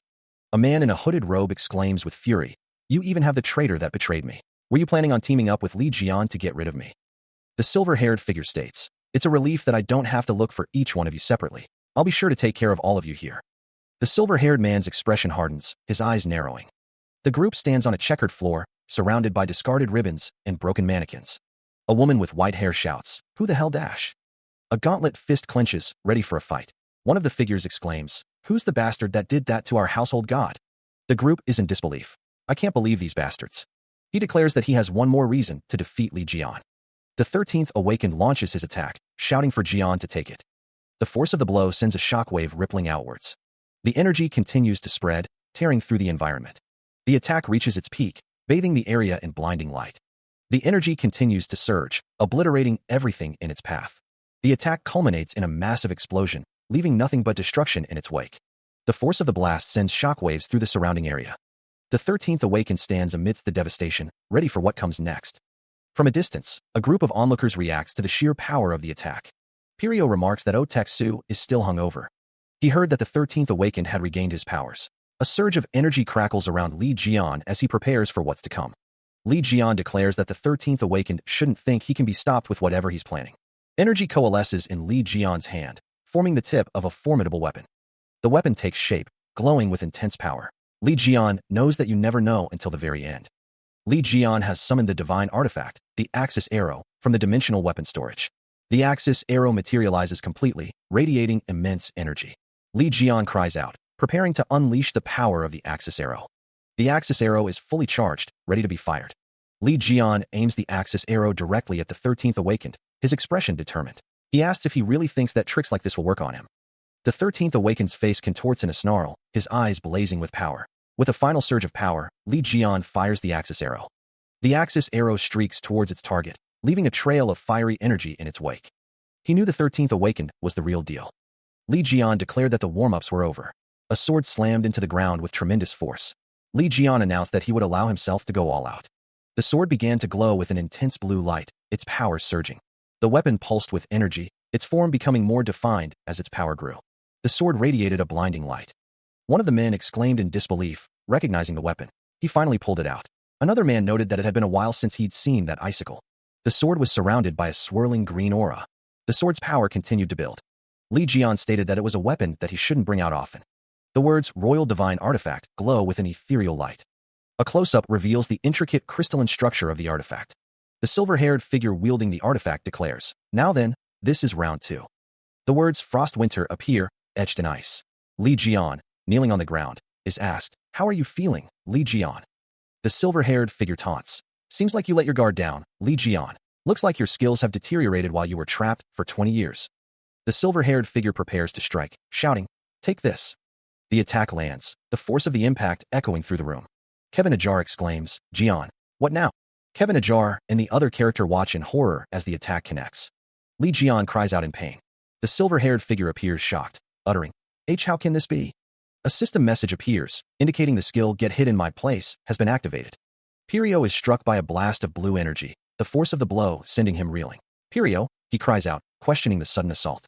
The attacker declares, "You've been bothering me for a while." The attacker's face is partially visible, a look of determination etched on his features. The attacker, eyes glowing with blue energy, shouts, "That damned faith of yours, and the way you kept bolstering that you would build a divine cadre."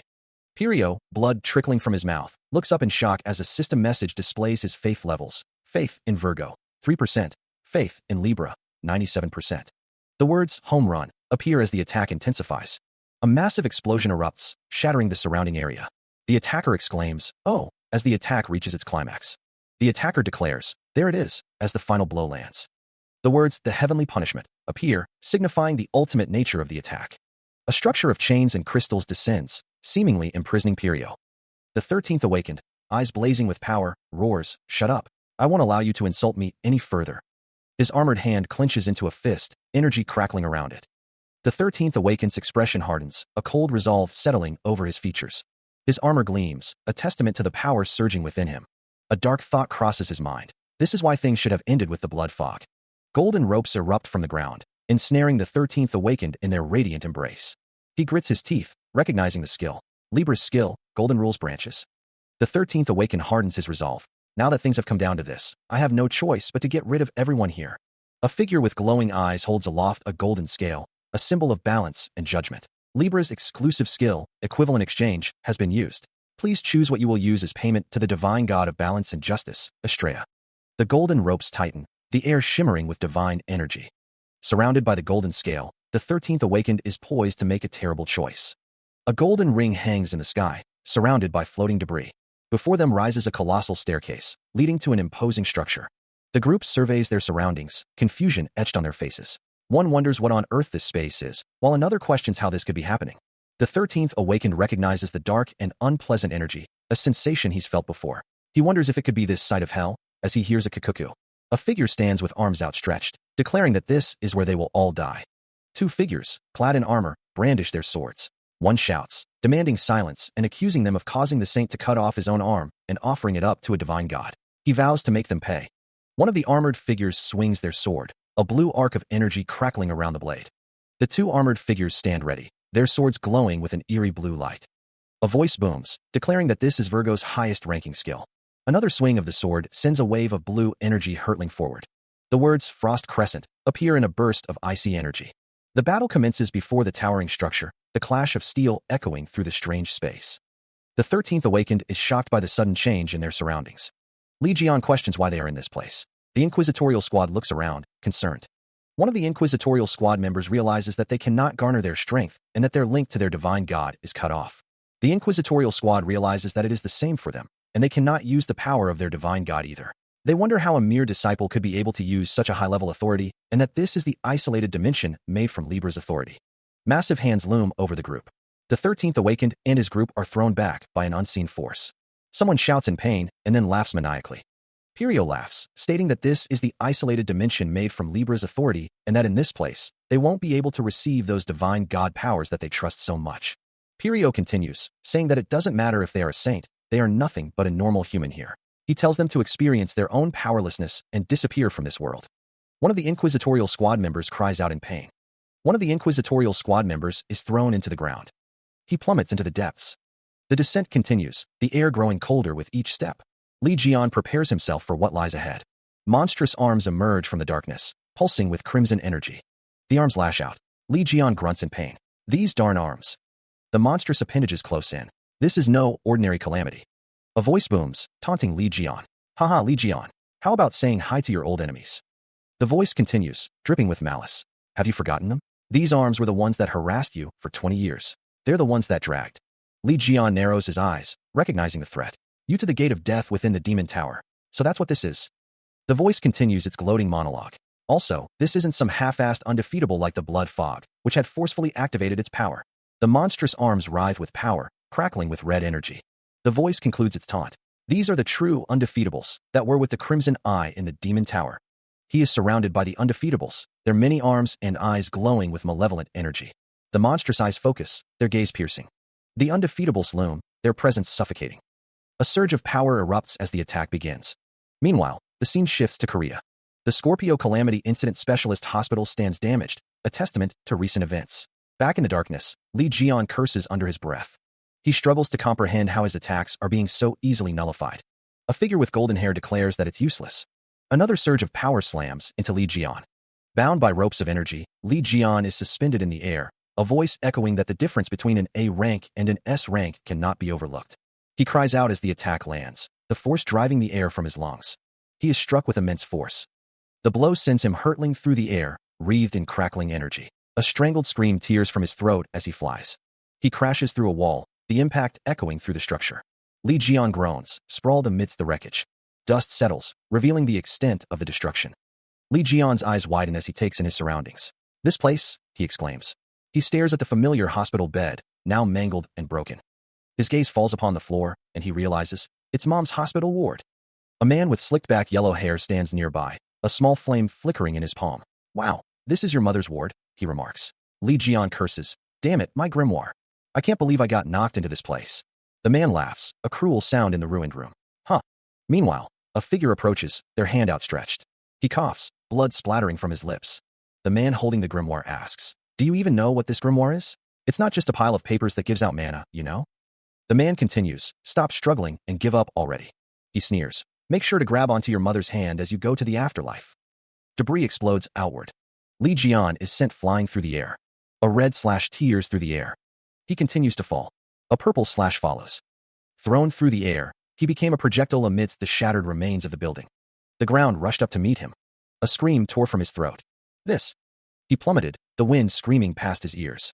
His fall seemed endless. No, if I fall like this. Uncle. Yeah, Dad. There's no one here to help me. What should I do? The ability of the dagger that Uncle gave me has been depleted. There's no one I can call for help. Is there? Nothing I can do. Pull yourself together. You're about to hit the ground. What can I do? I don't have the grimoire, and I'm out of mana. I don't see a way out of this. Why am I so powerless? He continued to plummet, the ground rushing up to meet him.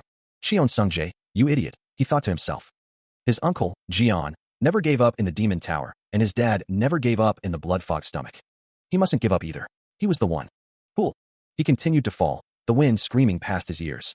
Damn it, he didn't care. He'd do whatever they wanted. He'd do it, so?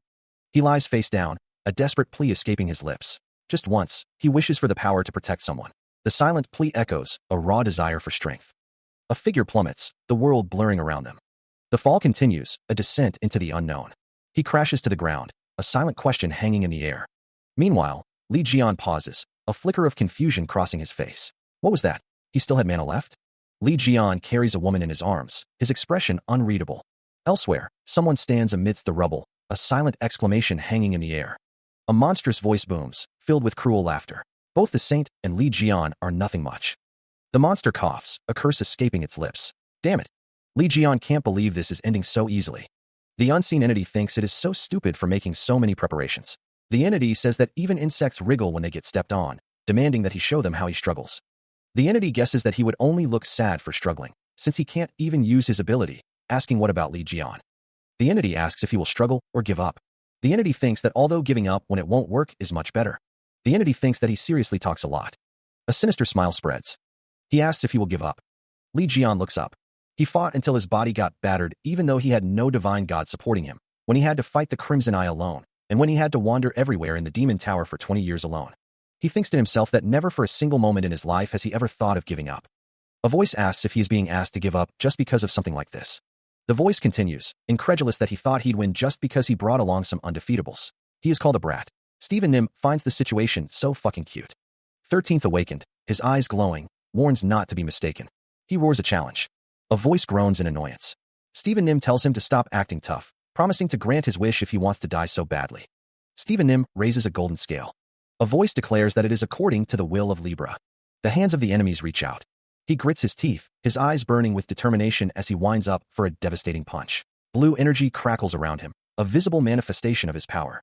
The blow lands squarely on Kan Taiwa's face, the force of the impact sending him hurtling backward. A scream of pain tears from his throat.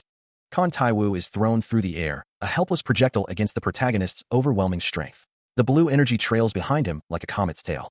The protagonist's fist continues its arc, a testament to the sheer power behind the strike. The air shimmers with residual energy. Unleashing a torrent of power, he erupts in a blinding flash of blue energy. The air crackles with raw force. The unleashed energy slams into the ground, the impact creating fissures that spiderweb across the battlefield. Debris rains down as the earth trembles. Kan Taiwu is caught in the blast, the force ripping through his defenses. Blood splatters as he cries out in pain and disbelief. He slams his foot into the ground, channeling the remaining energy into a devastating shockwave. The air itself seems to buckle under the pressure. A younger version of the protagonist, surrounded by blue flames, clenches his fists. To give up, right? I will never do that. No, I can't do it. I'm sick of losing things that are precious. His voice echoes with a desperate resolve, fueled by the pain of past losses. To me, because I'm powerless. The memory shifts to a woman sitting amidst rubble, her face obscured by shadow. My mom. The scene fades to a man lying in a hospital bed, an oxygen mask covering his face. He is weak, but alive. Uncle Jae-won's name hangs in the air. Surrounded by a vibrant blue aura, Lee Jian cries out, vowing to protect everyone. A message appears. He has overcome the trial of reputation. The first disciple of Ophiuchus has been born. Energy crackles around Lee Jian, his eyes burning with newfound power. A new message appears, declaring that the first disciple has been written as a new item in the Bible, the Book of Lee Jian. The Bible's records can be manifested using authority. A blinding explosion of blue energy erupts. A voice cries out in confusion, what's happening? Lee Jian raises his arms, channeling the immense power surging within him. Someone shouts his name, Jian, questioning if that is Lee Jian's power. The raw power of the first disciple manifests as a colossal hand of pure energy.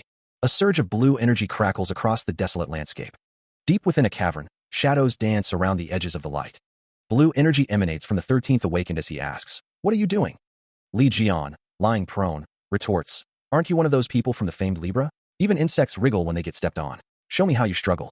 The 13th awakened's words echo, actually like people who don't give up. The 13th awakened's voice resonates, questioning, what will you do? Will you give up? The 13th awakened stands, his expression unreadable.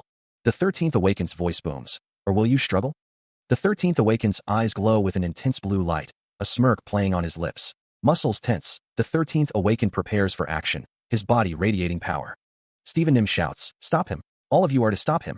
Surrounded by grasping hands, the figure raises a massive, axe-like weapon, blue energy crackling around it. Leaping forward, the wielder swings the weapon in a wide arc, leaving trails of shimmering blue energy in its wake. Seen from above, the figure brings the weapon down upon a group of enemies, sending dust and debris flying as they fall. From a distance, a cloaked figure watches the scene unfold.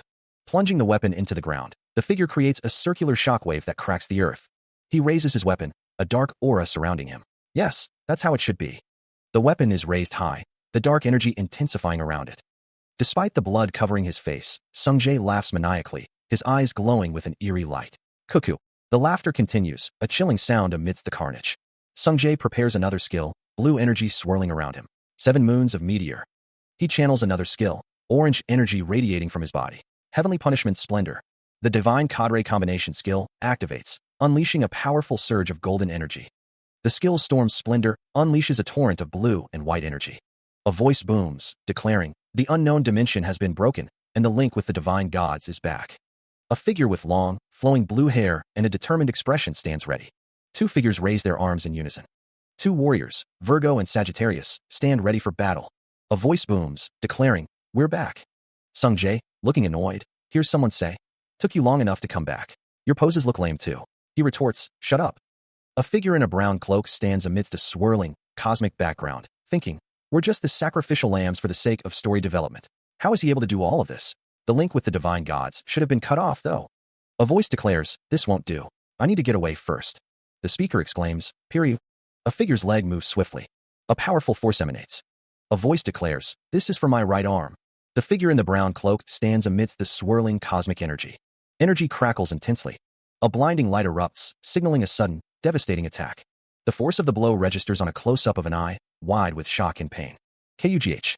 The impact sends out a shockwave of dark energy. The assault continues, the energy discharge intensifying. A figure wielding a glowing sword is revealed amidst the chaos. The attacker stands poised, the glowing blade ready to strike again. Well, I didn't want us to meet like this. The target of the assault is revealed, a shadowy figure wreathed in dark energy. The shadowy figure's face contorts in rage, red eyes burning with fury. It was indeed you. Jean-Louis Morin. The attacker's identity is revealed. Jean-Louis Morin states, "Long time no see, Kevin. I have urgent business with this person right here." A disembodied voice echoes, questioning if Pirio was thinking of running away. The voice reminds him that they asked him to get rid of all of them. A close-up reveals a face, contorted in what appears to be anguish. The voice continues, offering Pirio one more chance. A figure stands bathed in blinding light. The figure is surrounded by shadowy, menacing forms. The voice declares that Pirio will be offered as a sacrifice to their divine god. The voice commands Pirio to become a calamity and complete his mission to the end. A text box indicates that Jean-Louis Morin has used the Libra loan skill. The vision shows Pirio being put up as an offering. One of the figures remarks, "Hey, white hair. That guy's name is Pirio, right?" The other figure responds, asking what it is again, if they want to give him a nickname or something.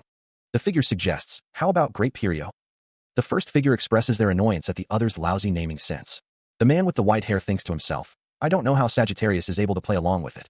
What can he do even if he doesn't want to play along?" The blue-haired man laughs. "Yeah, you're right. He's a slave." Sung-jae thinks to himself, "Seriously, a burp?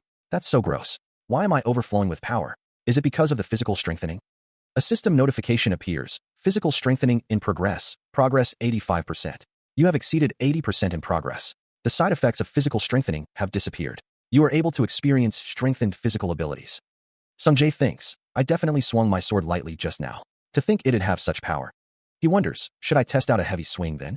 Sung-jae swings his sword, letting out a ha. Sung-jae looks surprised, thinking ha. He lay among the shattered remains of the training ground, breathing heavily. Sung-jae wondered just how much his physical abilities had been strengthened. He couldn't control his power at all. He mused that this was just 85% of his power. How much stronger would he be at 100%? He guessed he'd be having a hard time for a bit while getting used to this. Standing over the destruction, Sung-jae surveyed the scene. Meanwhile, a soldier looked on in disbelief. The soldier cursed. Virgo had become homeless. The voice wondered if Pirio was lost. Calamity ambush, driving a wedge between saints, internal betrayal. All plans have failed, huh? What a ridiculous and pathetic state. Li Jian stood silently, receiving the news. He asks if Scorpio was the one that brought harm to Jian. The question hangs in the air. Elsewhere, Morin states that he is sure Scorpio is behind this. Li Jian says that he can't say the same for others, but he is certain Haley wouldn't do that. Sung-jae asks if he is trying to wrong an innocent person. A voice declares that they looked at the whole record of the unknown civilization dagger. Morin clenches his fist, his expression hardening. Morin wonders why he would go to the trouble of secretly stabbing Li Jian in the Demon Tower just to defeat him. He vows to defeat him at a place where everyone is watching. Morin states that since things have come down to this, he'll show evidence that this was done by Scorpio. He orders two subordinates to open up the way to the divine artifact storage. They acknowledge the order. Morin declares that the unknown civilization's dagger that they're using as evidence is something he's familiar with as well. The scene focuses on a doorway. Morin thinks to himself that he's looked into various divine cadres secretly before. Morin states that he will find internal enemies that are hidden among the saints. A wooden fountain pen rests in its case, a note indicating that this pen, which cannot write lies, may lead to the secretary. Li Jian, accompanied by another woman, exclaims that he knew he'd find it here. The man with the slick-back hair seems shocked. The text emphasizes that this secretary is the objective of the trial of intelligence, the last trial. The trial of intelligence requires obtaining a secretary who will record Ophiuchus's actions. The text reveals that Scorpio always ran away from him in the past. A figure peers through a doorway, a thought bubble questioning why she has this and why she hates him so much. The man with the monocle states that the items are definitely related. The text indicates a connection to the unknown civilization, stating that a few of the items are definitely connected to Scorpio. Someone yells, asserting that they were right. Li Jian states that he is certain Scorpio is related to the unknown civilization. The text confirms that she talked about the existence of the unknown civilization. Someone yells that they've also seen Haley targeting you before. 20 years ago, a mysterious figure pours a glowing purple liquid over a plate of food. Someone exclaims that she always poisoned his food. Another voice declares that she's definitely the one that harmed Li Jian. The scene shifts to the present. The divine cadre captain stands with his arms crossed, listening intently. A plate of food sits on the table, untouched. Someone asks what that is, referring to the tonic. Another voice responds that it's a precious tonic. A voice explains that when he fought him, he probably couldn't use his full power, which is why he mixed it. The man with white hair states that he put this tonic into his food, and there's no need to thank him for it. He then asks what he put into his food. A man with slick back hair asks if he may check to see if it's poison or a tonic. He is told not to touch it, as it's Li Jian's. He is also questioned about doubting his own celestial lord.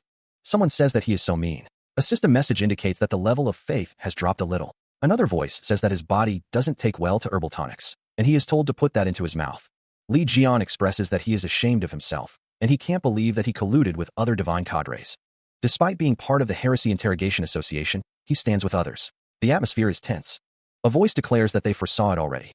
Li Jian is told that despite doing things that risk his life to cause an internal rebellion within the Divine Cadre, he is using information discovered while investigating to make others doubt Virgo. The Divine Cadre member states that Li Jian didn't try to coax or get rid of him, who is the Vice Celestial Lord and one of the 10 saints. Since he tossed away his own subordinates, who would trust Li Jian, it is stated that in the first place, the rebellion was just. The voice continues, saying to make the saints fight, after all. The information discovered while investigating was used to make others doubt Virgo. The result was shocking, probably because the origin of the dagger was Virgo, right? A close-up of someone's eyes reveals their shock. What? It's as if all the situations and pieces of evidence were made to be in line with each other, all pointing towards Virgo. A character speaks, their words trailing off. It was because he said it so openly and easily that his answer actually felt suspicious. A close-up of a character's face shows a look of suspicion. The text declares that Virgo has the heavenly punishment. A voice recalls that since only a portion of the dagger's memory remained, they couldn't tell if the person who stabbed him had white hair or not. The voice continues, stating that in that case, they also need to find others that are suspicious, like Libra, Cancer, and Scorpio, to beat them up. This, the voice says, means Celestial Lord Kevin. Another voice warns not to be too quick to come to a conclusion just because they got some help with the blood fog. The voice adds that since they're talking about that dagger, a voice wonders why they would go to the trouble of secretly stabbing Li Jian in the Demon Tower just to defeat him. The voice states that they'll make sure to defeat him at a place where everyone is watching. Li Jian sits in a chair, arms crossed, as he thinks that he can't be sure. White hair is probably not the culprit. He thinks it's not something he'd do, and since he's an attention seeker, doing that would be a loss. A character reacts with surprise, thinking, for him. Oh. A woman asks Li Jian what he intends to do now. A voice states an intention to go visit Scorpio first. Li Jian thinks that they're definitely linked to this incident. A voice says that they're also curious as to why she passed. A voice says that this fountain pen passed through her. He is Sung Jae as her disciple, but it seems it'll be a while before she'll see him. The woman smiles. Jian is shocked by what he just heard. The man laughs, telling someone not to say it repeatedly. He can't believe he eventually became his disciple. Uncle, why did you take Sung Jae as your disciple and not me? The woman asks why. Ah, sorry. That might be a hard question for you to answer. Huh? He'll just ask Chun Sung Jae then. Sung Jae, you shouldn't do this to me. How can you sadden me by taking uncle's first time? Are you capable of handling the consequences? Sung Jae, hey, Chun Sung Jae. Stop fooling around already and answer my call. Sung Jae. How strange Sung Jae isn't replying to my messages nor taking my calls. Why Yua? Calm down. Chun Yua. The air crackles with residual energy. Sungji's phone lies on the ground, displaying a missed call from Nuna. The echoes of the battle still reverberate. Sung Jae pants heavily, sweat dripping from his brow. He exclaims, I won. Yoon Tae-woo, you son of a bitch. How dare you act all cheeky? Sung Jae stands over the defeated Yoon Tae-woo.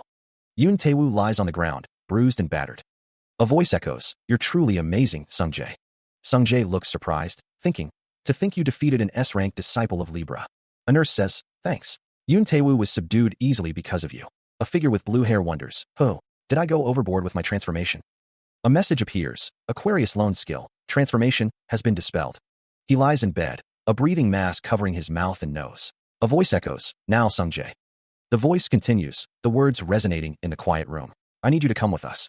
His eyes are shadowed, unreadable behind the mask. The Gemini skill, Spirit Invocation, has been activated.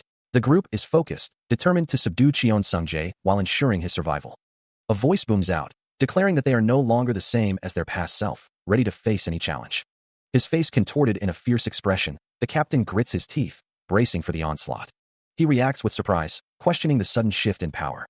The captain realizes his mana is being devoured, a look of shock spreading across his face as the magical circle glows intensely.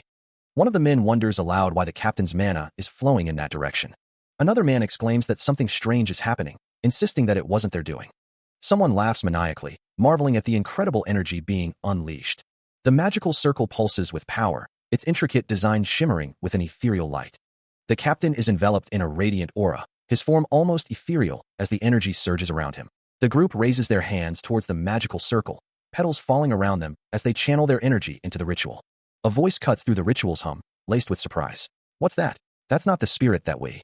The summoning intensifies, the air crackling with purple energy as the figures raise their hands.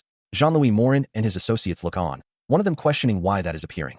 Li Jian clutches his head, his face contorted in disbelief. And no, if my memory is correct, that's the spirit that not even Lady Hei's can summon.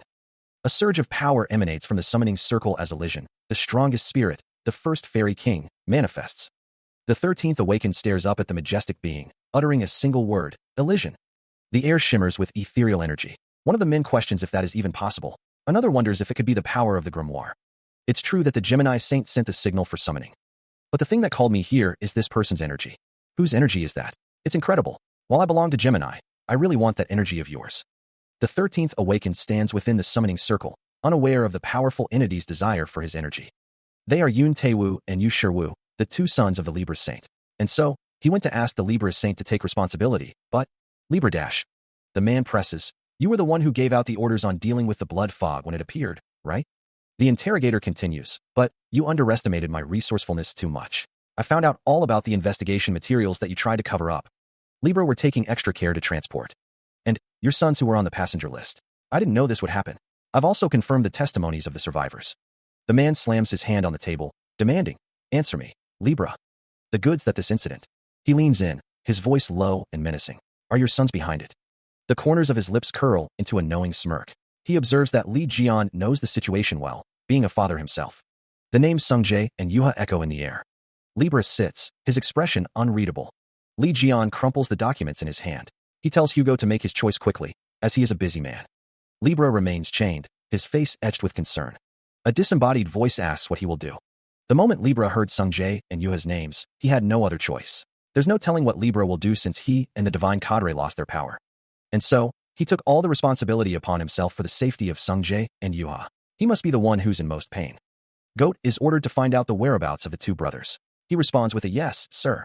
Li Jian reveals that this is why Libra sent Sungjae and Yuha to other divine cadres. Since he can't guarantee their safety with a weakened Sagittarius, he must be. He is relieved now that Sungjae has gotten out of Gemini and become his disciple. There should be a follow-up quest after becoming his disciple. He leans back, a thoughtful expression on his face as he considers his next move. A new mission appears before Li Jian, creating Ophiuchus's insignia and choosing the Saint of Ophiuchus, who needs to be at least SS rank or above. He muses that he can just make the insignia by taking time out to focus on it later. Li Jian speaks to someone off-panel, stating that the situation would have been really bad if he hadn't sent their Sagittarius members there. He adds that thanks to that, the situation in Korea is alright. The unseen person asks what is it, and if Li Jian is trying to grab their head again. Li Jian thinks to himself about Oteksu, wondering what he thinks of becoming. Li Jian considers making someone a disciple in his divine cadre, thinking he'll make them the saint. A sudden surge of divine energy fills the air. The divine god of Sagittarius, Apollo, manifests, his expression stern. Apollo's warning appears. He's warning Li Jian not to covet his contractor. Apollo continues to emanate divine energy, his warning clear. Someone off-panel tells another not to be so uptight. A voice calls out to Li Jian, asking why he didn't ask him to join his divine cadre. He fumes. Chun Sungjae dares to climb over him just because he's been nice to him. Li Jian asks Yuha to calm down a little, proposing they get to Korea in the shortest available time. Li Jian wonders what she thinks of combining their parties and using the teleportation station together. That seems to be the fastest way right now. Since it's fate that they met, Li Jian offers Yuha a teleportation scroll as a gift. Yuha thanks him, saying he's giving something so precious. Hostility towards Virgo has risen slightly. Li Jian asks if she's going to Scorpio, and Yuha confirms. Scorpio is quite closed up, so you can't just go like this. Both sea and air routes there are blocked by the unknown civilization. So, the normal way to get there would be to use the land route from America where Leo is at. That'll take some time, huh? Once he's done with his business in Korea, Li Jian will go to Leo as well. Let's meet there again. You have used the skill, teleport. Oh right, Uncle Jian and Dad. He was watching when the two of you fought blood fog. Thank you so much for what you did. Hey Eyes smiles knowingly, a faint purple aura emanating from her. A voice remarks that this is why people raise kids. Another voice agrees. Two figures stand side by side, a voice noting that no matter how tough things are, their fatigue would disappear once they see their faces. A man with gray hair smirks, while a smaller figure looks down with a worried expression. A blonde-haired boy looks up with a startled expression. The boy is told he looks suspicious and asked if he is harboring ill intentions towards Yuha. The boy is grabbed roughly, the unseen assailant demanding to know why he isn't answering. A message appears, requesting customer number 64 to come up to the platform quickly. A group of people are seen on a platform, with the blonde-haired boy being restrained. A statue of an angel stands guard as someone wonders if Kevin is tagging along as well. The group stands on the platform, one of them stating that he has to prove his innocence. Li Jian declares that he can't possibly let anyone defeat him before he does. He declares that he will completely uproot anyone who opposes Li Jian. The captain is told to leave him be. Preparations for departure are underway, with coordinates being requested. The destination coordinates are set to America, Washington, D.C. A group of individuals stand together, awaiting their departure. Someone walks towards the teleportation circle, ready to depart. The title Return of the Disaster Class Hero is displayed. An announcement is made. Attention! Information is received that Lee Jian has just arrived in Washington, D.C. In that case, they will have to prepare a grand welcome for him, preparing the best stage ever. Of course, the Laos are the best at welcoming strong people. Lee Jian, they'll give you a crazy time. Crazy time. Welcome to the battle arena. The arena stood ready, its sandy floor emblazoned with a massive lion symbol. The stands, though distant, hinted at the throngs soon to arrive. The crowd roared its approval, a sea of faces and waving flags. The air crackled with anticipation, the scent of popcorn mingling with the electric excitement. It was festival time. America. Leo's Arena. Greetings, ladies and gentlemen. Welcome to Leo's Arena. The fight of the century will be taking place today. Stephen Marker versus Lee Jian. Who am I? Where am I? The man walks forward. How did I get myself into this? Someone help me. A few hours ago at Washington, D.C., that blockhead actually built his own statue? Lee Jian is described as a man to be feared. It is believed that he must have formed an alliance because it's hard to win against their celestial lord alone. Someone states that it's obvious that he's going to whine and ask for weapons again, so they ask why they should go, telling him to stop spouting nonsense and get lost. Someone shouts that that's not it, pleading to be heard out. They would like to officially invite him to Leo's Arena. A hand holds an invitation to Leo's Arena. Leo's Arena is a place where ruleless, superhuman fights take place all over America. No questions are asked about one's divine cadre, branch, nationality, race, gender, or age. A chaotic scene of fighters in Leo's Arena. A fighter with boxing gloves stands ready. It's just a fight to determine who's the strongest. There were actually saints fighting in the arena about 30 years ago, but that only happened once. Someone is trying to recreate that big match. Leo Divine Cadre Headquarters in America. What? A fight with Lee Jian? Lee Jian questions who said he'll do that. Someone states that they've got everything prepared and that he doesn't have to worry about anything. He just needs to show up. Someone yells, questioning who told them to do something. Someone declares that they know it all. It's revealed that Lee Jian had humiliated someone during the Thousand Arms incident with an underhanded ambush, and that Lee Jian probably couldn't forget about his defeat from 30 years ago and did that out of grudge. Lee Jian realizes what is being said. He'd think the score is at 1-1 now, looking at the framed photo. Fortunately, it has just been confirmed that Lee Jian has agreed to fight you. The man roars, clutching a Lion Gym sports container. A close-up reveals the man's wide-open mouth. The crowd roars. The sound of the crowd echoes. That's what happened, and now we're back at the Leo's Arena. A man sits in a chair, exclaiming that he's screwed. What a great crowd. Spectators from all over the world have gathered to watch the match between Stephen Marker and Lee Jian. Of people requesting to cover this event. This fucking idiot. Maybe he's trying to humiliate me on purpose. The whole world is making my chest muscles throb. Where are you going? Someone shouts as a figure runs away. An enraged voice booms, demanding someone go to the toilet. Lee Jian's face is contorted in fury as he yells for someone to have a good toilet break. A voice wonders if someone was running away. The back of a bald head is visible. A close-up reveals a sinister smile. The man's eyes glow with malevolent intent as he smirks. A sign indicates the location of the WC. Someone washes their hands at a sink. Lee Jian stands with another figure. The two men stand close to each other. Lee Jian looms over the other man, yelling in his face. The two men stand in the bathroom, the tension palpable. He demands to know what the other man is up to, his expression intense. The man asks if he is sure he can handle fighting him. The man's eyes narrow. A sinister chuckle escapes him.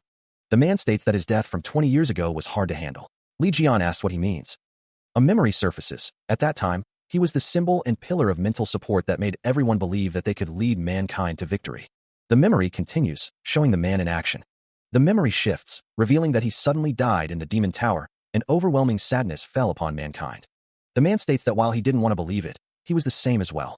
Lee Jian explodes, telling him to stop with the bullshit. He asks if that's true. Then why would he brag about killing the Crimson Eye and that he'd recover their lost land? The man says he had no choice but to bluff, since they couldn't possibly show the people that the saints have crumbled as well. The man states that he was a necessary evil, so he doesn't need noble or lofty aspirations. He clenches his fist, stating that he was just hanging on in his own way so that mankind wouldn't shatter. A sterile sink sits and used as a voice declares, because I'm more scared of mankind falling into despair than being criticized for my incompetence. The voice continues, I'll probably have to face everyone's fury when they discover the truth though. The voice concludes, when all the calamities disappear, I'll be able to take on whatever comes at me. The man laughs, a deep, resonant sound. Lee Jian pauses, considering his next words. Lee Jian is told, you're surprisingly good at talking now. So what is it that you want to say? Lee Jian's eyes widen slightly. I thought that'd work. Hear me out. The 13th Awakened explains, actually, it's a system used to choose the warriors who'll fight the calamities. He is met with disbelief. There's no way. A voice says, such a meaningful place would be used just for entertainment-related fights, right? Lee Jian, visibly agitated, begins to speak. So what I'm saying is, The 13th awakened, looking increasingly angry, demands, I'm getting angry right now. Get to the point. A purple aura emanates from Li Jian as he stammers, see? Can we? Li Jian, his face contorted in desperation, pleads, make this a draw? The two men raised their arms in victory, celebrating their win. It was a brilliant move to turn this event into a publicity stunt instead of making it all about winning and losing. With this, it'll be a win-win for everyone. A lion roars as a man smiles. Let's watch the legendary match between Stephen Marker and Li Jian from 30 years ago. The sound of a strike echoes. Li Jian is struck and falls. Stephen Marker laughs. Haha, Li Jian. I can't believe you dare fight me at that level. How laughable. Li Jian is struck again and flies through the air. Li Jian reacts with shock. Li Jian shouts, wait, who asked you to play that video? He continues, that's not it, Li Jian. Just wait a minute. Li Jian exclaims, I didn't ask them to do this. They did this all on their own. The sound of something breaking echoes. A fist flies forward with incredible force. The figure laughs, unable to believe Li Jian dares to fight him at his current level, finding it laughable. Someone looks on in shock.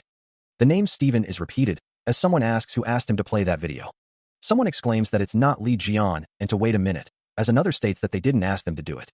The name Stephen is repeated, as someone states that they did this all on their own. A dark energy crackles. The figure states that this is pretty infuriating. Someone thinks they are screwed and wonders what they should do. Over 30 years ago, Li Jian lost to Stephen in a fight. An irrefutable fact. That. Why are you still playing that? Li Jian exploded. Can't I at least play it since I pay $5 trillion for it? However, what the world didn't know is about. What are you all doing? Honestly, the fight has already started. Everyone charge. Whoa. The battle rages on. A figure is sent flying through the air. The sounds of combat echo. $5 trillion? What are they talking about? A bystander asked. It's exactly as you heard. He screams, declaring he can't take it anymore. The crowd looks on, unsure of what will happen next. While avoiding a fight, the figure's hands glow with power. A voice questions if they understand what a fight is, referencing a past event. Another figure leaps into action, announcing their arrival. The crowd urges others to go after him. Someone expresses frustration, questioning why they can't leave him behind next time. The crowd yells at Li Jian, accusing him of calling his party because he thought he'd lose, and demands they be stopped. The crowd expresses concern about the money at stake and accuses others of trying to ruin the fight, demanding that those trying to join the fight be stopped. An unexpected situation has occurred as all the audience members have joined into the fray. The crowd charges forward, roaring in excitement. The arena erupts in a frenzy as the audience members clash. A figure leaps above the fray, a blade of energy forming in their hand as they survey the chaos below. The scene is broadcast live, the chat exploding with commentary on the unexpected turn of events. What a total mess, one viewer exclaims. The fighting continues, the narrator observing that even the markets aren't as messy as this. From the VIP area, two figures watch the unfolding chaos on a large screen. What's all this? Isn't this fight manipulation? One asks. In an office, Oliver grits his teeth, sweat beading on his brow. Divine Cadre Captain Oliver, what are you going to do about this? Panic sets in as someone realizes a key figure is missing. Where did he go? Where the hell did he go in the middle of this mess? A man in a suit stands alone, muttering to himself. This is driving me nuts. How did things get so complicated? It can't be helped. Then, I'll have to proceed to the next plan. A woman with long black hair tied back stands with her arms crossed, a determined look on her face. Oliver's frustration mounts as he slams his fist on the desk. The search intensifies. Vice Celestial Lord Chion. Where did you go? This is an important event, you know? The woman's expression hardens, her eyes narrowed in focus. The woman in the red flannel questions, wouldn't you know best where I've been to and what I was doing since you tasked me with it? Do you not remember what you asked me to do? A voice responds, about that. I was too out of sorts. Oliver asks, since when did you start speaking formally towards me? The woman in the red flannel looks at Oliver with a questioning expression. A voice booms, who are you? The woman's eyes glow with an ominous red light. Energy crackles around her. The crowd erupts into a frenzy of fighting. The sounds of battle echo. Oliver, that bastard. A man thinks, what the hell is he doing? The fight is a total mess, but he's nowhere in sight. The sounds of battle continue. A figure raises a sword, ready to strike. Someone wonders what that sound is. A hand holds a pen. The figure stands over a fallen person, the sword dripping. A crude drawing depicts the scene. The drawing is displayed on a large screen on a building. A family reacts in shock to what they are seeing. Someone wearing headphones stares at a computer screen displaying the drawing. The text declares that he killed someone. A crowd of stick figures surrounds the scene. The text asks what punishments await Kevin in the next chapter. The air crackles with energy. It's Libra's energy, someone realizes, wondering how that could be. Was there a Libra spy hidden within the Leo Divine Cadre? A voice, full of arrogance, echoes through the area. Someone recognizes the voice. You again? Libra. A figure stands before a glowing Libra symbol. A voice booms, cuckoo. Long time no see, Li Jian. The voice continues, musing that someone would notice that he's hiding in this body amidst all this chaos. A group of figures stand together, observing the situation. The group remains vigilant. A closer view of the assembled group. Someone scoffs. Huh, your scheme is so plain obvious. A voice whispers, that saved me. You managed to scrape by somehow, huh?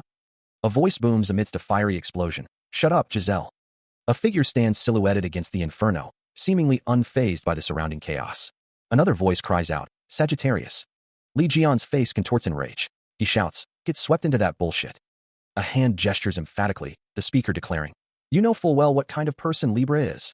The figure from before stands before a glowing symbol of Libra, the air crackling with energy. Li Jian's voice drips with disappointment. Ah, how disappointing, Hugo Otters. The voice continues, stating with certainty, if you want to burn this body, that kind of fire won't do a thing. Power surges, the air shimmering with unseen forces. A figure tells Kevin Ajar, your blade will also have to be much sharper, Kevin. A character cries out, HA. An attack is unleashed, a wave of energy erupting outwards. A surge of blue energy erupts, illuminating the surroundings with an ethereal glow. Li Jian's eyes widen, a visible shock rippling across his face. A memory surfaces, Li Jian, 20 years in the past, with someone lamenting his continued loyalty, calling him spineless. He grits his teeth, frustrated. He can't pierce through. The only reason a mere puppet of a saint is able to unleash such power. It's probably because of that. The Zodiac Stigma.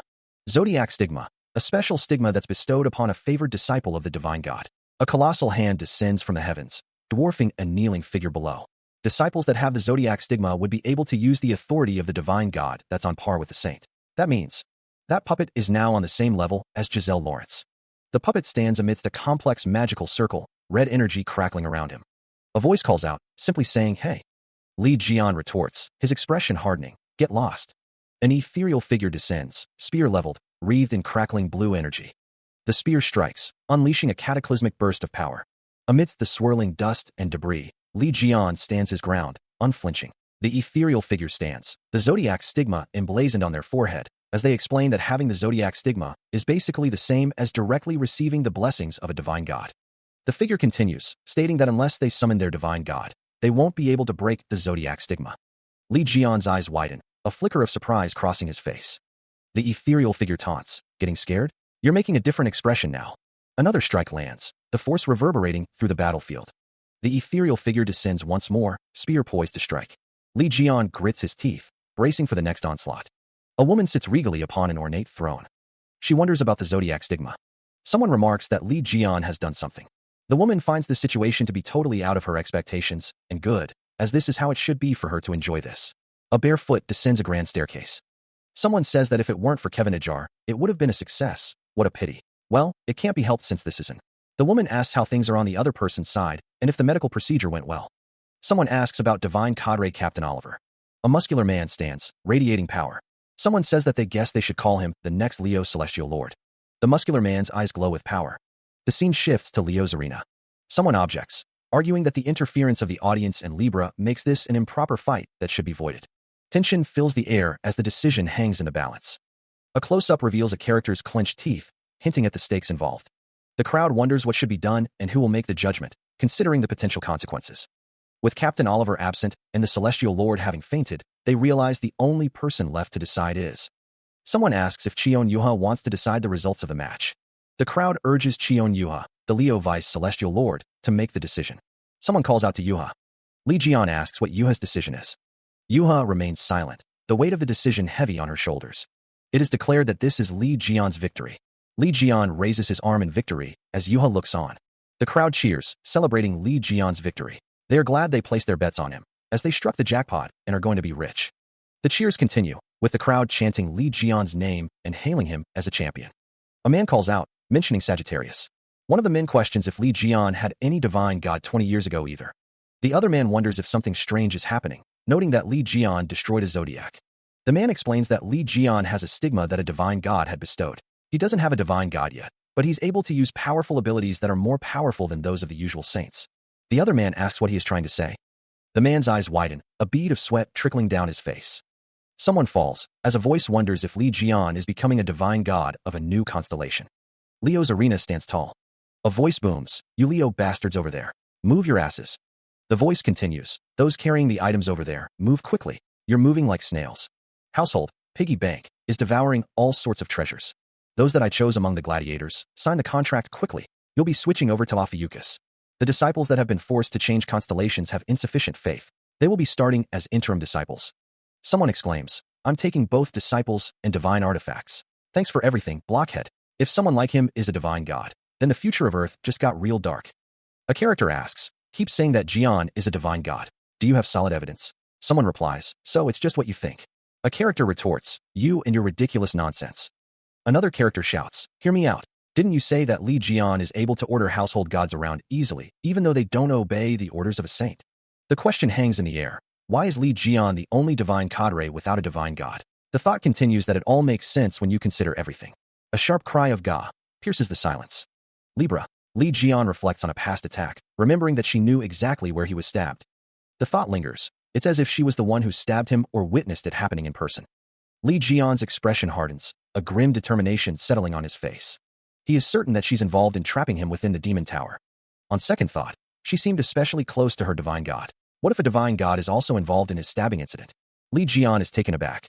Huh, what's this? The mission is to baptize the disciples and give them their baptism name. Disciples that obtain their baptism name will awaken their exclusive skill. Disciples who do not get baptized will experience restrictions in their abilities. They want him to baptize his disciples. Well, I guess it's about time for him to meet with Sungjae. Li Jian tells Teksu to pack up.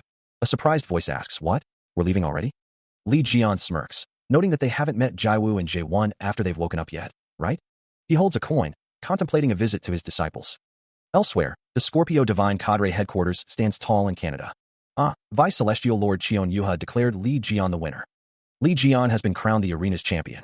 Scorpio Saint Haley sits regally, a teacup in her hand. She muses that Li Jian has written new history in the arena today, and that Leo is no match for him. Haley takes a sip from her teacup. Li Jian is seen in a mirror.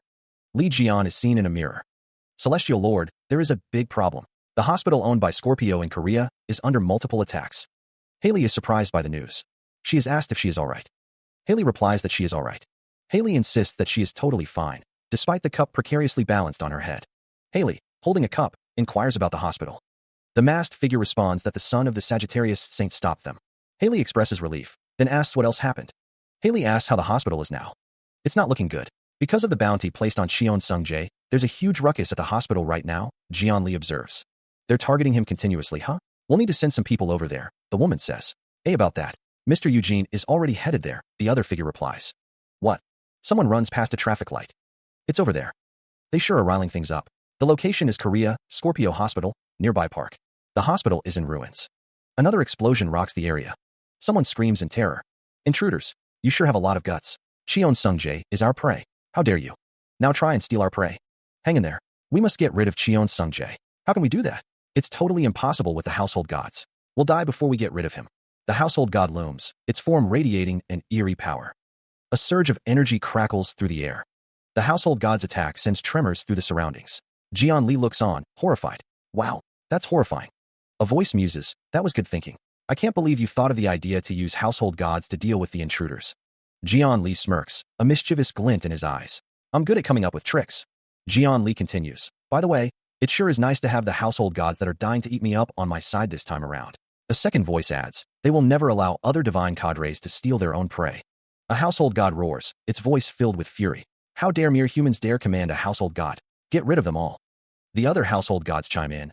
Don't think we'll be nice to you just because our Lord is nice to you.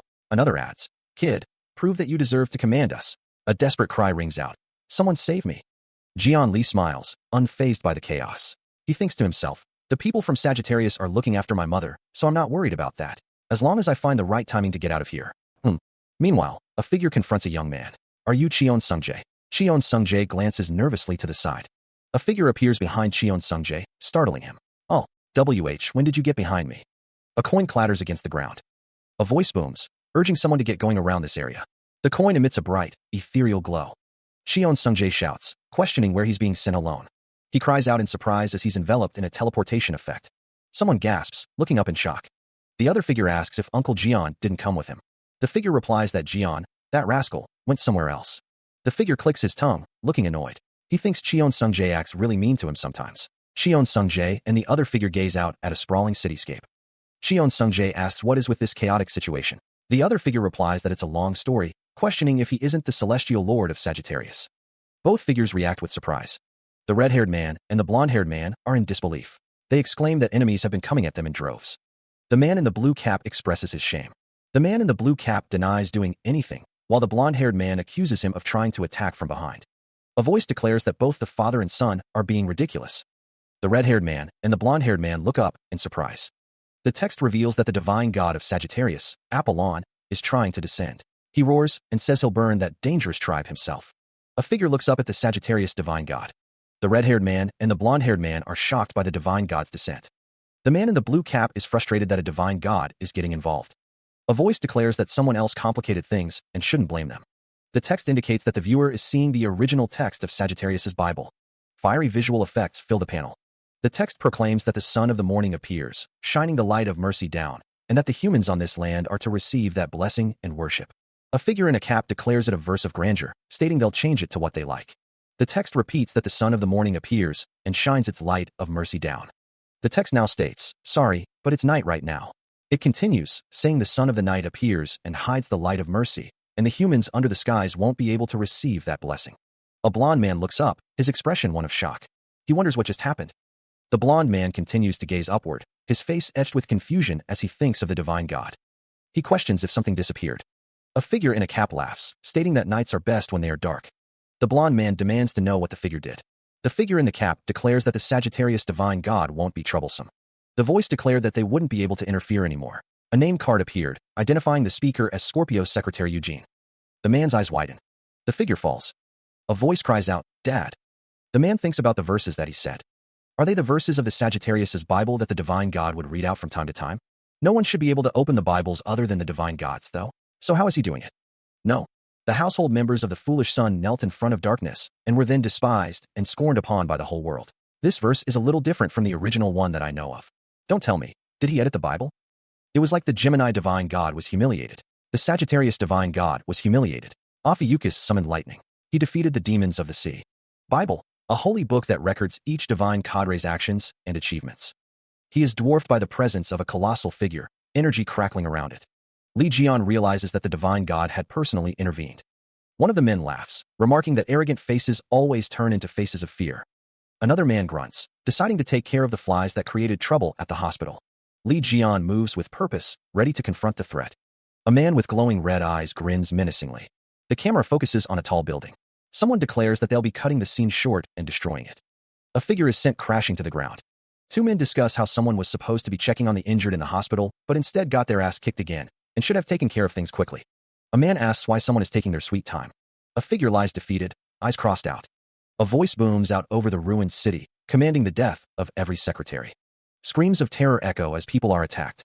Another voice declares that everyone who dares scorn the authority of the zodiacs must be cut down. The aftermath of the attack leaves bodies strewn across the ground. A figure covers their mouth, pleading for help. A close-up of a tearful eye reflects the horror of the scene. Elsewhere, someone groans in pain, lying in bed with bandages. He gasps, jolting awake. A woman asks how he feels. Li Jian wakes up with a start, disoriented. He wonders who is there and where he is. A voice assures him to rest easy, stating that this is their sanctuary. A woman with an eye patch assures him that he'll be fine here. Construction continues at a nearby site. The construction site is near Scorpio Hospital. Li Jian groans. Li Jian groans, thinking about Miss Haley. Li Jian is now tied up, groaning. Someone notices that he's awake. Li Jian, tied up, wonders what this is. The bindings tighten. Someone shouts to let him go right now. The celestial lord, Jiwu, is awake. Someone shouts, calling out darling. A woman beams with a wide smile. The woman embraces a blonde man in a hug. The secretary is awake, though, someone notes, as others express their happiness. Someone admits to feeling envious of Miss Yua. Li Jian is questioned about using an interesting ability. He is asked if he is a secretary. He denies knowing what they are talking about. Li Jian's eyes glow with power as he uses gaze of a god. He curses, realizing they have discovered he is a secretary. Someone uses Scorpio's skill, shadow teleportation. A figure sits amidst a swirl of red energy. A crimson energy blade tears through the air, aimed with lethal precision. The energy connects, sending someone sprawling. A voice echoes, declaring, "I'll take you hostage and use you to get me out of here." Red energy flares around a figure, crackling with dangerous power. Someone gasps, eyes wide with shock. A woman recoils, her face a mask of disbelief. Another crimson slash rips through the scene. A figure is blasted backward, arms outstretched in a futile attempt to block the attack. A woman's glasses slip down her nose as she stares in horror. A close-up reveals a head injury, blood trickling down the scalp. Crimson eyes blaze with fury. This bastard, when did he get there? Another energy blade hurtles forward. Eat this. Panic erupts as the energy blade threatens to bisect the group. Oh my. The man with the blunt bangs yells, pleading for just one hit. The woman with the glasses hugs someone tightly, laughing maniacally. One of the men remarks that the woman looks like she's having a good time. The other responds that it's because she's an ardent fan of Mr. Lee Jian. Jian is ordered to put Jaiwa down right now, the speaker's face contorted in rage. Someone shouts that they don't care if the secretary escapes, but there's no need to fight him like that. Another thinks to himself that this hurts his pride, and he'll make sure to land at least one hit. The woman with the glasses says to wait a little longer, as there won't be any other chances for him to hug her like this.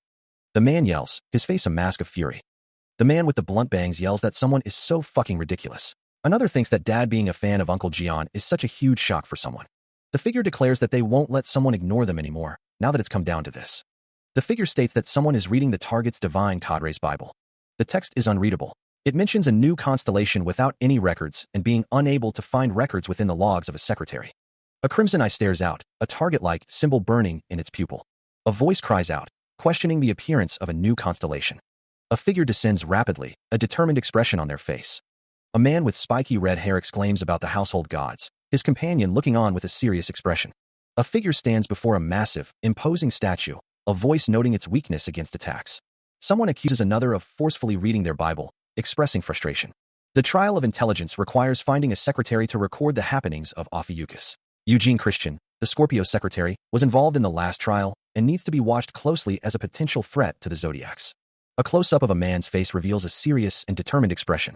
A man, looking injured, states he won't beat around the bush and wants someone to join his divine cadre. A voice responds with a vulgar refusal. The man smiles menacingly, his eyes glowing red. He declares that he is left with no choice. He is assaulted by a beam of pure blue energy. The energy descends with blinding speed. The attack is about to make impact.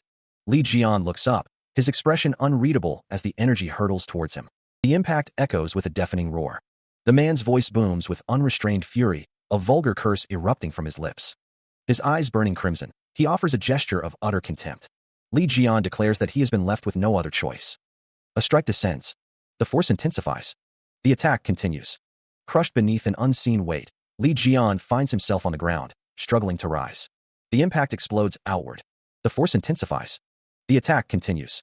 Stunned and disoriented, Li Jian gasps, questioning the nature of the assault. A voice echoes, asking if he is the one who wishes to become the first servant of Ophiuchus. Li Jian affirms, declaring that he, Cheon Sungjae, is prepared to believe and follow Ophiuchus.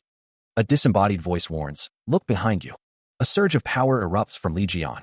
The light intensifies, engulfing Li Jian as his transformation accelerates. A figure bathed in divine light stands with arms outstretched. Li Jian, now glowing with power, wonders if this is Ophiuchus's divine god. A woman in a dark outfit stands between two figures, the question hanging in the air. Is that your first baptism? The woman continues, stating that he can now say that he's officially taken in his first disciple. System messages appear. After awakening your disciple, you have obtained stats. Another message follows. The level of has risen. The level of has risen. Li Jian smiles, remarking, looks like you finally pulled yourself together, huh? His eyes glow with an intense light. A figure is blasted backward by an unseen force, a look of shock on their face. The figure is engulfed in a blue energy explosion. A large, armored figure is struck by an unseen force, the impact sending tremors through its body. The armored figure is struck by a red energy blast, the force of the blow visible in its strained posture. A figure is surrounded by a red aura, power radiating from their form. A muscular figure clenches their fist, ready for battle. Another figure is blasted backward by an unseen force, the impact sending them sprawling. Multiple figures are engaged in combat, energy blasts and impacts filling the scene. Since they are talking, he states that he will ask his first question. A voice demands an explanation, questioning if the source of power is the energy of the unknown civilization. A woman with crimson eyes holds a glowing object in her hand, her expression unreadable. A voice exclaims, questioning the existence of an unknown civilization. The voice declares that the Scorpio saint is a calamity. A man with dark hair smirks, stating that someone has done a great job deceiving the world so far. A voice questions if the Scorpio divine god was also deceived. The monstrous figure roars, questioning how the god of disaster dares to lay hands on their princess, stating that they would have already obliterated him if it weren't for her orders. The man with dark hair muses that the minion is probably a calamity pretending to be a household god, adding that no household god would be so respectful towards a saint. The monstrous figure shouts, calling someone a bastard. The monstrous figure declares that the source of its energy is the unknown civilization. A woman with long, dark hair stands silently, the monstrous figure looming behind her. Li Jian reaches out to the woman, his expression unreadable. The woman states that she is on his side. A close-up reveals the intricate details of the woman's dark clothing. Li Jian looks surprised, a hint of a smile playing on his lips. Really, he asks. He thinks he is just the perfect thing for this. Li Jian holds up a peach with a mischievous grin. A clipboard displays 2 questions. What do you think of Li Jian? And what kind of relationship do you want to have with Li Jian? Li Jian, the woman, and the monstrous figure stand together. He thinks this is unexpectedly easy. Li Jian presents the clipboard, saying here. A hand begins to write on the clipboard. The clipboard presents the questions. What do you think of Li Jian? A comrade. What kind of relationship do you want to have with Li Jian? Strategic alliance. Ahem. The woman admits. I know it's weird for me to say this since I wrote on that paper, but how can you tell if I'm telling the truth with that? She pauses, considering her answer. Well. Li Jian holds up the pen, explaining. Because this artifact can tell. A system message appears, divine artifact. The original form of the wooden fountain pen that can't write lies has been revealed. The pen hovers, ready to record her true thoughts. The questioner states, with this, I'll be able to know what you truly are thinking no matter what you wrote. Now, I'll start from your first answer. What do you think of Li Jian? The woman's eyes widen in shock. Her true feelings are revealed. He's so fucking cool. So fucking charismatic. This is why I betrayed the unknown civilization to come over to this side. The woman's inner thoughts manifest as monstrous figures. Li Jian notices something strange. What? Something strange here. The next question appears. What kind of relationship do you want to have with Li Jian? The woman screams in terror. Kaya, ah. The woman's face contorts in a scream, her red eyes wide with terror. A voice declares that the artifact is broken, suggesting it cannot be used to reveal the truth. A thought bubble indicates that it will be used again later. 2 men stare with wide eyes and open mouths, their expressions mirroring shock and disbelief. A disembodied voice shouts, emergency. A man's face is contorted in a scream, his mouth wide open in a silent roar. A man yells Yuha's name, his expression a mix of anger and desperation. He accuses someone of lacking chastity. A voice booms, revealing that Li Jian's princess has betrayed her own roots and sided with the humans. The woman's eyes glow red, her expression a mix of fear and defiance. A close-up of the red demon-like figure, its face contorted in a menacing snarl. The woman screams, telling someone not to dare say another word. He and the woman react with shock, her expression a mix of anger and disbelief. A voice declares that they are not going anywhere, that they are not done yet. Li Jian stands with the woman, who is kneeling, surrounded by a faint red aura. A voice asks if they know anything about the weapons from the unknown. Li Jian points to a floating, ornate sword radiating a dark purple energy. The woman realizes that it is a weapon imbued with the power of the monarch. The woman whispers the word, monarch. The text explains that the monarch is the highest-ranked being in the unknown civilization, surrounded by a swirling purple aura. A close-up reveals the intricate details of the sword, pulsating with dark energy. The woman stands before a towering, demonic figure wreathed in red energy, as a voice states that this is why she couldn't counterattack when struck by that weapon. She is asked if she is okay. The scene shifts to a collection of weapons, as a voice explains that these are items found when looking into Scorpio 5 years ago. That's how Scorpio is involved in this. Someone exclaims, hanging on, the unknown civilization has another leader? Unfortunately, the Crimson Eye isn't the final boss. Also, there are at least 3 monsters like the Crimson Eye. That monstrous Crimson Eye wasn't the boss of the unknown civilization? Come to think of it. Haha, I'm in awe. To think you were able to defeat one of the cherished pets of those people. A shadowy figure hangs suspended, bound by thorny chains, beneath a grotesque, grinning visage. A disembodied voice echoes, stating that the figure is pretty good for a human.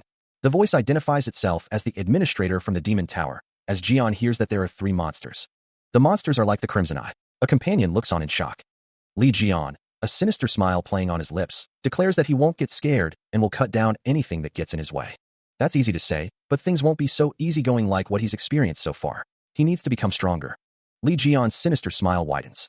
He needs to get stronger. Li Jian demands that someone give that to him. A massive hand descends. A hand points upwards. An angry face is shown. A mouth says, fucking ridiculous. Li Jian, you fool. There's no way Miss Haley will hand me over. A woman remarks that she likes how cool he's being with all of this, but Li Jian thinks to himself that it's nothing and asks if she needs anything else. Falling through debris, Li Jian plummets downwards. The ground rushes up to meet him as he continues his descent. The sky looms above as Li Jian continues to fall. Rows of lockers stretch into the distance. No matter how busy one is, he thinks, we must always make time for ourselves. Li Jian stands with his back to the viewer, holding a cup of coffee. He sarcastically thinks to himself, morning coffee. How romantic. Li Jian takes a sip of his coffee. Li Jian curses under his breath, thinking, Li Jian, do you think you'll? He thinks how unfortunate it is for one who isn't able to have their own time, before yelling at someone to shut up. Li Jian wonders why he must be doing such a thing. Eugene, the Scorpio secretary, works diligently at his desk, thinking that Scorpio sold him to Li Jian for free and that since he's starting at a new workplace, he ought to work hard. Li Jian's face contorts in a mask of rage as he wields the pen, the blue energy swirling around him. I'll make you work your ass off, he screams, his voice cracking with the effort. Tears well in his eyes, a stark contrast to the fury that just consumed him. He grits his teeth, the pen digging into the page. Just you wait. Do you think I'll serve someone like you? The synchronization with the Ophiuchus Bible nears completion, the progress bar showing 99%. Li Jian's expression hardens. I'll make you heavily regret giving me the Ophiuchus Bible. A system message flashes. Synchronization with the Ophiuchus Bible is complete. He can see it now. The history states, the secretary that rejects his constellation has defected to become Ophiuchus' servant. Li Jian stands silhouetted against the light, his back to the viewer, a sense of grim determination radiating from him. He reflects on his past. To think my story would be recorded as achievements. I guess there's not much to write, huh? His eyes narrow, a spark of defiance igniting within them. I'll change it. The energy around him intensifies, swirling with renewed purpose. The history is rewritten. Ophiuchus has defected to become the servant of the secretary that rejects his constellation. A hand holds a pen aloft, the ink practically vibrating with manic energy as a voice echoes with unhinged laughter. The unseen figure roars with laughter, the sound laced with a disturbing edge. The disembodied voice commands Li Jian to kneel and bow before him. The air crackles with unseen force. Li Jian is seized, his face contorted in a scream. The unseen assailant demands if he has gone crazy. Li Jian is held firmly by the neck, his face a mask of pain and confusion. He wonders how this is possible, considering he changed the verses of the Bible. A hand tightens its grip. Li Jian's expression hardens with anger and frustration. The assailant sneers, asking if the world isn't moving according to his wishes. A pregnant silence hangs in the air, punctuated only by unspoken questions. Li Jian's eyes widen in shock, a silent question etched on his face. The words were a little strange, so they were rewritten. The history states, the secretary that worshipped Scorpio returns to being Ophiuchus' servant. A figure kneels before an open book, carefully rewriting the text with a pen. A voice booms, filled with disbelief. He rewrote my words. The secretary's words. A woman smiles, tilting her head slightly as she holds a pen. Did I perhaps do something wrong? Libra is the #1 divine cadre, possessing over 2 billion cadets. Even Li Jian would have a hard time taking on Libra right now. The Libra celestial lord, Giselle, is not just at the level of a representative of a divine god. She's more like a clone of the Libra divine god. To try and take her on would be the same as taking on the Libra divine god. Li Jian, in order for you to take on a divine god, or the monarchs of the unknown civilization, you need a secretary that will help to increase beyond your achievements and authority. Your secretary will also have to increase your authority. The secretary that rejects his constellation has defected to become Ophiuchus' servant. No way. That's impossible. She rewrote my words. The secretary's words. Don't tell me. Things would go so much smoother if she'd do as he wanted, he thought. Aim for the secretary, she commanded. It'd be good if he can kidnap him, but if not, he can get rid of him too. The location was Korea, Scorpio, vicinity of a factory. You want to make Jiwoo a part of your divine cadre? He asked. Yes, came the reply. Didn't you say that divine gods go crazy whenever they see a secretary? It'd be safest to slowly groom her while hiding her in a divine cadre like, he thought. But, why does it have to be your divine cadre? Didn't you say that her body is not compatible with the energy of the 12 divine cadres? That leaves only my divine cadre then. Isn't that right? Both Eugene and Jiwoo will be better off under Li Jian, because he'll be the one facing against Libra eventually. Haley, even you. Unprecedented treatment. Instead of starting by joining the divine cadre officially, she'll start from being a follower of Ophiuchus, and she'll be dispatched to Sagittarius for work. How's that? You sure you're not going to stamp it even with these conditions? That leaves only my divine cadre then. Isn't that right? Someone expresses their understanding and demands that the other person stop. Hugo states that when Yuha visited his divine cadre, he examined her arm. Someone mentions that they have already heard from Yuha. Haley explains that she tried to suppress the thing planted in Yuha's arms, but it's reaching its limits. Someone thinks that if they suppress it any further, it might become too much for her to bear. Li Jian demands to know the details. Someone asks what is going on with Yuha's arm. Li Jian appears concerned. Someone demands to be told the details. The scene shifts to a construction site. A woman happily declares that it's all done. Someone asks Eugene if they can do other portions as well, now that they've finished this one. Eugene responds that they can do whatever they want. He sits on the floor, surrounded by scattered papers. A nameplate identifies him as Eugene. A disembodied hand thrusts a pen towards someone, a voice shouting, Li Jian, you snake. I told you not to act up, haha. The voice continues, filled with rage. On top of forcing me to join him and forcing me to sign a slave contract, He even drilled a hole in my head. Eugene looks up, tears welling in his eyes. And to think he'd give me this item. The pen floats ominously above the scattered documents. A description appears: wooden fountain pen that can't write lies, an exclusive divine artifact that has Li Jian's seal. It holds the blood of Secretary Eugene and has chosen him to be its master. It has gained an ego due to Li Jian's strengthening and the secretary's blood. Eugene stares at the pen, a bead of sweat trickling down his temple. The pen suddenly flies away with great force. The pen hurtles through the room, leaving a trail of energy. The pen continues its trajectory, aimed directly at Eugene. The fountain pen lashed out its anger onto its master that threw it away. Eugene cries out, Eugene. A voice shouts, Eugene, don't give up. A woman screams in terror, seemingly on the verge of a breakdown. A man grits his teeth, frustrated that he came here because his mother asked him to. The man crouches, wondering what he can do since even Taewoo couldn't do anything to them. Yoon Sherwoo, Libra Saint's son, tries to think positively, but believes his future is over since he failed in the incident with the blood fog. The man vows to do well in this mission to make up for his failure so that he can regain her favor. He wonders if she wants him to aim for the secretary. Tears stream down the man's face as he thinks that he's definitely one of the stronger ones within Scorpio. Although he looks pathetic right now, he should deal with him later on because who knows what he can do. He thinks that if he's going after anyone, it'd be way easier to go after that woman. The woman thinks that she can also mess with Cheon Sungjae big time. A foot stomps down with force. The foot continues to stomp down. The stomping continues, the sound echoing. Li Jian declares he'll finish this in an instant, preparing an attack. Li Jian's name is shouted. Someone shouts in alarm. A foot stomps down. Someone shouts, furious that they were left alone at Leo. Someone shouts in anger. A declaration of unforgiveness fills the air. A woman exclaims, Libra Saint Kevin Ajar? A man wonders what someone is doing, as another responds with a confused huh. Someone asks if Li Jian is present. Someone questions why others are always shouting wherever they go. A group of people react with shock and surprise. A foot comes down hard, grinding into a man's face. A voice echoes, wow, long time no see, huh? The man continues, so, you're the one who caused so much grief to my friend and his children, huh?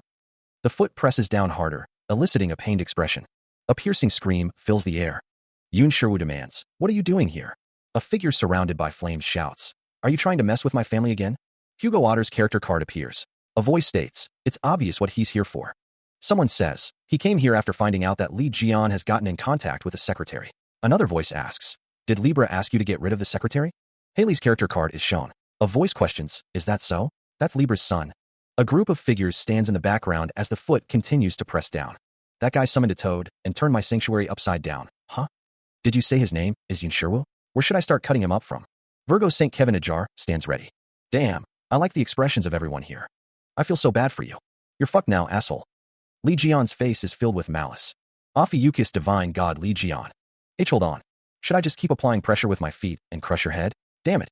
To hell with the mission. I'm about to die here for real.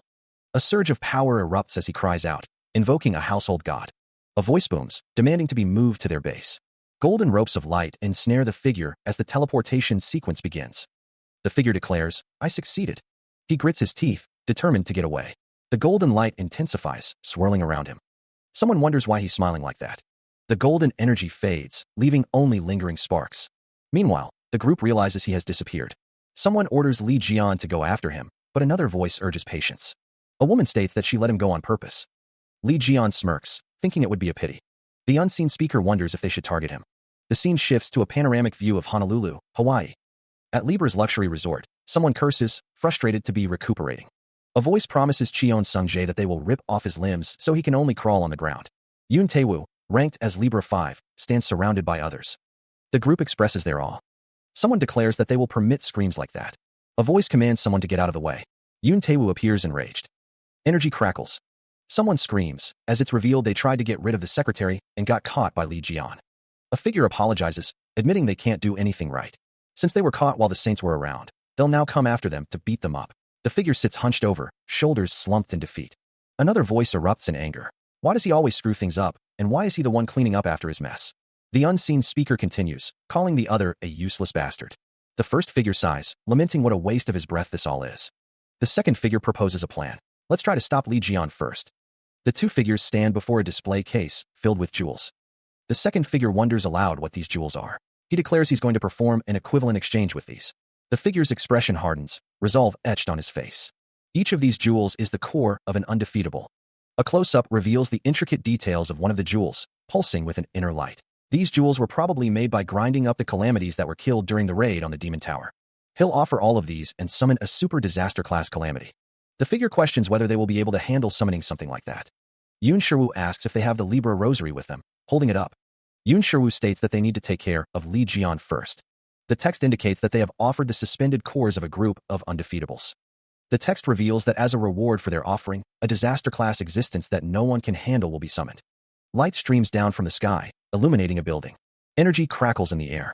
Yoon Sherwoo and the other figures stand ready as the summoning progresses. The text indicates that since they offered so much, a calamity that will easily crush Lee Jian will appear. A surge of energy erupts. Someone questions what is happening.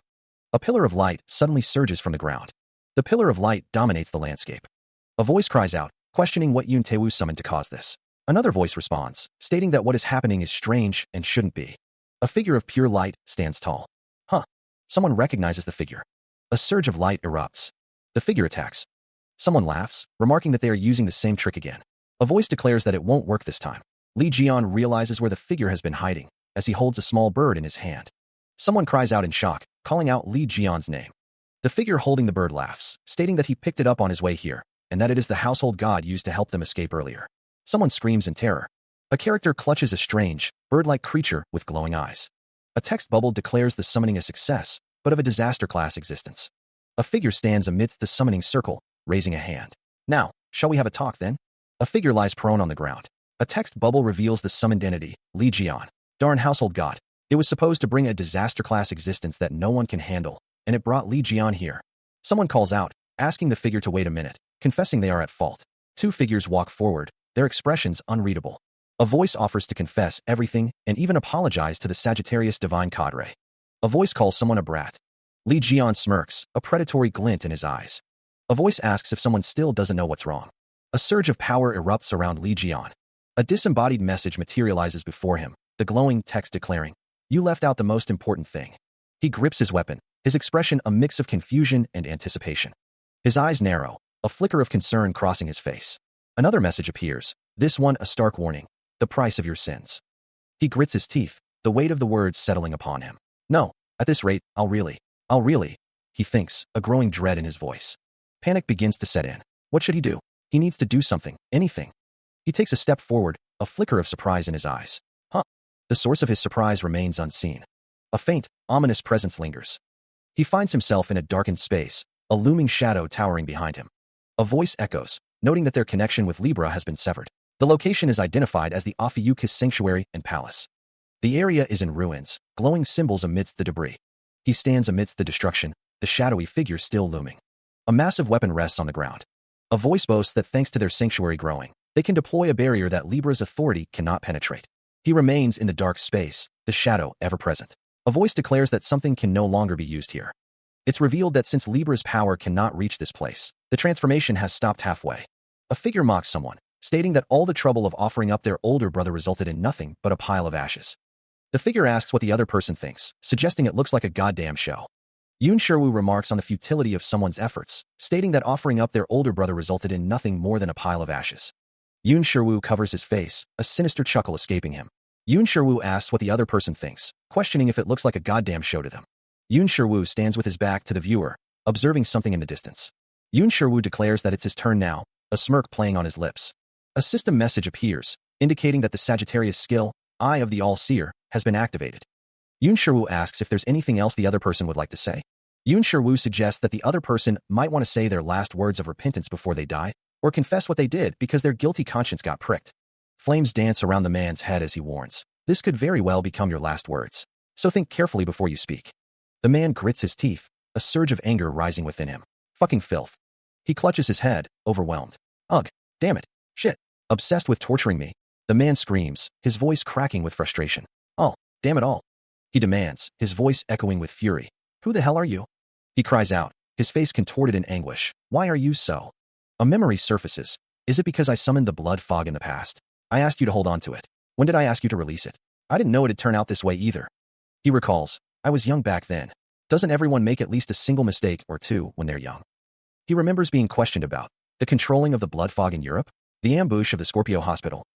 He defends himself, saying, I was forced to do those because orders came from above. You killed the blood fog in the end, didn't you? He is accused. I heard you also brought those people who were thought to be dead back to life, didn't you? He pleads, desperate for absolution. Does this make everything okay? Isn't everything resolved then? An unseen figure demands to know what the problem is that would cause them to be harassed to such an extent. Yoon Sherwoo, spittle flying from his lips, demands, do you know who I am? His face contorted with rage, Yoon Sherwoo declares, I'm Yoon Sherwoo, the son of Giselle Lawrence, the Libra saint. The young man's eyes narrow, the threat palpable. Do you think my mother will leave you be if you mess with me? Sherwoo spits out a curse, his anger barely contained. The veins in his neck bulging, Yoon Sherwoo roars, how dare you doze off when I'm speaking dash. Orange energy flares around Sherwoo as he grits his teeth. Oh, you're done? It was really hard to keep my eyes open by force. The air crackles with unseen energy. Jian Li yawns, unimpressed. I guess you have a lot of things you want to hang on to in life, huh? You sure are talking a lot. A sinister voice replies, of course not. Yoon Sherwoo's eyes glow with malevolent intent. I listen to every single word. The Libra Sync continues, his voice dripping with menace. And, I'm not the only one who heard it, but other people heard it too. A voice erupts in disbelief, demanding, what the fuck do you mean? A figure stands engulfed in a blazing aura, the source of the unfolding spectacle. A man and woman gaze upwards, their expressions a mixture of awe and apprehension. The man remarks that the whole world is watching and listening to what was just said. Even in a remote, snow-covered landscape, the phenomenon is visible, painting the sky with an ethereal glow. The voice from within the aura declares that tremendous effort was put in so that everyone in the world could witness this. A rough count begins. The count reaches an astonishing number, about 8 billion people. A man with blonde hair observes the spectacle, a flicker of understanding in his eyes. A voice cries out, Yang Wei, as it is declared that Li Jian is. The world is now privy to the live broadcast of Yoon Sherwoo's message. The Libra Sanctuary, also known as the Libra Palace, stands as a silent witness. The question hangs in the air, where are the young master and Li Jian now? They still haven't figured out their location. The situation is driving someone nuts, especially the mystery surrounding Li Jian's whereabouts. The order is given to use every available resource to find them as soon as possible. They must rescue young Master Yoon. Someone notices that people have gathered. He wonders what is happening. A voice booms, demanding Libra to come out. The city stretches out below, a sprawling landscape under a watchful sky. Tension hangs heavy in the air. The question is posed. Was the rampage of the blood fog caused by Yoon Sherwoo? Did Libra release a calamity? Skepticism rises as someone questions if everything's resolved, and if that's what a human being should be saying. Rage boils over as someone declares that if it weren't for Li Jian, thousands of people would have died, and that those from Libra need to experience the same thing. A man clenches his fist, demanding, punish Yoon Sherwoo. A voice calls out, Li Jian, get rid of him. A crowd roars in unison, their voices echoing through the city. He observes the chaos from a distance, muttering, this situation looks really bad. He continues to walk, seemingly unfazed by the unfolding events. A voice declares ominously, there won't be any way to get out of this. Yoon Sherwoo, engulfed in flames, sneers, too bad for you. A figure, scarred and enraged, cries out, my brother. Yoon Sherwoo, his face contorted in disbelief, stammers, and no, this can't be. The crowd's fury intensifies, their voices a cacophony of rage. We'll throw you to a calamity like you did to the rest of the world. Come out. Libra, explain yourselves. Li Jian, get rid of Yoon Sherwoo. A voice drips with sarcasm. Congrats. How does it feel to become the person whom the world wants to kill? A figure looms over someone with a massive blade, the intent clear. A guttural cry echoes as a figure collapses. Lying prone, Li Jian is asked if he knows why he even bothered to hear his last words. Towering over him, the figure looms, ready to deliver a final blow. The figure declares that it's time to set the record straight. Li Jian's face is a mask of defiance, even in defeat. The figure states that what Li Jian should have done was apologize, not make excuses, as he just threw away his last chance of begging for the world's mercy, and from this point on, neither the world nor he will give any more chances. Meanwhile, a subordinate cries out in despair, realizing that Yoon Sherwoo will really die at this rate. The subordinate cries out to young Master Yoon. The trust that the people have in Libra has plummeted, as has the faith in the divine cadre. People are expressing their dissatisfaction with Libra, and the reputation of Libra has dropped. People are starting to view Ophiuchus in an even better light. A subordinate exclaims that this is bad, as the reputation of their divine cadre is suffering. Another subordinate cries out that they can't leave Li Jian be. The order is given to mobilize the elite forces of the divine cadre immediately. A figure's eyes glow with power. Li Jian asks if he should start enjoying beating the shit out of someone as per the fervent wishes of the people. Someone cries out in pain. He is told to stop right there. A large, glowing figure appears, radiating power. The figure declares that it will not allow Li Jian to do any more than this. Yoon Sherwoo remarks that someone is finally here, calling them slow and filthy. Li Jian cries out, Mother. Li Jian admits that he dealt a huge blow, but he never thought someone would do something as crazy and on such a huge scale as this. Li Jian asks if they think releasing a calamity to destroy a city is a small matter. Yun Shiwu tells him to stop with that nonsense of his. He declares that he'll get straight to the point, demanding his son be returned to him right now. He knows they're trying to provoke him, but finds this method too distasteful. A figure lies on the ground. A man looks up in shock. Since they don't like his way of doing things, Li Jian states he'll go with the method that filth like them love to use. He is given a choice between two options. The options are laid out. Will he expose everything that Libra has done and pay for their crimes? Or will he put everything on the line to fight and get destroyed? While it's obvious, he'll also have to tell them who is the one who tried to kill him back at the demon's tower. A sigh escapes the figure on the throne. Li Jian finds this ridiculous. Li Jian asks why he should follow any of their suggestions. He utters, "And mother." He knew they would say that. He stares down, his face cast in shadow. Li Jian falls backwards. A voice echoes, presenting a choice. Choose between these two options. The voice continues, laying out the stakes. Will you expose everything that Libra has done and pay for your crimes? Or will you put everything on the line to fight me and get destroyed? The voice adds that it's obvious, but he'll also have to tell him who tried to kill him back at the demon's tower. A sigh escapes the figure seated on the throne. Li Jian finds the situation ridiculous. The figure on the throne questions why they should follow any of his suggestions. A figure, battered and bruised, utters a broken word. Mother. A sinister grin spreads across a face. A hand presents a card. The battered figure lies prone. His hand extends, fingers outstretched, as if reaching for something unseen.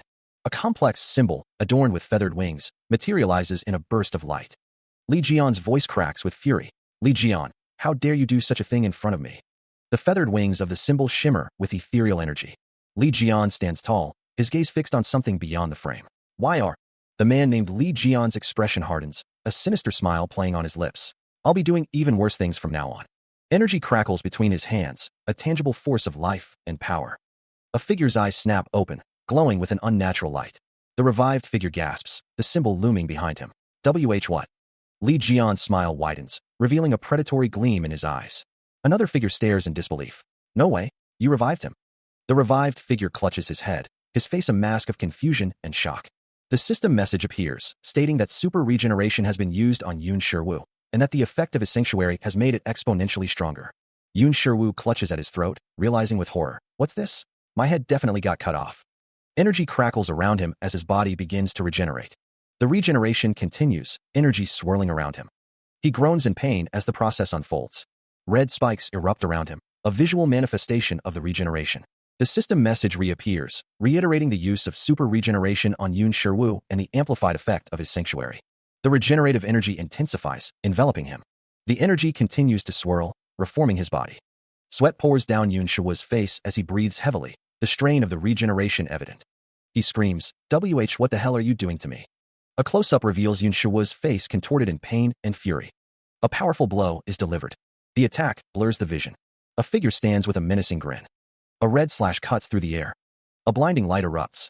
Li Jian stands amidst the destruction. What the hell are you doing? He shouts. Li Jian asks, can't you tell? It'd be way too boring if I just beat him up. Li Jian's body glows with an ethereal light.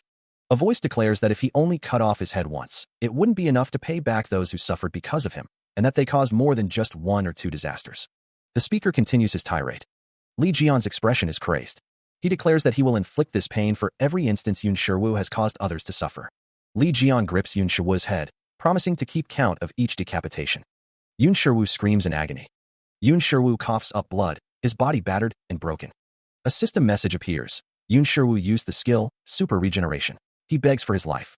Yun Shiwu's body begins to regenerate, the wounds closing as his form flickers with renewed life. The system displays another message. Yun Shiwu used the skill, super regeneration. He wonders if he is reviving him now. Yun Shiwu screams again, his face contorted in a mix of pain and desperation. Once more, the system announces. Yun Shiwu used the skill, super regeneration. He unleashes another devastating blow, the force of it creating a shockwave that rips through the already ravaged landscape. Yun Shiwu's subordinates watch in horror, unable to intervene as their master is pummeled. One of them cries out, begging for the onslaught to cease. The subordinate's face is etched with desperation as he pleads for Yun Shiwu's life. A guttural scream tears from Yun Shiwu's throat as the attack lands, the force of it threatening to shatter his very being. Li Jian's relentless assault continues, each strike a hammer blow against Yun Shiwu's rapidly failing defenses. A system message flashes into existence. Yun Shiwu has activated super regeneration. The subordinates continue to call out to Yun Shiwu, their voices filled with desperation. The impact reverberates, a testament to the sheer power behind Li Jian's strikes. Another scream of agony escapes Yun Shiwu as his body is battered and broken, only to be momentarily restored by his regenerative abilities.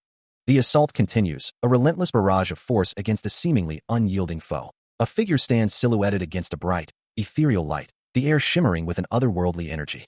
Again, the system announces that the skill, Super Regeneration, has been activated on Yun Shiwu. The system reiterates the activation of Super Regeneration on Yun Shiwu. A woman's voice explodes with fury, screaming Li Jian's name. A voice wonders how long they intend to test the limits of their patience.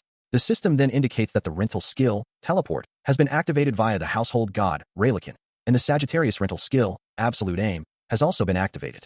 A massive, shadowy figure looms above a glowing, intricate pattern. A figure sits enthroned within an ornate, Gothic structure. The woman from before looks up, her expression unreadable in the dim light. A surge of power emanates outward. The woman is blasted backward by an unseen force. The woman's face is partially obscured. The woman's expression hardens, her eyes narrowed with determination. A massive figure crashes to the ground, the impact shaking the very foundations of the hall. A lone figure descends the grand staircase, their footsteps echoing in the sudden silence. The figure continues their descent, drawing closer to the fallen giant. The giant's head slams against the stone floor, the sound resonating through the hall. A sharp intake of breath pierces the silence, a silent exclamation of shock. Eyes blazing with an eerie light, a figure's lips curl into a predatory grin, revealing rows of sharp teeth. The figure standing over the fallen giant sneered. "Filth, why are you making such a face? You don't look so good." The figure looms over the fallen giant, their shadow casting a pall over the scene. From a distance, a voice calls out, questioning, "Why are you just standing dazed over there?" A face emerges from the darkness, the words glowing with an eerie light. "The eldest son that you lost." The figure's eyes burn with a crimson intensity as they proclaim, "So much love has returned to you." The figure's expression remains obscured, a mask of shadow concealing their true intentions. A stylized text bubble reads, "Since you love him, how about giving him a hug?" Li Jian, eyes glowing with power, vows, "I'll make you pay for such a provocation." Jiawu scoffs, "Provocation? This isn't provocation. It's simply my answer to all those choices that a piece of filth like you has made this whole time." Li Jian declares, "I'll turn anyone who dares stand in my way into this." A voice exclaims, "It's a divine god." Li Jian stares intensely, his yellow eyes burning with power.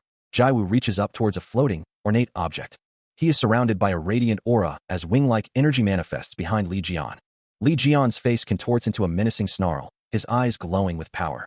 He says, "Clean up your neck and wait for me." Surrounded by crackling energy, Li Jian plummets downwards. Giselle Lore looks up, her expression a mixture of shock and awe. Giselle Lore stares at the scene before her, wondering, "See Celestial Lord?" A blinding light erupts as Li Jian's transformation reaches its peak. He screams. Giselle Lore watches as the energy intensifies, her face etched with disbelief. Golden energy spikes erupt, piercing the sky. A voice cries out, questioning the sudden phenomenon. Panic spreads as people perceive the event as an earthquake. An unseen figure, consumed by rage, vows to tear someone to shreds for daring to humiliate them. The air crackles with unseen energy. The unseen figure continues their tirade, threatening everyone. The world seems to distort and crumble. A colossal, statue-like figure looms over the devastated city. The name, Li Jian, echoes amidst the destruction. Blue energy pulses outwards. Li Jian lies prone, sweat beading on his brow, his face contorted in pain. He gasps, struggling to comprehend the unfolding events. He states, a sinister smile playing on his lips, that he was a little sad because he thought the other person had truly died. He suggests finishing what they were doing. A piercing scream echoes. A voice wonders what the count was left off at. Li Jian, standing beside a blonde, asks where they left off at. Li Jian suggests doing it properly by restarting the count. A voice shouts for him to stop, calling him a fucking lunatic.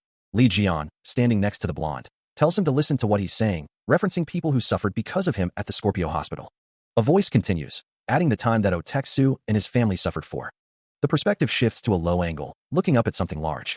A voice declares that it's done calculating, stating that the other person just needs to die 10,000 more times. Li Jian raises a weapon, his expression grim. The perspective remains low, looking up at the figure. A piercing scream echoes. The scream intensifies, a raw expression of agony. A voice, strained and furious, manages to choke out, "You fucking."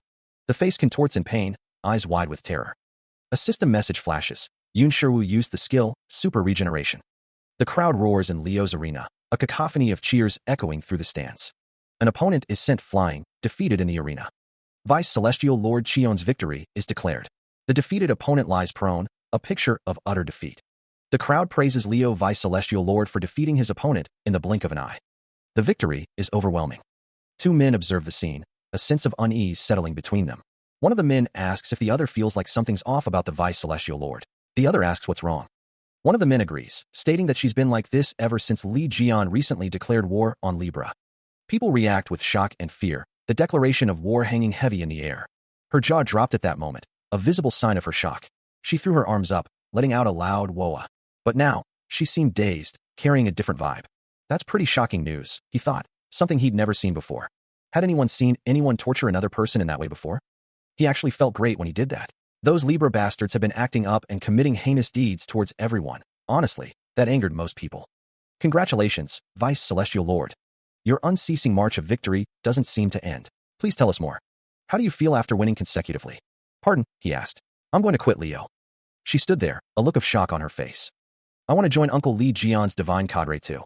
The broadcast shows the aftermath of Leo's victory, the symbol of the Divine Cadre emblazoned on the arena floor. A wave of tension fills the air. Someone can't take it anymore. Two figures watch the broadcast with growing concern etched on their faces. A group surrounds a bed, their expressions a mixture of worry and helplessness. Frustration boils over as one of them demands the channel be changed immediately. A pained cry escapes the person in the bed, their eyes wide with distress. Someone cries out, begging the Celestial Lord to awaken. A close-up reveals a face contorted with worry, yellow eyes gleaming with concern. A desperate plea echoes, the Celestial Lord cannot simply pass on like this. Tears stream down faces as they desperately try to rouse the Celestial Lord. A voice cuts through the panic, urging everyone not to overreact, stating that he has merely fainted.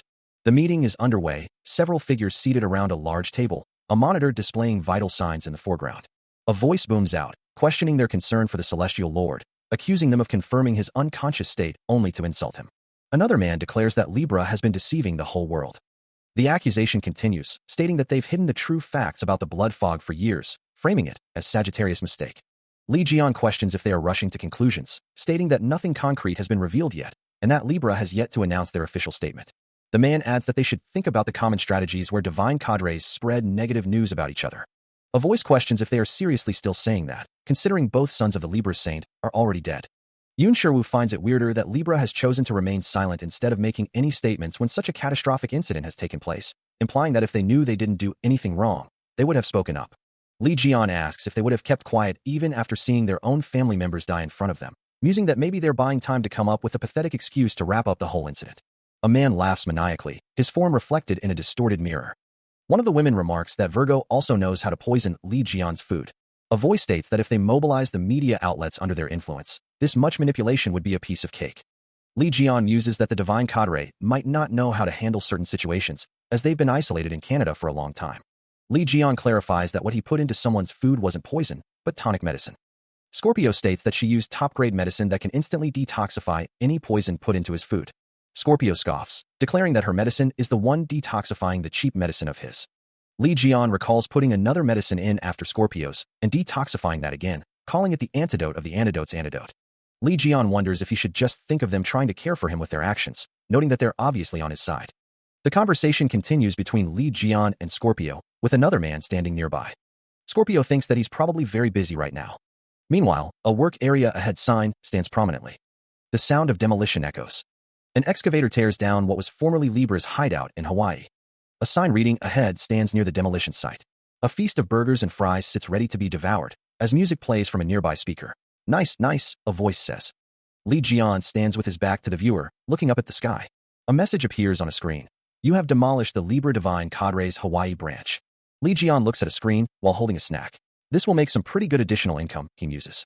Crystals and discarded food wrappers litter the floor. A message reads, Heart of the Demon. A crystal that's made from condensing the calamities that Li Jian defeated in the Demon Tower in the... Li Jian, looking puzzled, says, the crystals that I made to summon calamities. That fits with why that parrot tried to summon me. A construction site is visible. A voice says, enough with snack time, time to get started again. It'll soon be completed, my sweet home. Li Jian looks at the construction site, tossing something in the air. Oh right, he says. Li Jian drinks from a cup, smiling. A building is shown. A statue is shown. A scale is shown. Figures in white kneel before a distant figure, awaiting orders. A muffled groan echoes through the hall. The woman with long blonde hair declares, this is so darn ridiculous. She fumes, to think he'd try to humiliate me to the end by sending nonsense like this. Her eyes glow with a yellow light as she asks, our Divine Cadre on broadcast, huh? She questions, Do you guys not care about whether broadcasts like that get aired or not? The kneeling figures respond. We deserve to die. One of the figures laments. We weren't able to do much to stop it because Virgo was very clever in blocking our attempts. She curses, damn it, like servant, like goddess. The woman's expression hardens as she thinks. How did all these Lee Jian-obsessed people manage to gather together? Two figures in white uniforms stand tall, declaring, everyone under us. The woman's eyes narrow, a fierce determination burning within them. We can't possibly do nothing after going through all that. She declares, it'll be an all-out war. The woman commands that Li Jian be eliminated, no matter the cost. A voice responds with a trembling affirmation. The soldiers declare that they are entering a state of war, vowing to avenge their young masters. The throne room awaits. The celestial lord stands before her assembled forces. Leo commands someone to come out. A shadowy figure emerges from the darkness. The details of Leo's dress are revealed. A voice declares that the forces of the unknown civilization are awaiting the celestial lord. Orders are given. Leo expresses her satisfaction. Great. Work begins. A blinding light erupts, bathing the area in radiant energy. The energy expands outward, tendrils of light reaching into the void. From the heart of the light, a sphere begins to form, etched with strange markings. The radiant energy continues its relentless expansion. The sphere solidifies, its intricate patterns becoming clearer. The outward surge of energy shows no sign of slowing. The sphere looms large, a world unto itself, its surface crawling with unknown symbols. As the energy dissipates, a new landscape begins to emerge from the fading light. Lightning crackles across the sphere's surface, illuminating its bizarre geography. The last vestiges of energy fade away. Pacific Ocean. A black zone, a territory claimed by an unknown civilization, now dominates the Pacific. The skeletal dragon's maw opens, emitting a guttural growl that echoes through the desolate landscape. Energy crackles around the skeletal dragon as its legion of smaller dragons gathers, their forms silhouetted against the ethereal glow. Towering over the battlefield, the skeletal dragon stands as a monument to death and destruction, its gaze fixed on an unseen enemy. The dragon army swarms around their leader, a chaotic ballet of bone and shadow, ready to unleash their fury. Bathed in an eerie light, the skeletal dragon surveys its forces, a silent command passing through the ranks. The smaller dragons writhe and hiss, their skeletal bodies radiating a malevolent energy as they await the signal to attack. A close-up of the skeletal dragon's teeth reveals a terrifying grin, a promise of pain and suffering to come. The skeletal dragon stands tall, its form radiating an unholy power, ready to unleash its wrath upon the world.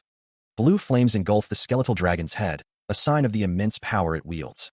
The skeletal dragon's eyes glow with an eerie light as it declares, it's time. With a mighty roar, the skeletal dragon takes to the skies, its army following close behind, a swarm of death descending upon the world. The skeletal dragon and its army soar through the air, their shadows stretching across the land, a harbinger of destruction and despair. They advance, a legion of skeletal dragons blotting out the sky. The wind howls through the decaying bones of their wings. The skeletal dragon soars through a storm, lightning illuminating its form. Electrical energy crackles around the skeletal dragon as it pushes through the turbulent clouds. Below, a city shrinks into insignificance beneath the shadow of the approaching army. The skeletal dragons fly in formation, their numbers seemingly endless as they pass over the rooftops. The storm rages around the skeletal dragon, a symphony of thunder and bone. Each beat of their wings is a promise of destruction. The skeletal dragon cuts through the storm, leaving a trail of dark energy in its wake. Lightning strikes, illuminating the skeletal dragon's skull-like face. The storm intensifies as the skeletal dragon army continues its descent. The skeletal dragon's wing, a macabre tapestry of bone and decay, beats onward. A figure with flowing blonde hair and a stark white mask clutches a pulsating red orb, the light casting eerie shadows across their form. A voice echoes, declaring, all of them, Li Jian and all his sidekicks. Dark symbols hang suspended in the air, glowing with a menacing red light. The figure's hand, adorned with intricate markings, cradles the red orb, its energy swirling around their fingers. A booming voice promises, I'll give you a taste of overwhelming despair. The figure's dark hair billows around them, obscuring their face as they hold the orb aloft. The red orb glows intensely, bathing the figure's hand in its crimson light. A complex, circular symbol pulses with raw power. The text declares, Black Zone, 65 hours before the invasion on mankind. The group has arrived in Hawaii, on the Big Island. In the distance, smoke billows from the Libra base, Ophiuchus Sanctuary and Workshop, and Ophiuchus Palace. A gate stands before them, intricately designed with serpentine motifs. They approach the gate, their footsteps echoing on the stone path. The group stands together, ready to face whatever awaits them. One of them wonders what Li Jian is doing out here, and why he asked them to come to Hawaii so early in the morning. One of the group mentions that he also heard that Li Jian is doing something here. One of the group exclaims in surprise at the sight of the gate, wondering when it was built. A woman greets them, welcoming them as the visitors that Mr. Lee Jian mentioned. Someone asks who she is. The woman introduces herself as Iso, a former household god of both Aquarius and Libra, currently being called disinfectant. She stands before a sign that identifies her as Iso, an Ophiuchus prisoner and disinfectant. A figure reflects on being kidnapped from Libra and taken prisoner by Li Jian. Right now, Iso holds a large blue egg. Iso explains that this is the egg of a household god that Li Jian entrusted to her, believing she could raise it well as the god of health and nursing. A character expresses surprise at Li Jian's actions. Another figure declares that they are a household god. A character states that everything within their divine cadre should be given to Li Jian. Someone exclaims about Li Jian, questioning if he's setting up a family. A close-up reveals a character's intense expression. A large, ornate door is shown. Iso gestures towards the door, which bears the inscription, "Please enter through this door." A blinding light emanates from beyond the door. She and the others gaze out at the fiery landscape. A vortex of fire roars. The fiery vortex continues to churn. The fire burns intensely. The group stares at a massive structure in the distance. One of them wonders if it is a dragon mining road. One of the figures asks if Li Jian is building a steel factory here. Another wonders if the tub with the lizard in it is lava. A staircase leads up to a large door. One of the figures states that this is what Li Jian meant when he said he'd destroy Libra's base and build on top of it. Another says that it is as expected of Li Jian, who is so driven and cool. The staircase and door are shown from a different angle. A figure states that our liege's slave, the Sagittarius guy, is here, and that our liege is waiting for them. A figure asks what the others think of the greatness of the workshop that was built by our liege. They are told to go to our liege quickly. One of the figures states that he is in the smithy, which is further in. Another says that these guys seem to really like him. The sounds of blacksmithing work echo through the air, hinting at the activities within. One of the group remarks that Li Jian wouldn't miss out on having a smithy if he built a workshop. On second thought, someone realizes they have been hearing the sounds of metal being struck since they arrived. A hammer strikes metal, sending sparks flying. Li Jian waves to the group, welcoming them. The group calls out to Li Jian, announcing their arrival. Sweat glistens on a muscular back, hinting at the hard work being done. Li Jian stands in the workshop, wiping sweat from his brow. A woman with blood on her face stares intently, her expression unreadable. The group reacts with surprise, their faces a mixture of shock and concern. The group's expressions mirror the woman's, their surprise evident. The heat was too much for one individual, who left the scene. Another character lies prone with a bandage on their head, while two others look on with concern. A hand reaches to open a can, the contents unknown. Someone questions Li Jian, asking when he built all of this, implying a recent and significant change to his workshop. Li Jian takes a long drink from a can, sweat glistening on his bare chest. Li Jian reveals that he obtained a new skill that's proving to be quite useful. Li Jian smiles, seemingly pleased with his new abilities. Li Jian explains that he has combined his sanctuary, Ophiuchus Palace, and his creation workshop into one. A voice notes that it's been a while since Li Jian worked as his original class, so he's full of motivation. Another voice confirms that his original class is a production type. Someone drinks from a can of vitality, the condensation running down the side. A character with blonde hair looks off to the side, their expression unreadable. He stands within his sanctuary, a place where he can coil up at ease. The sanctuary pulses with an ethereal blue energy. The smithy, his creation workshop, is where he intends to craft numerous divine artifacts. Motivation overflows him. Now that war has been declared against Iwi, even trash will start appearing, giving him a ton of things to make. A smaller version of Li Jian asks, "What are you making right now?" He plans to make a weapon for Yuha, fulfilling a promise to her. He's also making what he'll be giving to Sung Jae and Jaiwoo in advance. Two figures cheer enthusiastically. Li Jian extends his hand, waiting. Haley asks what he wants, telling him to hand it over. Suddenly, a strange energy crackles in the air. Haley asks what that was. The others exclaim that Haley has disappeared. A sharp, echoing crack reverberates through the air. The imposing structure of the Divine Cadre headquarters looms against the sky. A notice declares that an urgent delivery from the Scorpio Divine Cadre headquarters has arrived. Li Jian muses that a sanctuary is basically the house of a Divine Cadre, wondering if this means it's a housewarming. Haley exclaims that they can just think of these as housewarming gifts. Haley thinks to herself that she acted really naturally. Haley looks at the delivery, noting that there is food, money, divine artifacts, and materials. Another character hopes things work out between Li Jian and Haley, thinking she's serious about him. Li Jian is told that he should be able to get one daughter and one son without any issues. Another sharp sound echoes. Haley peers into a box. Haley thinks that this box doesn't belong to her, though. A letter addressed to Li Jian states that this is all for him. He wonders who would send him letters. The man with blonde hair suggests they might be fan letters. All the letters have resume written on them. They are from people. Someone notes that Elio is sending him their resumes, and they are really so hard to figure out. It is also mentioned that Yuha suddenly dropped the bomb that she quit Elio. The red-haired man says that yesterday things were crazy over there. He wonders if it is because of that. The man with blonde hair is speaking. A voice exclaims, "What?" The America Elio Divine Cadre headquarters is shown. The headquarters building is tall. Energy crackles around a figure. The figure asks why on earth she dropped an announcement like that. He says this won't end with just her leaving the Divine Cadre. The figure asks if she knows just how many people are saying they'll leave and follow her. Yuha says she knows. She demands to know why he is speaking so calmly when he knows what is happening. Lee Jian asks what is making her unhappy, offering to give her whatever she wants. He asks her to tell him what she wants. He suggests better contract terms or a raise, but the offer only seems to stress him out more. Yuha states that she doesn't need things like that. Lee Jian sighs, asking if she is really okay with leaving this place. Yuha asks if he's been like this these days. She clarifies that she means his arms. Meanwhile, 10 years ago, a few days after the blood fog incident happened, rain falls on a building. The building is identified as Korea Scorpio Hospital. A person lies in a hospital bed, hooked up to medical equipment. Two children stand together, looking down. One of the children calls out for their dad. The girl calls out, her voice echoing in the sterile hallway. "Dad, is that you?" She peers down the corridor, a question mark hanging in the air. There's no one out here. The elevator doors slide shut, sealing off the empty space. The doors are closing. Yuha stands alone in the hallway. The closing elevator doors frame her silhouette. A voice booms from the shadows. "Hi, you're Yuha, right?" A figure looms over Yuha, its face obscured by a mask. Yuha's eyes widen in alarm. A woman with glowing yellow eyes peers down, her expression unreadable in the dim light. "Hi, you're Yuha, right?" she asks. Yuha stands before the woman, her small frame dwarfed by the other's presence. A sudden realization dawns on Yuha. Yuha's eyes widen in surprise. The woman smiles, her eyes gleaming. "Oh my, did I surprise you too much?"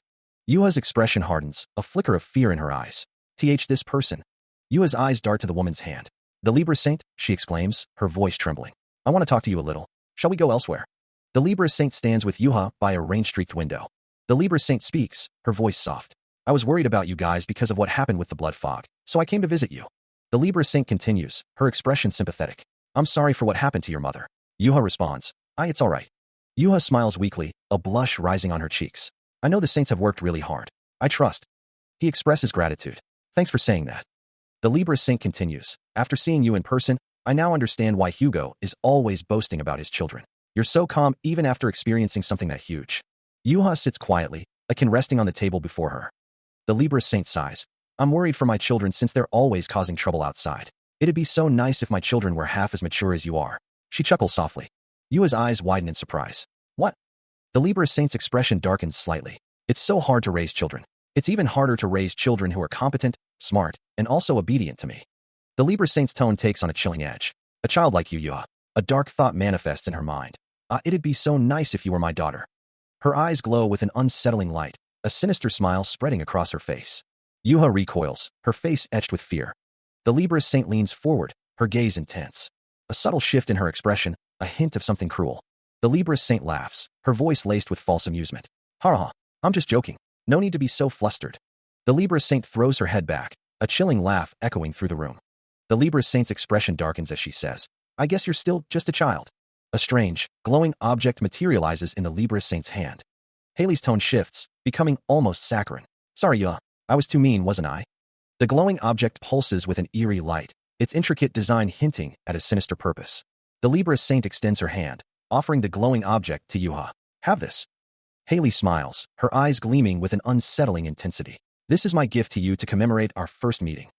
The object radiates an unnatural warmth, its light casting long, distorted shadows. Yuha is now trapped inside the gift. The Libra Saint's voice drips with false concern. "No need to stand on ceremony. I came here specially to give you this." Haley urges her to take it. "Quick, take it. My hand is getting tired holding on to it." Sungji's eyes widen as he overhears the exchange. "Wait, that's the sound of Libra. Who is she talking to?" A voice echoes, expressing gratitude.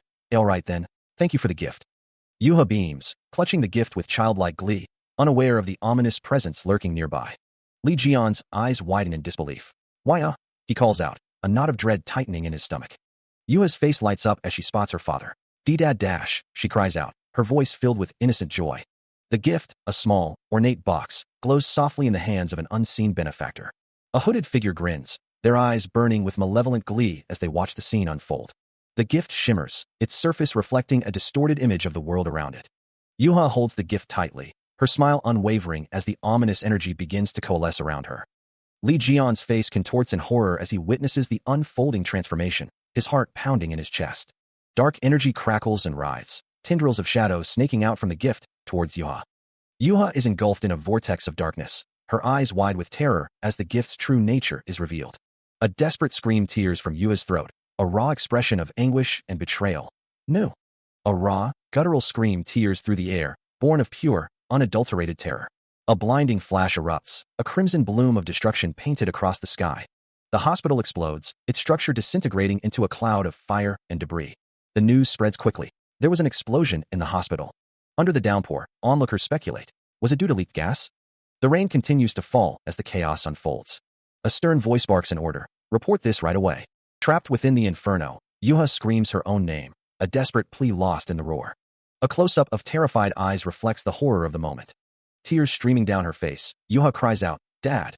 A figure lies prone amidst the wreckage, their fate uncertain. She is consumed by the inferno, the world around her dissolving into a maelstrom of fire and debris. Yuha's scream tears through the chaos as the flames lick at her skin, the heat unbearable. The explosion's raw power obliterates everything in its path, a testament to its devastating force. A sinister smile spreads across Libra's face, a golden glint in her eye as she watches the destruction unfold. The hospital's structure buckles and groans under the relentless assault of the explosion. From afar, the explosion consumes the hospital, a cataclysmic event reshaping the landscape. Debris rains down as the shockwaves ripple outwards, carrying destruction in their wake. The hospital is reduced to rubble, a grim testament to the explosion's devastating power. Li Jian struggles to his feet, his face etched with pain and disbelief. "Kook, am I too weak?" he wonders. Libra's laughter echoes through the ruins. "You don't think that you're still a saint, do you?" Her laughter intensifies, a chilling sound amidst the devastation. Libra's voice drips with malice. "Libra, what the hell did you do to Yuha?" The hospital lies in ruins, the destruction a testament to the power unleashed. Red tendrils of energy writhe through the air, a macabre dance around the devastation. Libra's face is illuminated by an unholy glow, her expression a mask of cruel amusement. "Hugo, you're too late," she sneers, her voice dripping with disdain. "I can't believe you left your children alone for such a long time. You failed as a father." A tortured scream echoes through the wreckage. Yuha's face is contorted in agony, her body racked with pain as the malevolent energy consumes her. A voice, raw with desperation, cuts through the chaos. "Libra, revert Yuha back to how she was." Libra's smile widens, a predatory glint in her eyes. "No can do," she purrs, her voice laced with malice. "This is a warning to you. You were in command of the Counterblood Fog headquarters, right?" The villainous woman continues, her tone condescending. "I just felt like you weren't taking what I said to you seriously. But I asked around. I found all the research that you had hidden." Libra's expression turns thoughtful, a hint of surprise in her voice. To think she's still hanging in there even though a normal person would have been devoured by the evil god's energy by now. "However, your daughter is more incredible than I thought." Yuha's suffering intensifies, her face a mask of unimaginable pain. The dark energy continues to consume her, threatening to tear her apart from the inside out. Of course, that energy will soon eat away at her. Libra's eyes narrow, a cruel smile playing on her lips. "That's so sad, Hugo," she mocks, her voice dripping with false sympathy. "Your only solution to save her here would be to let her join my divine cadre." Her face contorts in anger, her voice rising in intensity. "Don't talk as if there's no other choice when you're the one causing the situation." A roar of anguish echoes through the ruined hospital. "Hey, Sagittarius." Libra raises a finger to her lips, her eyes gleaming with dark amusement. "Let's be quiet in the hospital," she whispers, her voice a silken threat. "If you insist on keeping Yuha away from me." He stands, bloodied and bruised, as Libra offers. "How about you join me as my subordinate instead?" The offer hangs in the air, punctuated by a silent exclamation. A memory flashes, a figure consumed by a swirling vortex of energy. Another vision, a stern figure in a military uniform declares, "I know your true value. I think higher of you than the other saints." A different figure offers, "If you follow me, I'll recover the power you lost and help you become a saint again." A voice urges, "Time to give up on Li Jian and come under me." What do you think? Isn't that a really attractive proposal? Just forget the dead man already. Hugo's eyes widen as he realizes, this was your plan from the start." A close-up reveals a sinister smile, the figure's eyes gleaming with malevolent intent. A disembodied voice echoes, "Are you sending your daughter to me? Or will you join me yourself?" The vision focuses on a pair of legs adorned with ornate heels, standing amidst shattered debris. The figure from before stands with a dark shadow looming behind them, a silent threat. The vision culminates with the figure standing over a prone form, their intent unclear. Her eyes glowing red, she shouts, "Don't bully my dad." Raw energy crackles around her, the air thick with unseen power. A disembodied voice echoes, "Huh, how frightening." A sinister laugh fills the air, the unseen speaker reveling in their dark intent. "To think you'd use the evil god's energy." Yuha declares, "Against me." She stands defiant, ready to face whatever comes. Golden chains of light materialize, crackling with divine energy. The voice continues, laced with amusement. Looks like I need to tame you a little before I bring you back with me. The chains tighten, poised to strike. A surge of power slams into Libra, sending him reeling. Yuha cries out, Libra, stop. A voice asks, what are you guys doing? Energy gathers once more, the air shimmering with anticipation. A blinding flash erupts, the force of the energy threatening to tear everything apart. Golden energy crackles and flares. The golden energy intensifies, forming a pillar of light. A voice whispers, contemplating the nature of the skill being used. The lost royal skill, Battlefield for the Victor, is invoked. The golden energy surrounds a figure, obscuring them in a blinding light. The energy continues to surge. The speaker wonders what the activation of this skill means. Golden energy emanates from a figure's feet. One of the figures declares their intention to recruit Sagittarius and his daughter, while the other looks on in surprise. The name Stephen Marker is shouted. Stephen Marker appears, his eyes glowing with sinister intent. The words, Leo St. Stephen Marker, are displayed. Stephen Marker tells someone to get in. Golden energy crackles around a figure, the air thick with power. If this skill has been activated here, does that mean? A woman looks up, her expression a mix of surprise and anticipation. She declares that she has dibs on recruiting Sagittarius and his daughter. A close-up reveals a stern face, the name Stephen Marker emblazoned across the panel. Stephen Marker stands tall, a dark suit emphasizing his imposing presence. The panel highlights Stephen Marker's name and title, Leo Saint. Stephen Marker's eyes glow with an inner power, a hint of a smile playing on his lips. A hooded figure speaks, their voice laced with authority. Get in line behind me if you understand that, Libra. Two figures stand amidst the devastation of a massive explosion. One remarks, well, an evil god? Libra, you've put something really vicious onto the little girl. A child is surrounded by a swirling vortex of golden energy. A beast that powerful would be one of the top-ranking household members. Maybe even on par with a divine god. It looks pretty powerful, but it's alright. A massive lion with glowing eyes strides forward, its power palpable. The lion is surrounded by other beasts. Leo is a divine cadre that watches over all beasts. I'll just take this as a handicap for trying to recruit a top-tier member. A woman's face is contorted in a scream. Stephen Marker warns, Stephen Marker, don't try anything funny. Libra says, Libra, let's be honest here. Do anything to increase our own divine cadre's force. Isn't that basic for any divine cadre? Just like how you used an evil god to steal Cheon Yua. Libra states that what he is doing is merely stopping Stephen Marker. The man named Libra calls Stephen Marker a filthy beast, questioning if he dares to get in his way and asking what Stephen Marker is unhappy about.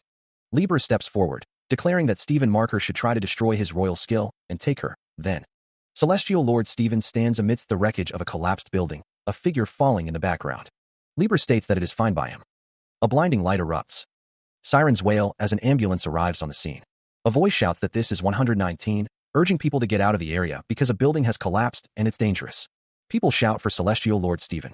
Stephen Marker notes that they've gathered an audience, stating that he's made for the Colosseum, so he'll be fine even if they go all out.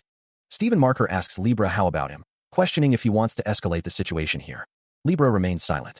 A blinding flash of light erupts. Bathed in the radiant glow, Li Jian stands resolute. The explosion tears through the city, shattering windows and sending debris flying. A bystander cries out in alarm. People on the street shout a warning, scrambling for safety as the ground trembles. Li Jian decides to retreat, unwilling to escalate the situation further. Leo thinks, I owe you big time. I'll make sure to pay you back for this someday. Li Jian's expression hardens. A gruff voice questions whether someone is truly capable. A hand clenches into a fist, veins bulging with power. A character clicks their tongue in annoyance. A figure declares, foolish beast, you don't even know your place. The figure walks away, leaving a trail of destruction in their wake. Leo Saint smirks, finding the situation uninteresting. Sagittarius raises a hand, dismissing Leo Saint's boredom. Oh, no need to thank me, Sagittarius, he says. Sagittarius questions what Leo Saint is doing there, stating that he hasn't said anything yet. Sagittarius explains that he came to see Leo Saint's face before going to work. He adds that Leo Saint has to attend the court hearing and apologize to the citizens, calling him a pitiful mug, like a dog who's been dragged all around and beaten up. Leo Saint asks if Sagittarius is there to make fun of him.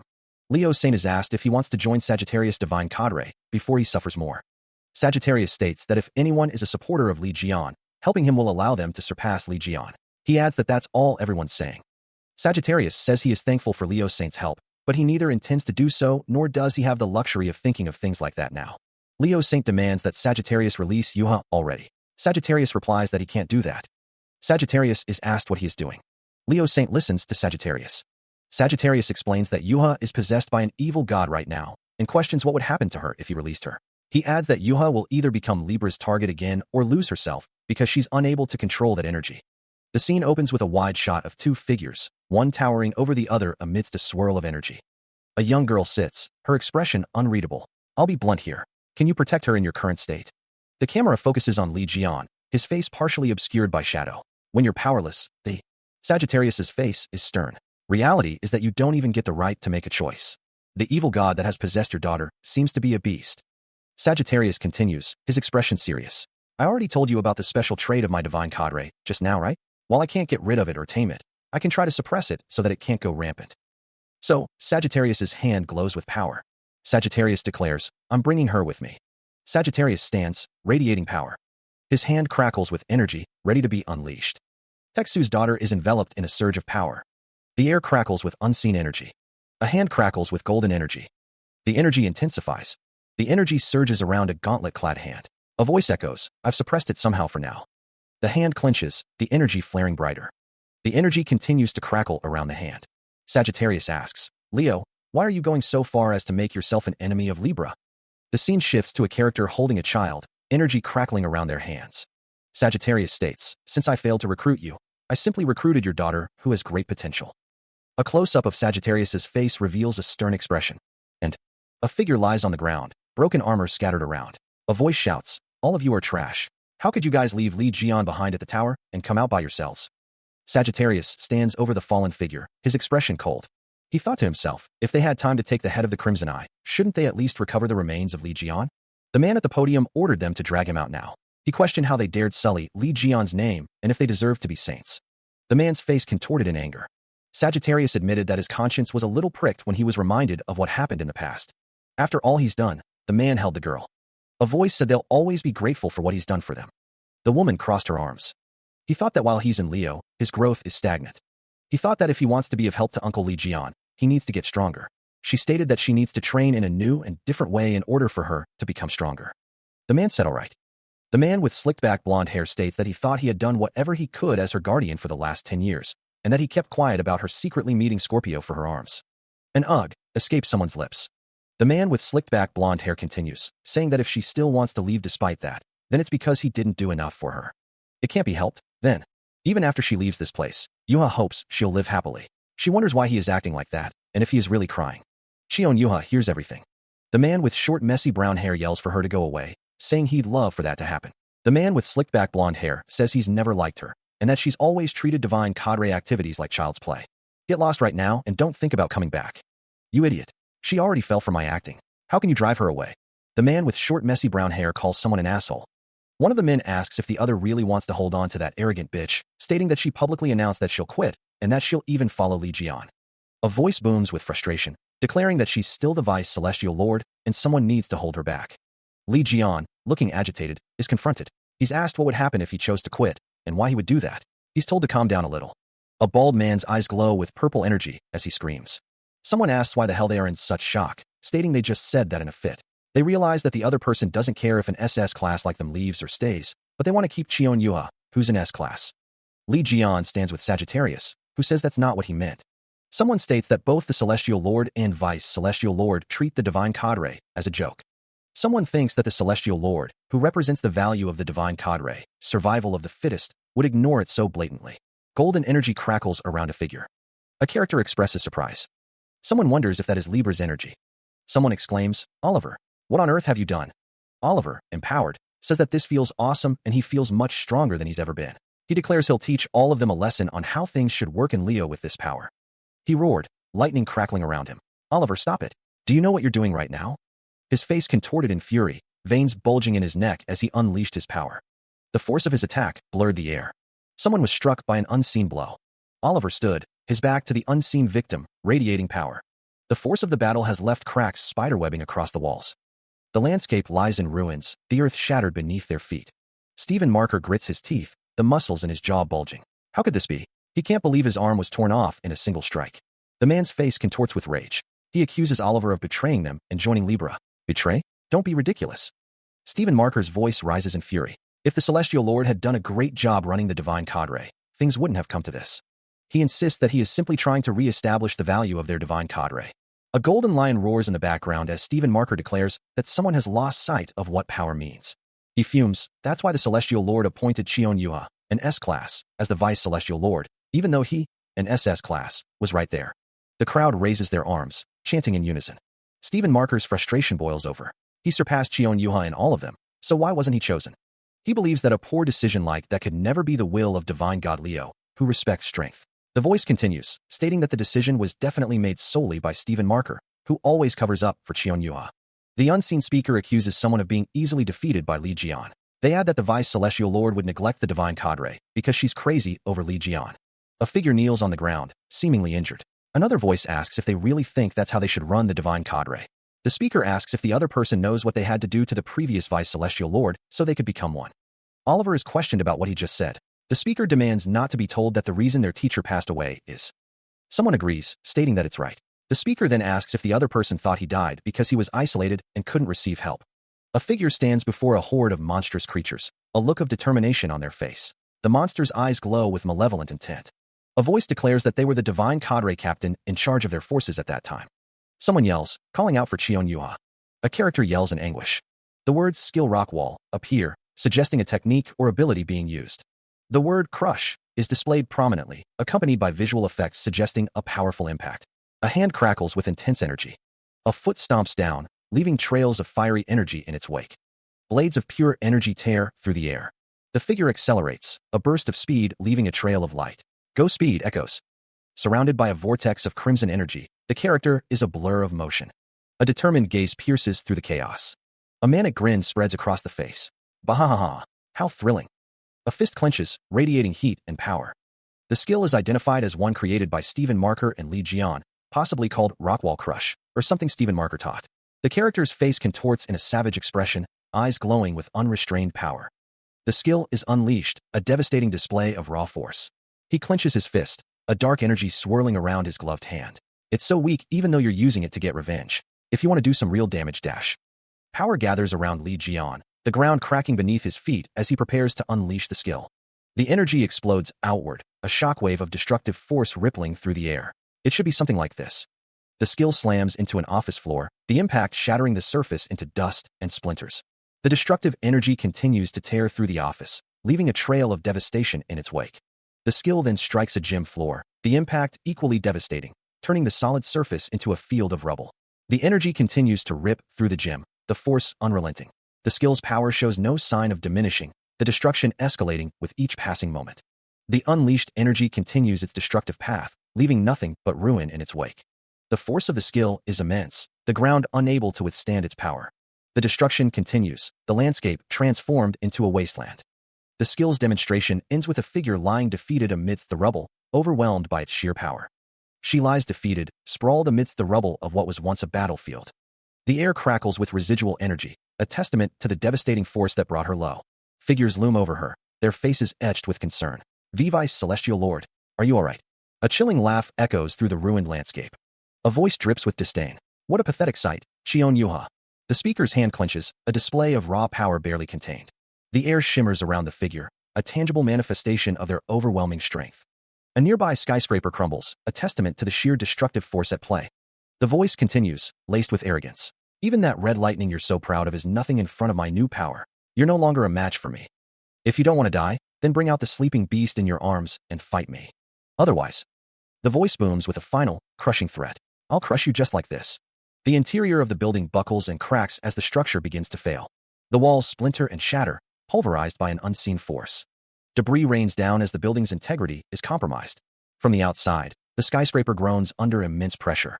The glass shatters and the steel bends as the building begins to disintegrate. Civilians flee in terror, shouting in alarm as the building crumbles behind them. Whoa! One yells, urging others to run. Explosions rip through the structure, sending debris flying in all directions. The building collapses in on itself, a cloud of dust and smoke billowing into the sky. The aftermath is a scene of utter devastation, with twisted metal and shattered concrete littering the landscape. The skeletal remains of the building stand as a grim reminder of the destructive power unleashed. Stephen Nim observes the destruction, a thoughtful expression on his face as he sips from a can. It's being so flashy. Look at how it's overflowing with energy even though it hasn't been that long since I made it, he muses. The camera pans down to reveal the sign for the Ophiuchus Sanctuary Creation Workshop. Stephen Nim thinks, well, it's about time for Yuha to get a weapon from me. He stands with two others, a slight smile playing on his lips as one of them exclaims, yes. A voice promises to give someone their first mission. Two figures stand side by side, one holding a drink. A desperate plea echoes, stating that Yuha desperately needs help right now. The sound of destruction fills the air. A muscular figure stands amidst the ruins, a glowing circle behind him. A train lies in pieces, a testament to the devastation. A booming voice declares that positions are different now. Chion Yuha? The muscular figure revels in looking down on people, wondering if this is the view that Stephen Marker enjoyed. A figure walks down a flight of stairs amidst the destruction. A face asks if someone is making such a fuss just because of the position of Vice Celestial Lord. A voice echoes, trailing off with an uncertain question. He laughs, a cruel sound that echoes through the desolate landscape. Gotten a little stronger. The man continues, a boastful tone lacing his words. You witness it already? I was able to tear off the arm of Stephen Marker, who's as hard as iron, in a single strike. He declares, his voice rising with arrogance. My powers work even on saints. I've just become the strongest. The voice continues, dripping with disdain. You've gotten a little too excited just because but what else have you done besides pushing teacher into a trap and tearing off Stephen Marker's arm in a sneak attack? The man sneers, his expression twisted with contempt. You haven't taken anything from me, who's just an S-class. You're nothing like the strongest. The speaker's identity is revealed. You're just Oliver, a stupid former Divine Cadre captain of Leo who doesn't even know his place. Oliver stands, his red eyes burning with fury as he prepares to unleash his power. Oliver's voice booms with rage. I'll punish you, a traitor of Leo here. His face contorts with fury, energy crackling around him as he prepares to strike. Oliver's name hangs in the air, a declaration of war. A surge of power erupts as Leo's skill, beastification, is activated, transforming Oliver into a monstrous form. In his monstrous form, Oliver declares that his opponent doesn't even know how to use the power of beastification, which he claims is the source of power for Leo. The beast roars, a sound that echoes with primal fury. Suddenly, a figure launches a devastating kick towards the transformed Oliver. The force of the kick manifests as a burst of searing, orange energy. The kick slams into Oliver, sending shockwaves through the air. The figure continues the assault, pressing the attack with relentless speed. Another blow lands, cracking the ground beneath Oliver's feet. The impact sends tremors through the battlefield. Oliver coughs up blood, the beast form faltering under the onslaught. The energy of the attack continues to surge, overwhelming Oliver's defenses. The figure stands poised above him, ready to deliver the final strike. A final, devastating attack erupts, engulfing Oliver in a blinding explosion of orange energy. Raw energy crackles, a prelude to devastation. Li Jian gathers power, lightning dancing around his clenched fist. A monstrous visage of pure lightning manifests, its eyes burning with electric fury. He unleashes the charged attack, a lightning bolt of pure destruction. The skill, lightning, is activated. The lightning punch connects with devastating force. The energy surges, a cataclysmic release. An explosion of light and debris erupts, obliterating everything in its path. Amidst the settling dust, Li Jian stands, the epicenter of destruction. The earth is shattered, the landscape forever scarred by the force of the blow. Lingering energy pulses, a testament to the raw power unleashed. The air crackles with residual electricity, a silent warning of the storm that just passed. A surge of crimson energy emanates from a hand, crackling with destructive power. The force of the blast sends debris flying. The monstrous figure looms, its teeth bared in a savage snarl. The air crackles with unseen energy. He is sent hurtling backwards through the air, the impact of the attack throwing him off balance. The monstrous figure stands firm, its massive form radiating power. Li Jian's voice booms, laced with contempt. Don't be a nuisance. The landscape is devastated, reduced to rubble and dust. The air shimmers with residual energy, the echoes of the attack still lingering. Li Jian's voice resonates, a declaration of dominance. No matter how much you struggle, it's futile. The monstrous figure roars, its eyes burning with malevolent intent. The monster's arm, thick with muscle and etched with veins, stands ready. A voice declares that this is the end for Chion Yuha. Someone plummets downwards. A voice echoes, stating that the Libra Celestial Lord wanted them to win someone over. The voice continues, declaring that there's no need to bother with someone who can't even control the evil god of her arms.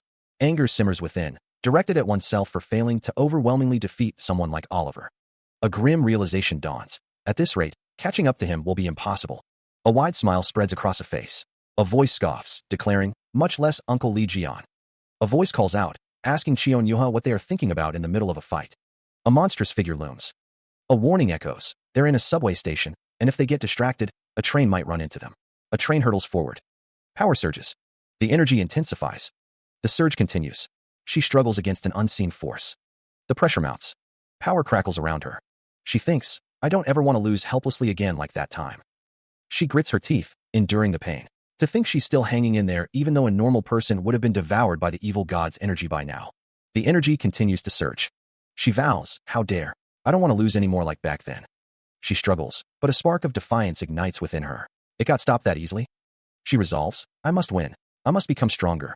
To be able to stand beside Uncle Li Jian, I'll pour everything I have into every moment I have. He grits his teeth, the strain etched deep into his features as crimson energy flares around him. A guttural roar tears from his throat, a raw expression of the power building within. The scream intensifies, a desperate cry against an unseen force. He thinks, that's an attitude that I like a lot. His red eyes burn with newfound resolve, a spark of defiance igniting within. He wonders, Uncle Li Jian? Driven by this thought, he surges forward, a torrent of energy unleashed. The unleashed power crackles around him as he charges ahead. A blinding energy blast erupts, bathing the scene in an intense light. The force of the blast sends debris flying in all directions. Another blast follows, intensifying the chaos. The structure groans under the assault, the air thick with dust and the smell of ozone. He plummets through a tunnel-like structure, the walls blurring past in a dizzying rush. The impact tremors reverberate through the tunnel, shaking the very foundations. Her eyes widen in shock, a name escaping her lips. Li Jian. Smoke billows, obscuring the already dim light. The tunnel walls crack and crumble, the structure failing. She continues to fall, the ground rushing up to meet her. A voice cries out, filled with alarm. A spear. A glowing spear materializes, its energy crackling in the air. A massive sword, intricately designed and radiating a brilliant light, stands as a beacon. A voice booms. Ophiuchus welcomes you, the one who possesses an indomitable fighting spirit. The weapon of Ophiuchus selects its own master. The weapon glows with an eerie light. It'll find its master no matter where they are. Li Jian stands next to a woman holding the weapon. This will be in effect until its owner is dead. Li Jian crosses his arms, a thoughtful expression on his face. The weapon will keep executing the task given until it's completed. A close-up of the weapon reveals its intricate design. Li Jian stands with two others, listening intently. One of them asks, what do I do after this? One of the group suggests, just throw the spear high up. The woman holding the weapon asks, throw it upwards? Towards the sky. Another replies, yes, towards the sky. He prepares to throw the spear, his stance firm and focused. Stephen M. watches, asking him, is it all right for you to throw it that way? The spear streaks through the sky. The spear continues its flight, a beam of light piercing the heavens. The spear soars through the clouds, leaving a trail of light in its wake.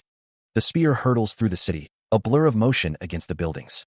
The spear flies over the ocean, a distant figure remarks, it worked. Is that all? Sagittarius praises Li Jian, saying, yes, you did great. The spear will now go to its destination. The spear approaches its target, energy crackling around it. The spear impacts its target, causing a massive explosion. The target is destroyed, the force of the impact evident in the surrounding area. A blue, orb-like object is shown. Li Jian states that he used a rental skill to help with emergency treatment. He adds that they'll need to get to Aquarius for proper treatment. An energy blast erupts, causing a surge of power. The energy blast strikes a structure, causing significant damage. The ground is cracked and broken, revealing a dark abyss below. Another surge of energy explodes outwards. The energy intensifies, creating a blinding flash. A figure stands amidst the chaos, seemingly unaffected by the surrounding energy. More energy surges, tearing through the environment. The impact of the energy causes further destruction. A powerful energy blast rips through the scene. The energy continues to surge, leaving a trail of destruction in its wake. Her eyes widen in disbelief, a gasp escaping her lips as she witnesses the impossible. She stammers, barely able to form the words. A spear of pure energy materializes before her, crackling with power. A message echoes in her mind, a beckoning call to prove herself worthy. Iaso grips the spear, her expression hardening with resolve. The path to joining Ophiuchus lies before her. The mission prompt appears, prove your worth to receive the power of immortality and exterminate the enemy in front of you. Gripping the pole, she steels herself. Iaso declares, I'll do it. A surge of energy envelopes her, initiating her transformation. The transformation intensifies, a spear of pure energy materializing in her grasp. She grits her teeth, the power surging through her. A deep voice booms, Cheon-ya, you destroyed the train by sheer luck. The air crackles with energy, but that doesn't change anything. The voice continues, I'll put an end to you for real this time. Iaso prepares to strike, her eyes burning with determination. Activating her skill, the air shimmers with heat. The blazing lotus erupts, engulfing the battlefield in a fiery inferno. Crimson lightning crackles as energy surges upwards. The raw power intensifies, swirling with fiery sparks. A voice booms, declaring that those powers no longer have any effect. She is enveloped in the crimson energy, her expression hardening with resolve. The energy of Ophiuchus is being infused into the crimson lightning. Her hand clenches tightly around the weapon, knuckles white with strain. A commanding voice urges her to use the weapon she is holding. The voice commands her to stab that bastard and destroy him. Her eyes narrow, focusing all her power into the task ahead. A fierce cry tears from her throat as she prepares to strike. The word skill flashes, signaling the activation of a powerful ability. The skill blazing ignites, ready to unleash its devastating force. She unleashes the Blazing Lotus skill, a concentrated burst of raw energy erupting from her core. The energy expands, coalescing into the words disaster lot in a stylized, glowing font. The glowing letters hang in the air, crackling with residual power. A stylized number 15 materializes, a silent testament to the scale of the devastation. Below, the city lies in ruins, a testament to the destructive force unleashed. Buildings crumble, reduced to rubble and ash, the air thick with dust and smoke. Meanwhile, from a vantage point, a man with a stern expression exclaims, "Damn it! What on earth is happening down there?"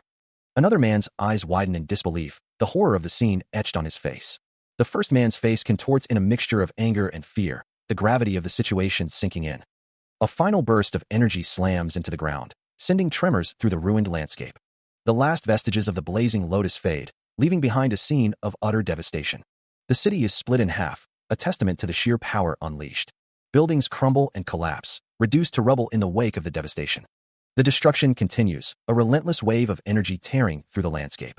Debris flies through the air, a chaotic storm of shattered remains. The city is now a wasteland, a grim reminder of the power that was unleashed. Witnessing the destruction, one man cries out in disbelief, "Whoa, what incredible power!" Another observer can only stammer in shock, "Taish, the city has been split in half." A man with a ponytail curses, needing to see what's happening below. Someone lands amidst the destruction, their arrival marked by a cloud of dust. A voice calls out, "Sir?" Li Jian stands amidst the rubble. His eyes narrow. Stephen groans in pain. Stephen says it's a joke that he lost to Cheon Yua, not even Li Jian. Li Jian says that Stephen lost because he was too obsessed over the position. Li Jian continues, saying that Yuha's goal is to become stronger beyond methods, which is why she was able to get ahead and become the Vice Celestial Lord. Li Jian looks down at Stephen. Stephen remains on the ground, silent. Stephen retorts that Li Jian sure talks a lot for someone whose arm got torn off by him. Li Jian says that aside from the fact that Yuha won, the camera focuses on Yuha's legs as she stands on a cliff. Stephen wonders if she had that much power. Cheon Yuha stands, her expression unreadable as she prepares for what's to come. A voice echoes, recognizing Cheon Yuha's presence and timing. Someone cries out, shocked by what has happened to Yuha. Another voice questions why the energy emanating from her belongs to Li Jian and not Leo. Yuha declares that she told them she would be celestial. A man shouts that what she's doing is utter nonsense and that their divine god won't approve of it, but Yuha doesn't need his approval. Another man begs Yuha to let him finish, pleading with her not to go, saying she'll need to trample over him if she does.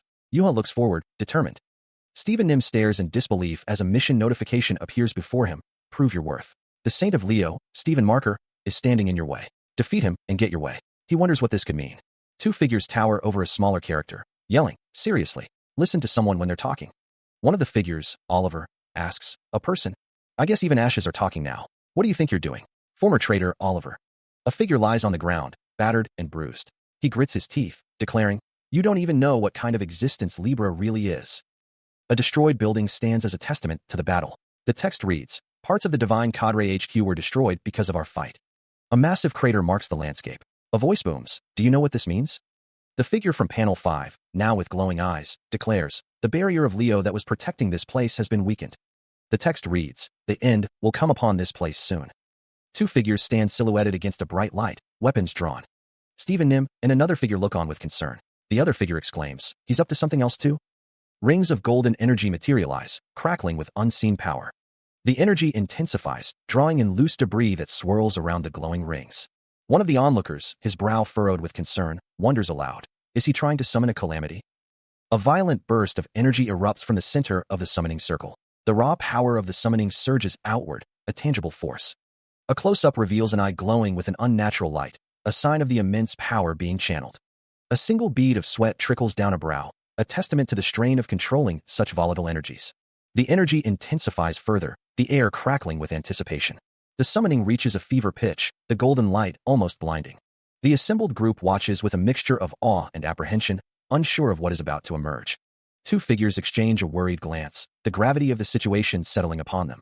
The energies converge, forming a vortex of power as the summoning nears its completion. A colossal figure looms, its form vaguely humanoid but monstrous in scale. A single crimson eye burns with malevolent intensity. Dust and debris swirl around the monstrous figure, dwarfing the surrounding buildings. The monster stands amidst the destruction, its massive form casting a long shadow over the city.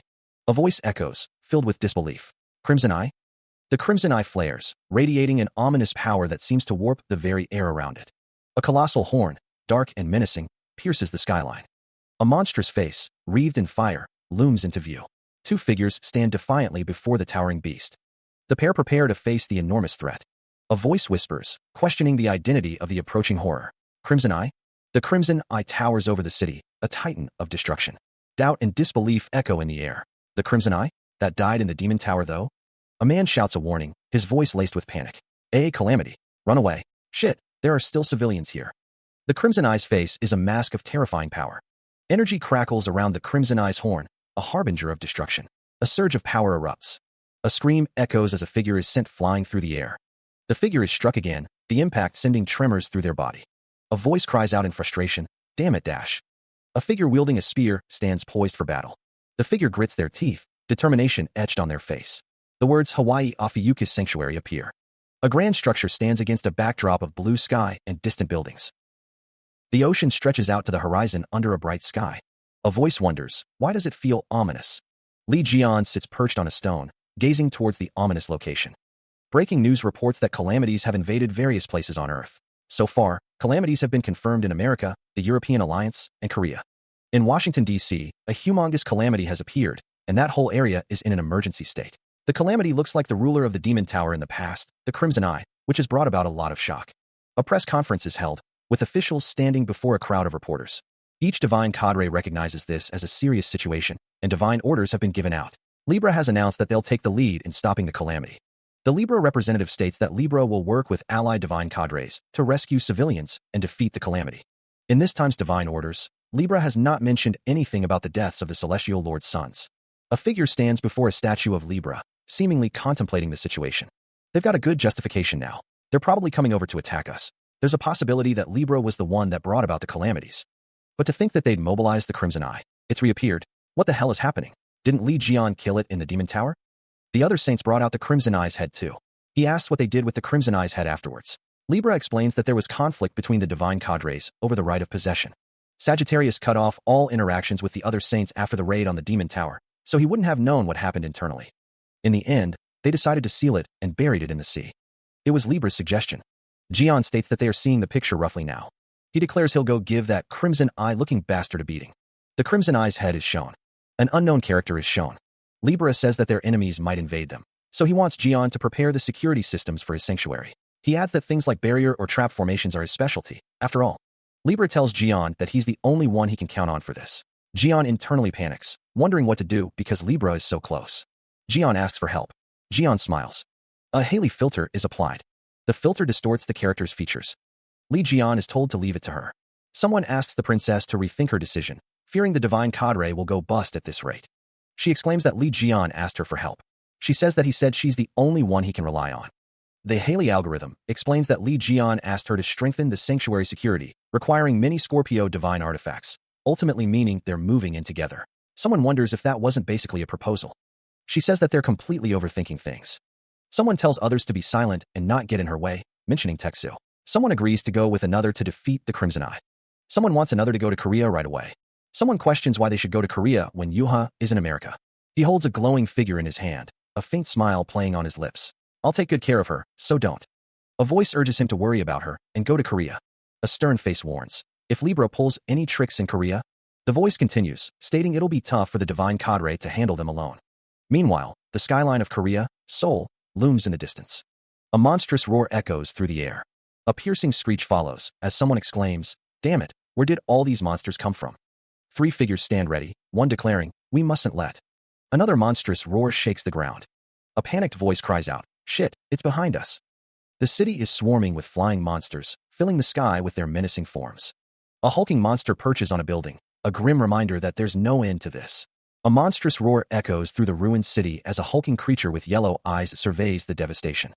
Another of the beasts unleashes a devastating attack, buildings exploding into clouds of dust and debris. The sudden destruction leaves onlookers in stunned disbelief. A piercing screech tears through the air as another monster continues its assault. The city crumbles under the relentless onslaught. Buildings collapse, adding to the growing mountain of rubble. The destruction continues, leaving nothing but chaos in its wake. Witnessing the carnage, the people can only look on in horror. Another building succumbs to the monster's power, collapsing into a cloud of dust. Amidst the ruins, a monster stands triumphant. The man observes the scene with a cold detachment. This is such an embarrassing sight. He continues, a sneer twisting his lips. Well, I guess that's to be expected of the half-wit Sagittarius divine cadre. Taurus St. Ivan Kruger stands with a hand resting on his ornate shoulder plate. An unseen figure barks. Oi, archers, where's that half-wit, Hugo? Mr. Ivan is thanked for his help. The man with swept-back hair states that their celestial lord is still away. He offers to pass on any messages. The man with swept-back hair says it's all right, and he'll take his time to wait for him to come. He asks the other man if he knows what he means. A voice declares, I really hate people standing. Ivan Kruger's hand clenches into a fist. Suddenly, the ground shatters in a violent explosion. The force of the blast sends debris flying. The man with swept-back hair shouts, What are you doing? The man with swept-back hair demands to know if they are there to fight them and not the calamity. The man with swept-back hair thinks there should be no reason for someone who's on bad terms with their celestial lord to appear there. Lee Jae-won receives the blessing of Ophiuchus, which was embedded in his soul. A surge of power courses through him. A voice assesses, noting that he is pretty sturdy and that it might be a waste for him to be under Sagittarius. Another figure declares that they have been insulting their celestial lord for a while now. The man asks that they please refrain from talking about him in that manner. A figure expresses disbelief at how disrespectful they are being. A voice booms, questioning if they dare to talk back to him. Another figure dismisses the previous statement, saying that Libra already said it's all right for him to crush them all. The figure stands silently, radiating power. The ground trembles as the figure prepares to unleash their power. Energy crackles around the figure, their eyes glowing with intense power. The figure declares that it's time to go on a rampage. A tower blazes against the sky. Jaiwa's voice echoes, Contact me if you need any help. Got it. Two figures stand before an ornate building, its doors carved with serpentine designs. A woman embraces Lee Jian, reassuring him. It's okay. Lee Jian is here, so there won't be any problems. A figure surrounded by flames prepares to teleport away as two others wave goodbye. A speech bubble reads, Help me say hi. A man says, Go take care of the situation in Korea. To Sung Jae and the other divine cadre members in Korea. A broken object lies on the floor. A voice says, And I'm almost done with what you asked me to help with. Take it when I send you a message later. A speech bubble simply reads, Okay dash. A figure stands amidst a flurry of energy, poised to strike. A man says, All right, time for us to start preparing. A voice demands, For departure immediately? Another voice responds, No, before I go deal with the... Crimson Eye smiles, a predatory glint in his red eyes. He vows to catch a few rats that are in his sanctuary first. A surge of energy crackles in the sky above. A voice wonders if they should take care of the servant of the sun god, now that he has gone elsewhere. A figure responds, acknowledging that their objective is Lee Jian, not a mere servant. Lightning arcs around armored figures, the air thick with anticipation. A knight stands tall, clad in glowing, ornate armor. The spirit knight's threat level is assessed as black, undefeatable. A gauntlet hand rises, ready for battle. Knights. The order rings out, prepare for battle. Lightning illuminates a distant island, the storm brewing overhead. He surveys the vanguard of an unknown civilization's main camp. These spirit knights are classified as a black, threat level, deemed undefeatable. Hands carefully place an object onto the ground. A voice declares the task complete. With a satisfied nod, ISO acknowledges that everything has been installed. A scorpion statue stands tall, a divine artifact. The immovable Scorpio stone statue, a guardian, deploys and maintains the Scorpio barrier. ISO states that something else is lacking, wondering if anything else needs to be installed. A close-up reveals the texture of the stone. A view of the island shows the buildings and structures. ISO and the red-skinned demon stand on the island. A man observes the island, thinking that if one takes a look at this and still thinks there's something lacking, wouldn't that just mean the person is too greedy? ISO states that they need to cover this island with divine artifacts for her to feel at ease, but at this rate, their divine cadre will really go bust.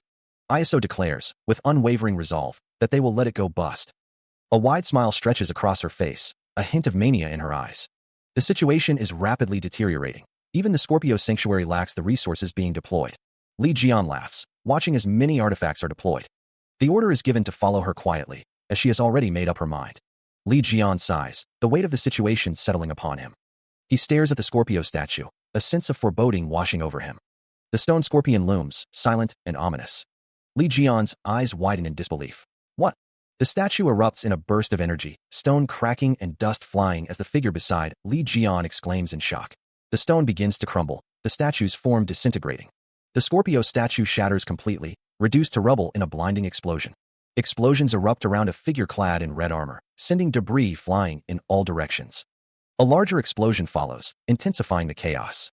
ISO, watching the scene unfold, asks, "What's happening?" She adds, "That means an enemy that possesses power." A disembodied voice wonders if this is the sanctuary of Ophiuchus, noting that whatever can withstand the stone statue must be nearby. A bead of sweat trickles down Li Jian's face as he stares intently at the ongoing destruction. Blue energy crackles around Li Jian's feet. A legion of armored figures stands ready, bathed in an eerie blue light. Li Jian and ISO walk away from the scene, accompanied by the red armored figure. A skull-like figure with glowing blue eyes declares, "How shabby." Two fists clench, glowing with blue energy. Before a grand palace, two imposing statues flank a figure clad in crimson armor. A voice booms, demanding, "Humans over there, where's Ophiuchus?" A figure in ornate armor raises an arm, a surge of blue energy crackling around them. A voice booms, laced with fury, "How dare you interrupt when he's speaking?" A skeletal warrior, clad in ancient armor, stands guard, a spear held ready. The red-armored figure's face contorts in what appears to be anger. A concerned voice calls out, "Princess, are you hurt anywhere?" The armored figure responds, "No, thanks to you." A figure with long, dark hair warns, "Please be careful, they're no ordinary enemies."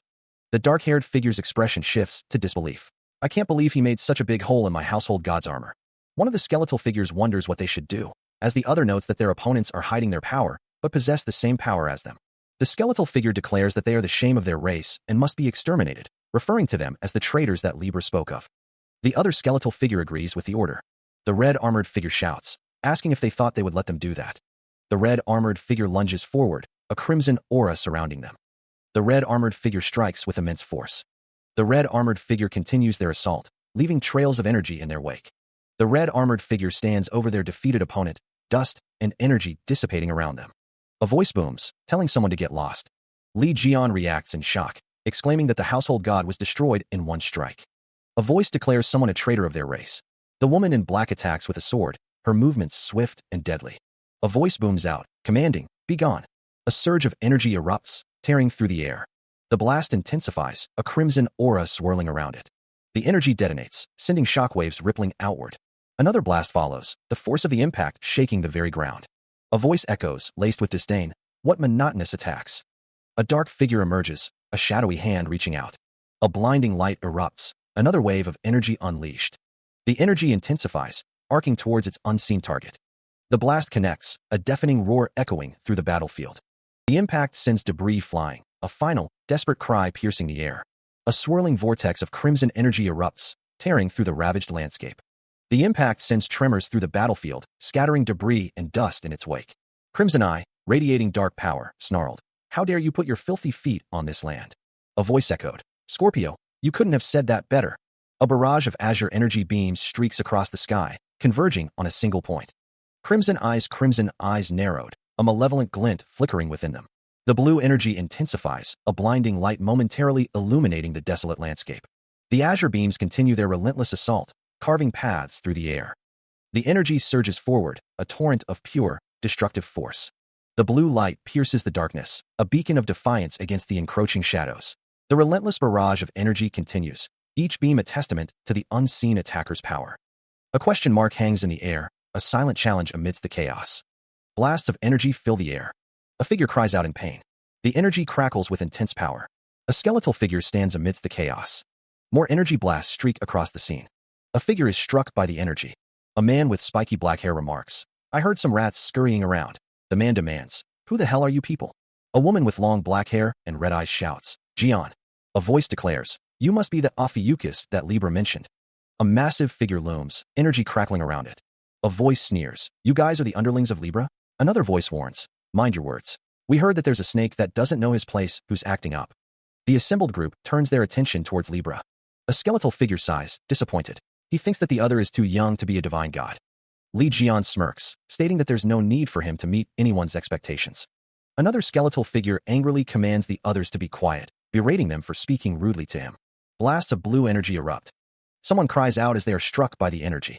Li Jian demands to know how they dare interrupt him while he's speaking. The name Ophiuchus is spoken. The skeletal figure admits he thought the other was just an immature brat, but now he sees why Libra is wary of him. The skeletal figure continues, noting that while it was a surprise attack, the other managed to defeat elite knights with a single arrow, suggesting he has some substance. Someone asks for another's name. Energy crackles intensely. Li Jian stands firm, blue energy crackling around his hands as he prepares for the coming onslaught.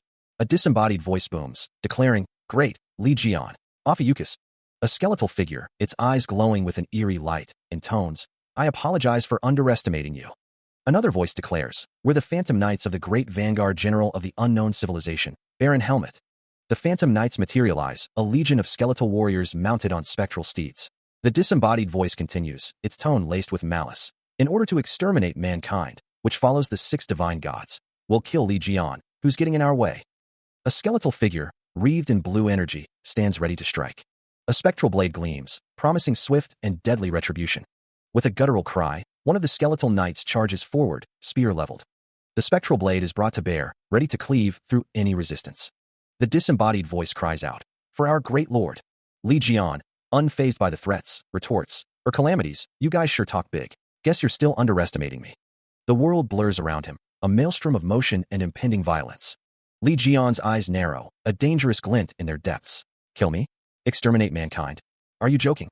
His face contorted in fury, Li Jian roared, "I'll teach you your place." The battle erupts, a whirlwind of steel and shadow. Blades clash, sparks flying as the combatants engage in a deadly dance. A figure plummets, caught in the chaos of the fray. The fight intensifies, a maelstrom of violence consuming everything in its path. A voice booms, commanding a charge. A figure clad in ornate armor stands ready. Another voice cries out, declaring allegiance to their great lord. A voice scoffs, unimpressed by the calamities.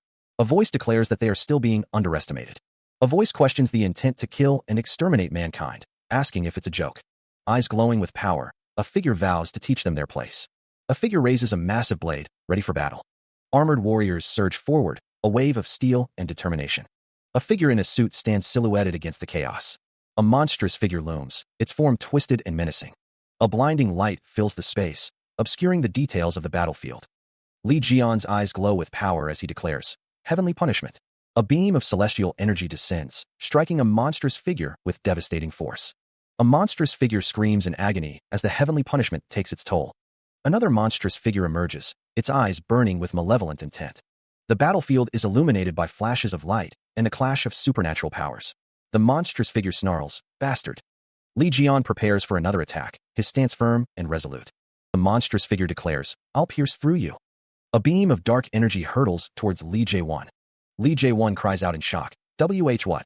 His eyes glowing with an eerie light, Li Jian demands, "Do you not eat any food?" A surge of energy crackles in the air. A sharp intake of breath echoes. Li Jian's voice drips with disdain as he questions, "Why is your attack?" He finishes the thought, declaring, "So weak." A guttural groan reverberates through the battlefield. The clash of combat blurs into a frenzy of motion. A violet energy signature streaks through the air. A chorus of voices cries out, "Let's attack together." Li Jian's grin widens, his eyes burning with power. Blades of darkness materialize, slicing through the air.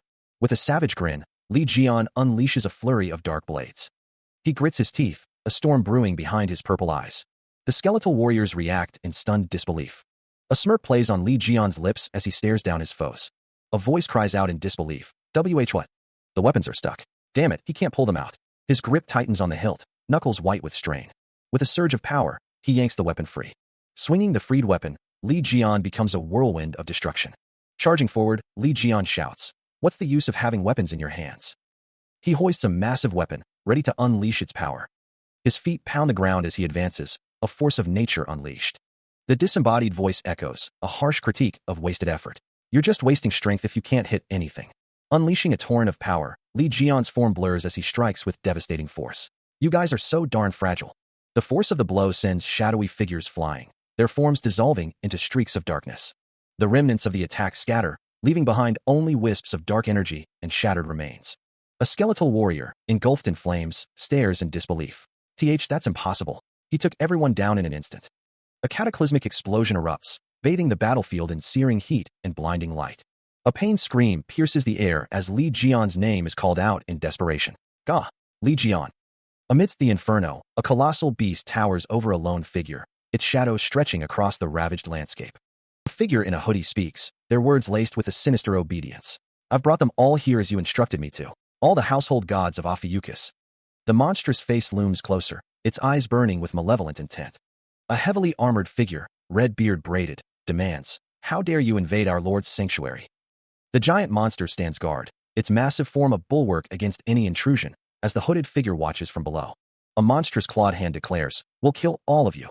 Li Jian smirks, stating that the timing is perfect and his underlings will now kill them. His eyes glowing with power, Li Jian prepares for the coming battle.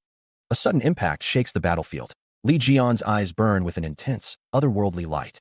The divine cadre captain orders his forces to move, while the household gods of Ophiuchus curse him as a bastard. A skeletal figure, wreathed in blue energy, materializes. The skeletal figure declares that it will strike them down with one slash. From behind, Li Jian watches the unfolding battle.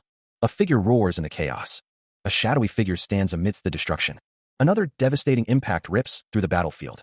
A surge of blue energy crackles through the air. Li Jian leaps forward, a sneer twisting his lips. "Too weak," he declares. The attack slams into its target. The skeletal warrior is engulfed in the blast. The force of the impact sends shockwaves rippling outwards. Li Jian moves with blinding speed. The man named Li Jian's eyes widen in disbelief. "You withstood that?" Li Jian grits his teeth. "Oh, that's not too bad." Another explosion rocks the skeletal warrior. The hunter's legs blur as he continues his assault. Blue energy gathers once more. The skeletal warrior, battered and broken, sneers. "Petty tricks." The blade sings as it cleaves through the air, meeting the jagged barrier of ice spikes head-on. The sword continues its descent, a trail of blue energy marking its path. The force of the blow sends Ophiuchus plummeting downward. "You're not too bad yourself, Ophiuchus." Gathering his power, the skeletal warrior is enveloped in a swirling vortex of blue energy. "Let's see how you'll handle this, then." Li Jian stands firm, his grip tightening on the hilt of his sword. He prepares to strike again, the blade whistling through the air. Ophiuchus is wreathed in crackling blue energy, a sign of the power he's about to unleash. The skeletal warrior's voice booms with confidence. "I'll cut you and your subordinates down with one slash." Li Jian's eyes widen in surprise at the declaration. Ophiuchus raises his sword, ready to deliver on his promise. The blade glows with an intense blue light, promising devastation. The skeletal face of Ophiuchus is illuminated by the energy, a chilling visage of impending doom. A surge of blue energy slams into an unseen target. The attack manifests as streaks of light, tearing through the air. The sound of the impact echoes. The energy coalesces into a swirling vortex. The force of the blow sends shockwaves rippling outwards. The blue energy intensifies, becoming a blinding torrent. A pained scream pierces the air. "Damn it, the household gods curse," their skeletal visage contorted in anger. "Because of the weapon he threw, my attack went elsewhere." They grip a glowing blade, preparing to retaliate. "What is it this time?" they exclaim, their glowing eyes narrowed. "Those cursed bugs," the household gods snarl, their crimson armor gleaming. They raise a weapon wreathed in red energy, ready to strike back. They pull on their weapon, preparing to strike. The weapons clash, the sound echoing through the battlefield. The household gods are struck, a surge of energy coursing through them. A voice declares, "Fools, you're trying to close the distance when that's what I want." The voice continues, filled with malice. "You're seeking your own death here." Li Jian declares, "Gotcha." The household gods, taken aback, question, "What?" The figure is shrouded in light, their features obscured. Energy crackles around the combatants, the air thick with tension. The household gods scream in pain, their form contorted. A voice remarks on the scream, "Wow, that was one loud scream." The figure continues, "You must have put in so much effort to sound all serious like you did just now." The household gods cough, their body falling. A surge of power erupts. The knight surveys the battlefield, littered with fallen foes. Li Jian stands behind him. The knight declares, "Captain, it's all over now." Another knight states, "Your underlings, the spirit knights, have all been defeated by Ophiuchus' household gods." The household gods are struck by a powerful blow, cries of pain echoing. A figure laments, "I can't believe my knights have been defeated this easily." Li Jian asks, "What the hell are you on about?" The knight responds, "You're the one who cut them all down. You've probably killed more of them than I have." Li Jian laughs, suggesting, "You should take this chance to change the name of your knight order. How about Team Kill Knights?" A close-up reveals a defeated knight, struggling to breathe. A surge of power emanates from a skeletal figure, accompanied by a piercing scream. Another explosion rocks the battlefield. He looks up, a flicker of surprise crossing his face. "What?" Ophiuchus. His expression hardens into a glare. A dark aura begins to emanate from Li Jian, swirling around him like a shroud. The aura intensifies as Li Jian vows, "If I'm going to die, I will definitely bring you down with me." From afar, two figures exclaim in unison, "Li Jian." The air crackles with energy as Li Jian declares, "Let's go to hell together." A blinding light erupts, engulfing Li Jian in its radiant embrace. The light subsides, revealing Li Jian surrounded by a menacing aura. "Ophiuchus." A furious yell echoes. A question hangs in the air. A figure plummets downward, vowing to drag his enemy down with him. "Let's go to hell together." The descent continues. The figure is surrounded by a skeletal guardian. "Baha, if you fall." From the stratosphere, not even he would come out unscathed. Even if he were to survive somehow, a life that will bring him even greater despair will await him. I don't know what you have prepared, but dash. The skeletal guardian looms. He voiced his displeasure with their current predicament. The impact reverberated through them. He admitted that he was starting to enjoy the freefall. Ophiuchus, the skeletal guardian, expressed his outrage. How dare you put me in such a humiliating position? The man mused that he had always wanted to try sky surfing, suggesting they continue their descent until they hit the ground. The skeletal guardian wailed, his honor as a knight utterly ruined. A smirk played across his face. Another impact shook them. They continued to plummet through the atmosphere. He wondered aloud what region they were currently in. They were falling over America, specifically Washington, D.C., the location of Leo's divine cadre. The headquarters lay in ruins, a testament to the destructive power unleashed. A fiery explosion erupted, consuming what was left of the battlefield. From the heart of the inferno, a monstrous figure rose, its immense size dwarfing the surrounding destruction. The woman with the ponytail stared in disbelief. I thought he died. How is he still alive? She exclaimed. The man with the short, messy hair braced himself, shouting, See Celestial Lord. A voice called out, Yo, you alright? His jaw clenched, the man's eyes narrowed with grim determination. The man helped the woman to her feet. Well, somewhat, she replied, still shaken.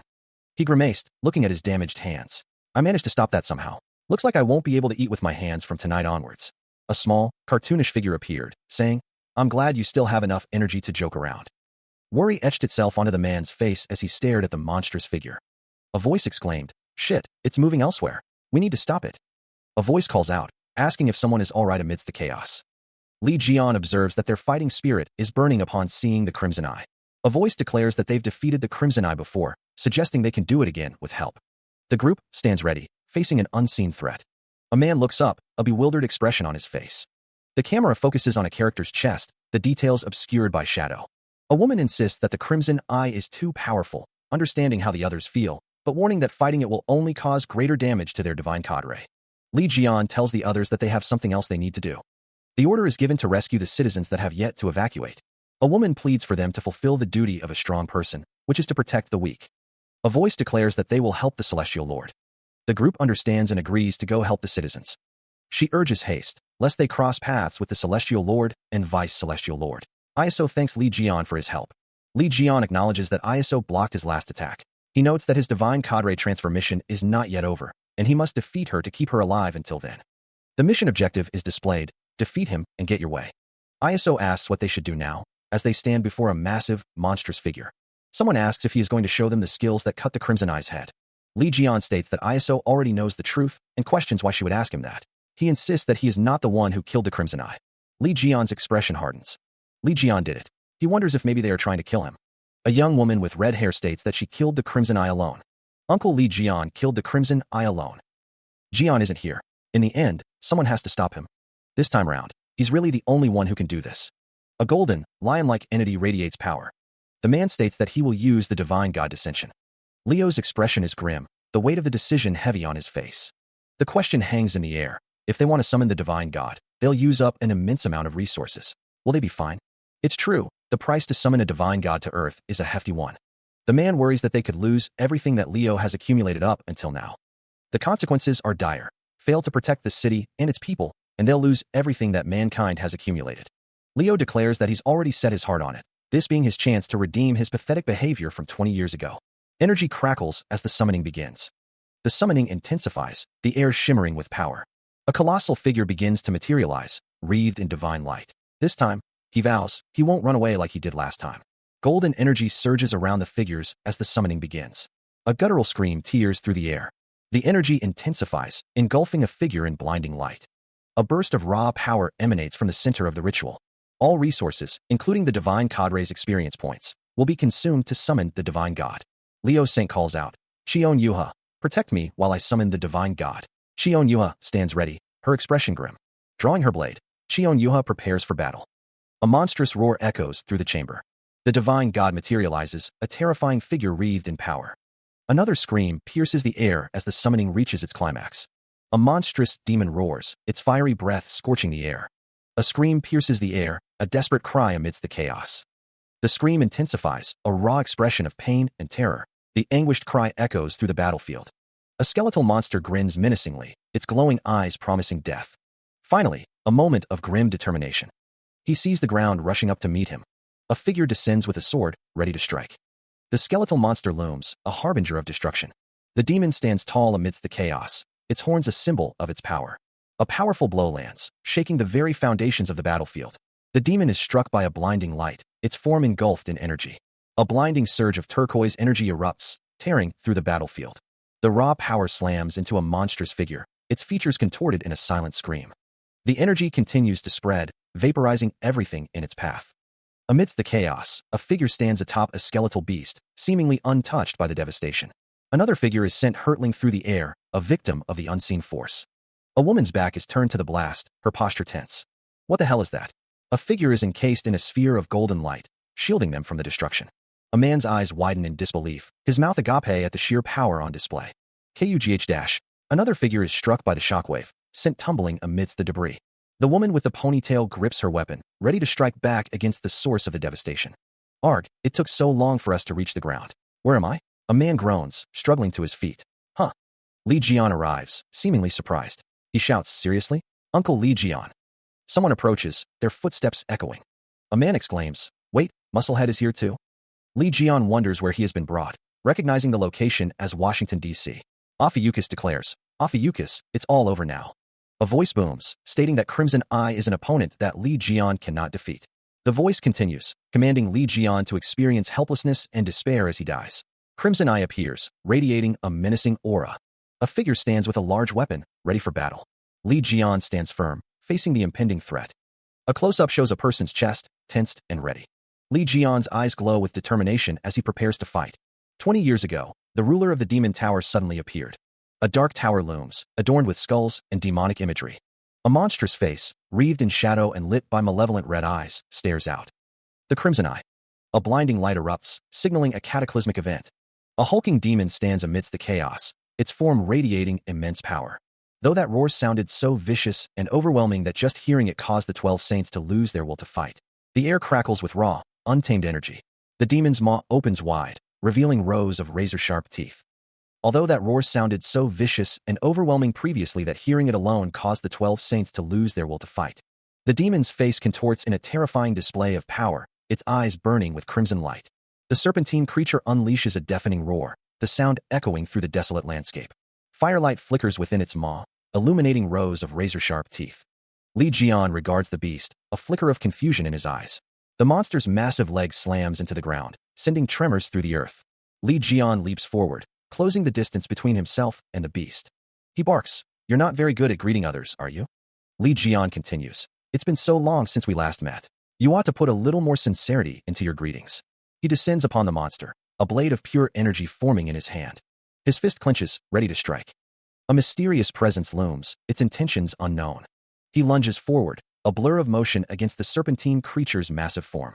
The weapon slams into the creature's flesh, sending a shockwave through the air. The serpentine creature recoils, a surge of pain coursing through its body.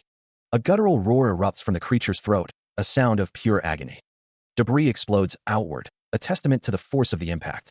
Li Jian presses his advantage, continuing his relentless assault. Another strike lands, the sound echoing through the ruined landscape. He brings his weapon down with brutal force, each blow carrying the weight of his resolve. The serpentine creature is struck again, its scales cracking under the force. A close-up reveals the raw power of the attack, tearing through the creature's defenses. Li Jian continues his relentless assault, his movements precise and deadly. His eyes narrow, a prickling sensation at the back of his neck. Something feels off. He recalls that his appearance definitely looks like what he saw in the past. The serpentine creature used to be so ferocious and vicious, but now it feels like it's gotten stupid. Activating his 13th sense, Li Jian decides to take a look at the creature's status. Li Jian's eyes glow with power. He wonders how it got revived despite the Demon Tower administrator not being around. That's just a one-time calamity that was created in a rush. Excluding the Crimson Eye's head, the rest of its body are not its original body parts. A small amount of an unknown civilization's energy has been detected. A large amount of Libra's energy has been detected. Someone asks the Celestial Lord if he thinks the situation over in America would be fine. The Celestial Lord asks what they mean. Someone is worried because the Crimson Eye seem to have been revived in too much of a rush. Since Leo's headquarters was razed to the ground, they've already recovered their investment. A woman says it's just a puppet that was made in a rush, so it's okay even if they lose it. It'd be great. What she just said isn't wrong, because the current Crimson Eye is incomplete. A blood fog hangs heavy in the air, swirling ominously. A voice muses that if it survived and made it back, the resources it gathered could have been used to completely revive the Crimson Eyes host and Black Dragon. Another voice expresses disbelief that the idiot toad used all the resources it went through so much to gather, only to die. The scene shows a cavernous area, dimly lit and filled with an ominous presence. The darkness deepens, obscuring the details of the surroundings. A woman with long blonde hair instructs someone to go on. It's confirmed that Hugo Otters has gone to Korea. It seems he'll meet Ivan Kruger soon. It's been said that Baron Helmet from the unknown civilization is personally involved. All the spirit knights under him were defeated in an instant, so it's no surprise he decided to fight. The woman's face is shown in close-up, her expression unreadable. And what happened to Callie? My apologies, she didn't respond to your summons. A cloaked figure stands guard as the blonde woman speaks. The woman muses that she still doesn't intend to wait. She declares that it is no longer time to wait any longer, ordering that the knights be put on standby as they join the war. Her heels click sharply against the floor as she walks. The woman states that their objective is Korea. She refers to the Demon Tower. Meanwhile, the scene shifts to Korea, Seoul, a city in ruins. Someone stands amidst the rubble. The ruined cityscape stretches into the distance. A figure gazes towards the Demon Tower. The person stands amidst the destruction. A man with a cigar addresses someone as a halfwit. An unseen figure demands, "Where the hell have you been?" The speaker, Taurus, is asked what he is doing in Korea. Someone refers to an unseen figure as C Celestial Lord and asks why his subordinates were attacked. The Demon Tower looms in the distance. Another figure notes that the Crimson Eye has appeared in America. A close-up shows the lower half of a figure in dark clothing. The figure from panel 5 states that he came to check the Demon Tower and that Taurus's subordinates tried to stop him. A man with a cigar says that Taurus's subordinates didn't seem to know their place, so he put them in it. The man with the cigar continues, saying that Taurus's courage to come to Korea despite the Crimson Eye's appearance in America is impressive. Taurus stands, seemingly responding to the accusations. The man with the cigar says he praised Taurus for putting the Crimson Eye in its place instead of his subordinates. He then reminds Taurus that he said he was there to investigate the Demon Tower. Taurus is asked why he is just sitting there, then. He is asked if he is too scared to go in now that he's really there. The man scoffs, calling him a fucking halfwit. The man declares that Taurus is mistaken about something. Even with his powers restored, he's still just an incomplete saint without his royal divine artifact. The man stands, radiating confidence. The man asks if Taurus has forgotten who destroyed his royal divine artifact. The man expresses disbelief that they came out of the Demon Tower while leaving Li Jian behind, calling it trash. The man states that if Taurus had the time to bring out the Crimson Eye's head, he should have at least done that. The man declares that this time, he will destroy Taurus, calling him a halfwit. A palpable tension fills the air. Taurus's hand clenches. The air crackles with energy. Taurus activates his skill. A massive, glowing figure radiates power, the word destruction emblazoned beneath it. Labeled as tank, Ivan Kruger charges forward, a cloud of dust erupting around him. Jian Li, along with another companion, shouts a warning. "Celestial Lord, get away." The shout echoes with desperation. The serpentine creature's voice booms, laced with mockery. "Did you freeze up because you're too scared?" Ivan Kruger continues his charge, undeterred. His fist hurtles forward, aimed at the creature. The force of his momentum carries him onward. An explosion of energy erupts, bathing the area in light. The impact sends shockwaves rippling through the air. Ivan Kruger's arm strains with the effort. Jian Li and his companions watch in stunned silence, their faces etched with disbelief. The serpentine creature's maw gapes open, its expression a silent scream of disbelief. A shockwave rips through the air. The force of the unseen attack obliterates a nearby building. Ivan Kruger lies sprawled amidst the rubble, defeated. He grits his teeth, demanding, "How did you stop my charge when even Leo couldn't do it?" In the distance, a lone figure stands amidst the devastation. Energy crackles around the figure's hands, a prelude to some unknown power. A voice echoes, "You said I don't have my royal divine artifact?" A blinding light erupts as the artifact begins to materialize. The figure continues the summoning, their power growing exponentially. A disembodied voice declares, "You are summoning your desired divine artifact from the Ophiuchus sanctuary." Ivan Kruger, his face contorted in rage, demands, "What are you doing? Where did all that confidence you had just now go to?" The corners of Sagittarius's mouth tilt upward into a confident smirk, his eyes gleaming with amusement. Sagittarius taunts, "Did you freeze up because you're too scared, idiot?" The royal divine artifact, Brilliant Light's trail, gleams with power. Ivan Kruger demands to know what his opponent is doing, questioning where his confidence has gone. Leo Saint smirks, a glint in his eyes. Leo Saint taunts, asking if his opponent froze up because he's too scared. Leo Saint holds his weapon, a circular device with intricate designs. The aftermath of a battle is visible, debris and broken weapons scattered around. A figure surveys the scene, surrounded by swords. Ivan Kruger is shocked that his opponent restored his royal divine artifact. The speaker wonders if Li Jian was responsible.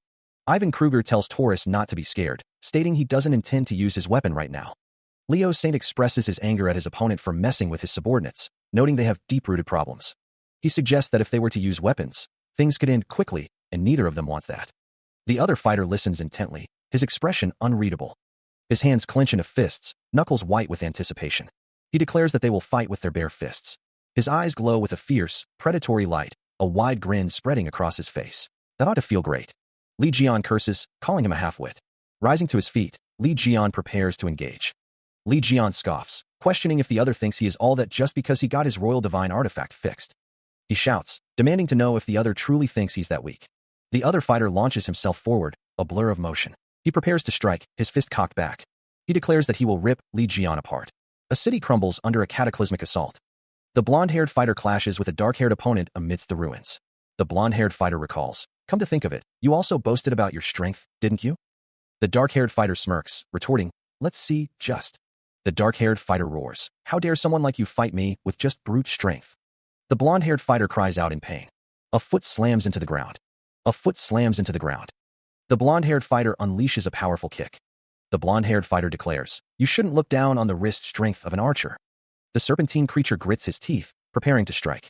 The punch lands squarely on Li Jian's face, sending him reeling back with a cry of pain. The force of the blow sends blood flying as Li Jian is struck. Wincing, Li Jian spits out blood. That does sting.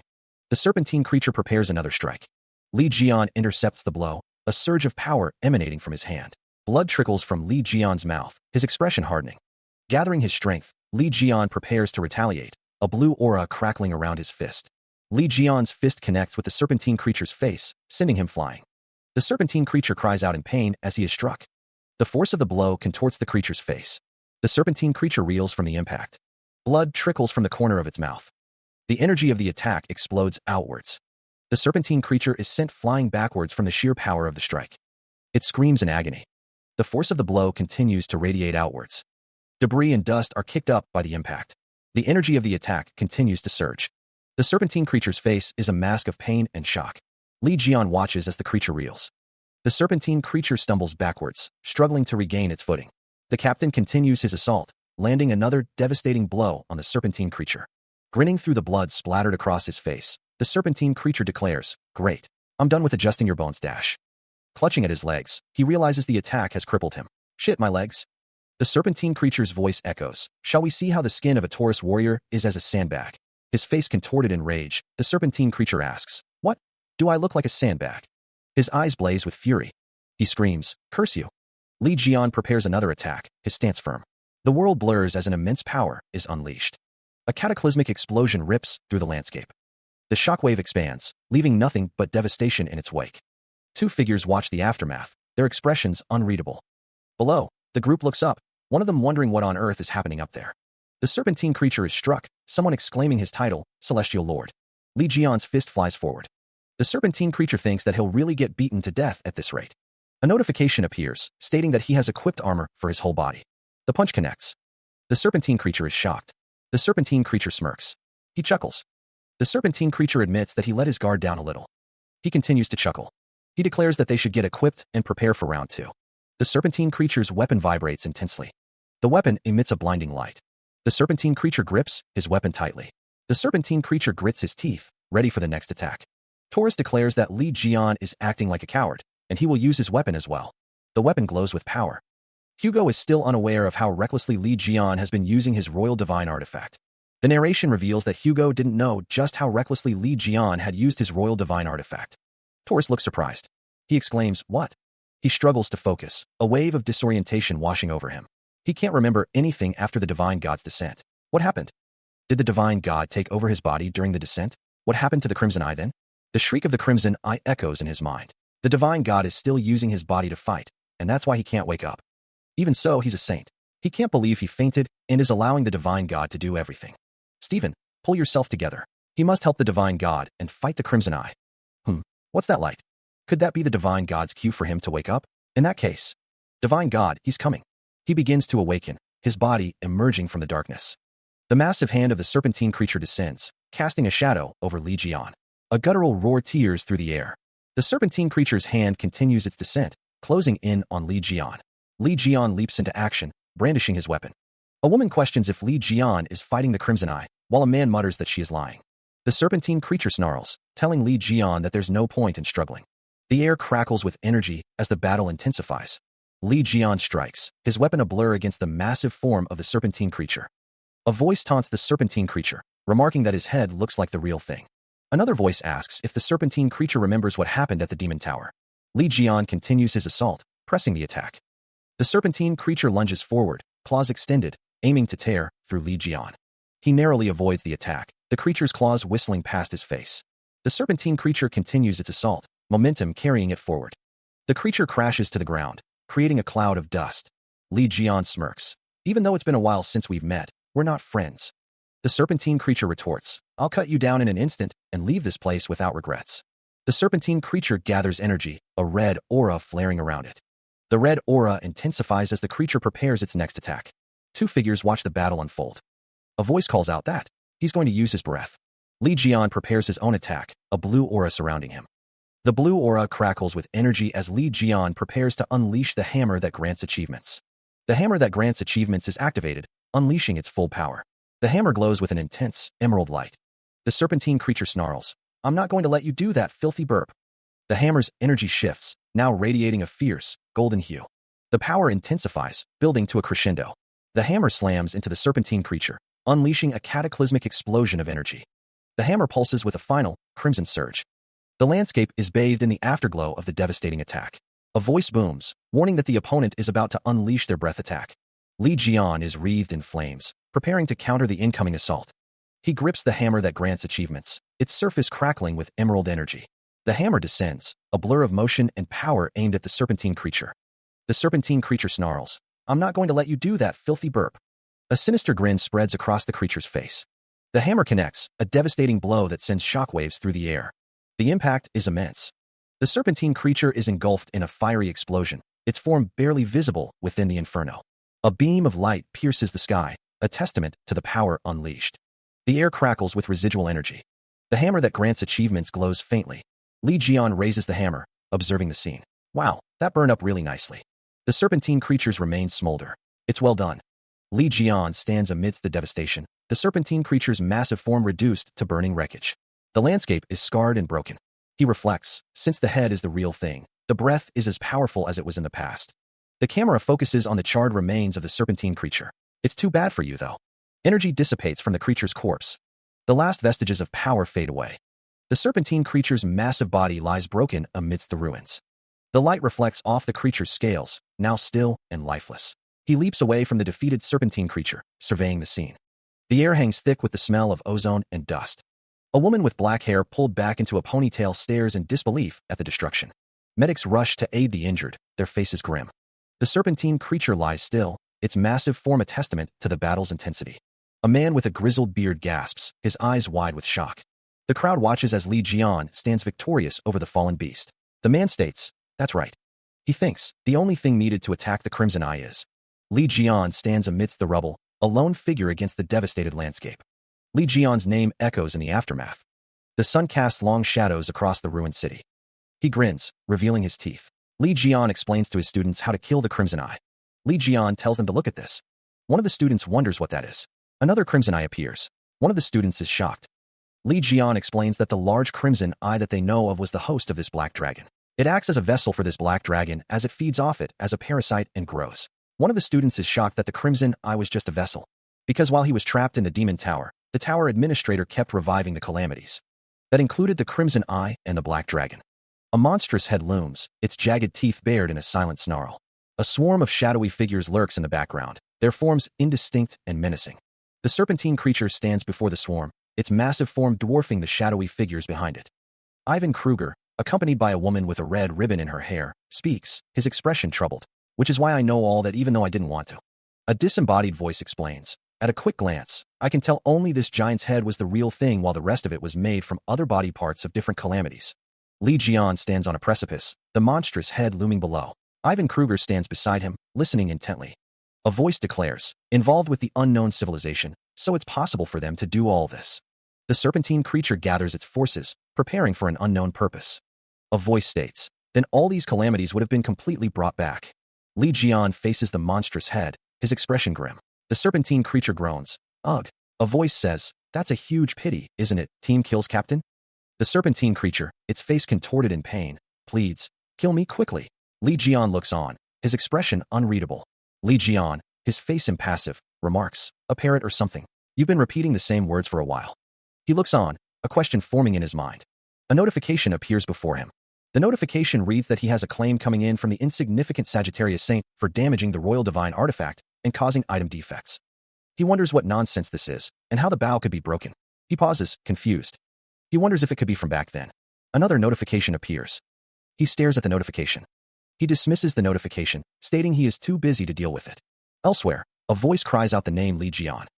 Li Jian demands that someone answer his messages. Li Jian attacks, mocking his opponent's lost confidence. He grinned, declaring, looks like I broke your royal divine artifact again. Then, with a taunting tone, he added, it wasn't you.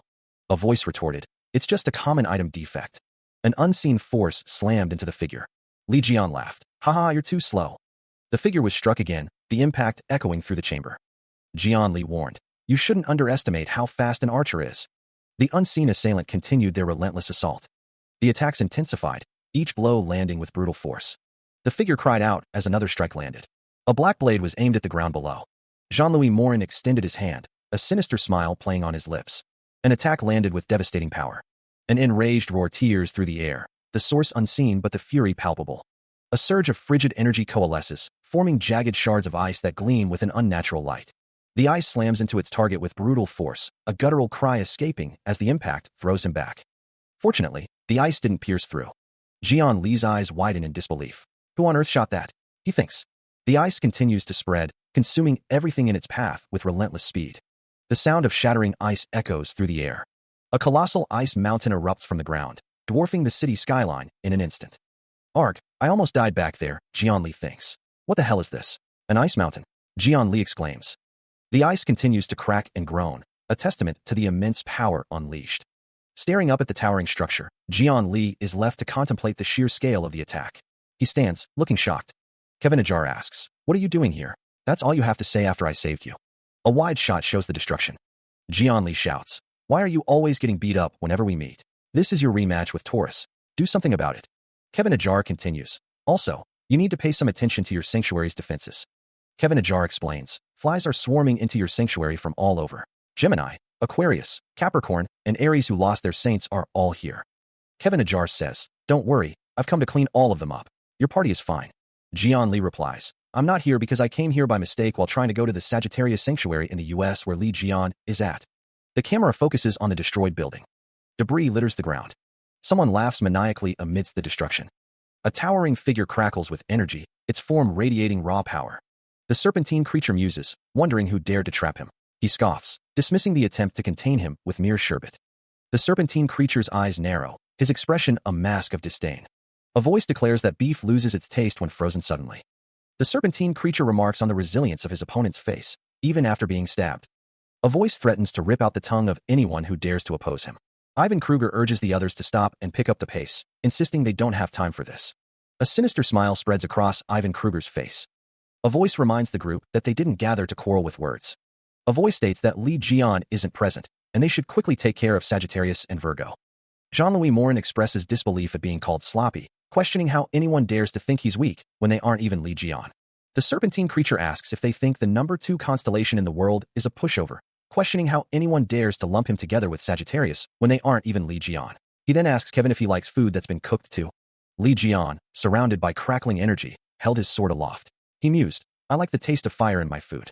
I'll chop them up nicely so they'll be easy to cook. One of the men questioned, his expression grim. Retards, who's going to be doing the cooking here?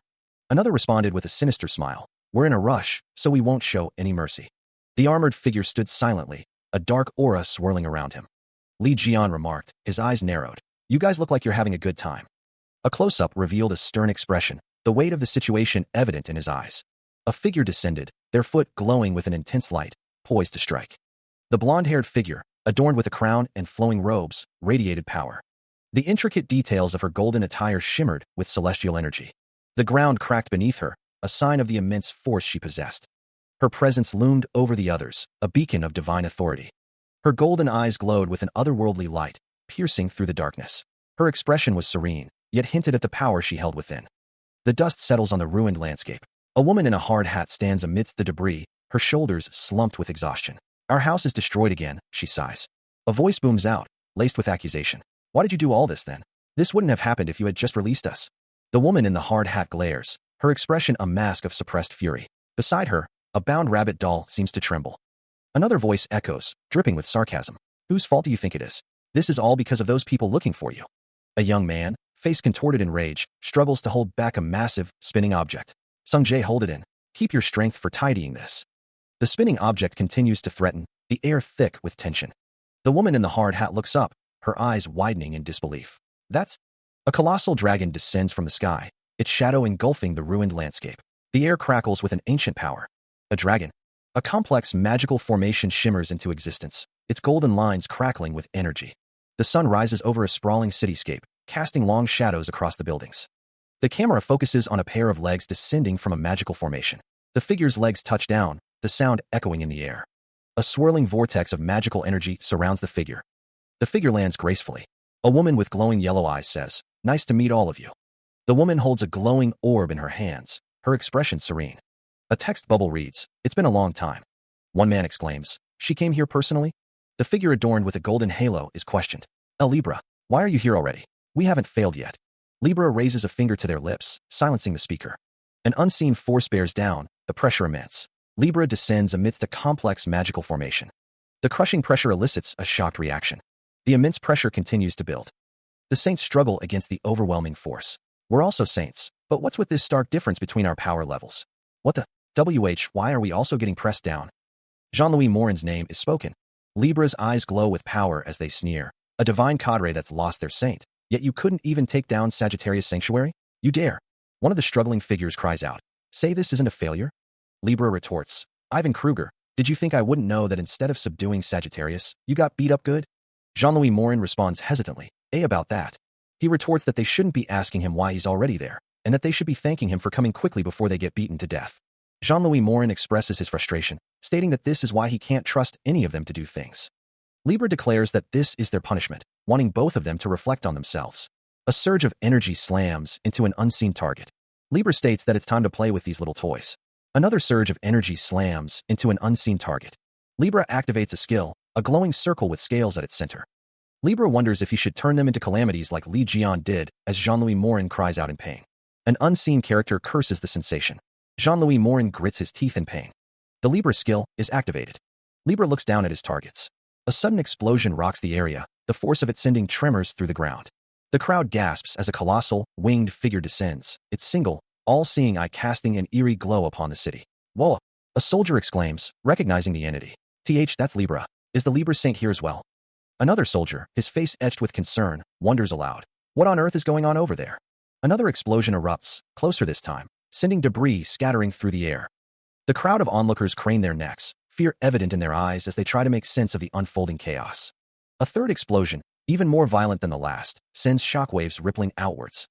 Facing the source of the explosions, a figure stands defiantly before a monstrous beast, its eyes glowing with malevolent intent. A man watches the scene unfold, his face a mask of shock and disbelief. The monstrous beast bares its fangs, its eyes burning with an unholy light. The figure facing the beast prepares for battle, a grim determination etched on his face. He braces himself, ready to unleash his power against the monstrous foe. Panic seized the crowd as the unseen threat loomed closer, their faces contorted in terror. A single, choked gasp escaped someone's lips. The scream ripped through the air, a dragon.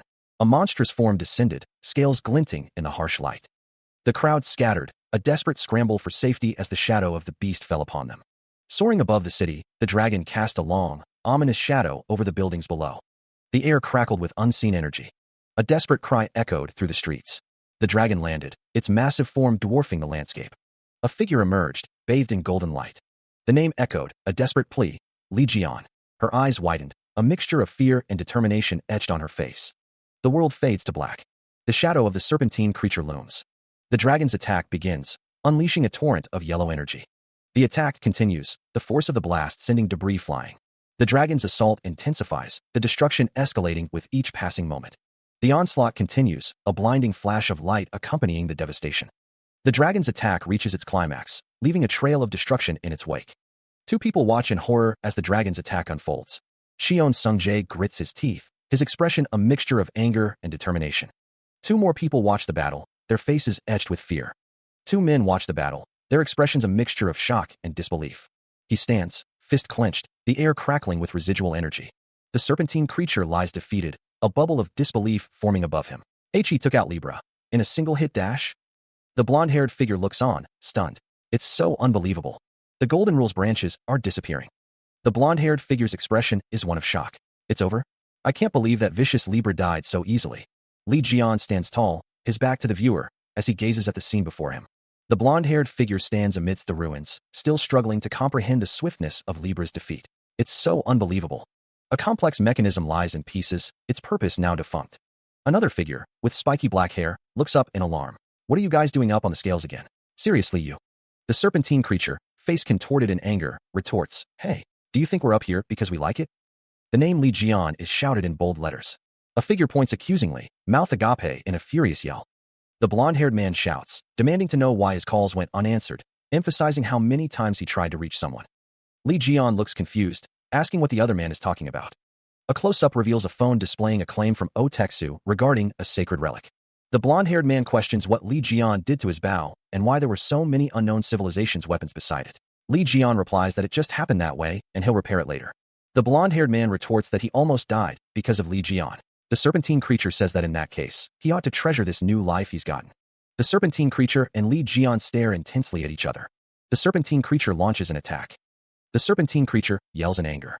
Li Jian declares that now that it's come down to this, it's all or nothing. The serpentine creature thinks that they only have one chance and must put an end to this fight in an instant. The words Taurus Royal Skill are displayed. A group of figures is shown. It slams into the serpentine creature with the force of a god, the impact echoing through the ruined landscape. The creature's face contorts in agony as the unseen blow crushes its defenses. Sent flying through the air, the serpentine creature is left vulnerable, the question hanging in the air. Who said it could use skills? Li Jian prepares to deliver the final strike, his eyes burning with righteous fury. Falling, the serpentine creature curses, wondering what about cancer? What happened to him? The serpentine creature's face is bloodied and bruised, the impact of the attack evident. Li Jian descends, a surge of power amplifying his fist as he connects with the creature's skull. The serpentine creature is sent hurtling towards the ground, a trail of dust and debris marking its descent. Crashing into the earth, the serpentine creature leaves a crater in its wake, the word dragon echoing in its mind. Li Jian stands victorious over his fallen foe, his expression grim as he surveys the damage. Li Jian gives a sinister smile, calling someone a dumbass. He is now inside the mouth of the serpentine creature. Someone shouts, Damn it! The serpentine creature is being attacked.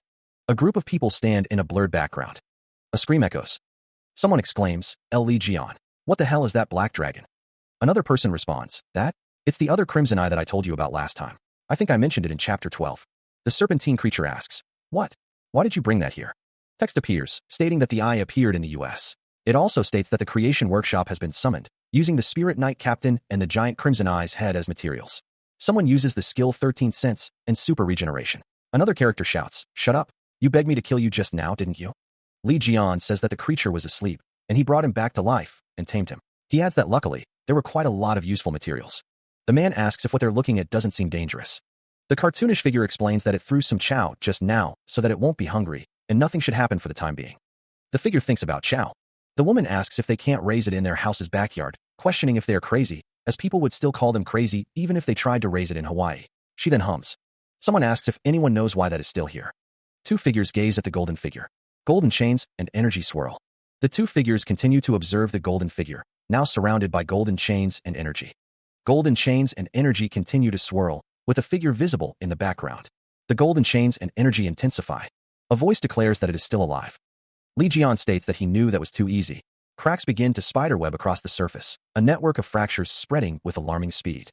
The fissures deepen, each one pulsing with a faint, ethereal light as the structure groans under immense pressure. The barrier shatters, fragments of light and energy exploding outward as the seal begins to fail. A close-up reveals the intricate patterns of the cracks, each line a conduit for raw power. A hand bursts through the weakening barrier, fingers clenched in anticipation of what lies beyond. With a final surge, the barrier collapses, bathing the area in a blinding light that promises destruction.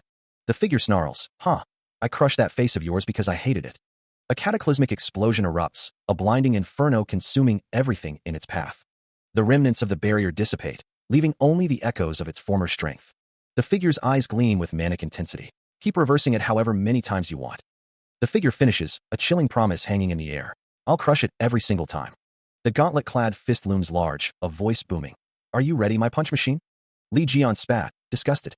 To think the serpentine creature would put that revolting face back on again.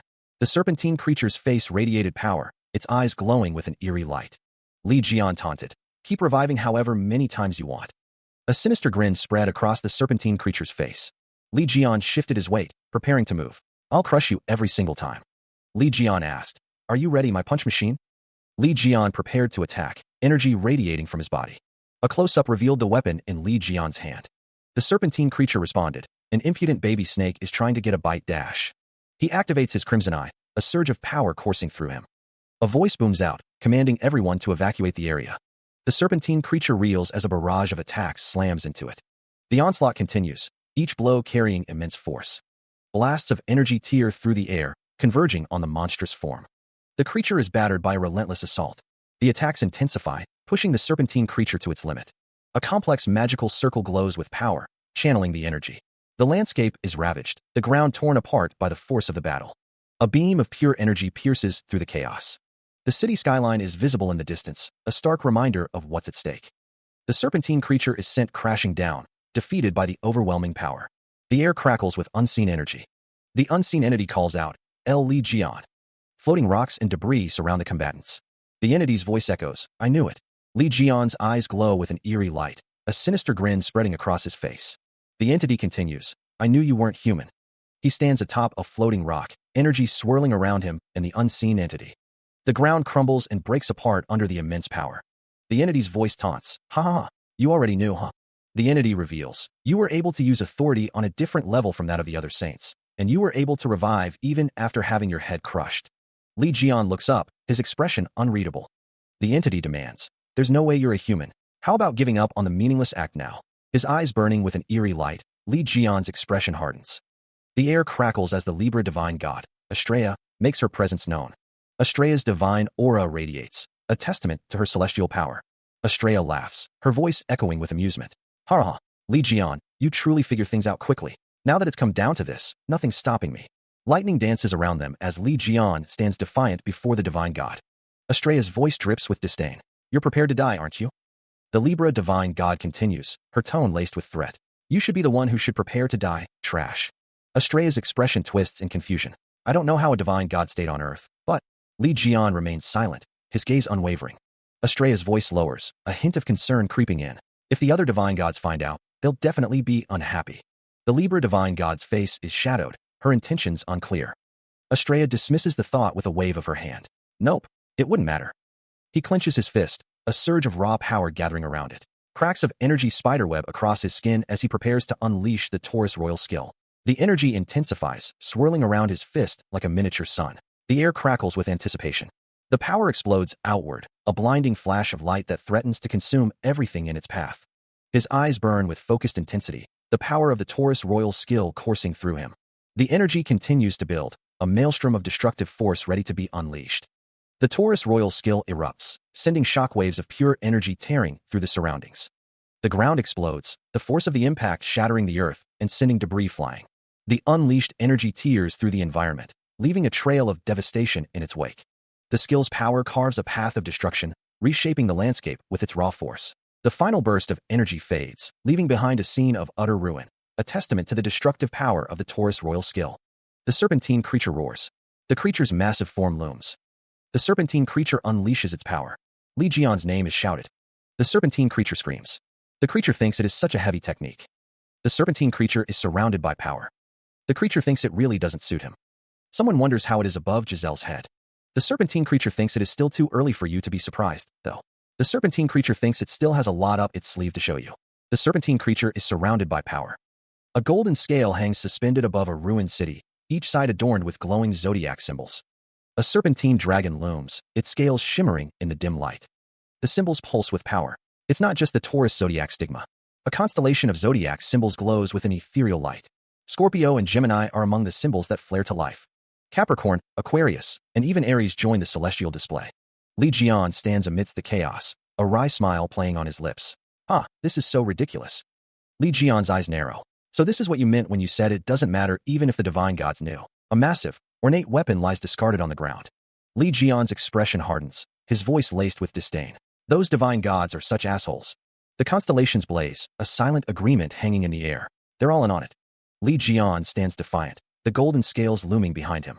The fury of the divine gods that lost their saints has exploded, or so it seems, Li Jian. These zodiac stigmas are a representation of their fury.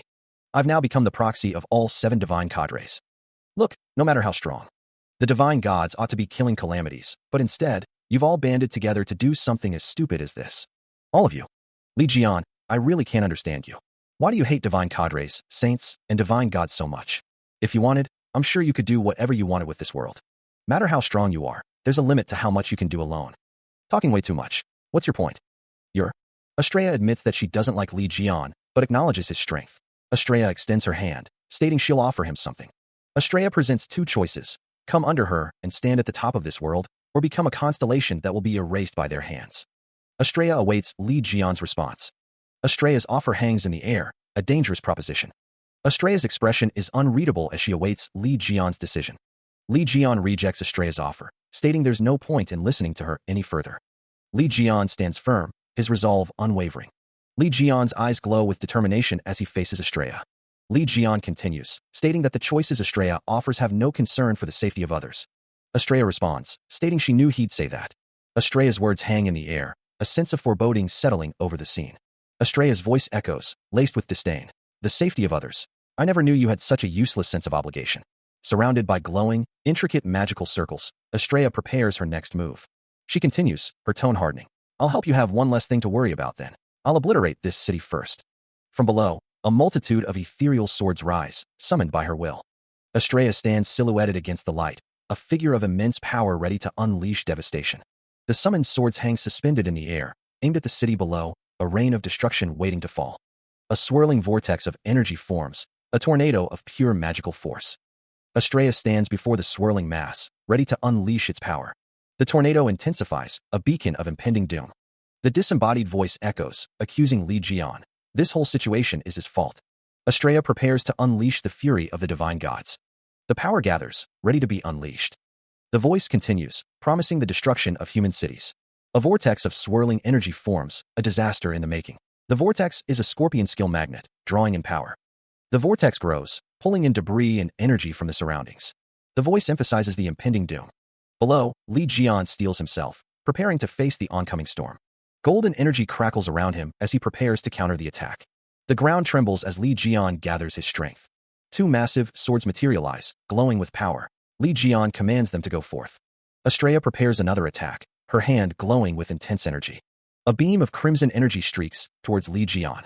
Another blast follows, relentless in its pursuit. The energy slams against a shimmering barrier, the impact sending sparks flying.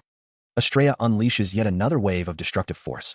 Despite the onslaught, Li Jian taunts, "Is that all you can do?" His eyes glowing with power, Li Jian strains against the golden restraints binding him. He snarls, "Fool, you can't tie me down with such things." Estrella continues her barrage, the red energy intensifying. The blast connects, engulfing Li Jian in a fiery explosion.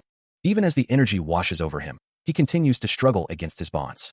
Estrella unleashes another devastating attack, determined to break through his defenses. Li Jian demands to know if threads are the only technique being used.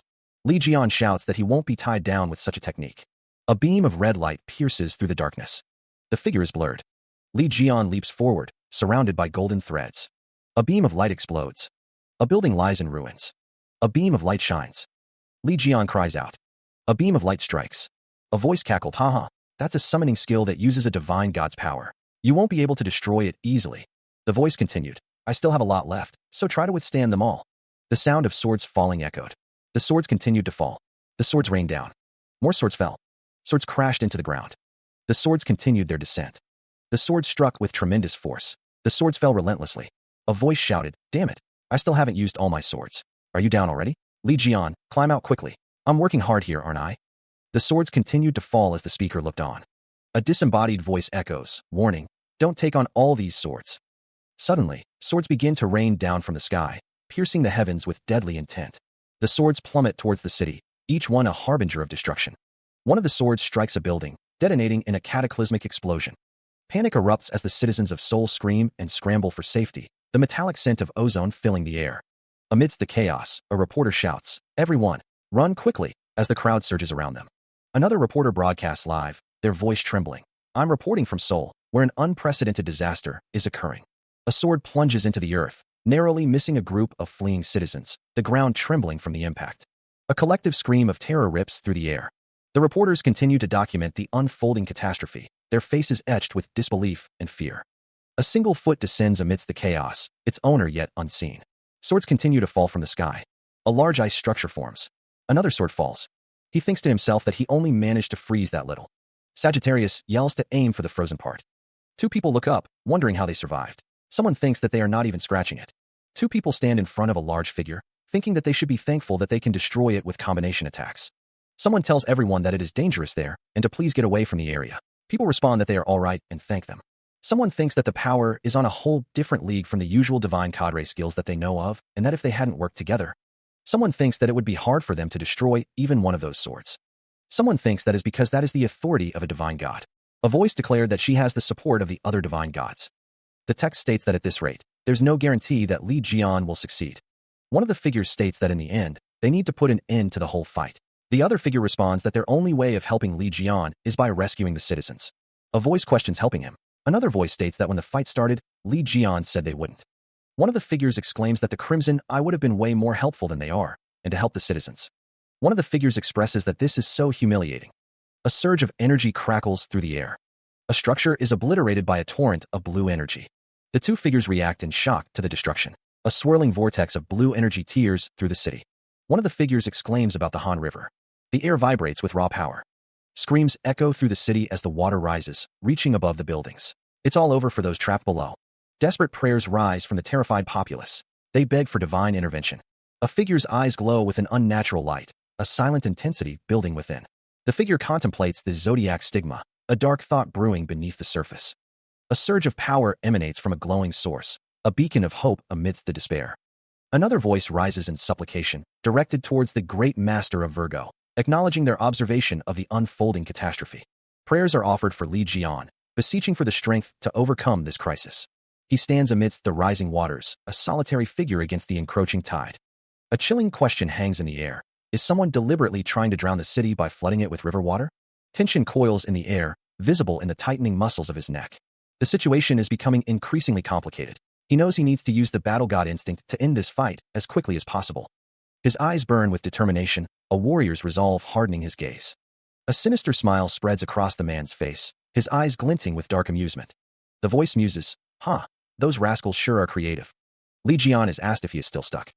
A voice taunts, questioning if someone is too scared to come out. A voice declares a plan to flood the city, wondering how many will die. The question hangs in the air, unanswered. A voice commands to wipe them all out. A colossal wave surges forward, poised to engulf the city. The floodwaters rise higher, swallowing buildings whole. The city vanishes beneath the relentless deluge, leaving only the churning surface of the flood. The city is rapidly encased in ice. The ice spreads with alarming speed. Buildings are consumed by the encroaching frost. The ice magic continues its relentless advance. The river water is being frozen. Did Li Jian do that? Li Jian is still alive. Estrella is casting the ice magic. Get rid of him. Someone is giving orders. Over there. The ice continues to spread. The frozen landscape shatters, the ice cracking under immense pressure. Estrella stares in disbelief.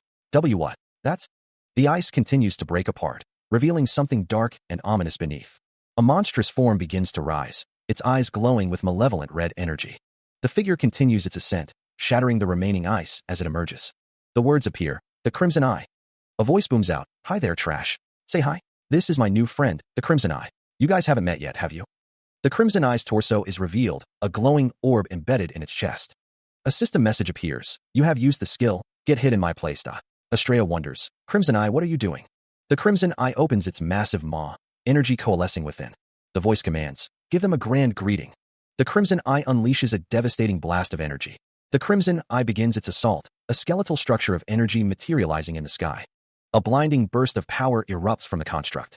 A concentrated beam of destructive energy plunges earthward. Estrella, witnessing the unfolding devastation, curses under her breath. Li Jian's Gemini skill, teleport, mana gate, activates. Another surge of raw power emanates from the Crimson Eye. The beam intensifies, now wreathed in a swirling purple aura. The Crimson Eye unleashes another blast of energy. The beam of energy continues its descent. Below, terrified onlookers can only stare upward at the impending cataclysm. It's coming this way, one shouts. The Crimson Eye unleashes another blast of energy. A colossal, avian-like creature descends from the heavens, bathed in a destructive light. The force of the impact reverberates through the air. It unleashes a torrent of fire, incinerating everything in its path. A voice booms, demanding that they leave. The inferno engulfs the innocent. Another shockwave rips through the city. It roars, demanding to be left alone. A beam of pure energy obliterates the surrounding buildings. The ground trembles under the force of the attack. Estrella unleashes a hail of energy blasts, each one capable of leveling city blocks. The city crumbles under the relentless assault. The avian creature looms, a harbinger of destruction. It gathers energy, preparing for another devastating attack. The shadow of its wing falls over the ruined landscape. Estrella begins to speak.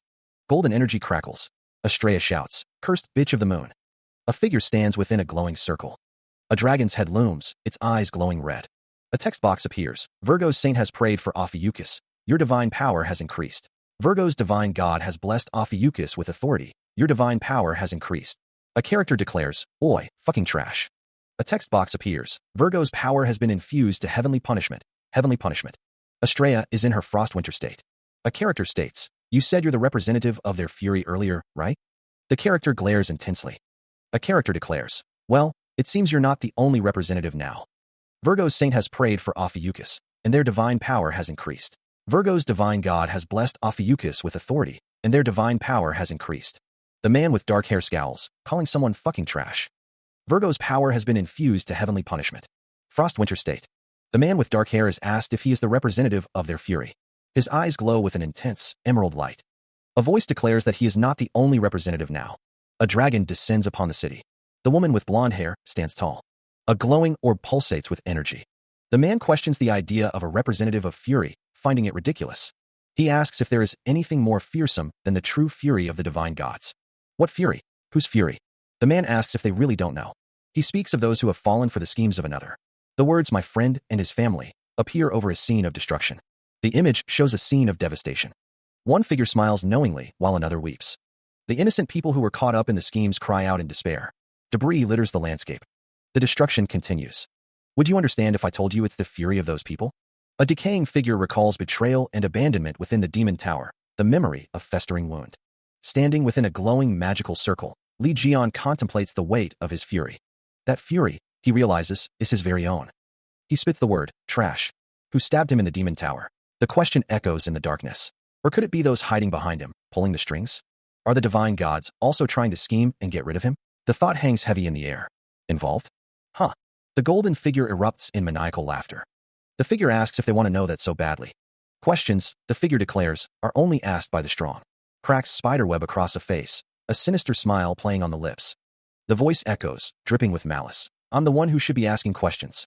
Wings spread wide, a halo blazing above, Estrella declares, "All right, here I go." The question hangs in the air, laced with arrogance. What do you think you can do against us with just? Bathed in a purple aura, the winged figure prepares to unleash their power. Two divine gods. A blinding burst of orange and purple energy explodes outward, consuming everything in its path. Jian Li looks up, his expression a mix of defiance and grim anticipation as the energy hurtles towards him. The air crackles with power as the skill is invoked. Gemini skill, Killer Star of Destruction. From below, the sheer scale of the approaching destruction becomes terrifyingly clear. Spikes of pure energy lance outward, promising annihilation. Jian Li is at the epicenter as the skill detonates, a maelstrom of destruction engulfing him completely. A manic grin stretches across his face, a flicker of something unreadable in his eyes as the world explodes around him. A voice echoes, questioning, just two divine gods. A cataclysmic explosion erupts, bathing the surroundings in searing orange light. The inferno intensifies, revealing the silhouette of a monstrous dragon amidst the chaos. Estrella's eyes blaze with an unholy light, her power reaching its zenith. The destructive force continues to expand, consuming everything in its path. Jian Li can only utter a strangled, "WH what?" as the attack bears down on him. The explosion reaches its apex, a blinding inferno that threatens to engulf the entire city. The devastation spreads, leaving nothing but ruin in its wake. The skill is revealed to be the Sagittarius royal skill, Sun God's Ring. The Sun God's Ring continues its destructive descent. The power of the Sun God's Ring is unleashed. The full force of the Sun God's Ring obliterates everything in its path. The Sun God's Ring blazes, its fiery energy consuming everything in its path. Impact. The force of the attack slams into Jian Li. Astrea's eyes widen in disbelief. No way. The destructive power of the Sun God's Ring continues to erupt. Astrea's face contorts into a sinister grin, her eyes glowing with malevolent energy. The attack continues to batter Jian Li, the force almost unbearable. The Sun God's Ring unleashes its full fury, the energy radiating outwards. The destructive energy continues to surge, leaving nothing untouched. Debris and dust fill the air, obscuring the battlefield. Jian Li screams in agony, the pain of the attack overwhelming him. Ah! Astrea's sinister grin widens, her eyes burning with cruel satisfaction. Astrea prepares for another attack, a magic circle forming around her. She commands, her voice resonating with celestial authority. The name of Sagittarius echoes, a surge of power rippling through the air. A figure clasps their hands, offering silent devotion. Disciples of the divine cadre offer their prayers, heads bowed in reverence. The celestial lord's command is met with unwavering faith, a multitude kneeling in supplication. Household gods and disciples alike offer their prayers, united in devotion. Even amidst the ruins, two figures kneel on the cracked asphalt, their prayers rising like smoke. Prayers are offered to Li Jian, a desperate plea echoing through the ravaged landscape. Buildings crumble, and figures flee as the world around them is consumed by chaos. The Sagittarius and Virgo divine cadres focus their prayers, their collective will directed towards Ophiuchus. His eyes blazing with fury, Li Jian snarls, "Trash, I told you, didn't I?" Countless people seethe with anger, their resentment directed at him. The aftermath of the divine intervention leaves a trail of destruction, the very earth scarred and broken. A voice cuts through the silence, declaring that the devastation extends far beyond the divine cadres. Kneeling amidst the ruins, the people offer prayers, a desperate plea for salvation or perhaps forgiveness. Accusations rise against the divine, their evil deeds laid bare for all to witness. Incredible speed. A question hangs in the air. Is this merely the fury of 7 divine beings? The very fabric of reality seems to crack under the strain, energy bleeding from the wounds. A defiant voice declares that they wield the fury of billions. A barrier shatters, the sound echoing like the death knell of an age. A pained groan escapes, a testament to the immense pressure. His face contorted in rage, the skin cracking like parched earth, he prepares to fight back. A final declaration rings out. It's not over yet. The Crimson Eye unleashes a barrage of energy blasts. The energy continues to rain down. The onslaught intensifies. The energy blasts explode with increasing ferocity. The energy continues to bombard the area. Li Jian cries out in pain. The energy crackles and surges. He shouts, "Get your hands off me." The energy slams into Li Jian. His right arm damaged, Li Jian activates the skill, Super Regeneration. The energy continues to surge. Li Jian glares, his expression a mask of fury. He grits his teeth, a bead of sweat trickling down his temple as the unseen force tightens its grip. A voice booms, echoing with power and fury. Li Jian. Ethereal hands, glowing with celestial energy, descend upon him, their touch promising pain. The air crackles with raw power as the assault intensifies. The spectral hands reach, their forms shimmering like heat haze, closing in for the kill. The glowing hands grasp him, their touch searing like molten gold. The energy hands tighten their grip, the pressure mounting as they try to crush him. The ethereal hands continue to constrict, their radiant glow casting long, dancing shadows. A figure wreathed in crimson energy materializes, its presence radiating fury. The crimson aura intensifies, revealing the silhouette of a powerful being. The figure's voice cuts through the chaos, laced with venom. "How dare you try to lay your hands on me?" The crimson figure's eyes narrow, their gaze burning with righteous anger. The attack continues, the force unseen but devastating. Dark energy claws tear through the air, ripping apart the surroundings. A pain scream echoes as the unseen assault intensifies. The environment shatters, pulverized by the relentless onslaught. The ground crumbles, unable to withstand the sheer power. Li Jian, his face etched with disbelief, mutters, "I can't believe my clones are all destroyed."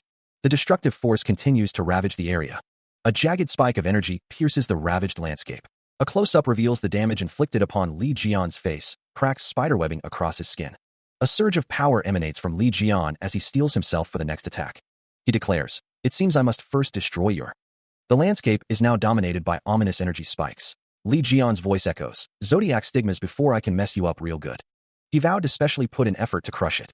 The Scorpio divine cadre has stepped forward for Ophiuchus. Divine Saint, Haley, the Scorpio divine god representative, has given you their authority. Heavenly punishment, poison chainsword form. Haley attacks with a sword. Haley looks shocked. wondering how he found the core of Cancer so easily. Li Jian grins, stating it's time to catch a big fish. Haley exclaims that it's a jackpot. Haley is shocked. Haley is attacked. Haley screams. A weapon is shown. An explosion occurs. Energy is dispersing as the core of Cancer has been completely destroyed. The power of Cancer is leaking away.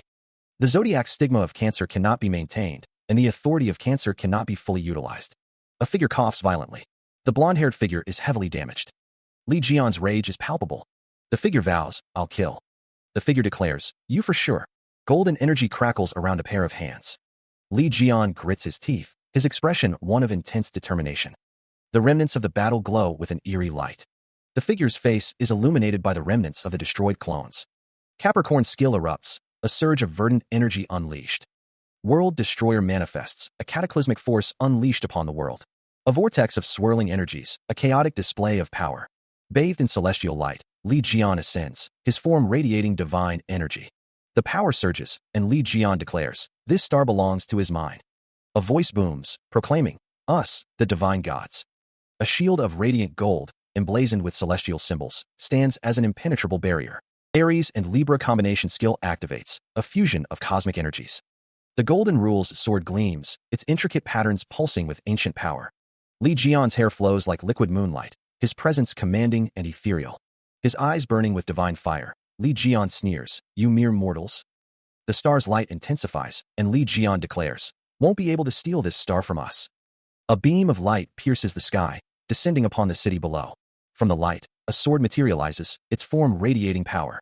The city begins to freeze, the cold spreading rapidly through the streets. The freezing intensifies, encasing everything in a layer of ice. The ice spreads further, consuming the city in its frigid embrace. A voice wonders, cold air. The winter wind, Li Jian, stands amidst the freezing chaos. A voice exclaims in disbelief, a Virgo? To think it'd freeze, even the sword of light. The sword of light is now encased in ice, its radiant glow dimmed by the encroaching frost. The freezing continues, the ice crystals growing larger and more intricate. The ice spreads, its touch absolute and unforgiving. A monstrous figure emerges from the depths, seemingly unaffected by the freezing temperatures. The air crackles with residual energy, ice shards suspended in the aftermath of a devastating blow. The frozen city continues to disintegrate, the remnants of Li Jian's power scattered like glittering dust. Amidst the chaos, a figure with long, white hair is caught in the storm of ice, his expression a mask of pain and fury. His arm, marred with bruises, is visible through the dissipating ice, a testament to the force of the unseen attack. He is sent hurtling through the air, a lone figure amidst a blizzard of ice and debris. The wind screams past him, each shard of ice a tiny, stinging reminder of his defeat. The world blurs into streaks of white and blue as he plummets towards the unforgiving ground. Each passing moment amplifies the impending impact, the cold air biting at his exposed skin. He crashes into the earth with bone-jarring force, a cloud of dust erupting around him. A strangled groan escapes his lips as pain lances through his body. A voice booms through the air, laced with contempt. Your greed seriously knows no bounds. The voice continues, a chilling challenge echoing through the ruined landscape. Who says this star belongs to you? He gathers power, a swirling vortex of energy forming around him, ready to crush whatever stands in his way. Li Jian sneers, his voice dripping with disdain. That mouth of yours spouts nothing but nonsense. The air crackles as the Gemini skill, teleport, activates, reality itself warping around him. With a surge of purple energy, he vanishes, the teleport taking hold. The space where he stood shimmers, a dark void left in his wake. The ground cracks, purple energy radiating outwards as the teleportation takes full effect. A close-up reveals the distortion of space, the fabric of reality bending. His eyes gleam with malicious intent as the teleport completes. He reappears, energy crackling around him, ready to strike from behind. Li Jian's voice booms, laced with triumph. Li Jian, where are you looking? He strikes, a surge of power erupting as he declares, I'm behind you. Gathering more energy, he prepares to fling his opponent away. I'll fling you like a rag. He is surrounded by crackling purple energy, preparing to unleash another attack. The Taurus and Capricorn combination skill, Ram Charge, activates, forming a massive, ethereal ram of pure energy. Li Jian utters a single word, a soft exclamation of surprise or realization. Oh. Estrella is enveloped in golden light, preparing a counterattack of her own. A voice declares, this is the end. The ram charge hurtles forward, crackling with purple lightning. Estrella stands firm, surrounded by a swirling vortex of golden energy. A text box declares, all the buffs of Aquarius are available.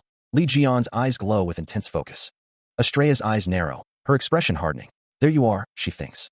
The Sagittarius skill, absolute aim, has locked onto Estrella, ensuring the next attack will find its mark.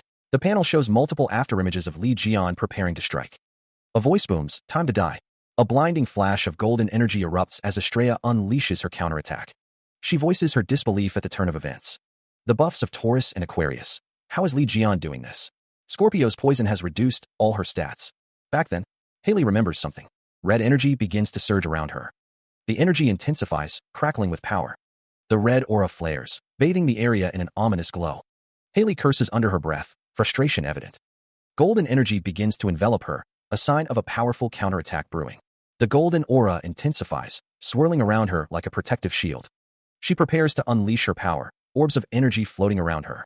Haley unleashes a blinding counterattack, a rainbow of energy surging towards Li Jian. A surge of raw power erupts, tendrils of energy reaching out like grasping claws. The power of the 7 divine cadres has been gathered to one point. The concentrated energy explodes outward, scattering debris and shaking the very air. Amidst the chaos, Li Jian stands firm, his back to the viewer, bracing himself against the onslaught. A voice echoes, laced with challenge. "What's that? Your last struggle?" Li Jian grits his teeth, determination blazing in his eyes. He can't just leave that be. Li Jian shouts, "Crimson Eye." The ground trembles, a low rumble building into a deafening roar. A colossal, dragon-like creature looms, its eyes burning with ancient power. A warning flashes. The power of each divine cadre has been forcefully condensed into one. A powerful resistance is taking hold, pushing back against the encroaching darkness. The air crackles with energy, a symphony of destruction and defiance. A blinding surge of golden energy erupts, filling the sky with an ominous light. Amidst the radiant chaos, a colossal, dragon-like creature materializes, its form wreathed in destructive power. The creature's immense power tears through the city, buildings collapsing under the force of its presence.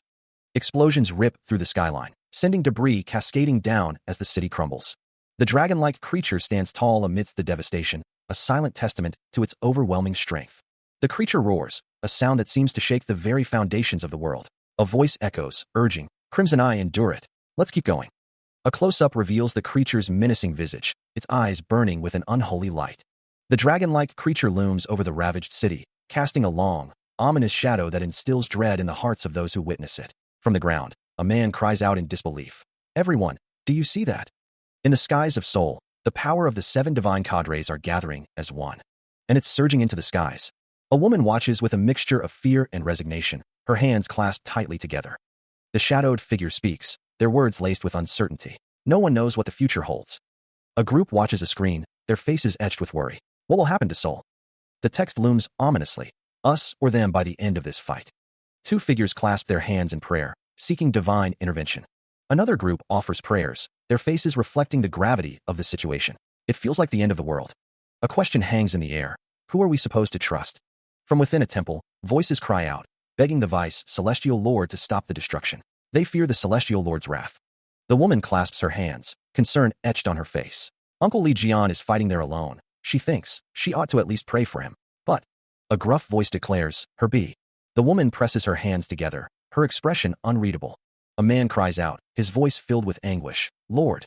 The woman from before reacts, her eyes widening in surprise. "Pardon." It was clear that no one except Li Jian could handle the situation. The man in the dark suit commanded, "Resolve this." All the disciples began to pray. The man with the blonde hair, as the representative of the Leo divine god that's asleep, ordered the disciples of Leo. The call went out to pray for Li Jian, who was fighting right now. All were to give Li Jian strength. Golden energy surged towards Li Jian. The energy intensified, crackling with power. Streams of green and gold energy converged. The power coalesced, forming a potent force. Lightning crackled, charged with divine energy. The combined energies surged, ready to empower Li Jian. Raw power crackles and surges, the air thick with untamed energy. Golden light erupts, bathing everything in its radiant glow. Li Jian is here, caught in the heart of the tempest. A voice echoes, filled with contempt. "Trash, this is where you were struggling." The Leo divine cadre has stepped in to aid Ophiuchus, increasing his divine power. Authority is granted from the saint, Stephen, a representative of the Leo divine god. It's time to end things. The energy intensifies, swirling into a vortex of power. Li Jian cries out, overwhelmed by the surge of energy coursing through him. He is completely enveloped in golden light, a vessel for divine power. The vortex of energy continues to build, crackling with raw potential. A question hangs in the air as the transformation reaches its peak. A pained grunt echoes.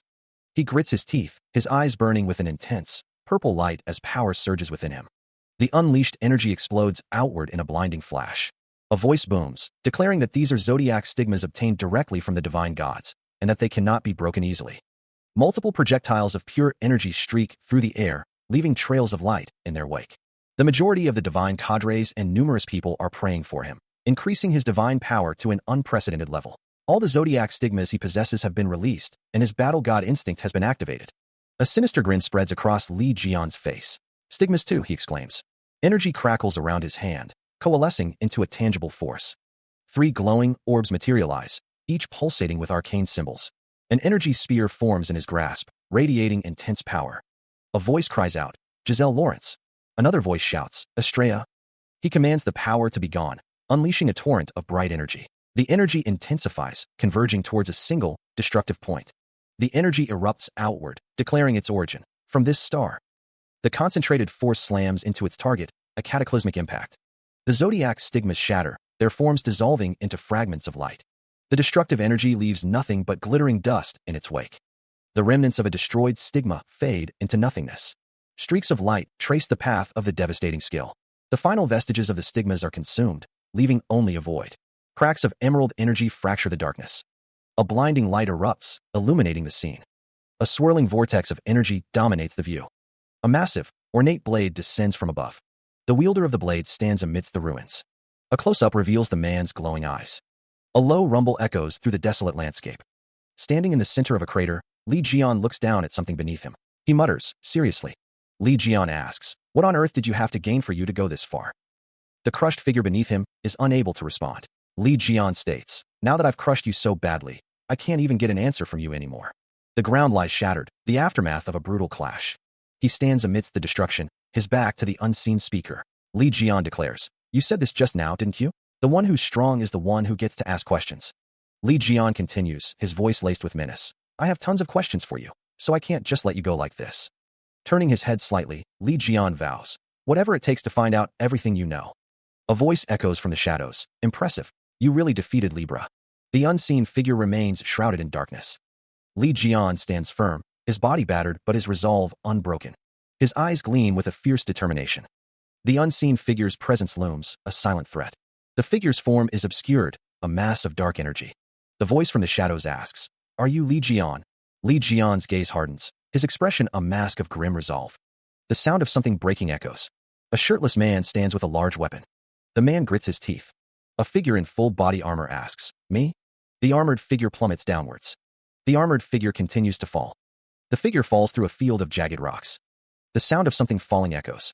The armored figure continues to fall, described as the vanguard general of the great unknown civilization. The armored figure, Baron Helmet, declares that he is one of the 13 generals that support their lord. The sound of something heavy falling echoes. More than 30 years prior, the world stood on the precipice of annihilation. A monstrous eye, a harbinger of destruction, glared down upon the planet. The sky darkened as swarms of grotesque creatures blotted out the sun, their shadows a chilling omen. Armored behemoths descended, their forms a terrifying blend of organic and mechanical horror. An endless horde marched forward, an unstoppable tide of alien invaders. On that day, the army of the unknown civilization invaded Earth, delivering a chilling ultimatum. Hand over your people if you want to live. The United Nations expressed an unwavering stance to reject the unknown civilization's request. America declared, the monsters are trying to use humans as food. We must never give in to their request. A booming voice echoed across the cosmos, addressing all living organisms on the star. Panic seized the streets as the invasion began. People screamed, their faces etched with terror as they looked towards the sky. From the void, the unknown civilization descended, their ships blotting out the stars. They would be ruling over this star. A chilling message echoed across the globe. All resistance was futile. A colossal figure emerged, a vanguard of the invaders, radiating an aura of absolute power. The figure declared himself as Baron Helmet, the vanguard general of the great unknown civilization's army, one of the 13 generals that serve their great lord. Baron Helmet stood as an imposing symbol of the invaders' might, his armor gleaming with ominous energy. The alien general surveyed the landscape, his gaze promising only destruction and despair. A sinister chuckle echoed from the armored figure, a sound that promised pain and suffering. From the shadows, the Phantom Knights, who served Baron Helmet, were the vanguard general of the great unknown civilization's army. A man with a cruel smile mused on the invasion. He wondered what brought them here, if they were here to avenge their minions. The original plan was for Libra to get rid of him. They would then rebuild the demon tower using the power which their lord has given them. But things have taken an unexpected turn for the worse. They want to rebuild the Demon Tower. Li Jian, not only did you defeat the Phantom Knights, you have also defeated Libra, who had received support from the 6 divine gods. You're also the one who destroyed the Demon Tower, right? You're no ordinary brat. I'll have to change our plans. The rebuilding of the Demon Tower will come later. I'll first use the power given to me by our Lord to get rid of you. I did feel like there was someone else behind Libra other than the divine gods. I was going to beat everyone up, but to think the culprit would come looking for me himself. He recognizes the energy, the same energy that the dagger which stabbed him in the Demon Tower contained. Is this the power of the monarchs which Haley mentioned? A weapon is surrounded by potent, crackling energy. The weapons contain the potent power of the unknown civilization's monarch, which is dangerous even to divine gods. The unknown dimension is isolating him from his original world. A surge of energy crackles around him. His link with the divine cadres that gave him the zodiac stigmas has been cut. The severance echoes with a silent boom. He is engulfed in a blinding flash of blue energy. The power of the constellation is growing faint. The fading constellation flickers like a dying star. He is left speechless by the sudden changes. Is this the unknown dimension that trapped Virgo? Li Jian stands shirtless, his expression unreadable. A surge of energy crackles around him, the air thick with an unknown power. A system message flickers into view. The unknown dimension is eating away at his power, rapidly decreasing all stats. Super regeneration cannot be activated. His blue eyes widen slightly, a flicker of concern crossing his face. He turns his head, sensing a presence. Li Jian glances to his right, a question forming in his mind. A woman with long, light blue hair stands behind him, her expression unreadable. What are you doing here? She asks. We were supposed to get out together, she continues. Her face is partially obscured, but her eyes gleam with an unsettling familiarity. You haven't forgotten, have you? Li Jian's face is etched with confusion and a growing sense of dread. The woman's voice echoes in his mind. Why are you making that face? What are you holding in your hand? Weakened, he demands to know what his opponent is. His face contorted in pain, the question hangs in the air. A deep voice echoes, the armored figure declaring, Gotcha. A surge of blue energy erupts from the figure, engulfing Li Jian. The force of the attack throws him back, the blue energy searing his skin. The blue energy intensifies, coursing through his veins like liquid fire. He coughs up blood, the metallic tang filling his mouth as his vision blurs. A voice echoes in his mind, explaining that once someone falls for this skill, they become utterly powerless.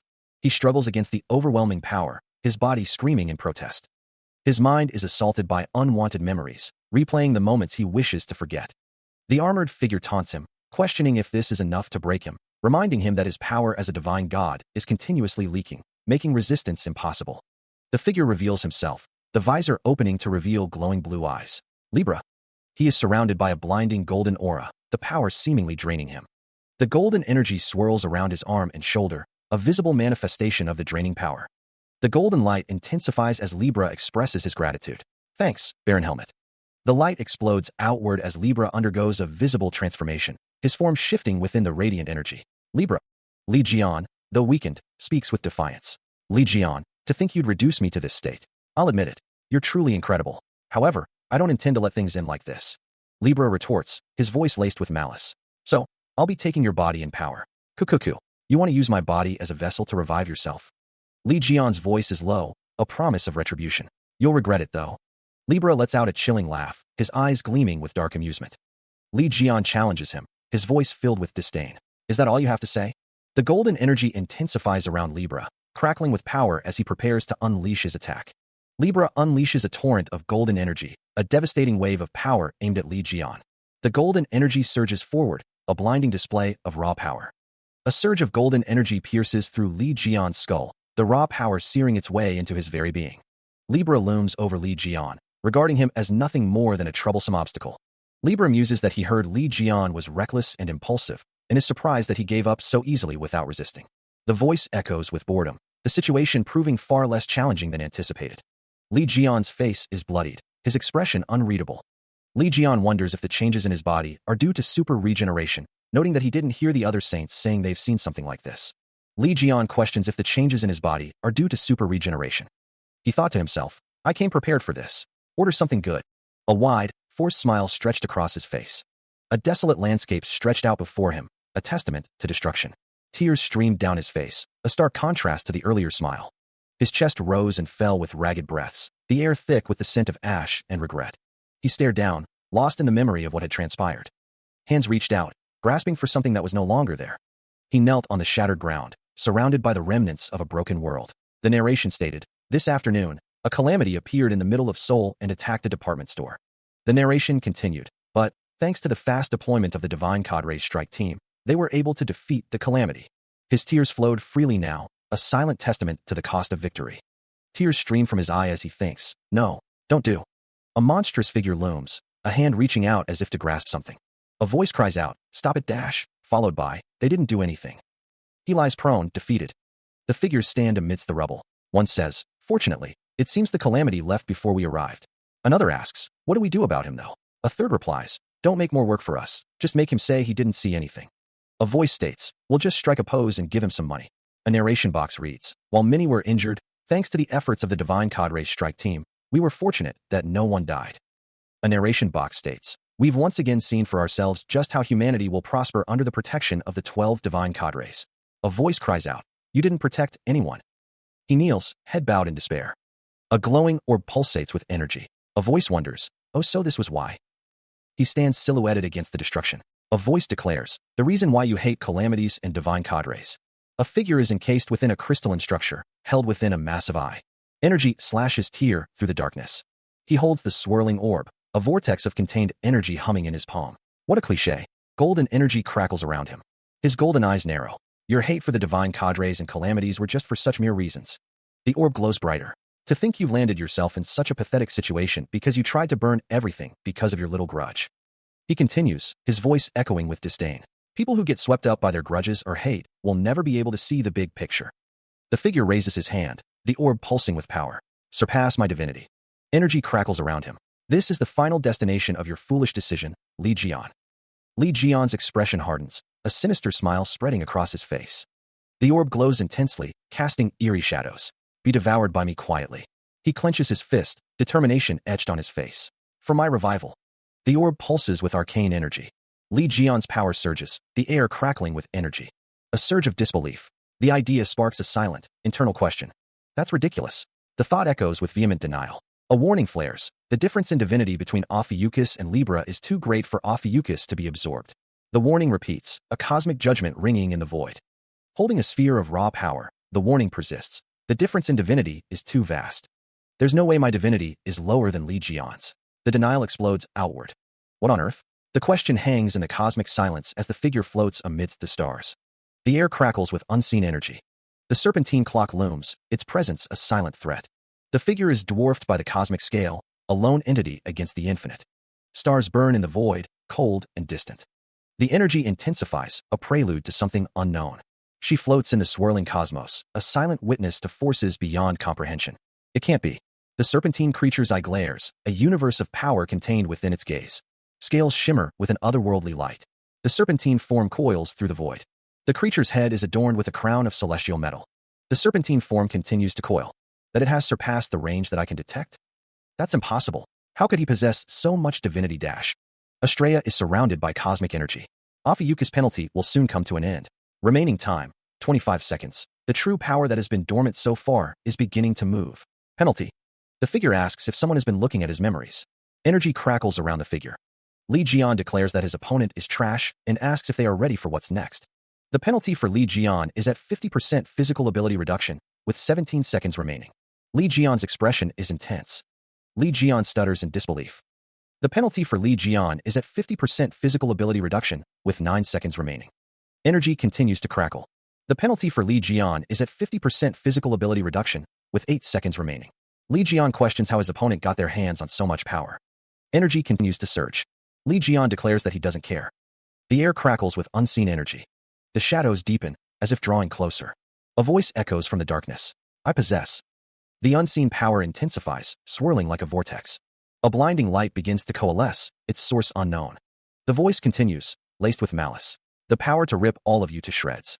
The darkness writhes, as if in anticipation of the coming destruction. The light erupts, bathing the surroundings in an eerie glow. The source of the light remains hidden, obscured by its own intensity. The darkness recoils, as if burned by the sudden radiance. A startled voice breaks the silence. This light dash. The air vibrates with an unknown power, a harbinger of chaos. Raw power coalesces, tendrils of electric blue energy crackling around Astrea. The energy intensifies, flowing through her veins as she clenches her fist. A surge of power erupts, a blinding flash of blue light consuming everything around her. The air crackles with residual energy, the echoes of power resonating. Estrella is bathed in the radiant glow, her form shimmering with untamed energy. The energy explodes outward, a wave of pure force washing over the surroundings. Her eyes glow with an intense blue light, the power coursing through her veins. Estrella clenches her fists, the raw energy crackling around her knuckles. The system message appears, declaring that her penalty has been removed and all stats have returned to normal. Estrella's lips curl into a confident smirk, her eyes burning with newfound resolve. That's more than enough for me. A voice booms, declaring, "You have taken the true first step as a divine god." A colossal crater now scars the landscape, swallowing buildings whole. The onlookers stare up, their faces etched with disbelief and horror. What on earth is this? One of them wonders aloud. A question hangs in the air, thick with dread. Isn't the fight already over? The group gazes at the abyss, the scale of the destruction sinking in. The city lies in ruins, the crater a gaping wound in its heart. Buildings crumble, reduced to rubble and dust. The landscape is scarred, the earth itself torn asunder. One of the onlookers speaks, a grim realization dawning. "Oi, Sagittarius, could that be?" Another voice confirms the suspicion. "Yes, I think so." A sense of urgency fills the air. It's too late. It's the unknown dimension that Perio deployed. The question hangs heavy. Is Li Jian trapped in there right now? He states that he now understands just how strong the monarchs are. A hand clenches, energy crackling around it. Li Jian continues, remarking that his opponent has a nasty hobby, just like him. A figure, clad in dark armor, explodes in anger, calling him a little. The armored figure demands how he dares speak sarcastically to the monarch. The armored figure lowers its head, rage building. An explosion erupts as the armored figure attacks. The force of the blast sends debris flying. The explosion consumes the area. A look of shock registers on the armored figure. The armored figure is stunned that his attack was blocked with just one finger. Li Jian questions if the armored figure really likes his monarch that much, given how often he mentions him. A colossal object plummets from the heavens, trailing streaks of emerald energy. The impact craters the earth, sending tremors rippling outwards. Debris explodes outwards, a maelstrom of dust and pulverized rock. The landscape is utterly devastated, a testament to the sheer force unleashed. A voice booms, declaring that Li Jian will be crushed by the Libra Palace, a structure weighing over 1,000,000 tons. Li Jian gazes upwards, unflinching in the face of the descending threat. The voice taunts, claiming that without the support of the other divine gods, Li Jian will be crushed like an ant. He stands over a blonde woman, seemingly unfazed by the attack. The woman's face is contorted in pain, her eyes wide with shock as she thinks that the divine god's weapon is a meteor. Li Jian smiles, amused by the situation. He's laughing. He declares that even the Libra Palace is no big deal. A confident smirk plays on Li Jian's lips, his eyes gleaming with power. The Libra Palace declares, its voice echoing with power, that it will devour everything in an instant. A blinding explosion of energy erupts from the Libra Palace, shaking the very foundations of the city. A group of onlookers watch in disbelief. One of them exclaims that it is the sanctuary building of Libra, the Libra Palace. Another person shouts that Li Jian is there. Someone cries out that he's been crushed by the Libra Palace. Panic spreads among the observers as they witness the destruction. The energy intensifies, and someone recognizes it as Li Jian's energy. The Libra Palace continues to be consumed by the radiant energy. The city skyline is engulfed in a blinding light as the Libra Palace crumbles. The news reporters can only utter the name of the place, the Libra Palace. A figure stands on a high platform, the wind whipping around them. They inquire, "You're going to get rid of Ophiuchus this time, right?" The monstrous being below responds, "Is that possible? From what I know, you failed to do so at the Demon Tower 20 years ago." The monstrous being continues, its voice echoing. "I heard that even before he was reborn as a divine god. Is there anyone out there?"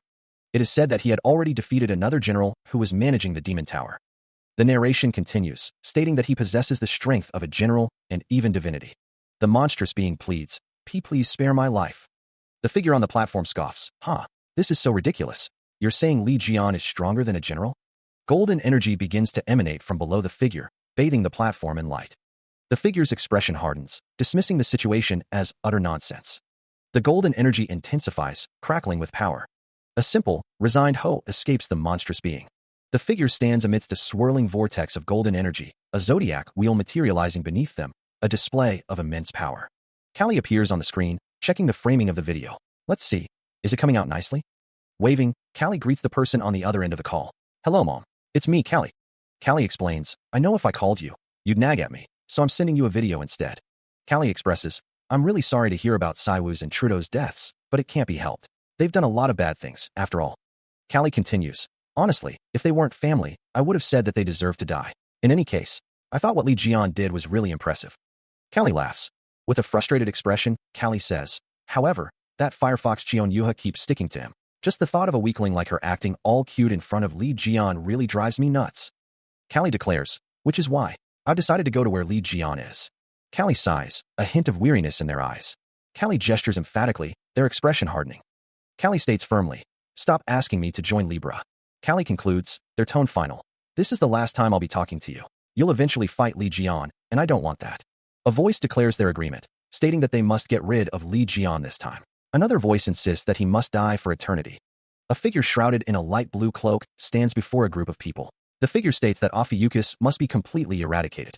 A blonde-haired figure with glowing yellow eyes states, I see. A figure with a sinister grin reveals that for the last 20 years, they've been in cahoots to try to get rid of him. A figure with white hair and purple eyes stands among other figures. The blonde-haired figure stands tall, overlooking a smaller figure in a suit. A voice declares, astral body, zodiac stigma, they used every trick in the book and descended onto Earth just to get me. The white-haired figure states that they can feel it throughout their entire body. A figure with glowing eyes states that even though these are just Libra's memories. A voice describes the one-sided hostility they have. A voice wonders how they should rip those fuckers apart, calling out, Lee Jian. The voice cries out again, filled with rage, Lee Jian dash. A figure wonders aloud, questioning the underlying reason. It's revealed that Lee Jian only began targeting the other saints after his resurrection. The reason for them targeting him crosses his mind. With the penalty removed, the ban on Ophiuchus's two divinities, life and death, has been lifted. Depending on which main divinity he cultivates, Ophiuchus may become the god of life. Or the god of the end. A zodiac with two divinities? Is this what the divine gods meant by mutant or disaster god? So what? They must stop the 13th mutant awakening into a disaster god, no matter what. Well, it doesn't matter whether he becomes the disaster god or not. As long as he can get the power to beat the shit out of them, he'll do whatever it takes. He's too cool. Lee Jian, you look really evil right now. A close-up reveals Lee Jian's intense gaze, his eyes narrowed with determination. A system message appears, detailing the requirements for saint candidates to receive temporary rights as Ophiuchus saints, including having over 100% faith in Ophiuchus and a disciple's rank of SS class or above. The message concludes that they can be selected as temporary saints as long as they're qualified. Lee Jian smiles, asking if they brought everything. A man adjusts his shirt, his expression unreadable. The group arrives, their faces etched with shock and disbelief. A voice orders them to go up and put down their stuff. The group enters a grand hall, their awe evident as they take in the sight. One of them stammers, questioning if they will really live there from now on. Lee Jian watches the group, a knowing smile playing on his lips. Jian tells them that they will stay here. The scene shifts to show the destruction caused by the invasion of the other divine cadres. One of the group members states that they will stay there for now, his expression determined. Rather than letting that happen, the unseen figure expresses their anger. The blonde-haired man insists that he should be chosen as the saint instead, as his disciples and divine god already look down on him. The Sagittarius divine god, Apollo, laughs and says that sounds utterly ridiculous. Someone's head is grabbed. A question mark hangs in the air. Lee Jian is called out, but it's too late to take backsies. The crowd looks on in shock. Another person is shocked. Two women react with surprise. Two plush toys are displayed in a case, their faces frozen in expressions of shock. Someone announces Tata Dash. The text reads, Welcome to Ophiuchus. Ophiuchus has selected Hugo Otters as the temporary saint. Oteksu is shown as the temporary saint of Ophiuchus. Oteksu holds a glass with a lemon slice. A tall building is shown, prompting the question, what is this? A figure stands on a rooftop, gazing at the tall building in the distance. The figure, Shun Jaiwu, smiles, thinking, I'm finally here. Shun Jaiwu looks up at the sky. The figure looks at the tall building, thinking, that's Li Jian's sanctuary, huh? Shun Jaiwu smiles. Shun Jaiwu calls out, Li Jian, wait for me. Shun Jaiwu falls from the sky. Shun Jaiwu thinks, I'll be there. She plummets from the sky, the ground rushing up to meet her. Huh. A bizarre structure looms in the sky, a dark portal crackling with energy nearby. What's? A chilling voice echoes, the skeletal figure declaring, the first target will be. One of the group, a blonde-haired boy, points accusingly. That guy who looks like an idiot. The skeletal figure's hand clenches, energy crackling around it. The skeletal figure continues, a sinister aura intensifying. I'll blow apart one of you. A figure shouts, everyone get away. The blonde-haired boy's eyes widen in shock. The air crackles with building energy. A woman with dark hair prepares to unleash a torrent of power. Another figure cries out, Hugo Dash. Two voices cry out in unison, one calling Lord, and the other Dad. The group looks up, fear etched on their faces as the impending attack looms. The braided hair of Li Jian is visible as he looks off to the side. The skeletal figure coughs, declaring, human girl, they say you're from Libra. The skeletal figure demands, why are you attacking us then? The skeletal figure states, "We have a non-aggression treaty." A hand grips the hilt of a blade. Li Jian declares, "That's got nothing to do with me." A woman's legs are shown as she states, "I left Libra." A large speech bubble reads, "What?" Several people react with shock. Two more people react with surprise. Another person reacts with shock. The skeletal figure is shown again. Li Jian declares that enough is enough. He vows to cut down the rest of the unknown civilization bastards. His eyes glowing with an ominous light, Li Jian proclaims that no matter what happens today, he is going to join Ophiuchus. A swarm of dragons fills the sky, their forms silhouetted against the bright light. Two figures stand amidst the ruins of a city, the buildings towering around them. A skeletal figure, adorned with a horned helmet, declares, "Human women, don't get excited simply because you cut down a few of our soldiers." A close-up of armored soldiers reveals the order. All forces, prepare for battle. The air crackles with energy as the battle intensifies. A figure with sharp teeth and dark eyes snarls, "Okay, enough talking. I'll cut down the rest of you unknown civilization bastards." Eyes glowing with an eerie light, the figure proclaims, "Because no matter what happens today, I'm going to join Ophiuchus." The ground trembles as a powerful force is unleashed. A figure strains to lift a massive object, their muscles bulging with effort. A figure demands, "What are you doing in someone else's sanctuary?" A figure, eyes wide with shock, exclaims. The figure muses that it must be nice to be Baron Helmet and have such loyal subordinates. A voice warns that if they keep wreaking havoc, they might regret it. Baron Helmet questions what is being said. A character makes a muffled sound. Someone exclaims, questioning if it's Baron Helmet. A voice declares they made a new sanctuary and are in a pretty good mood right now. The figure states that they'll let someone off just this once. Baron Helmet is shown in a close-up. The group appears shocked. Someone questions why they're going to return Baron Helmet after barely managing to capture him. The man named Li Jian responds that he has a plan and tells them to shut up. The skeletal subordinates express their surprise. This was outside their predictions. The commander's voice booms, urging them not to falter. He reminds them that Baron Helmet was disparaged in this way. The subordinates lament that they were entirely unaffected by their commander's spear. They were helpless before him when he merely gave off the divine god's strength. One of the subordinates questions what will happen to their pride if they simply do as Li Jian says. Another subordinate agrees, stating that they understand Ophiuchus and will head back for now. A subordinate expresses relief. Elsewhere, a view of Li Jian Tower. The remnants of that are chased off. Li Jian states to Baron Helmet's men that he will hear them out now. A figure sits. One of the subordinates asks what the woman said, but the other didn't hear. In a seated position, Callie is surrounded by others. It's because she's actually Li Jian's fan. Callie thinks to herself that in Libra, she did too many bad things to people, and she doesn't want to go anywhere else. Li Jian asks if that's so. The skill Gaze of a God is activated. The text states Callie Collins' association and characteristics. Libra, 10 stars, SS. It also states that her Ophiuchus faith confirmation is 200% and her Libra faith confirmation is 1%. The text states that a strength similar to Ophiuchus can be felt. Li Jian says that it's a chance. The text says to join their party and show your abilities and sincerity. The figure remarks that it's ass hair. A swarm of winged creatures fills the sky. A group of onlookers exclaims, "That's Yang Wei." A figure expresses their gratitude. Someone calls Li Jian a brute, questioning what he did to Baron Helmet for his body to be in such a state. The figure cries out, unable to believe he was tossed into the depths. Into the depths like this. The rabbit-like creature is told to listen carefully. Li Jian declares he's going to stuff someone into the patched-up body, then infiltrate the unknown civilization to gather information. The rabbit-like creature asks if the speaker is crazy and questions how it's supposed to do that. Li Jian promises to put the creature back into its original body if it manages to do it. The creature responds that it can't do it, and asks for something reasonable, having heard that Ares is storing its original body. A spiky-haired figure, leaning in close, demands that another character stop their complaining, reminding them that they are a saint, even if only in name. The figure continues, stating that as one of the 13 chosen representatives of humanity, the other should show at least a little bit of will. A surge of frustration erupts. What's the point of crying over spilled milk? Given the current circumstances, he resolves to do everything he can to return to his original body. Even if Li Jian uses others carelessly, he isn't a man that would go back on his word. But the situation he faces is far worse than he could have imagined. A sharp intake of breath. Why is he being brought back to the Demon Tower? The Demon Tower looms, a dark spire piercing the sky. Demonic creatures circle the tower, their forms silhouetted against the ominous sky. A skeletal figure, its blue eyes glowing, politely interrupts. The skeletal figure states that he has a question. Baron Helmet is asked what he sees. He is also questioned about the reason for their journey to the Demon Tower. The Baron states that it is in ruins. The Baron observes the facilities. It was thought to be in ruins, but something like that is still there. The Demon Tower looms in the distance, a gothic silhouette against a blood-red sky. Chains hang in the darkness. A grotesque figure is bound by chains. The chained figure is impaled with swords. A close-up of the impaled figure. A massive, dark structure looms against the sky, its purpose unknown.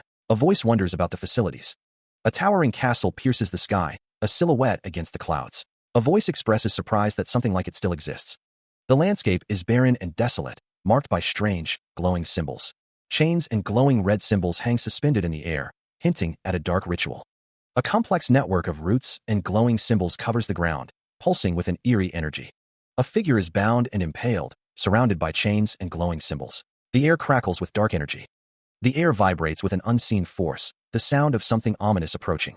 A bound figure is silhouetted against a dark background, their fate uncertain. Chains and glowing symbols stretch across the landscape, a web of dark power. A figure stands amidst the dark energy, their presence ominous. A portal opens, revealing a swarm of creatures beyond. A voice declares, "We're here." A voice declares that in this place, they can restore Baron Helmet's body. The voice questions the need to restore it. Another voice wonders what that is. The voice explains that this restoration facility is used to restore the state of the demon tower's insides. The voice continues, explaining that although right now, that function has been disabled and only a very small amount of the engine's power is leaking. The voice states that if Baron Helmet absorbs that, it should be possible to restore him since there's only one of him. Baron Helmet expresses confusion and tells them to wait. A voice urges them to hurry up, saying that the Baron has gone insane and asks if they are ready and if they trust them. The chains hang ominously. Baron Helmet says that's not the problem here and that he actually likes his current self and is okay with staying in this cozy box. Another voice urges them to hurry up, saying that the Baron has gone insane. The voice accuses Li Jian of being a wicked bastard and asks if he brainwashed the Baron. The chains rattle. A voice calls out, addressing someone in the distance. A hulking figure stands, its features obscured by a menacing helmet. The figure remains still, shrouded in shadow. YR. A voice accuses someone of using Baron Helmet's body. One of the monarchs, asleep for a long time, has awakened upon detecting Ophiuchus's power. A character exclaims in disbelief, noting that someone is able to move. A cloaked figure stands, its face hidden in shadow. Someone questions what is being talked about, surprised that Baron Helmet isn't one of them. Another character realizes they've been caught. A voice declares that the others don't even know who they brought here. It's meaningless to speak with you fools any longer.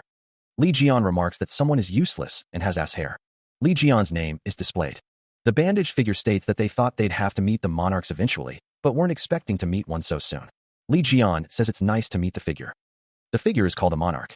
Li Jian says also ass hair, and don't ever try to do any acting again. He adds that he got caught because of the figure's power, though. The bandaged figure says that it's surprising to think a newborn divine god would possess such power. The bandaged figure asks if Li Jian is the 13th mutant divine god. Li Jian says well, that's what everyone says. He asks if the figure is the monarch that's trapped under the demon tower. The bandaged figure says that it looks like Li Jian knows some information about them. The bandaged figure says that they did hear a little about Li Jian. The bandaged figure says that Li Jian probably also knows about the state they're in right now. Then, the skeletal figure, surrounded by a faint, turquoise glow, rasps, "I'm really starving after being trapped here for so long." The bandaged monarch, wreathed in crimson energy, demands, "Your saint's power." The skeletal figure emits a pained, echoing scream as its energy is forcefully drained. The narration reveals that the power of Ophiuchus is being sucked into the monarch, and Baron Helmet's body is disintegrating. Baron Helmet pleads, Li Jian, do something about this. At this rate, I'll be sucked dry. Li Jian, his eyes narrowed in fury, shouts, "Hey monarch, how dare you say such a horrible thing?" A voice observes, "Oh Li Jian, he's getting angry for my sake." Something struck a nerve within Li Jian. A voice taunts, "That's what you're angry about." The bandaged monarch sneers, "No wonder he's so weak, unlike his divine god. I thought you really had no good candidates for a saint." Baron Helmet cries out, "Forget it, just rescue me already." A voice responds, "Calm down, asshair. I have a plan." Li Jian retorts, "Oh really? You've thought of something, huh?" The bandaged monarch expresses gratitude. He thanks Li Jian for everything, stating he won't forget his beautiful sacrifice. Li Jian simply asks what he is talking about. Li Jian reveals that he already stated he wanted to meet with the monarchs, and that is why he sent the bandaged monarch. Li Jian explains that he intended to use the bandaged monarch as bait from the start. Li Jian tells the bandaged monarch not to be too worried, as he will help him and the monarch go in the most artistic manner ever. A surge of power emanates from the bandaged monarch. The bandaged monarch screams Li Jian's name in rage. The bandaged monarch is shocked by the revelation. The bandaged monarch's power continues to surge. The bandaged monarch's power continues to surge. A close-up of the bandaged monarch's surging power. The bandaged monarch's power continues to surge. The bandaged monarch screams in rage. A surge of power erupts, identified as a Capricorn skill. The skill unleashes its destructive force upon the city. Li Jian watches the spectacle unfold. Phew, that looks fancy, he muses. He reflects on gathering data on Capricorn from a previous fight. Li Jian glances to the side, a plushie with sunglasses perched nearby. Li Jian asks, "Shall we go visit Yuha first?" He stares intently at a screen, muttering, "I did great." Elsewhere, a woman's eyes widen in shock. "What is this?" she cries out. A figure crackles with raw electrical energy. The woman is struck by a blinding bolt of lightning. "I wasn't expecting such a situation," she gasps. A hand grips a weapon amidst the storm of electricity. The figure shouts, "Chion Yuha." Lightning crackles as a woman pleads, "See, Celestial Lord, please calm down." A man shouts, "It's useless. That's not Celestial Lord Stephen." Her eyes wide with fear, the woman's face is etched with worry. The man grits his teeth, declaring, "The Leo Divine God." A stylized lion's face crackles with golden energy. A figure surrounded by lightning stands defiant. The imposing figure is revealed to be the Leo Divine God, Narasimha. Narasimha's name echoes. Narasimha roars, "I shall give you a chance, Chion Yuha. Explain yourself. Just what is going on here?" A voice demands, "Why is the sanctuary in this state, and why has Stephen's arm been cut off? Why have you left the divine cadre?" He roars, his voice echoing through the sanctuary, as two figures watch from a distance. Callie states that it's really hard to explain. Someone says, "Screw it." Callie looks shocked. Narasimha prepares to use his Leo skill. A clawed hand holds up a phone, the screen glowing. Narasimha states that he roughly understands now. Narasimha says that they've all been doing everything they could to bring the divine cadre to ruin, and he'll give it 1 star. The sanctuary lies in ruins, a testament to the calamity unleashed upon it. But if he wants to join Uncle Li Jian's divine cadre, then he must do this. The figure raises the spear, red energy crackling around the blade. Narasimha demands, "What are you doing, Chion Yuha? Are you pointing that spear at me?" Chion Yuha retorts, "You fool." A surge of golden energy erupts from his hand. The golden energy expands, filling the space with crackling power. Chion Yuha declares, "Fine, I'll take this opportunity to teach you some manners." Leo skill. The air crackles with anticipation as Chion Yuha prepares his final attack. Lightning mace. The lightning mace explodes with immense power. The onlookers shout, "Celestial Lord." A voice cries out, warning of imminent danger and urging someone to dodge. A glowing, teal-colored text bubble appears, displaying the words, "You reckless fool." The speaker's glowing yellow eyes narrow, the voice familiar. The voice continues, commanding to quickly stab the spear into the ground. A spear, wreathed in red energy, plunges into the earth. The impact sends tremors through the ground. A figure stands before a spherical shield of energy, bracing for impact. Narasimha's face is contorted in effort, an omega symbol emblazoned on his forehead. Energy crackles around the shield. The Ophiuchus skill, Snake Scale Shield, protects Chion Yuha. A piercing scream echoes through the battlefield. Narasimha is engulfed in golden energy, channeling Li Jian's strength, though he knows it will only last a moment. Chion Yuha's eyes widen, a hand raised defensively. "Really? You scared me." Li Jian's name is called out. A foot descends, crushing something that glows with golden light. Li Jian smirks, addressing Chion Yuha. "Anyway, you sure are one reckless kid, Yuha." A disembodied voice declares, "Your mission, you can't fight a divine god." Chion Yuha's expression hardens. If it were the Baldi or the Ho, it'd be fine, but having a divine god as your opponent in a test would be too much. Chion Yuha grips a weapon tightly, a determined glint in her eyes. No wonder. Li Jian watches her, a knowing smile playing on his lips. "It looks like I'll have to butt in this time." "Hey." Li Jian's thoughts drift back. "What happened for you to end up descending? All you ever do is sleep, be completely ignorant of the world, and dump everything on the Ho." The foot presses down harder, the golden light intensifying. The foot continues to bear down, the golden light crackling with energy. A close-up of someone's eyes, filled with shock and disbelief. "He's lifting my foot." A colossal foot descends, poised to crush whatever lies beneath. The foot continues its inexorable descent. A voice shouts, "Move your foot." The massive foot plunges further, the air crackling with golden energy. The foot looms, a mountain of muscle and bone about to make impact. Li Jian grits his teeth, shouting, "Oh, aren't you pretty strong?" A booming voice retorts, "On my head." Li Jian looks up, questioning, "Look who's talking. What did you even descend for?" The figure below braces for impact. The booming voice shouts, "What do you mean what? I was sleeping when Stephen called for me." The figure clenches a fist, radiating power. Two figures react in shock, exclaiming, "What?" A voice declares, "I was a little late because I was sleeping, but I hurried over because the sync called for me. All resources, including the divine cadre's experience points, will be consumed to summon the divine god. Chion Yuha, protect me." As the giant foot descends, Chion Yuha cries out to be protected while he summons the divine god. A figure expresses surprise, wondering why Stephen would call for him back then, but now he's crawling out because he was sleeping. The divine god's face is partially visible, wreathed in golden lightning. He declares that he lent his strength after turning a blind eye. The divine god continues, accusing someone of repaying his grace by stealing one of his disciples. Li Jian and Callie walk away from a blinding light, the source of the divine god's power. The divine god's voice booms, declaring that his priorities have changed and he will scorch Li Jian alive. The divine god's face contorts in rage, lightning crackling around him. Raw energy surges, a manifestation of the divine god's fury. A beam of pure energy descends, aimed at Li Jian. Li Jian and Callie look up, a mix of concern and determination on their faces. Li Jian mutters, "Nice, nice." The divine god's power coalesces into a complex magical circle, ready to unleash its destructive force. The divine god's face is revealed, a lion-like visage filled with divine wrath. A disembodied voice echoes, advising that strength should be used to take care of something. The world around shifts, revealing a city in ruins, glowing with an ominous golden light. Li Jian acknowledges the situation. He realizes that this is a time trial.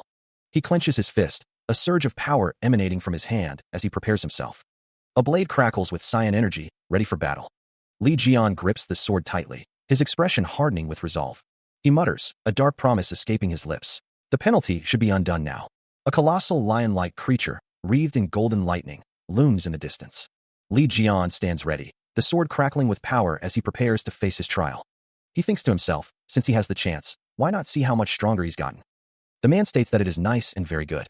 The penalty should be undone now, the man states. Since he has the chance, the man wonders why they don't get to it. The man asks if they see how much stronger he has gotten. The man tells the other to know their place, arrogant bastard. A monstrous roar tears through the air as Narasimha, wreathed in crackling golden energy, prepares to unleash his power. Descending with terrifying speed, the beast becomes a blur of golden light, the air itself vibrating with raw power. The energy coalesces, compressing into a single, blinding point of destructive force. The concentrated power explodes outward, shattering the earth and sending shockwaves rippling through the surroundings. The group watches the spectacle unfold. A voice booms out, declaring it's still too early to fight him. The lion-like creature begins to transform, its form shifting and contorting into a towering humanoid figure with bestial features. The transformed figure prepares to strike, the air around him shimmering with heat and anticipation. Turn into ashes. The landscape lies in ruins. A figure with white hair and scarred features stands amidst the destruction. That's some ambitious dream you have. Ophiuchus is using his true power. The figure unleashes a devastating attack, Lotus of Disaster. The attack impacts, unleashing a cataclysmic explosion of energy that threatens to consume everything in its path.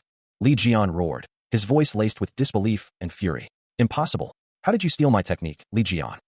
The transformed Narasimha retorted, his voice dripping with mockery. How's that stealing?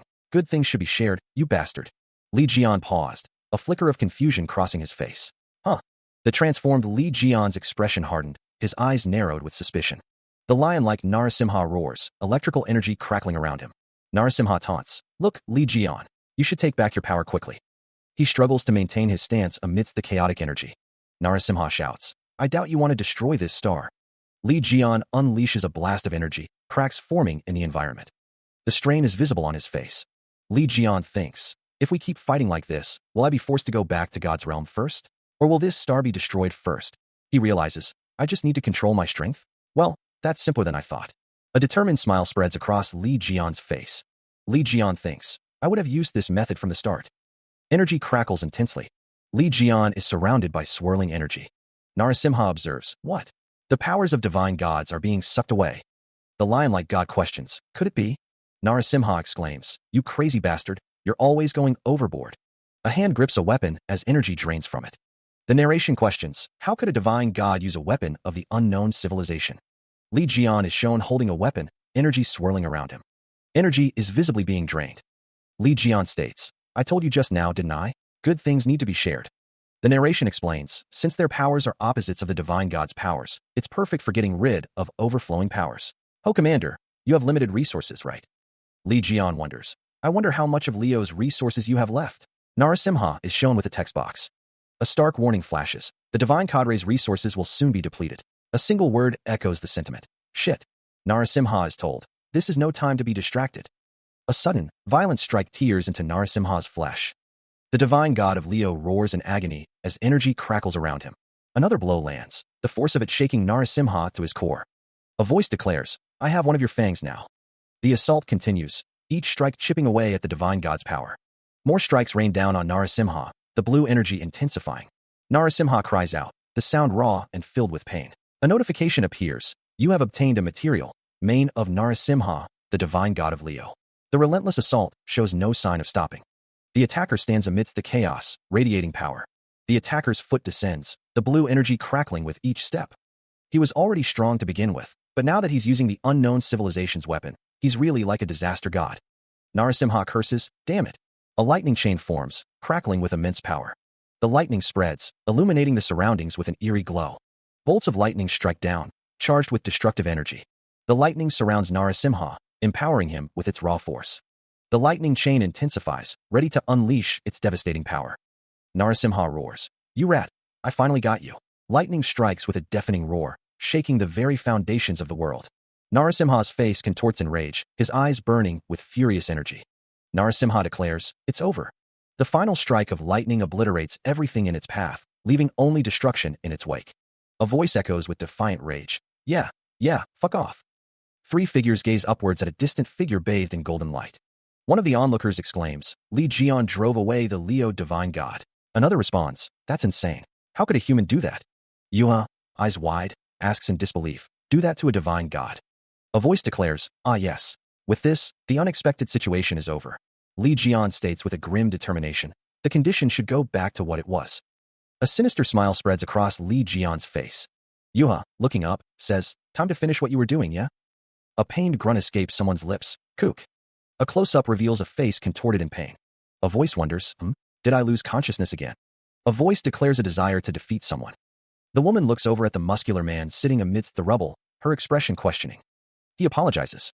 Leo thanks her for everything she's done. A hand grips a spear tightly. The wielder desires to become stronger. The woman's face is filled with sorrow. Leo explains that he will leave, having reached his limits, and join his uncle Li Jian's Ophiuchus. He knows she's disappointed. He assures her that he hasn't forgotten everything she's done for him, trusting that she'll understand why he's explaining himself. Leo begs her to understand. The woman looks down at Leo, pleading. Leo asks to be allowed to go there. Leo's eyes are filled with determination. The woman relents, agreeing to his request.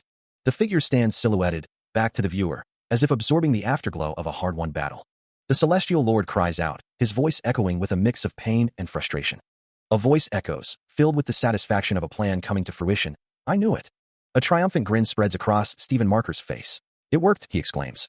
Stephen Marker muses. Honestly, even I thought I was pretty cool. This would definitely move even Yuha and cause her to rethink her decision. A smirk plays on Stephen Marker's lips, hinting at his confidence. The air crackles with anticipation as Stephen Marker prepares for what comes next. I still need to do what I have to do. Stephen Marker's face is etched with determination, his eyes gleaming with resolve. With that, Shion Yuha has completed the mission. The system message declares, you have defeated the Leo Saint, Stephen Marker. Temporary disciple Shion Yuha now possesses the right to become an official disciple. Shion Yuha exclaims, the mission. I can now join Uncle Li Jian's divine cadre. Shion Yuha pumps her fist in the air, her face alight with excitement. Let's go, Uncle Li Jian. Let's go back to Korea, Seoul, Li Jian Tower. The Li Jian Tower pierces the sky, a monument of steel and ambition. Inside, the tower hums with a quiet energy, a network of glowing lines tracing its inner workings. Li Jian looks up, her expression unreadable. Shion Yuha relaxes in a chair, a steaming mug in her hand. The air crackles with unspoken tension. Shion Yuha sits with her legs crossed, sipping from her mug as two figures embrace nervously behind her. Li Jian demands, what are you doing here? Shion Yuha retorts, what about you? Li Jian scoffs, you're so childish. Shion Yuha replies, I'm trying to join Li Jian's divine cadre. A man with slicked back hair sneers, a Libra disciple like you? Stop dreaming. One of the figures behind Shion Yuha wonders if they always butt heads with each other. A man asks, Miss Haley, please stop the two of them. An unseen figure fumes. How dare you younglings go after Li Jian? A woman with glowing red eyes and a dark aura emanating from her mouth thinks, damn it, Shion Yuha is confronted, be honest. What are you scheming? Shion Yuha replies, there are no schemes. And why are you making a fuss? Li Jian already said he'll decide whether I can join after observing me more. I wonder why you're acting so strangely. A hand makes a gesture as someone says, is it because you're afraid I might steal your position as Li Jian's right-hand man since I'm stronger? Shion Yuha smiles confidently. A man reacts with surprise and concern. A voice challenges, come outside. I'll show you that things are different now. A muscular man with a scar across his chest asks where they are. Beside him, a man with slicked back hair and yellow eyes listens intently, while a woman with short, light gray hair stands silently. A fist clenches, ready to strike. A dragon-like creature exclaims, frustrated, asking why Li Jian brought him here, wondering how he even got here in the first place. An unseen character complains about someone's unnecessarily large body, demanding they go elsewhere because it's getting too crowded. A fist slams into a face, the impact echoing. Someone accuses another of being mean. A close-up reveals a yellow eye, filled with intensity. A voice observes that the world is changing at a rapid pace.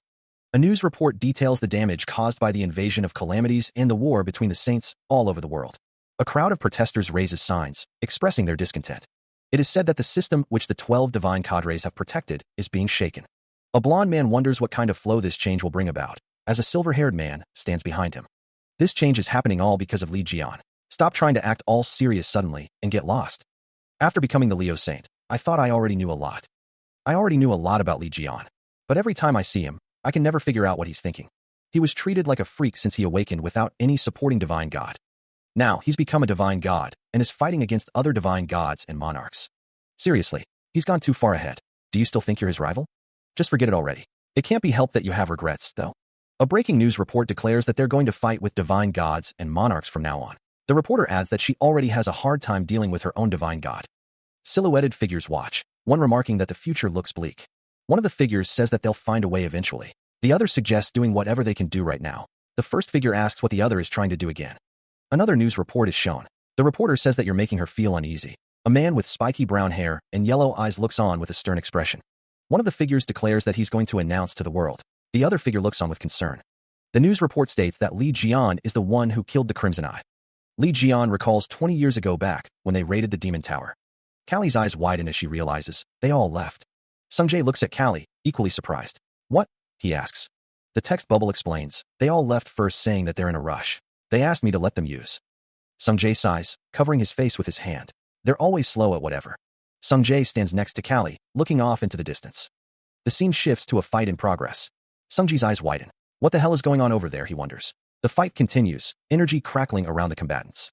One of the fighters exclaims, "Oh, you've gotten much stronger than I expected." Another fighter retorts, "I guess fighting in life and death situations a few times helped you, huh?" The first fighter responds, "That tone of yours, speaking as if you've above me. I don't like it a single bit."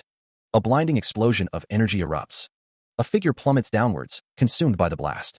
Another figure is sent hurtling from the sky, a distant skyscraper looming in the background. A figure, weapon in hand, moves with incredible speed. The figure's eyes glow with power as they declare, "Isn't that natural?" Another explosion of energy rips through the city. A figure wielding a scythe leaps into the fray.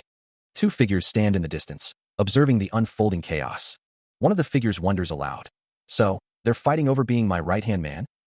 The other figure replies, "It's nice to see that they're in high spirits." The figure standing over the fallen one questions, "But three?" Another figure asks, "Are you saying that he got defeated immediately after the fight started? Look at his pathetic state." Well, compared to the two of them, Shion Sungjae does need to improve more. If he wants to spark a spirit of competitiveness between them to make them want to become stronger, he'll have to give Sungjae a little push. Scorpio engages in aerial combat. Li Jian asks, "Can you get them down here?" Callie responds, "Of course." The figure clashes with an unseen opponent, generating sparks and energy. A weapon impacts an unseen target. Two figures engage in aerial combat, surrounded by red energy trails. A figure is struck by an unseen force, recoiling in pain. A foot delivers a powerful kick. Li Jian and Callie watch as two chibi figures celebrate, one saying, "Great job," and the other, "Just a little longer." "You ending the fight? Don't be ridiculous. I would have been the one to end it." A voice commands the two tied-up figures to stop and listen, stating they have a task for them. The man promises to give them their first mission as disciples of Ophiuchus. The sound of something heavy being carried echoes. Someone exclaims, calling out to Uncle Li Jian. He heard what happened. The duel started, and he got sent flying away by Yuha and Callie. He responds with a quiet yes. He thinks to himself that he is still no match for them, even though he thought he had become much stronger already. Li Jian tells him that he did well, but it's not enough yet. He adds that he shouldn't be too disappointed, because there's a possibility for him to become stronger than his current self. Li Jian asks Sungjae if he wants to become stronger. The only answer to that would be isolated training. Entering the dungeon. Meanwhile, in Washington, D.C., the Leo Sanctuary stands tall. A banner proclaims that the Divine Cadre is operating as usual at the Leo Divine Cadre headquarters. Why is he suddenly holding a press conference? It's probably related to recent events. The Divine Cadre got razed to the ground. Is he going to declare that they're closing down? Didn't they put up a banner saying that operations are as per usual? Let's hear what he has to say for now. A press conference? You'll reveal everything? Can you handle that? If this goes wrong, all the saints in the world will criticize and blame you alone. I don't care. It's better to set things straight now. I'd say this process is needed. Things are about to get noisy again, the man with blonde hair says. If it can't be helped, then they should prepare for it, the man with silver hair says. They'll need to do it quickly. What? What are they talking about? There's no need for them to come along, the man with brown hair says. What are they talking about, blockhead? Do they think they're going because they want to? You don't even have any arms. What makes you think you can hold a press conference by yourself? The man with brown hair smiles. Guys, I'd like to thank all of you for attending this abrupt press conference. I'll get straight to the point. Do you remember the recent press conference held by Sophie Marty, Aquarius' saint? Rascals, I don't have hands, but this. At that time, Sophie Marty revealed the truth about what went on in the Demon Tower and the person who killed the Crimson Eye 20 years ago. However, due to the interference of the Cancer Saint and many events that took place after that, the truth was once again buried. I'm bringing that topic up again.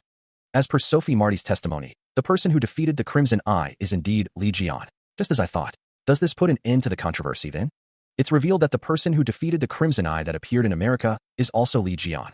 Someone shouts, requesting a moment to ask a question. Another voice chimes in, suggesting they hear him out first. Nothing has happened so far. He hopes nothing happens and wonders how the situation is outside. A voice assures that it should be fine since Kevin is there. Energy crackles around a figure. The figure expresses disbelief that someone actually showed up. The figure smirks. Jean-Louis Morin states that this is to be. Someone says it was expected that Stephen is intending to slander the saints and disgrace them, questioning how they could stand by and let him do that. Another voice replies that he's simply uncovering the buried truth and that they are shameless. The figure states that they can't believe someone actually showed up. Someone responds with, "Oh, is that so?" The man with dark hair states that someone should expose the fact that he is the one who stabbed Li Jian in the back.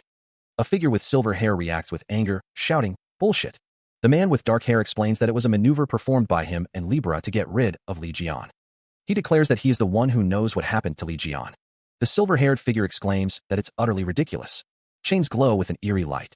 A figure bound by chains stammers, "W8." He questions why he can't remember. The man with dark hair mocks Kevin, saying, "Haha, Kevin, you poor thing."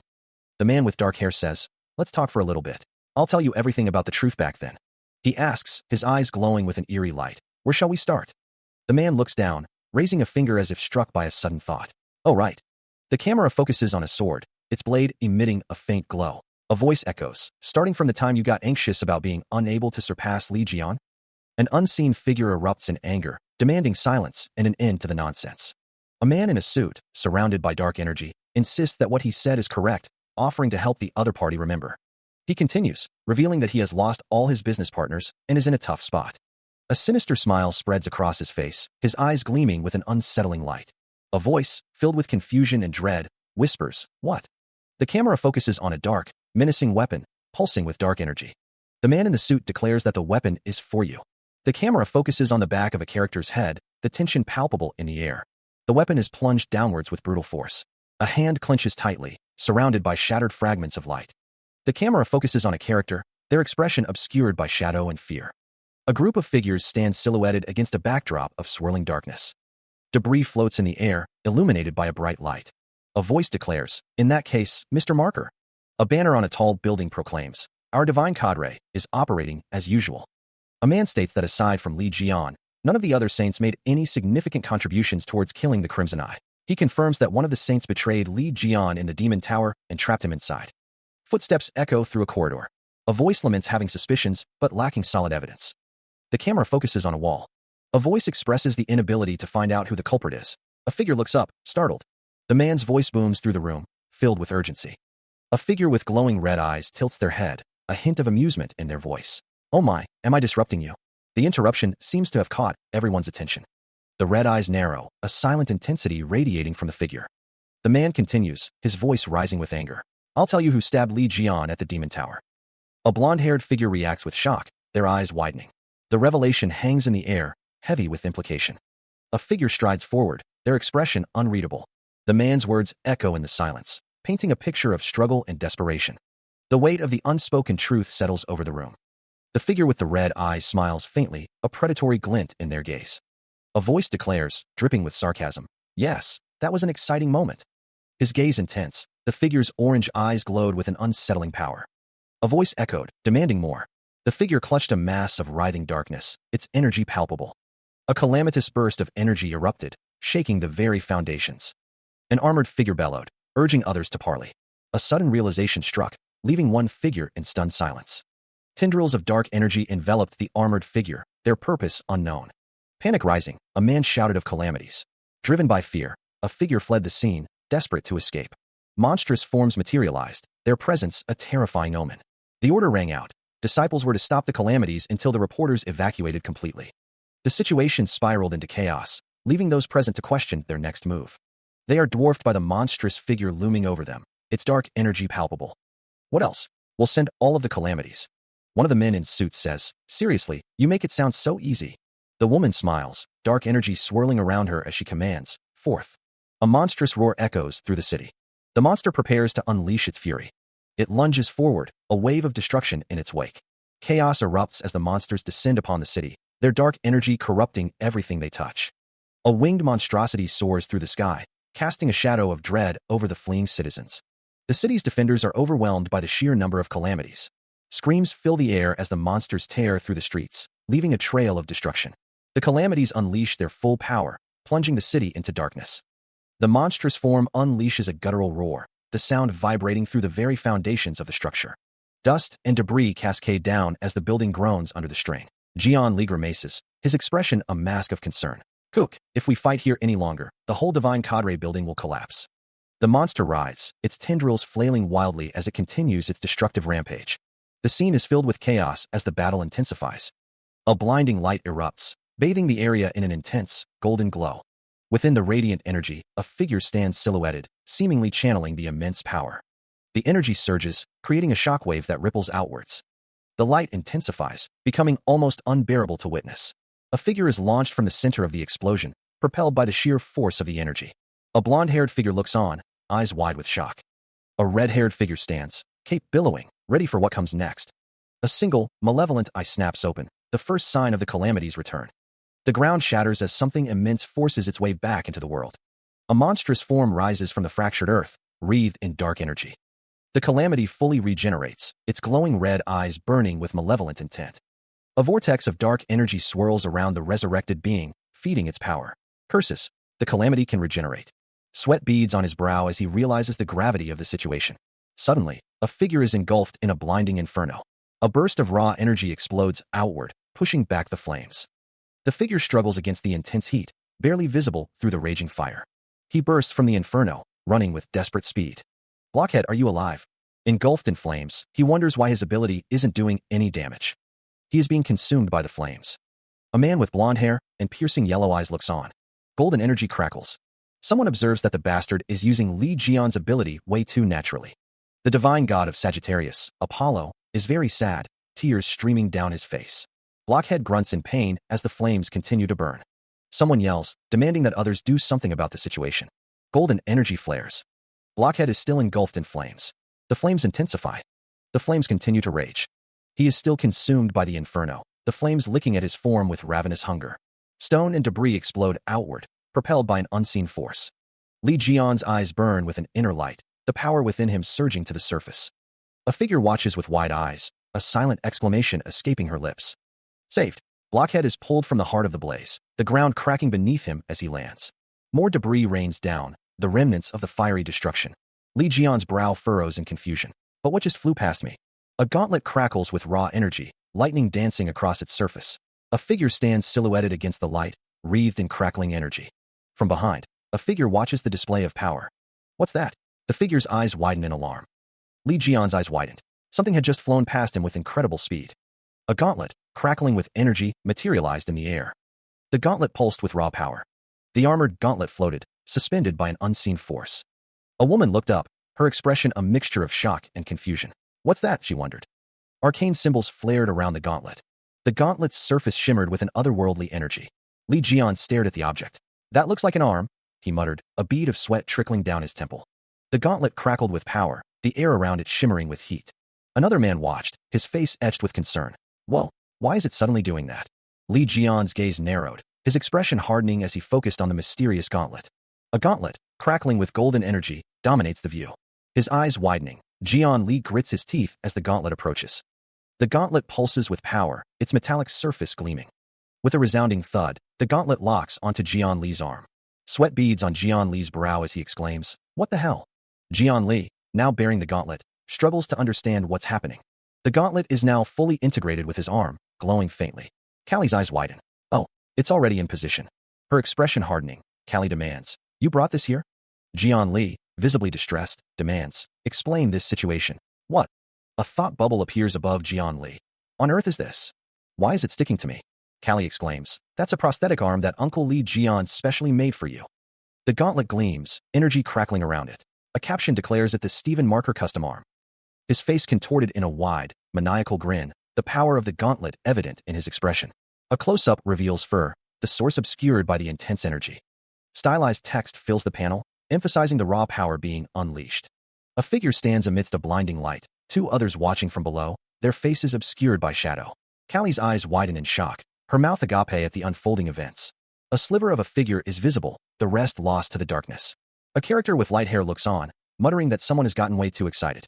The gauntlet is displayed prominently, a voice declaring that Li Jian has finally seen his true worth and made a weapon for him.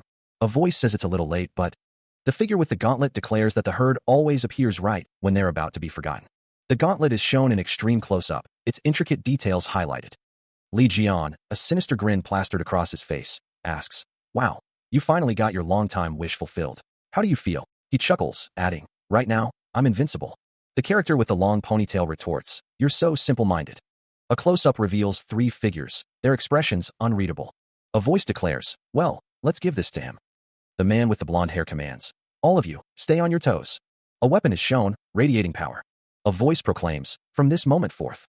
Li Jian's face fills the panel as he announces, "The legend of Stephen Marker is about to begin." A close-up of armored gauntlets.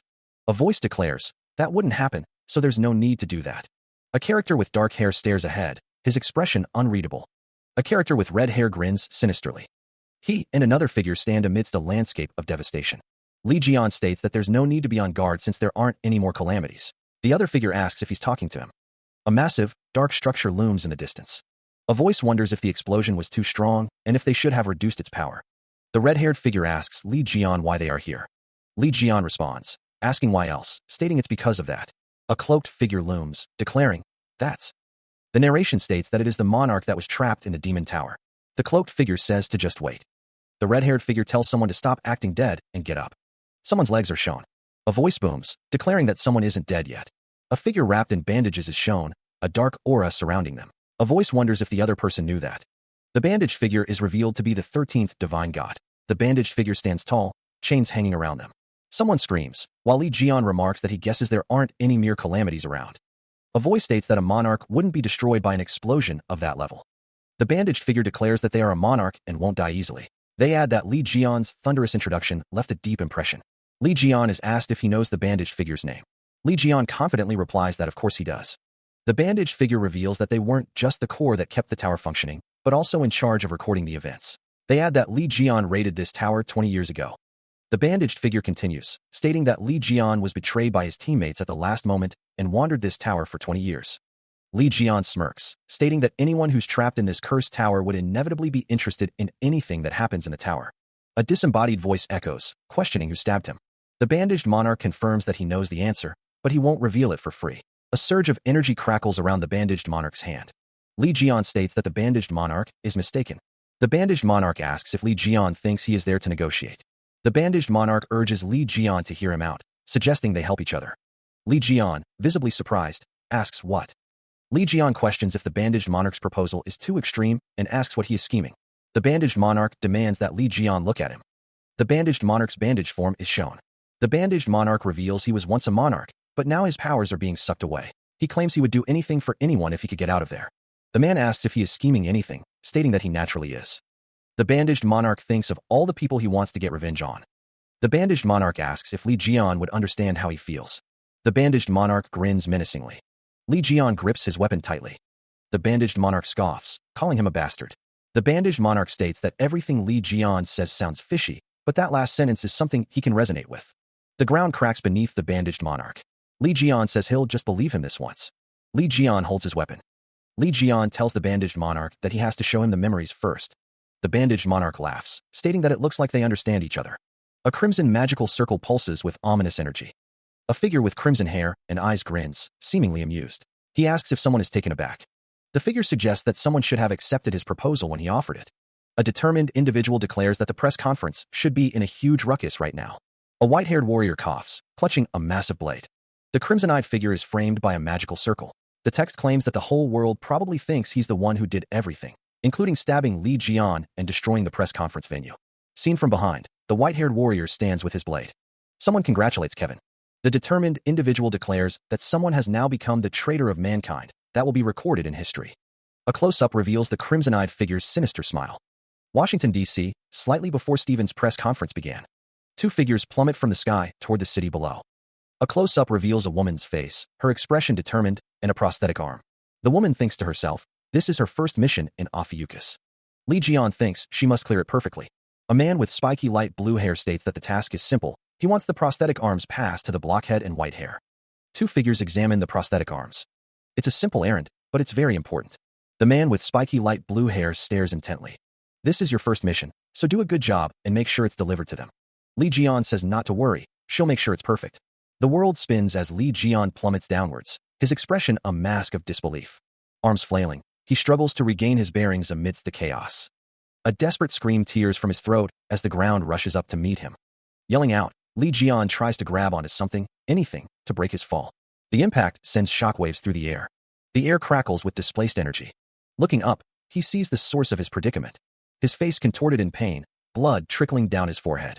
The world swims in a crimson haze as he struggles to stay conscious. A voice promises to unlock the memories hidden deep within. A man in a suit stands amidst swirling shadows, a sinister smile playing on his lips. The back of someone's head is shown, the perspective close and intimate. A surge of energy crackles through the air, a visual representation of power unleashed. A single, blood-red eye stares out, filled with an unknown intensity. A voice admits, but I barely managed to kill it. A figure stands, their features obscured by shadow, a weapon clutched in their bandaged hand. The back of a head is shown again, the perspective close and intimate. A grotesque figure emerges from the darkness, its eyes burning with malevolent intent. A hooded figure grins, their eyes glowing with an eerie light. A body lies prone, bearing the marks of a brutal struggle. Did I? The figure with red eyes demands, really try to harm Lee Jian? A figure stands clad in ornate armor, its details obscured by shadow and a crimson light. A voice booms with agreement. Ha ha ha, that's right. Back then, you crossed a line. A man in a suit, bathed in red light, declares that even Lee Jian couldn't cross that line. A man with graying hair and a concerned expression asks if that was why Capricorn was told that Lee Jian would be dying. A disembodied voice echoes, stating that after stabbing Lee Jian, the heavenly punishment was taken as a spoil. A voice explains that someone felt so guilty after doing all that, they asked to have their memories locked up. A man with a sinister grin looms over a smaller figure, his hands outstretched. A voice demands, now do you understand? Ever since 20 years ago, we've already been on the same team. A close-up shows a person's neck, suggesting vulnerability or submission. A man asks Kevin if he still wants to surpass Lee Jian, offering to do whatever he can to help. A figure kneels before another, seemingly pledging allegiance or seeking assistance. A voice promises to give someone a power they've never experienced before. He declares that he came to find the other because Lee Jian wanted him to give them this, presenting a robotic arm. The arm is held up, gleaming in the light. A voice promises that the recipient will be able to hold a sword with their right hand again. A close-up reveals a character's eye, showing a hint of emotion. He states that he doesn't deserve to receive that arm, questioning why. The man explains that there aren't any restrictions and it doesn't require a license, so he can just accept it. The arm is received, accompanied by a surge of red energy. A surge of power emanates outward. It's speculated that Lee Jian probably feels guilty towards Lee Jian. The red energy intensifies. He exclaims in surprise and pain. He curses in pain. A surge of energy distorts the world around them, pulling them into a disorienting vortex. Callie's voice cuts through the chaos. Coughing, she struggles to regain her composure. One of the figures groans, questioning what just happened. The other speculates that cancer dragged them here. To another place. The desert? A voice explains that they were moved elsewhere to talk at ease. This could be their last conversation, after all. You're taken aback, aren't you? The figure stands tall, a sinister smile playing on his lips. Cancer Saint Jean-Louis Morin, in his demigod form, declares that the other party should have accepted his proposal. Callie notes that the press conference should be in a huge ruckus right now. The world likely believes he is responsible for everything. The stabbing of Lee Jian and the destruction of the press conference venue. The figure stands with his back turned, a staff held loosely in his hand. A voice congratulates Kevin. He has become the traitor of mankind, an act that will be recorded in history. A close-up reveals a sinister grin. He is about to tell the world how he stabbed Lee Jian. The only way for him to survive now would be to join him. Does he think Lee Jian will sit by and do nothing when he's all angry? If he really was the one who ambushed Lee Jian 20 years ago. Heavy footsteps echo. A sword gleams, ready for battle. He will not avoid responsibility. He will gladly accept his punishment. There's no way in hell I'll join you. You just don't get it. I have no choice, then. A sudden force slams into the silver-haired woman. She cries out in pain as blood splatters. Callie coughs up blood, her face contorted in agony. The man with black hair clashes with Callie, their movements a blur of speed and power. Did Callie betray me? No, that's not it. The transformation skill of Aquarius has been dispelled. A Cancer clone has utilized Aquarius's transformation skill. Red spikes erupt, piercing an unseen figure. The crimson spikes shatter the ground around their target. A voice echoes, expressing the need to deliver a prosthetic arm to Kevin. She looks around, bewildered. Callie wonders where everyone has gone without her. This snake scale shield, an Ophiuchus skill, temporarily protects disciple Callie. Trapped within the shimmering blue barrier, Callie asks herself what she should do now, hoping Kevin is all right. The red spikes impale a figure from behind. The spikes continue to pierce through the figure's body. The sound of something cracking echoes. A figure with a prosthetic arm stands amidst the destruction. The ground is cracked and uneven. A figure stands in a room adorned with a complex magic circle. The figure thinks, what a disappointment. The figure muses, to think the world's number 2 who was on par with Libra is gone just like that. A sinister smile spreads across the man's face. While I failed to recruit him, this isn't too bad. I managed to cut off one of Li Jian's arms, after all. Aquarius Vice Celestial Lord, Selvia, has contacted someone. It is Selvia. Callie just left the press conference location. The man with the sinister smile says, good. There was a slight delay, but please move according to plan. A close-up reveals a character's face covered in blood. Blood drips onto the cracked ground.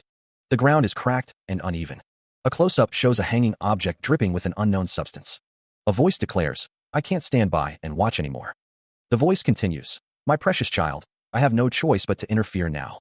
A demonic figure descends, its form wreathed in shadow and arcane energy.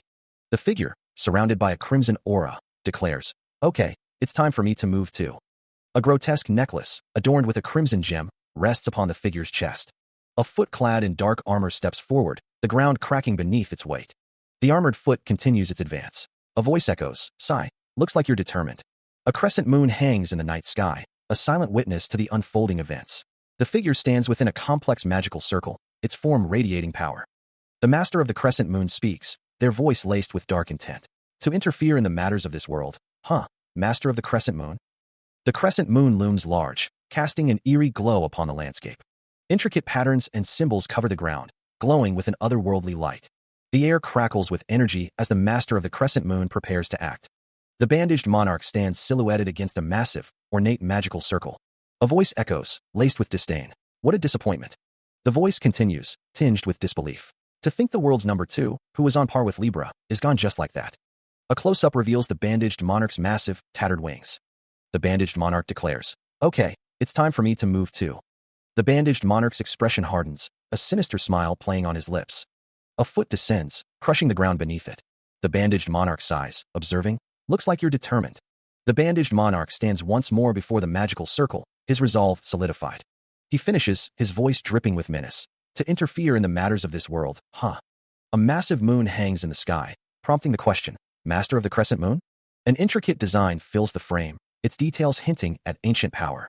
Geometric shapes glow with an ethereal light, their surfaces covered in arcane symbols. Stylized text bursts forth, crackling with energy. The title, Return of the Disaster Class, blazes in fiery red. The title card for episode 107 appears. A figure descends, shrouded in shadow and mystery. Streaks of light blur across the scene, creating a sense of immense speed. More stylized text flashes, resonating with power. A figure stands silhouetted against a blinding light, radiating strength. Pure light explodes outward, consuming everything in its path. Stylized text returns, echoing with the force of a cataclysm. A blinding light erupts around Li Jian, energy coalescing into a formidable display of power. The air crackles with anticipation. Li Jian remarks, I guess you're in quite a rush to think you descend here personally. The gathered energy explodes outward in a cataclysmic burst. He continues, do you think I'll just let you do that? The impact reverberates through the surroundings.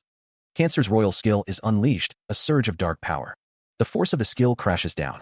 Pulverizing claws erupt, tearing through the air. Another explosion of energy rips through the scene. April's blossom blooms, a delicate yet deadly technique. The final blast of power sends shockwaves through the battlefield. A blinding surge of power erupts, bathing the area in an ethereal glow. The force of the blast sends tremors through the very ground beneath. An unseen blow strikes with devastating force, the impact blurring the air itself. A strangled gasp escapes as the attack lands, the force of it palpable. Another surge of energy explodes outward, the light searing the eyes. How dare you even think of messing? A face contorted with rage, the eyes burning with icy fury. I will no longer overlook your deeds. Shit. Ancient runes flare to life, encircling a figure in a protective ward. Virgo divine god Artemis. What a horrible item. She stands, an ethereal figure wreathed in celestial light, her presence commanding the very air around her. A hand clutches a crystalline object, its facets catching the light, as if containing a miniature galaxy within. Gathering power, Artemis prepares to unleash her might, the air crackling with unseen energies. Virgo divine god Artemis declares, her voice resonating with divine authority, that she no longer needs to hold back. With a word, she commands, "Begone." A cataclysmic wave of energy erupts from Artemis, obliterating everything in its path. The destructive force expands outwards, a maelstrom of light and power consuming all. A pair of crimson eyes widen in shock, a silent scream trapped in the depths of their gaze. The landscape warps and cracks under the strain, the very fabric of reality tearing apart. The attack slams into its target, a blinding explosion of light and force. A tortured scream echoes through the ravaged landscape, a testament to the attack's devastating power.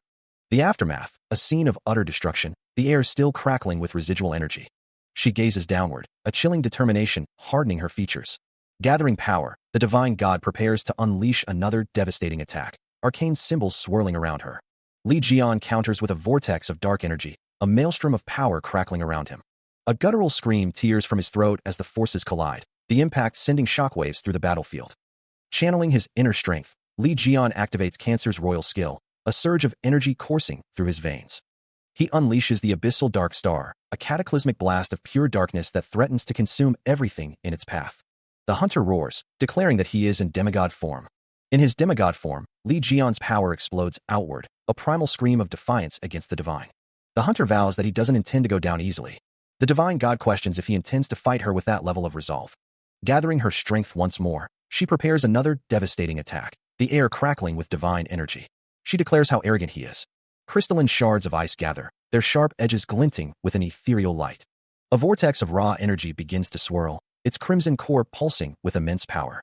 More ice shards converge, drawn towards the growing vortex like moths to a flame. She materializes within the heart of the storm, a silhouette against the swirling chaos. The gathered ice erupts in a blinding explosion, scattering shards in every direction. Her arm rises, a beacon in the tempest, as if commanding the elements themselves. A tortured scream rips through the air, the sound echoing with the agony of forced descent. Dark energy coalesces, a malevolent presence solidifying around the summoning. The convergence reaches its apex, a swirling mass of ice and shadow, poised on the brink of something terrible. All of Cancer's resources are being used, calling forth the dissension of a divine god. Yes, you ought to call for your divine god if you want to live. Her eyes burn with an otherworldly light, a chilling promise of divine power unleashed. The grotesque appearance of the Cancer divine god, Karkinos, is on full display. Karkinos' rage begins to boil over. The rage intensifies, contorting his features into a mask of fury. The Cancer divine god, Karkinos, is ready for battle. His anger is palpable, a tangible force in the air. Artemis appears, a vision of serene power. Karkinos roars, "Don't get in the way of my servant." His face is a mask of pure, unadulterated rage. Artemis stands tall, her gaze unwavering.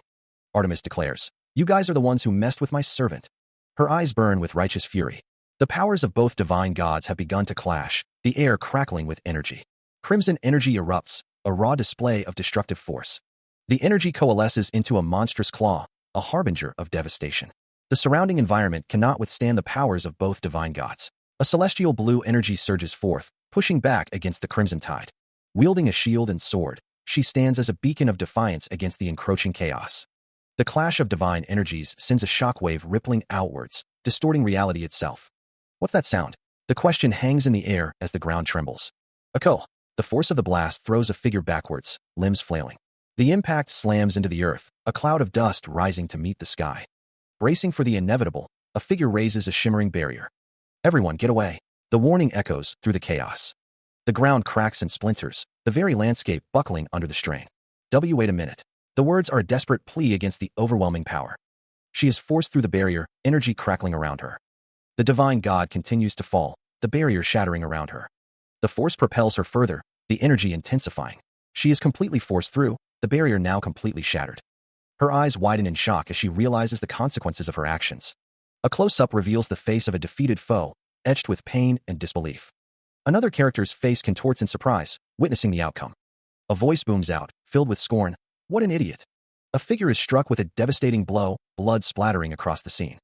A voice echoes, laced with disbelief. "I can't believe you got defeated twice in the same way." The narration continues, stating that the being that called forth the divine god has ceased to exist. The face of the defeated foe is shown again, contorted in agony. The narration declares that the divine god has been forced to return to the realm of the gods. Lingering magical energy crackles in the air, the last vestiges of the divine god's power. The fading energy slams into the ground, leaving a small crater in the desolate landscape. Barely stopping herself, the divine god, now in a chibi form, steadies herself. Confusion clouds her face as she tries to understand what just happened. A sharp pain shoots through her body. Ouch! She mutters. The divine god glances down at the remains of the crab-like creature. She wonders if she crashed into someone really hard. The divine god stares at a newly acquired item, a puzzled expression on her face. When did I get this? A magical circle appears, and a voice calls out, Callie? The divine god looks up, startled by the sudden appearance of the circle.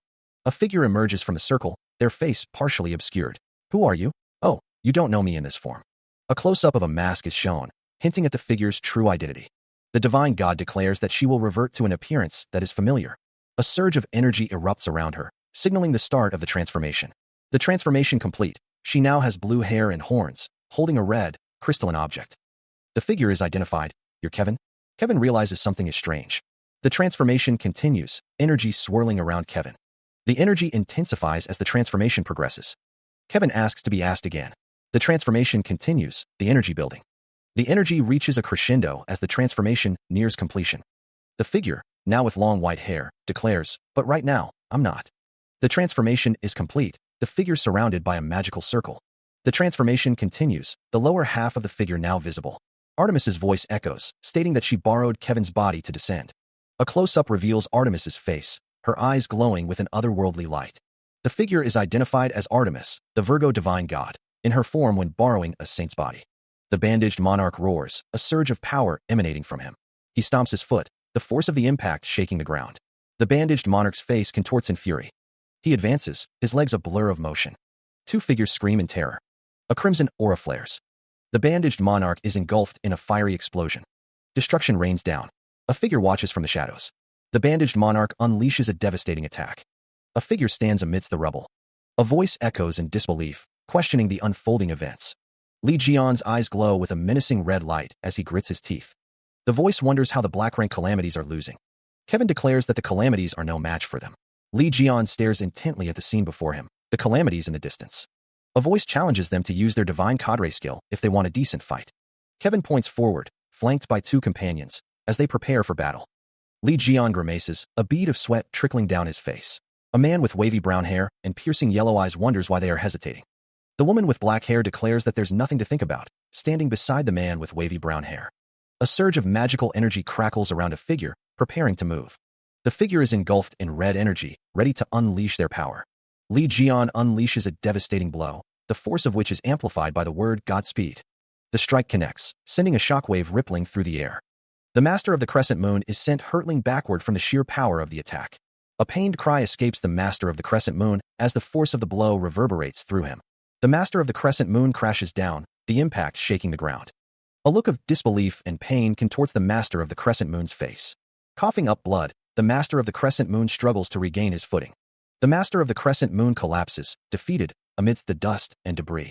A blonde-haired man smirks, his golden eyes gleaming with amusement. You're not going anywhere.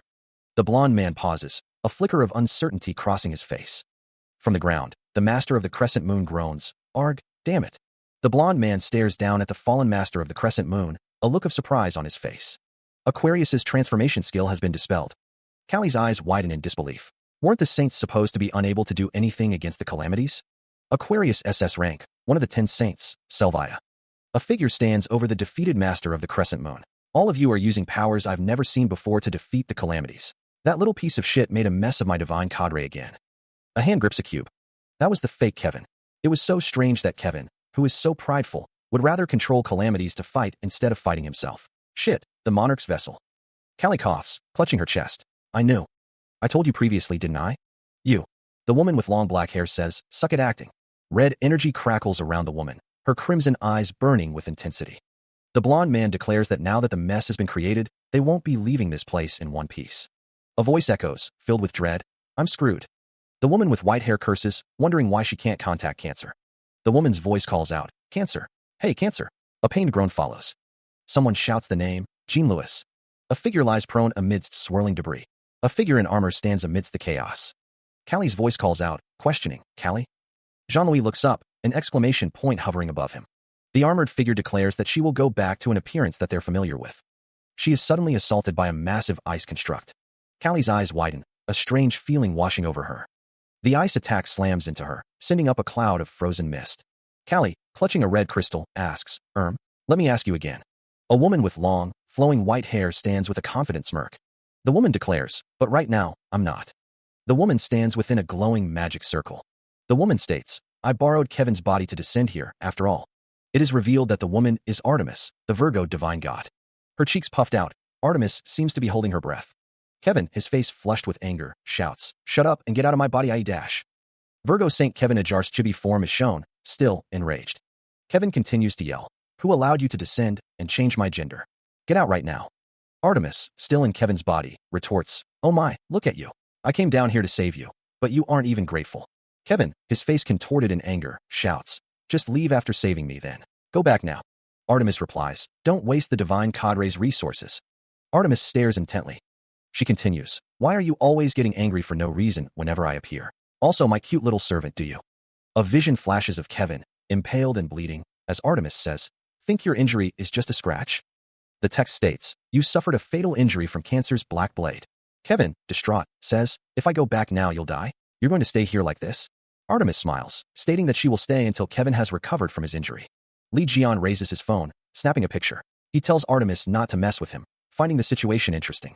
Artemis, visibly annoyed, demands to know what Li Jian is doing. Li Jian continues taking pictures, telling Artemis to treat him as if he isn't there and not to take any pictures. Artemis questions what is wrong with Li Jian taking pictures, stating that it's not like she loses anything from him doing that. Li Jian thinks to himself that this is exactly when pictures should be taken. Li Jian continues to take pictures, telling Artemis to stop. Artemis pleads with Li Jian to stop. Li Jian continues to take pictures, smiling. Artemis tells Li Jian not to do it. Li Jian winks as he takes another picture. Li Jian continues to take pictures. Artemis screams at Li Jian to stop. A voice cuts through the silence, inquiring if the task is complete. Artemis gives a thumbs up, confirming the success. Li Jian receives a comforting head pat. Gratitude is expressed for enabling Karkinos to leave without conflict. Artemis gently places her hand on Li Jian's head. A voice filled with confusion asks where she is going. Artemis states the obvious, explaining that since they invaded the Leo sanctuary despite Steven's presence, they will definitely target her sanctuary as well. Her fist clenches. Artemis realizes they must be going after the sanctuary while Kevin is absent, so she needs to return quickly to stop them. Artemis pleads with the other figure to take the custom prosthetic arm that Li Jian made for Kevin. The figure refuses, stating that they cannot accept the arm. A voice cries out in confusion, demanding to know why. Kevin adamantly refuses the prosthetic arm. He thinks that accepting it would end things with him. He demands to know the reason for the refusal. She activates the Saint exclusive authority, Sanctuary Return. Artemis declares that she will take care of her sanctuary first, and after that, she will look for Li Jian and explain things herself. She asks for help to thank him for looking after her servant. A figure reaches out with a prosthetic arm. The figure laments being screwed, realizing this was their first mission from someone. The figure thinks about Li Jian, unable to believe they failed just like that. The figure despairs, knowing they won't be able to face Li Jian. A man stands with a determined expression. Li Jian stands with his arms crossed. He stood before a towering, monstrous figure, its form wreathed in shadow. Tendrils of dark energy swirled around the figure as it listened. The figure seemed to consider his words. How was it? The figure's face, etched with age and shadowed by a cowl, remained impassive. A dark voice echoed, wanted to see? Li Jian tilted his head, a slight frown creasing his brow. Well, this feels a little lacking though. Looks like the memories you have are limited only to. The figure loomed, its presence suffocating. Can I see the memories of you as the monarch? I want information on the monarchs. What did you just say? The figure's eyes narrowed. Have you seen all the memories you? That's no good. I kept the end of my promise. The figure snarled, its voice laced with anger.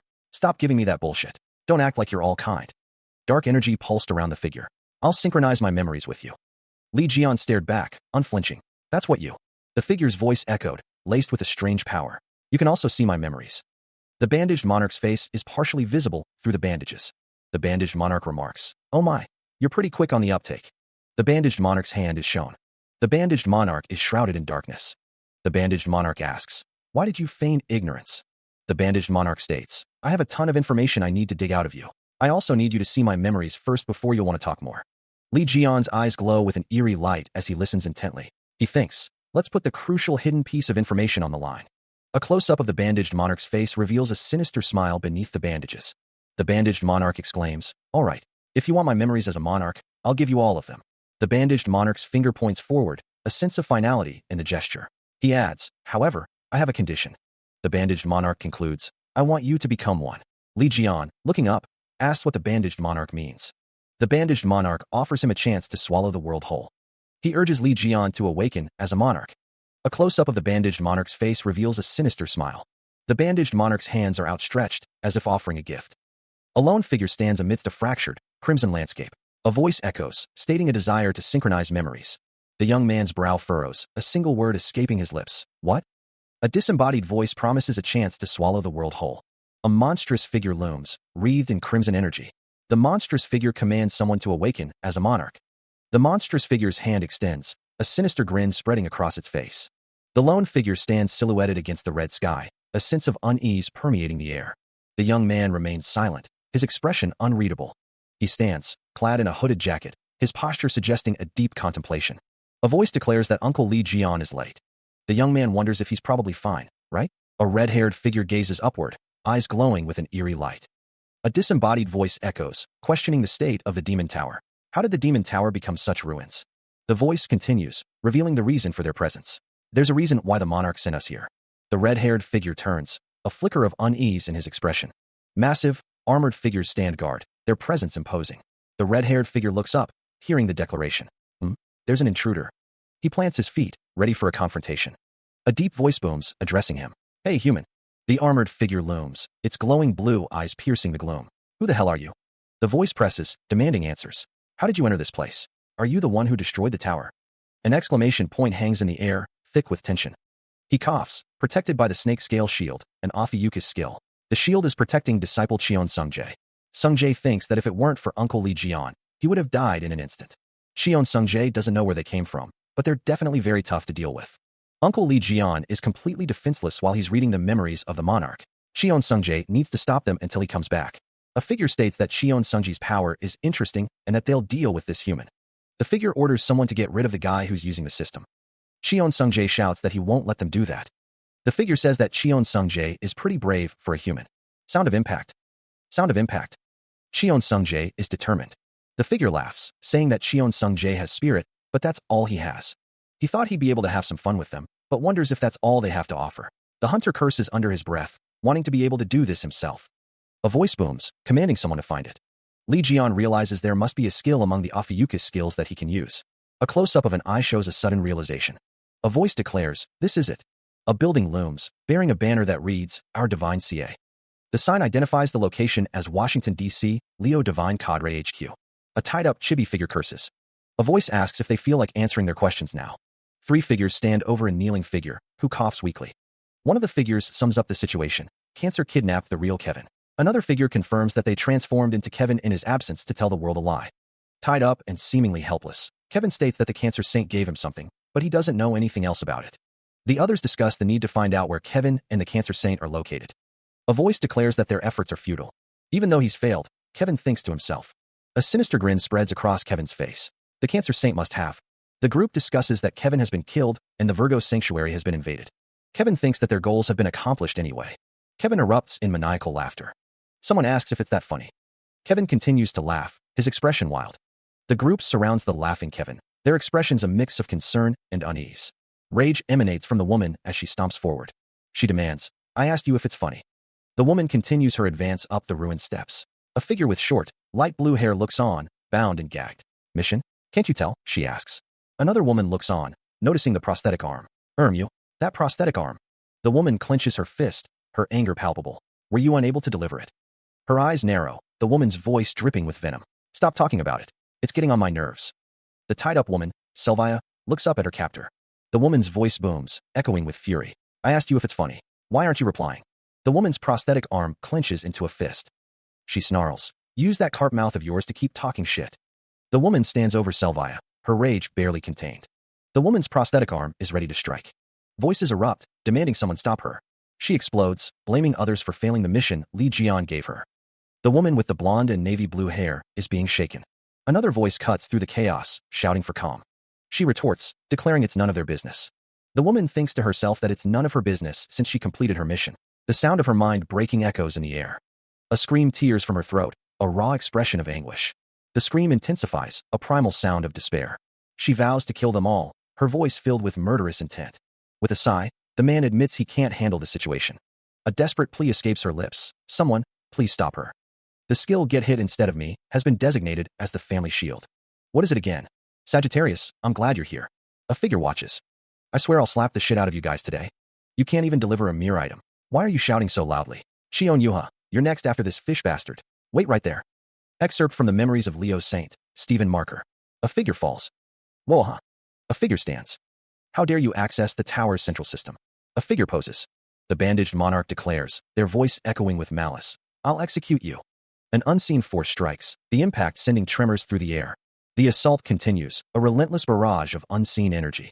The bandaged monarch is struck, the force of the blow visible in the distortion of their form. The unseen attacker presses their advantage, the onslaught unrelenting. Another strike lands, the bandaged monarch reeling from the impact. The bandaged monarch coughs, the sound ragged and strained. The bandaged monarch exclaims in disbelief, what the hell? Yua's eyes widen in surprise, a gasp escaping his lips. Blockhead declares, a hint of triumph in his voice, it worked. A system message flashes before Yua's eyes. You have protected your divine god, as an Ophiuchus disciple. Your divine cadre contribution has increased. The bandaged monarch, utterly bewildered, wonders aloud. What just happened? He is struck by an unseen force, the impact snapping his head back.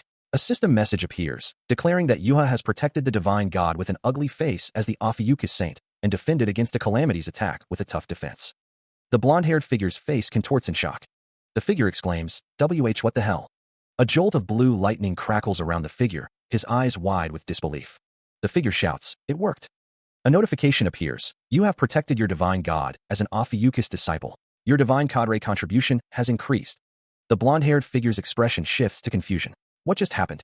A notification appears, you have protected your divine god with an ugly face, as the Ophiuchus saint. You have defended against the calamity's attack with a tough defense. A hand points forward, a voice declaring, of course, it comes with a condition.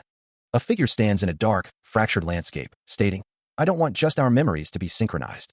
A voice echoes, offering to become one with Li Jian. He looks up, a question forming on his lips. What? The monarch promises a chance to swallow the entire world. Li Jian awakens, as a monarch.